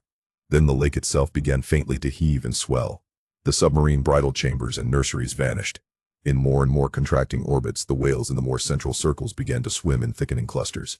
Yes, the long calm was departing. A low advancing hum was soon heard, and then, like to the tumultuous masses of Block S when the great river Hudson breaks up in spring, the entire host of whales came tumbling upon their inner center, as if to pile themselves up in one common mountain. Instantly Starbuck and Queequeg changed places, Starbuck taking the stern. "Oars! Oars! Oars!" he intensely whispered, seizing the helm. "Gripe your oars and clutch your souls now. My God. Men, stand by. Shove him off, you Queequeg. The whale there. Prick him. Hit him. Stand up, stand up, stand up, and stay so. Spring. Men, pull, men, never mind their backs. Scrape them. Scrape away." The boat was now all but jammed between two vast black bulks, leaving a narrow Dardanelles between their long lengths. But by desperate endeavor we at last shot into a temporary opening, then giving way rapidly, and at the same time earnestly watching for another outlet. After many similar hairbreadth escapes, we at last swiftly glided into what had just been one of the outer circles, but now crossed by random whales, all violently making for one center. This lucky salvation was cheaply purchased by the loss of Queequeg's hat, who, while standing in the bows to prick the fugitive whales, had his hat taken clean from his head by the air eddy made by the sudden tossing of a pair of broad flukes close by. Riotous and disordered as the universal commotion now was, it soon resolved itself into what seemed a systematic movement, for having clumped together at last in one dense body, they then renewed their onward flight with augmented fleetness. Further pursuit was useless, but the boats still lingered in their wake, to pick up what drugged whales might be dropped astern, and likewise to secure one which Flask had killed and waifed. The waif is a pennant pole, 2 or 3 of which are carried by every boat, and which, when additional game is at hand, are inserted upright into the floating body of a dead whale, both to mark its place on the sea, and also as token of prior possession, should the boats of any other ship draw near. The result of this lowering was somewhat illustrative of that sagacious saying in the fishery, "The more whales, the less fish." Of all the drugged whales, only one was captured. The rest contrived to escape for the time, but only to be taken, as will hereafter be seen, by some other craft than the Pequod. Chapter 88. Schools and Schoolmasters. The Previous chapter gave account of an immense body or herd of sperm whales, and there was also then given the probable cause inducing those vast aggregations. Now, though such great bodies are at times encountered, yet, as must have been seen, even at the present day, small detached bands are occasionally observed, embracing from 20 to 50 individuals each. Such bands are known as schools. They generally are of two sorts: those composed almost entirely of females, and those mustering none but young vigorous males, or bulls, as they are familiarly designated. In cavalier attendance upon the school of females, you invariably see a male of full-grown magnitude, but not old, who, upon any alarm, evinces his gallantry by falling in the rear and covering the flight of his ladies. In truth, this gentleman is a luxurious ottoman, swimming about over the watery world, surroundingly accompanied by all the solaces and endearments of the harem. The contrast between this ottoman and his concubines is striking, because, while he is always of the largest leviathanic proportions, the ladies, even at full growth, are not more than 1/3 of the bulk of an average-sized male. They are comparatively delicate, indeed, I dare say, not to exceed half a dozen yards round the waist. Nevertheless, it cannot be denied that upon the whole they are hereditarily entitled to embonpoint. It is very curious to watch this harem and its lord in their indolent ramblings. Like fashionables, they are forever on the move in leisurely search of variety. You meet them on the line in time for the full flower of the equatorial feeding season, having just returned, perhaps, from spending the summer in the northern seas, and so cheating summer of all unpleasant weariness and warmth. By the time they have lounged up and down the promenade of the equator a while, they start for the oriental waters in anticipation of the cool season there, and so evade the other excessive temperature of the year. When serenely advancing on one of these journeys, if any strange suspicious sights are seen, my lord whale keeps a wary eye on his interesting family. Should any unwarrantably pert young leviathan coming that way presume to draw confidentially close to one of the ladies, with what prodigious fury the bashaw assails him, and chases him away. High times, indeed, if unprincipled young rakes like him are to be permitted to invade the sanctity of domestic bliss. Though do what the bashaw will, he cannot keep the most notorious Lothario out of his bed. For, alas, all fish bed in common, as ashore, the ladies often cause the most terrible duels among their rival admirers. Just so with the whales, who sometimes come to deadly battle, and all for love. They fence with their long lower jaws, sometimes locking them together, and so striving for the supremacy like elks that warringly interweave their antlers. Not a few are captured having the deep scars of these encounters: furrowed heads, broken teeth, scalloped fins, and in some instances, wrenched and dislocated mouths. But supposing the invader of domestic bliss to betake himself away at the first rush of the harem's lord, then is it very diverting to watch that lord. Gently he insinuates his vast bulk among them again, and revels there a while, still in tantalizing vicinity to young Lothario, like pious Solomon devoutly worshipping among his 1,000 concubines. Granting other whales to be in sight, the fishermen will seldom give chase to one of these Grand Turks, for these Grand Turks are too lavish of their strength, and hence their unctuousness is small. As for the sons and the daughters they beget, why, those sons and daughters must take care of themselves, at least, with only the maternal help. For like certain other omnivorous roving lovers that might be named, my lord whale has no taste for the nursery, however much for the bower. And so, being a great traveler, he leaves his anonymous babies all over the world. Every baby an exotic, in good time, nevertheless, as the ardor of youth declines, as years and dumps increase, as reflection lends her solemn pauses. In short, as a general lassitude overtakes the sated Turk, then a love of ease and virtue supplants the love for maidens. Our ottoman enters upon the impotent, repentant, admonitory stage of life, forswears, disbands the harem, and grown to an exemplary, sulky old soul, goes about all alone among the meridians and parallels saying his prayers, and warning each young leviathan from his amorous errors. Now, as the harem of whales is called by the fishermen a school, so is the lord and master of that school technically known as the schoolmaster. It is therefore not in strict character, however admirably satirical, that, after going to school himself, he should then go abroad inculcating not what he learned there, but the folly of it. His title, schoolmaster, would very naturally seem derived from the name bestowed upon the harem itself, but some have surmised that the man who first thus entitled this sort of Ottoman whale must have read the memoirs of Vidocq, and informed himself what sort of a country schoolmaster that famous Frenchman was in his younger days, And what was the nature of those occult lessons he inculcated into some of his pupils? The same secludedness and isolation to which the schoolmaster whale betakes himself in his advancing years is true of all aged sperm whales. Almost universally, a lone whale, as a solitary leviathan is called, proves an ancient one. Like venerable moss-bearded Daniel Boone, he will have no one near him but nature herself, and her he takes to wife in the wilderness of waters, and the best of wives she is, though she keeps so many moody secrets. The schools composing none but young and vigorous males, previously mentioned, offer a strong contrast to the harem schools. For while those female whales are characteristically timid, the young males, or 40-barrel bulls, as they call them, are by far the most pugnacious of all leviathans, and proverbially the most dangerous to encounter. Excepting those wondrous gray-headed grizzled whales, sometimes met, and these will fight you like grim fiends exasperated by a penal gout. The 40-barrel bull schools are larger than the harem schools. Like a mob of young collegians, they are full of fight, fun, and wickedness, tumbling round the world at such a reckless, rollicking rate that no prudent underwriter would insure them any more than he would a riotous lad at Yale or Harvard. They soon relinquish this turbulence, though, and, when about 3/4 grown, break up, and separately go about in quest of settlements, that is, harems. Another point of difference between the male and female schools is still more characteristic of the sexes. Say you strike a 40-barrel bull, poor devil, all his comrades quit him. But strike a member of the harem school, and her companions swim around her with every token of concern, sometimes lingering so near her and so long as themselves to fall a prey. Chapter 89. Fast Fish and Loose Fish. The allusion to the waif and waif poles in the last chapter but one necessitates some account of the laws and regulations of the whale fishery, of which the waif may be deemed the grand symbol and badge.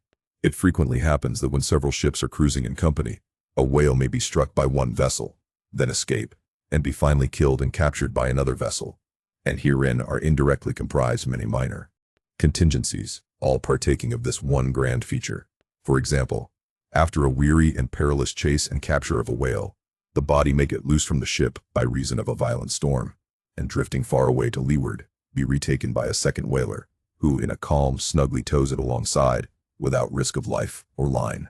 Thus the most vexatious and violent disputes would often arise between the fishermen, were there not some written or unwritten, universal, undisputed law applicable to all cases. Perhaps the only formal whaling code authorized by legislative enactment was that of Holland. It was decreed by the States General in A.D. 1695. But though no other nation has ever had any written whaling law, yet the American fishermen have been their own legislators and lawyers in this matter. They have provided a system which for terse comprehensiveness surpasses Justinian's Pandects and the bylaws of the Chinese Society for the Suppression of Meddling with Other People's Business. Yes, these laws might be engraven on a Queen Anne's farthing or the barb of a harpoon and worn round the neck, so small are they. A fast fish belongs to the party fast to it. A loose fish is fair game for anybody who can soonest catch it. But what plays the mischief with this masterly code is the admirable brevity of it, which necessitates a vast volume of commentaries to expound it. What is a fast fish? A live or dead fish is technically fast when it is connected with an occupied ship or boat by any medium at all controllable by the occupant or occupants. A mast, an or a 9-inch cable, a telegraph wire, or a strand of cobweb. It is all the same.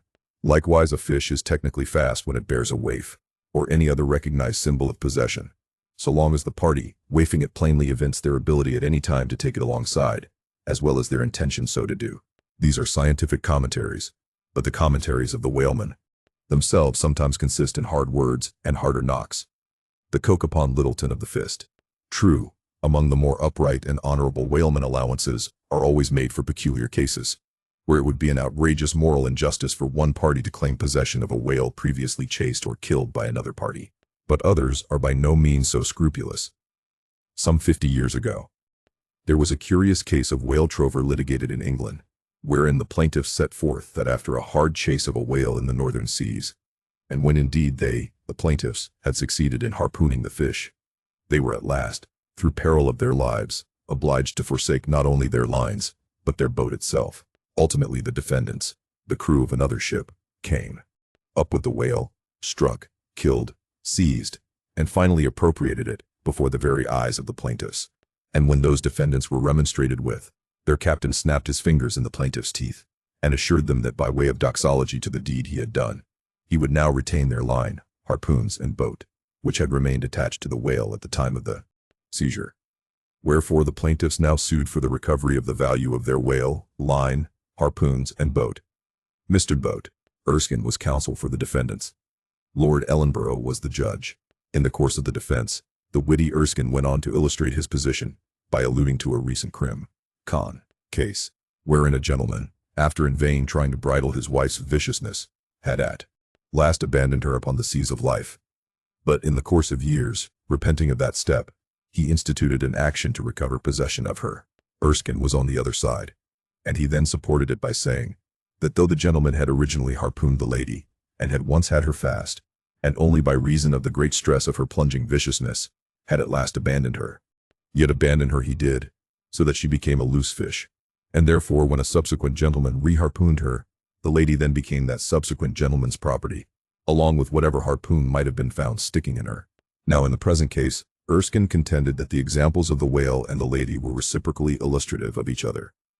These pleadings, and the counter-pleadings, being duly heard, the very learned judge in set terms decided, to wit, that as for the boat, he awarded it to the plaintiffs, because they had merely abandoned it to save their lives, but that with regard to the controverted whale, harpoons, and line, they belonged to the defendants. The whale, because it was a loose fish at the time of the final capture, and the harpoons and line because when the fish made off with them, it, the fish, acquired a property in those articles, and hence anybody who afterwards took the fish had a right to them. Now the defendants afterwards took the fish.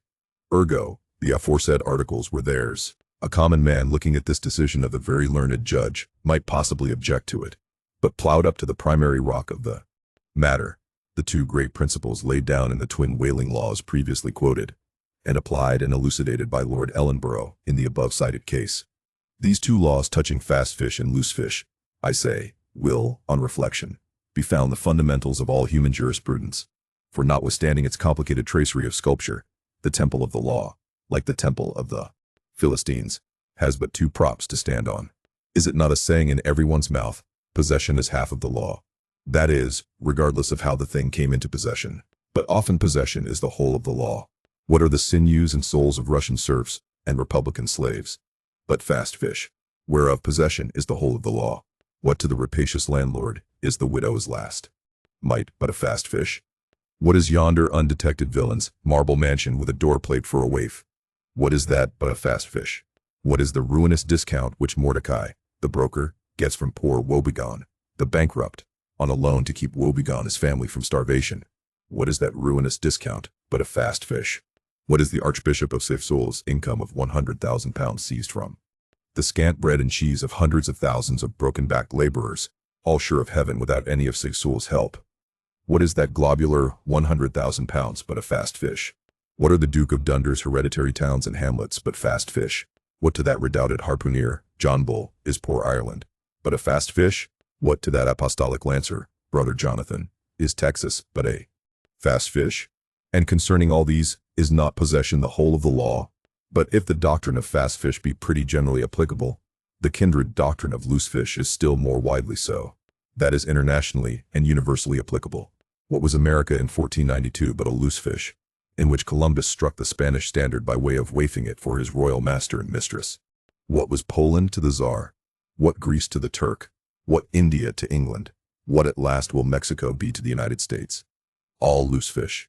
What are the rights of man and the liberties of the world but loose fish? What all men's minds and opinions but loose fish? What is the principle of religious belief in them but a loose fish? What to the ostentatious smuggling verbalists are the thoughts of thinkers but loose fish? What is the great globe itself but a loose fish? And what are you, reader, but a loose fish and a fast fish too? Chapter 90. Heads or tails? De Bellina viro sufficit, si rex habet caput, et regina caudam. Bracton, L3c, c. Latin from the books of the laws of England, which taken along with the context, means that of all whales captured by anybody on the coast of that land, the king, as honorary grand harpooner, must have the head, and the queen be respectfully presented with the tail, a division which, in the whale, is much like having an apple. There is no intermediate remainder. Now as this law, under a modified form, is to this day in force in England, and as it offers in various respects a strange anomaly touching the general law of fast and loose fish, it is here treated of in a separate chapter, on the same courteous principle that prompts the English railways to be, at the expense of a separate car, specially reserved for the accommodation of royalty. In the first place, in curious proof of the fact that the above-mentioned law is still in force, I proceed to lay before you a circumstance that happened within the last 2 years. It seems that some honest mariners of Dover or Sandwich, or some one of the Cinque ports, had after a hard chase succeeded in killing and beaching a fine whale which they had originally descried afar off from the shore. Now the Cinque ports are partially, or somehow under the jurisdiction of a sort of policeman, or beadle, called a Lord Warden, holding the office directly from the Crown. I believe all the royal emoluments incident to the Cinque Port territories become by assignment his. By some writers this office is called a sinecure, but not so, because the Lord Warden is busily employed, at times in fobbing his perquisites, which are his chiefly by virtue of that same fobbing of them. Now when these poor sunburnt mariners, barefooted, and with their trousers rolled high up on their eely legs, had wearily hauled their fat fish high and dry, promising themselves a good 150 pounds from the precious oil and bone, and in fantasy sipping rare tea with their wives, and good ale with their cronies, upon the strength of their respective shares, up steps a very learned and most Christian and charitable gentleman, with a copy of Blackstone under his arm, and laying it upon the whale's head, he says, "Hands off. This fish, my masters, is a fast fish. I seize it as the Lord Warden's." Upon this the poor mariners in their respectful consternation, so truly English, knowing not what to say, fall to vigorously scratching their heads all round, meanwhile ruefully glancing from the whale to the stranger. But that did in no wise mend the matter, or at all soften the hard heart of the learned gentleman with the copy of Blackstone. At length one of them, after long scratching about for his ideas, made bold to speak. "Please, sir, who is the Lord Warden?" "The Duke." "But the Duke had nothing to do with taking this fish?" "It is his. We have been at great trouble and peril and some expense, and is all that to go to the Duke's benefit, we getting nothing at all for our pens but our blisters?" "It is his." "Is the Duke so very poor as to be forced to this desperate mode of getting a livelihood?" "I thought to relieve my old bedridden mother by part of my share of this whale." "It is his."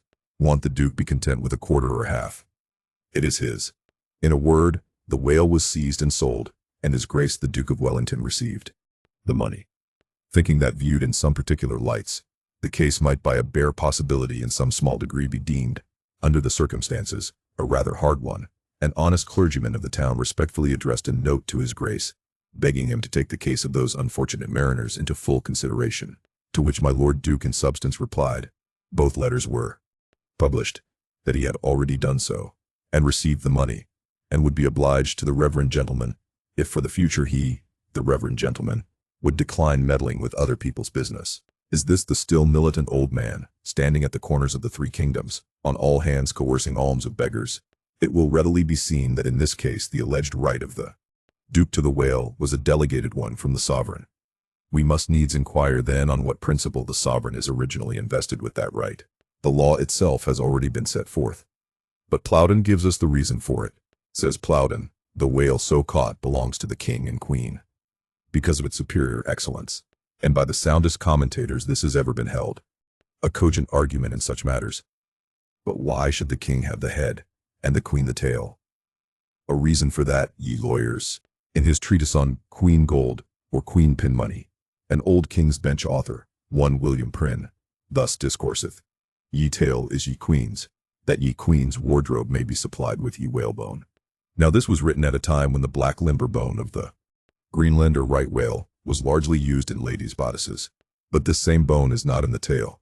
It is in the head, which is a sad mistake for a sagacious lawyer like Prynne. But is the queen a mermaid, to be presented with a tail? An allegorical meaning may lurk here.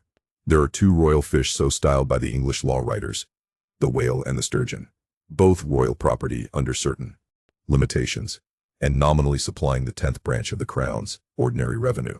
I know not that any other author has hinted of the matter, but by inference it seems to me that the sturgeon must be divided in the same way as the whale, the king receiving the highly dense and elastic head peculiar to that fish, which, symbolically regarded, may possibly be humorously grounded upon some presumed congeniality.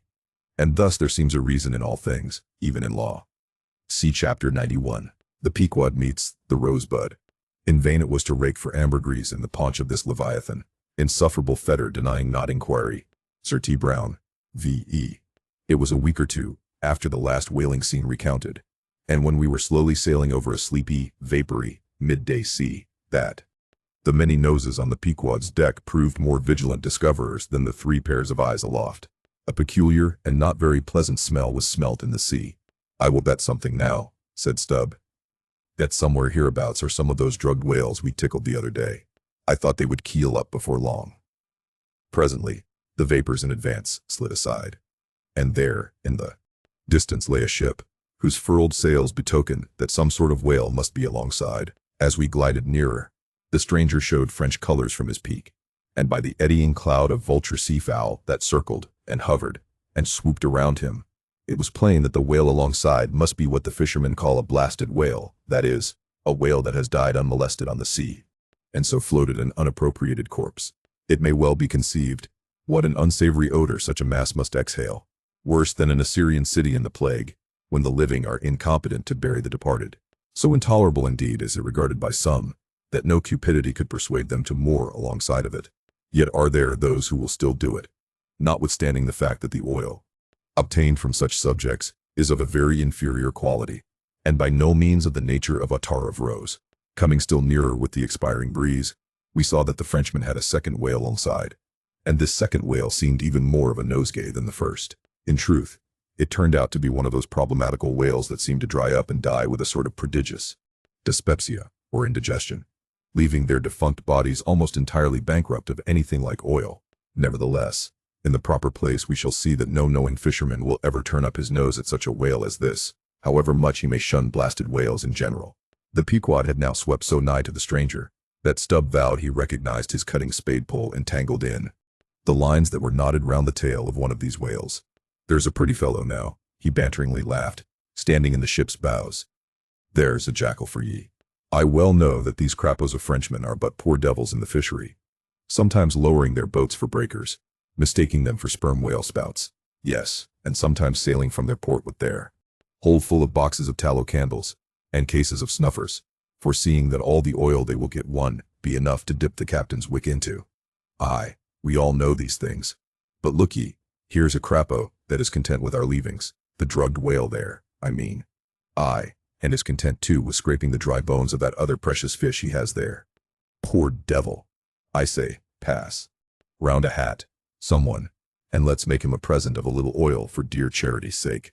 For what oil he'll get from that drugged whale there, wouldn't he fit to burn in a jail? No, not in a condemned cell. And as for the other whale, why, I'll agree to get more oil by chopping up and trying out these 3 masts of ours than he'll get from that bundle of bones. Though, now that I think of it, may contain something worth a good deal more than oil.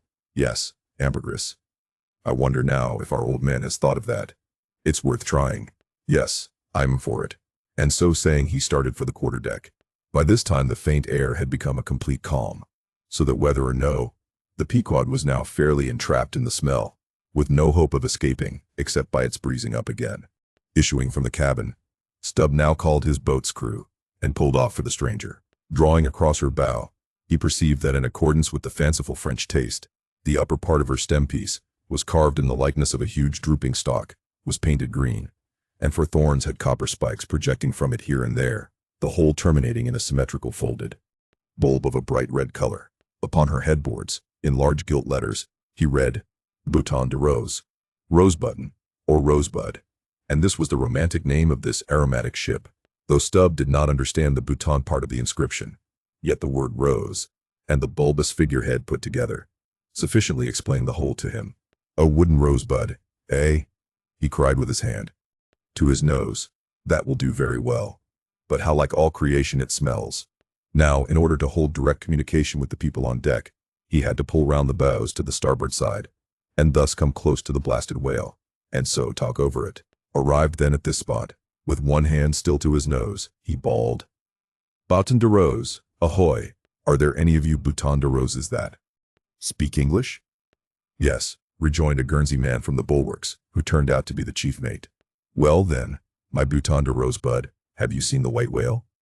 "What whale?" "The white whale. A sperm whale. Moby-Dick, have you seen him? Never heard of such a whale. Cachalot blanche. White whale. No. Very good then. Goodbye now, and I'll call again in a minute. Then rapidly, pulling back towards the Pequod, and seeing Ahab leaning over the quarterdeck rail awaiting his report, he molded his two hands into a trumpet and shouted, "No, sir, no." Upon which Ahab retired, and Stubb returned to the Frenchman. He now perceived that the Guernsey man, who had just got into the chains and was using a cutting spade, had slung his nose in a sort of bag. "What's the matter with your nose there?" said Stubb. "Broke it. I wish it was broken, or that I didn't have any nose at all," answered the Guernsey man, who did not seem to relish the job he was at very much. "But what are you holding yours for?" "Oh, nothing. It's a wax nose. I have to hold it on." "Fine day, ain't it?" "Air rather gardeny, I should say. Throw us a bunch of posies, will ye, Bouton de Rose?" "What in the devil's name do you want here?" roared the Guernseyman, flying into a sudden passion. "Oh, keep cool, cool, yes, that's the word. Why don't you pack those whales in ice while you were working at him? But joking aside though, do you know, Rosebud, that it's all nonsense trying to get any oil out of such whales? As for that dried up one, there, he hasn't a gill in his whole carcass." "I know that well enough. But, Dicey, the captain here won't believe it. This is his first voyage. He was a cologne manufacturer before. But come aboard, and mayhap he'll believe you, if he want me. And so I'll get out of this dirty scrape. Anything to oblige ye, my sweet and pleasant fellow," rejoined Stubb, and with that he soon mounted to the deck. There a queer scene presented itself. The sailors, in tasseled caps of red worsted, were getting the heavy tackles in readiness for the whales, but they worked rather slow and talked very fast, and seemed in anything but a good humor, all their noses upwardly projected from their faces like so many jib booms. Now and then pairs of them would drop their work, and run up to the masthead to get some fresh air. Some thinking they would catch the plague, dipped oakum in coal tar, and at intervals held it to their nostrils. Others, having broken the stems of their pipes almost short off at the bowl, were vigorously puffing tobacco smoke, so that it constantly filled their olfactories. Stubb was struck by a shower of outcries and anathemas proceeding from the captain's roundhouse abaft, and looking in that direction saw a fiery face thrust from behind the door, which was held ajar from within. This was the tormented surgeon, who, after in vain remonstrating against the proceedings of the day, had betaken himself to the captain's roundhouse, cabinet he called it, to avoid the pest, but still could not help yelling out his entreaties and indignations at times. Marking all this, Stubb argued well for his scheme, and, turning to the Guernsey man, had a little chat with him, during which the stranger mate expressed his detestation of his captain as a conceited ignoramus, who had brought them all into so unsavory and unprofitable a pickle. Sounding him carefully, Stubb further perceived that the Guernsey man had not the slightest suspicion concerning the ambergris. He therefore held his peace on that head, but otherwise was quite frank and confidential with him, so that the two quickly concocted a little plan for both circumventing and satirizing the captain, without his at all dreaming of distrusting their sincerity. According to this little plan of theirs, the Guernsey man, under cover of an interpreter's office, was to tell the captain what he pleased, but as coming from Stubb. And as for Stubb, he was to utter any nonsense that should come uppermost in him during the interview. By this time their destined victim appeared from his cabin. He was a small and dark, but rather delicate-looking man for a sea captain, with large whiskers and mustache, however, and wore a red cotton velvet vest with watch seals at his side. To this gentleman, Stubb was now politely introduced by the Guernsey man, who at once ostentatiously put on the aspect of interpreting between them. "What shall I say to him first?" said he. "Why," said Stubb, eyeing the velvet vest and the watch and seals, "you may as well begin by telling him that he looks a sort of babyish to me, though I don't pretend to be a judge. He says, monsieur," said the Guernsey man, in French, turning to his captain, "that only. Yesterday his ship spoke a vessel, whose captain and chief mate, with 6 sailors, had all died of a fever caught from a blasted whale they had brought alongside." Upon this the captain started, and eagerly desired to know more.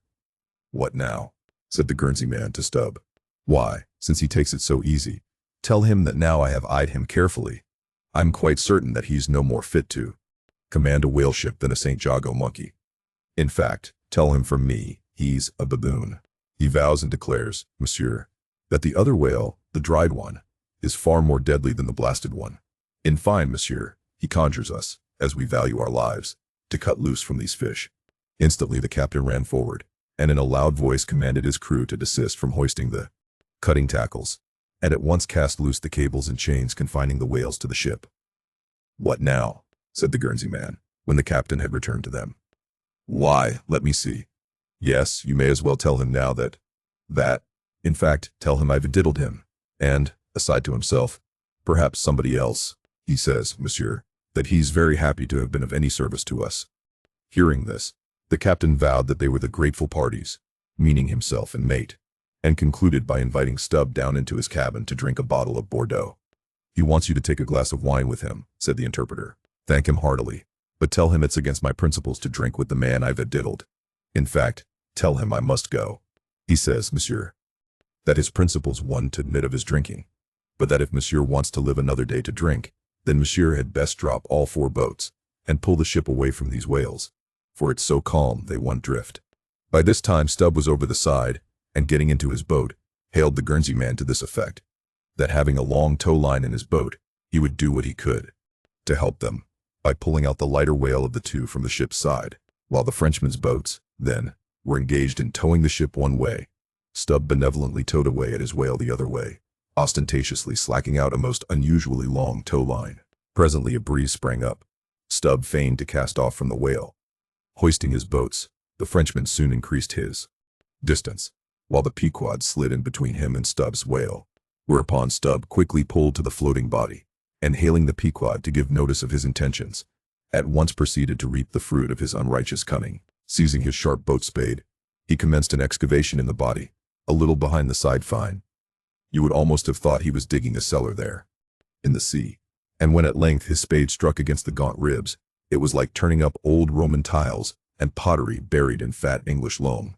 His boat's crew were all in high excitement, eagerly helping their chief, and looking as anxious as gold hunters, and all the time numberless fowls were diving, and ducking, and screaming, and yelling, and fighting around them.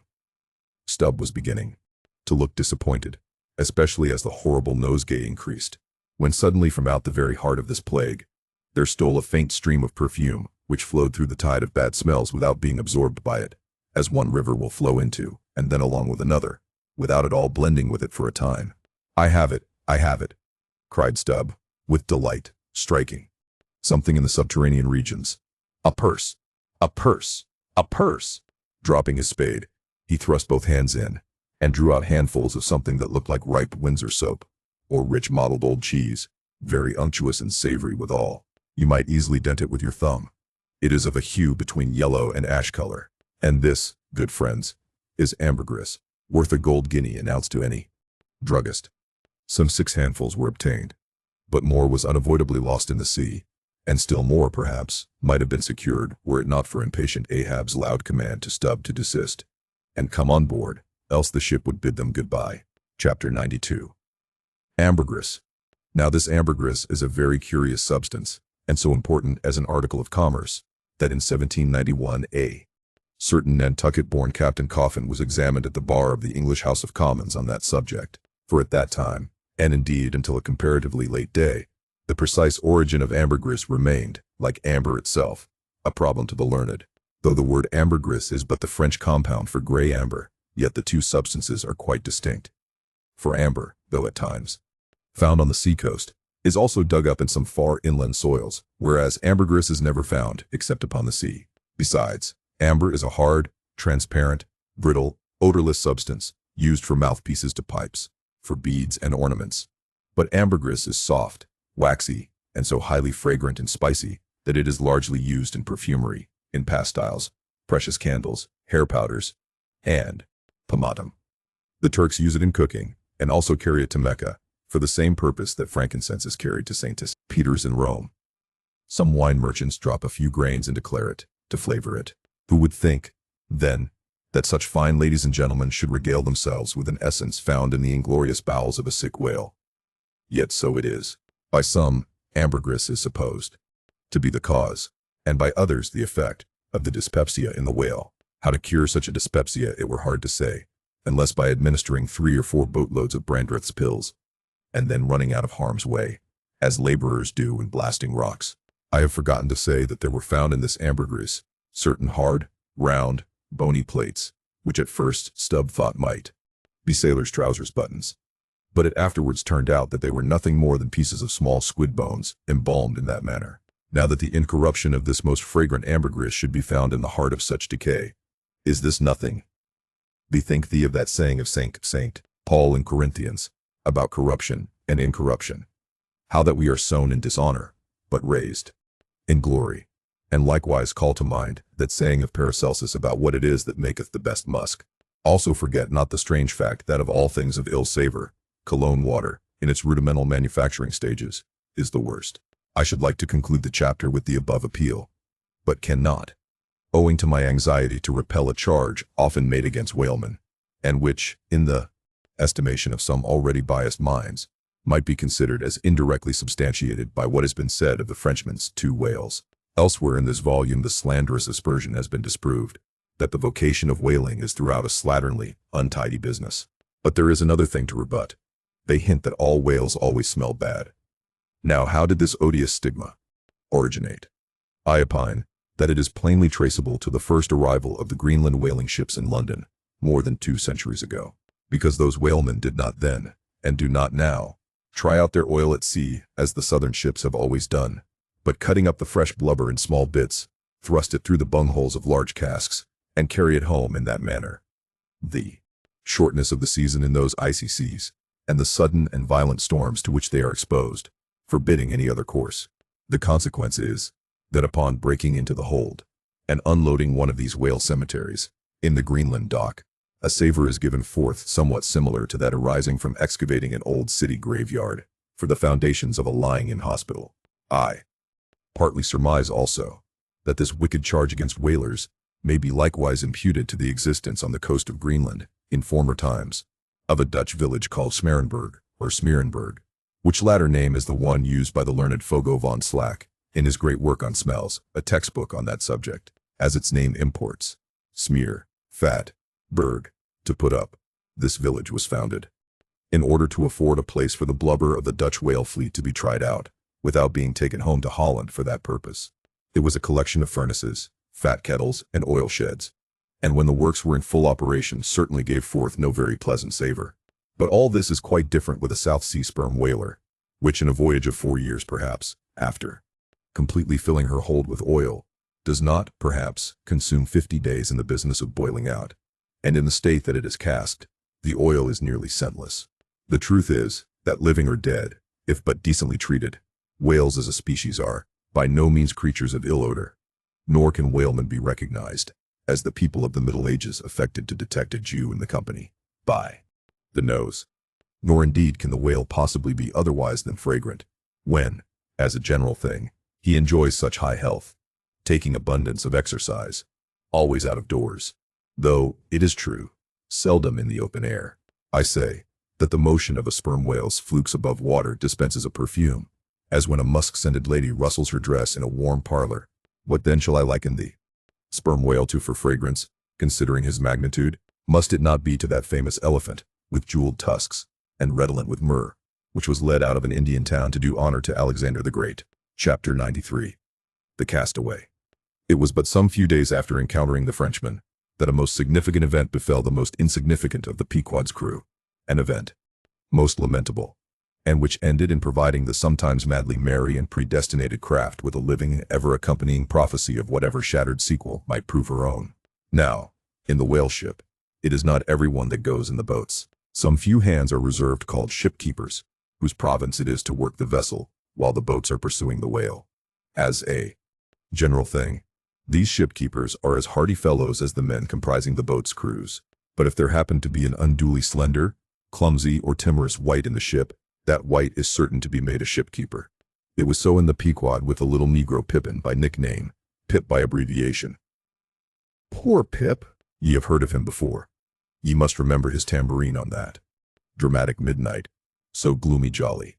In outer aspect, Pip and Doughboy made a match, like a black pony and a white one, of equal developments, though of dissimilar color, driven in one eccentric span. But while hapless Doughboy was by nature dull and torpid in his intellects, Pip, though over-tender-hearted, was at bottom very bright, with that pleasant, genial, jolly brightness peculiar to his tribe, a tribe which ever enjoy all holidays and festivities with finer, freer relish than any other race. For blacks, the year's calendar should show naught but 365 4th of Julys and New Year's days. Nor smile so, while I write that this little black was brilliant, for even blackness has its brilliancy. Behold yon lustrous ebony, paneled in king's cabinets. But Pip loved life, and all life's peaceable securities, so that the panic-striking business in which he had somehow unaccountably become entrapped had most sadly blurred his brightness. Though, as ere long will be seen, what was thus temporarily subdued in him, in the end was destined to be luridly illumined by strange wildfires, that fictitiously showed him off to 10 times the natural luster with which in his native Tolan County in Connecticut he had once enlivened many a fiddler's frolic on the green, and at melodious eventide, with his gay ha-ha, had turned the round horizon into one star-belled tambourine. So, though in the clear air of day, suspended against a blue-veined neck, the pure water diamond drop will healthful glow, yet, when the cunning jeweler would show you the diamond in its most impressive luster, he lays it against a gloomy ground, and then lights it up, not by the sun, but by some unnatural gases. Then come out those fiery effulgences, infernally superb. Then the evil blazing diamond, once the divinest symbol of the crystal skies, looks like some crown jewel stolen from the king of hell. But let us to the story. It came to pass that in the ambergris affair Stubbs as after oarsman chanced so to sprain his hand, as for a time to become quite maimed, and, temporarily, Pip was put into his place. The first time Stubb lowered with him, Pip evinced much nervousness, but happily for that time, escaped close contact with the whale, and therefore came off not altogether discreditably, though Stubb, observing him, took care, afterwards, to exhort him to cherish his courageousness to the utmost, for he might often find it needful. Now upon the second lowering, the boat paddled upon the whale, and as the fish received the darted iron, it gave its customary rap, which happened, in this instance, to be right under poor Pip's seat. The involuntary consternation of the moment caused him to leap, paddle in hand, out of the boat, and in such a way, that part of the slack whale line coming against his chest, he breasted it overboard with him, so as to become entangled in it, when at last plumping into the water. That instant the stricken whale started on a fierce run. The line swiftly straightened, and presto, poor Pip came all foaming up to the chocks of the boat, remorselessly dragged there by the line, which had taken several turns around his chest and neck. Tashtego stood in the bows. He was full of the fire of the hunt. He hated Pip for a poltroon. Snatching the boat knife from its sheath, he suspended its sharp edge over the line, and turning towards Stubb, exclaimed interrogatively, "Cut." Meantime Pip's blue, choked face plainly looked, "Do, for God's sake." All passed in a flash. In less than half a minute, this entire thing happened. "Damn him, cut," roared Stubb, and so the whale was lost, and Pip was saved. So soon as he recovered himself, the poor little Negro was assailed by yells and execrations from the crew, tranquilly permitting these irregular cursings to evaporate. Stubb, then in a plain, businesslike, but still half-humorous manner, cursed Pip officially, and that done, unofficially gave him much wholesome advice. The substance was, never jump from a boat, Pip, except, but all the rest was indefinite, as the soundest advice ever is. Now, in general, stick to the boat, is your true motto in whaling, but cases will sometimes happen when leap from the boat is still better. Moreover, as if perceiving at last that if he should give undiluted conscientious advice to Pip, he would be leaving him too wide a margin to jump in for the future, Stubb suddenly dropped all advice, and concluded with a peremptory command. "Stick to the boat, Pip, or by the Lord, I won't pick you up if you jump. Mind that. We can afford to lose whales by the likes of you. A whale would sell for 30 times what you would, Pip, in Alabama. Bear that in mind, and don't jump any more." Hereby perhaps Stubb indirectly hinted that though man loved his fellow, yet man is a money-making animal, which propensity too often interferes with his benevolence. But we are all in the hands of the gods, and Pip jumped again. It was under very similar circumstances to the first performance, but this time he did not breast out the line, and hence, when the whale started to run, Pip was left behind on the sea, like a hurried traveler's trunk. Alas! Stubb was but too true to his word. It was a beautiful, bounteous, blue day, the spangled sea calm and cool, and flatly stretching away, all round, to the horizon, like gold beater's skin hammered out to the extremest. Bobbing up and down in that sea, Pip's ebon head showed like a head of cloves. No boat knife was lifted when he fell so rapidly astern. Stubb's inexorable back was turned upon him, and the whale was winged. In 3 minutes, a whole mile of shoreless ocean was between Pip and Stubb. Out from the center of the sea, poor Pip turned his crisp, curling, black head to the sun, another lonely castaway, though the loftiest and the brightest. Now, in calm weather, to swim in the open ocean is as easy to the practiced swimmer as to ride in a spring carriage ashore. But the awful lonesomeness is intolerable. The intense concentration of self in the middle of such a heartless immensity. My God! Who can tell it? Mark how when sailors in a dead calm bathe in the open sea, mark how closely they hug their ship and only coast along her sides. But had Stubb really abandoned the poor little Negro to his fate?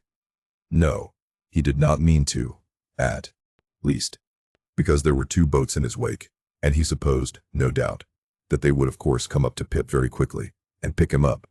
Though, indeed, such considerations towards oarsmen jeopardized through their own timidity is not always manifested by the hunters in all similar instances, and such instances not unfrequently occur, almost invariably in the fishery. A coward, so called, is marked with the same ruthless detestation peculiar to military navies and armies. But it so happened that those boats, without seeing Pip, suddenly spying whales close to them on one side, turned and gave chase. And Stubb's boat was now so far away, and he and all his crew so intent upon his fish, that Pip's ringed horizon began to expand around him miserably, by the merest chance. The ship itself at last rescued him. But from that hour, the little Negro went about the deck an idiot. Such, at least, they said he was. The sea had jeeringly kept his finite body up, but drowned the infinite of his soul. Not drowned entirely, though. Rather carried down alive to wondrous depths, where strange shapes of the unwarped primal world glided to and fro before his passive eyes. And the miser Merman, wisdom, revealed his hoarded heaps. And among the joyous, heartless, ever-juvenile eternities, Pip saw the multitudinous, God omnipresent, coral insects, that out of the firmament of waters heaved the colossal orbs. He saw God's foot upon the treadle of the loom, and spoke it. And therefore his shipmates called him mad.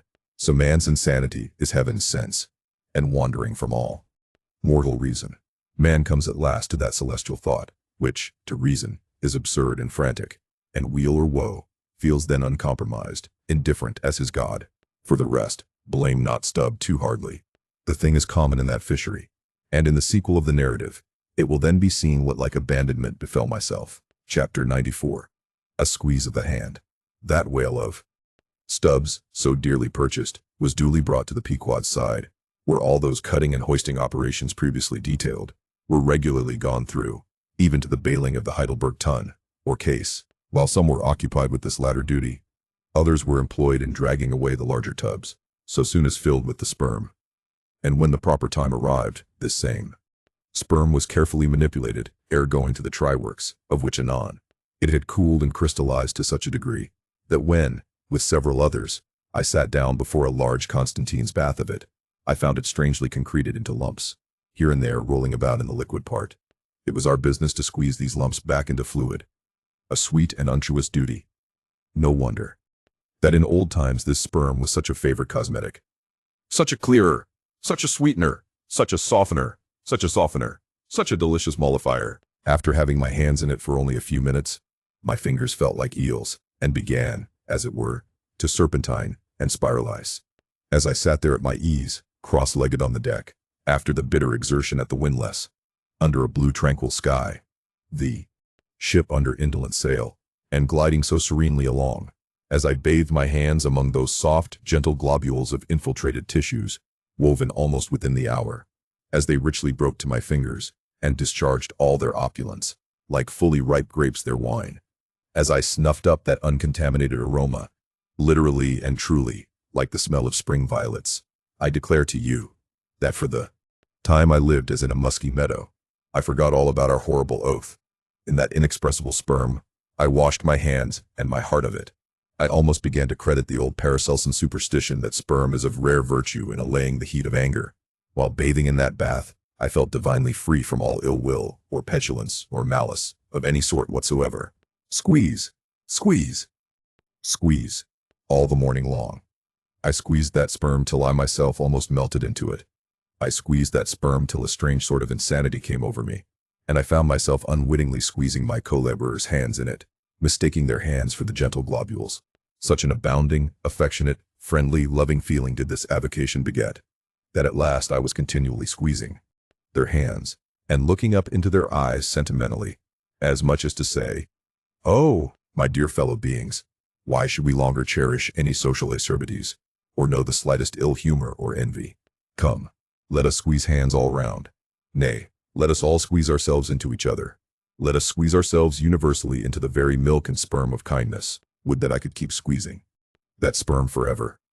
For now, since by many prolonged, repeated experiences, I have perceived that in all cases man must eventually lower, or at least shift, his conceit of attainable felicity, not placing it anywhere in the intellect or the fancy, but in the wife, the heart, the bed, the table, the saddle, the fireside, the country.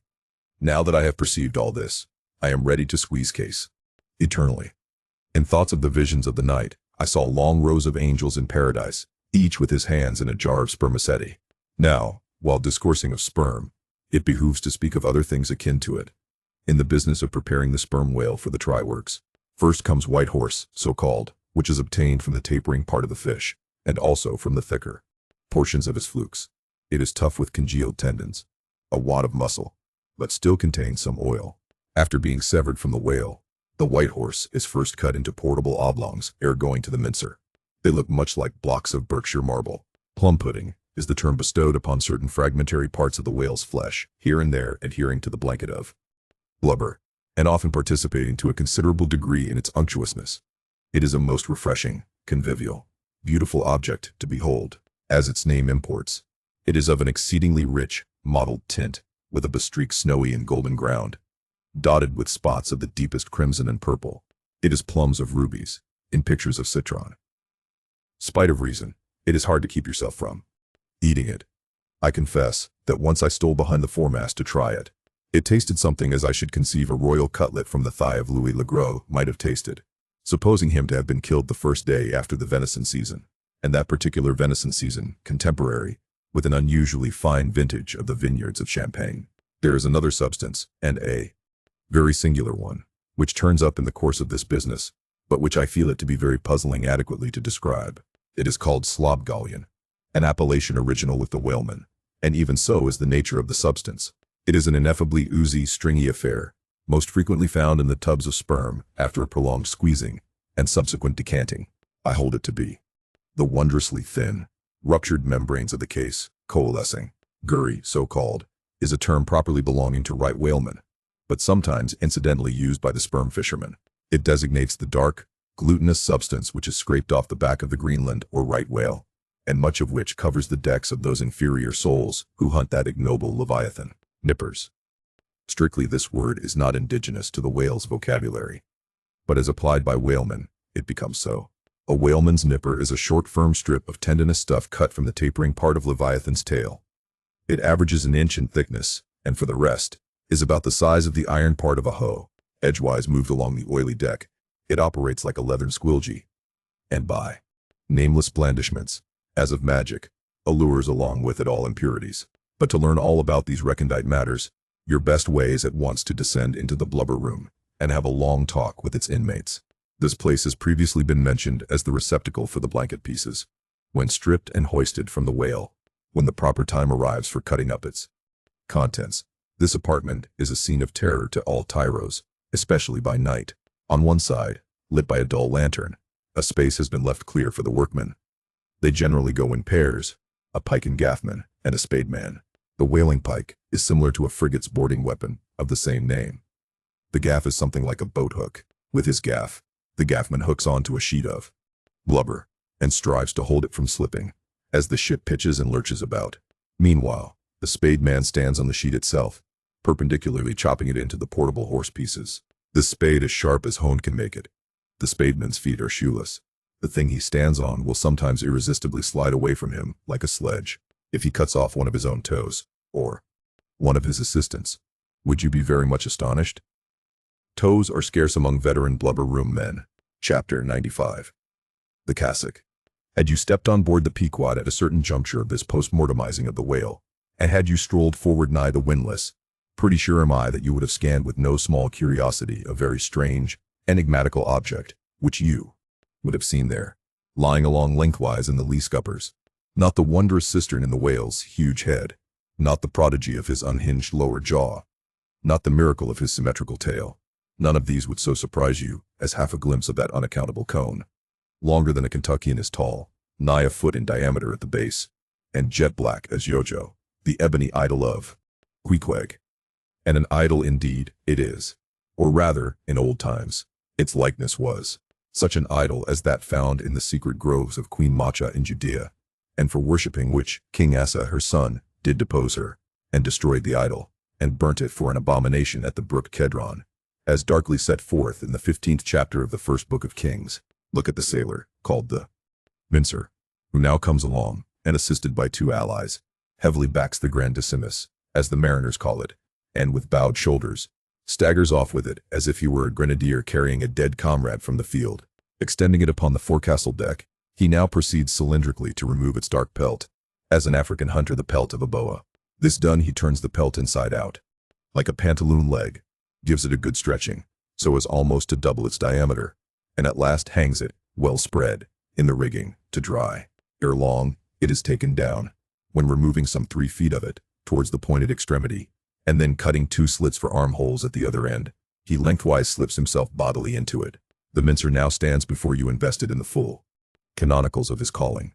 A memorial to all his order, this investiture alone will adequately protect him, while employed in the peculiar functions of his office. That office consists in mincing the horse pieces of blubber for the pots, an operation which is conducted at a curious wooden horse, planted endwise against the bulwarks, and with a capacious tub beneath it, into which the minced pieces drop, fast as the sheets from a rapt orator's desk, arrayed in decent black, occupying a conspicuous pulpit, intent on Bible leaves. What a candidate for an archbishopric, what a lad for a pope were this mincer. Bible leaves, Bible leaves. This is the invariable cry from the mates to the mincer. It enjoins him to be careful, and cut his work into as thin slices as possible, inasmuch as, by so doing, the business of boiling out the oil is much accelerated, and its quantity considerably increased, besides perhaps improving it in quality. Chapter 96. The Try-Works. Besides her hoisted boats, an American whaler is outwardly distinguished by her try-works. She presents the curious anomaly of the most solid masonry joining with oak and hemp in constituting the completed ship. It is as if from the open field a brick kiln were transported to her planks. The try-works are planted between the foremast and mainmast, the most roomy part of the deck. The timbers beneath are of a peculiar strength, fitted to sustain the weight of an almost solid mass of brick and mortar, some 10 feet by 8 square, and 5 in height. The foundation does not penetrate the deck, but the masonry is firmly secured to the surface by ponderous knees of iron bracing it on all sides, and screwing it down to the timbers. On the flanks it is cased with wood, and at top completely covered by a large, sloping, battened hatchway. Removing this hatch, we expose the great tripods, 2 in number, and each of several barrels capacity. When not in use, they are kept remarkably clean. Sometimes they are polished with soapstone and sand, till they shine within like silver punch bowls. During the night watches, some cynical old sailors will crawl into them, and coil themselves away there for a nap. While employed in polishing them, 1 man in each pot, side by side, many confidential communications are carried on, over the iron lips. It is a place also for profound mathematical meditation. It was in the left-hand tripod of the Pequod, with the soapstone diligently circling round me, that I was first indirectly struck by the remarkable fact that in geometry all bodies gliding along the cycloid, my soapstone for example, will descend from any point in precisely the same time. Removing the fireboard from the front of the try-works, the bare masonry of that side is exposed, penetrated, by the 2 iron mouths of the furnaces, directly underneath the pots. These mouths are fitted with heavy doors of iron. The intense heat of the fire is prevented from communicating itself to the deck, by means of a shallow reservoir extending under the entire enclosed surface of the works. By a tunnel inserted at the rear, this reservoir is kept replenished with water as fast as it evaporates. There are no external chimneys. They open direct from the rear wall. And here let us go back for a moment. It was about 9 o'clock at night that the Pequod's try-works were first started on this present voyage. It belonged to Stubb to oversee the business. All ready there? Off hatch then, and start her. You cook, fire the works. This was an easy thing, for the carpenter had been thrusting his shavings into the furnace throughout the passage. Here be it said that in a whaling voyage, the first fire in the try-works has to be fed for a time with wood. After that no wood is used, except as a means of quick ignition to the staple fuel. In a word, after being tried out, the crisp, shriveled blubber, now called scraps or fritters, still contains considerable of its unctuous properties. These fritters feed the flames, like a plethoric burning martyr, or a self-consuming misanthrope. Once ignited, the whale supplies his own fuel, and burns by his own body. Would that he consumed his own smoke, for his smoke is horrible to inhale, and inhale it you must, and not only that, but you must live in it for the time. It has an unspeakable, wild, Hindu odor about it, such as may lurk in the vicinity of funereal pyres. It smells like the left wing of the Day of Judgment. It is an argument for the pit. By midnight the works were in full operation. We were clear from the carcass. Sail had been made. The wind was freshening. The wild ocean darkness was intense. But that darkness was licked up by the fierce flames, which at intervals forked forth from the sooty flues, and illuminated every lofty rope in the rigging. As with the famed Greek fire, the burning ship drove on, as if remorselessly commissioned to some vengeful deed. So the pitch and sulphur-freighted brigs of the bold Hydriote, Canaris, issuing from their midnight harbors, with broad sheets of flame for sails, bore down upon the Turkish frigates, and folded them in conflagrations. The hatch, removed from the top of the works, now afforded a wide hearth in front of them. Standing on this were the Tartarian shapes of the pagan harpooneers, always the whale ship's stokers. With huge pronged poles they pitched hissing masses of blubber into the scalding pots, or stirred up the fires beneath, till the snaky flames darted, curling, out of the doors to catch them by the feet. The smoke rolled away in sullen heaps. To every pitch of the ship there was a pitch of the boiling oil, which seemed all eagerness to leap into their faces. Opposite the mouth of the works, on the further side of the wide wooden hearth, was the windlass. This served for a sea sofa. Here lounged the watch, when not otherwise employed, looking into the red heat of the fire, till their eyes felt scorched in their heads. Their tawny features, now all begrimed with smoke and sweat, their matted beards, and the contrasting barbaric brilliancy of their teeth, all these were strangely revealed in the capricious emblazonings of the works, as they narrated to each other their unholy adventures, their tales of terror told in words of mirth, as their uncivilized laughter forked upwards out of them, like the flames from the furnace. As to and fro, in their front, the harpooneers wildly gesticulated with their huge pronged forks and dippers. As the wind howled on, and the sea leaped, and the ship groaned and dived, and yet steadfastly shot her red hell further and further into the blackness of the sea in the night, and scornfully champed the white bone in her mouth, and viciously spat round her on all sides. Then the rushing Pequod, freighted with savages, and laden with fire, and burning a corpse, and plunging into that blackness of darkness, seemed the material counterpart of her monomaniac commander's soul. So seemed it to me, as I stood at her helm, and for long hours silently guided the way of this fire ship on the sea, wrapped, for that interval, in darkness myself. I but the better saw the redness, the madness, the ghastliness of others, the continual sight of the fiend shapes before me, capering half in smoke and half in fire. These at last begat kindred visions in my soul, so soon as I began to yield to that unaccountable drowsiness which ever would come over me at a midnight helm. But that night, in particular, a strange, and ever since inexplicable, thing occurred to me. Starting from a brief standing sleep, I was horribly conscious of something fatally wrong. The jawbone tiller smote my side, which leaned against it. In my ears was the low hum of sails, just beginning to shake in the wind. I thought my eyes were open. I was half conscious of putting my fingers to the lids and mechanically stretching them still further apart. But, spite of all this, I could see no compass before me to steer by, though it seemed but a minute since I had been watching the card, by the steady binnacle lamp illuminating it. Nothing seemed before me but a jet gloom, now and then made ghastly by flashes of redness. Uppermost was the impression that whatever swift, rushing thing I stood on was not so much bound to any haven ahead as rushing from all havens astern. A stark, bewildered feeling, as of death, came over me.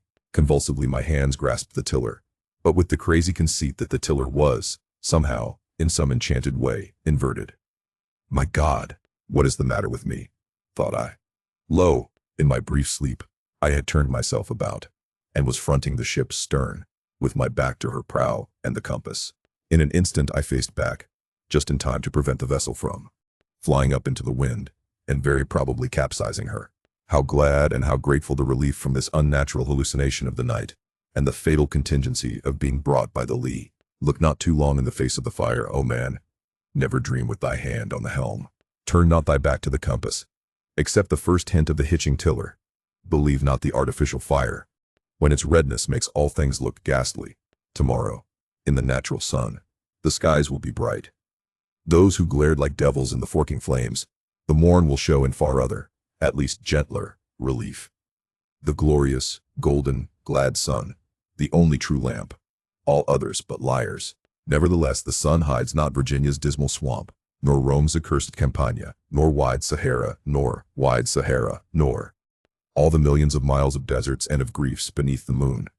The sun hides not the ocean, which is the dark side of this earth, and which is 2/3 of this earth. So therefore, that mortal man who hath more of joy than sorrow in him, that mortal man cannot be true, not true, or undeveloped. With books the same, the truest of all men was the man of sorrows, and the truest of all books is Solomon's, and Ecclesiastes is the fine hammered steel of woe. All is vanity. This willful world hath not got hold of unchristian Solomon's wisdom yet, but he who dodges hospitals and jails, and walks fast crossing graveyards, and would rather talk of operas than hell, calls Cowper, Young, Pascal, Rousseau, poor devils, all of sick men, and throughout a carefree lifetime swears by Rabelais as passing wise, and therefore jolly. Not that man is fitted to sit down on tombstones, and break the green damp mold with unfathomably wondrous Solomon. But even Solomon, he says, the man that wandereth out of the way of understanding shall remain, i.e., even while living, in the congregation of the dead. Give not thyself up, then, to fire, lest it invert thee, deaden thee. As for the time it did me. There is a wisdom that is woe, but there is a woe that is madness. And there is a Catskill eagle in some souls that can alike dive down into the blackest gorges, and soar out of them again, and become invisible in the sunny spaces. And even if he forever flies within the gorge, that gorge is in the mountains, so that even in his lowest swoop the mountain eagle is still higher than other birds upon the plain, even though they soar. This brings part 2 of the story to an end. The journey has grown darker, the obsession deeper, and the danger more real than ever. If you've been enjoying this audiobook, share your thoughts in the comments. Your support truly means a lot to us. If you are new here, please subscribe to the channel.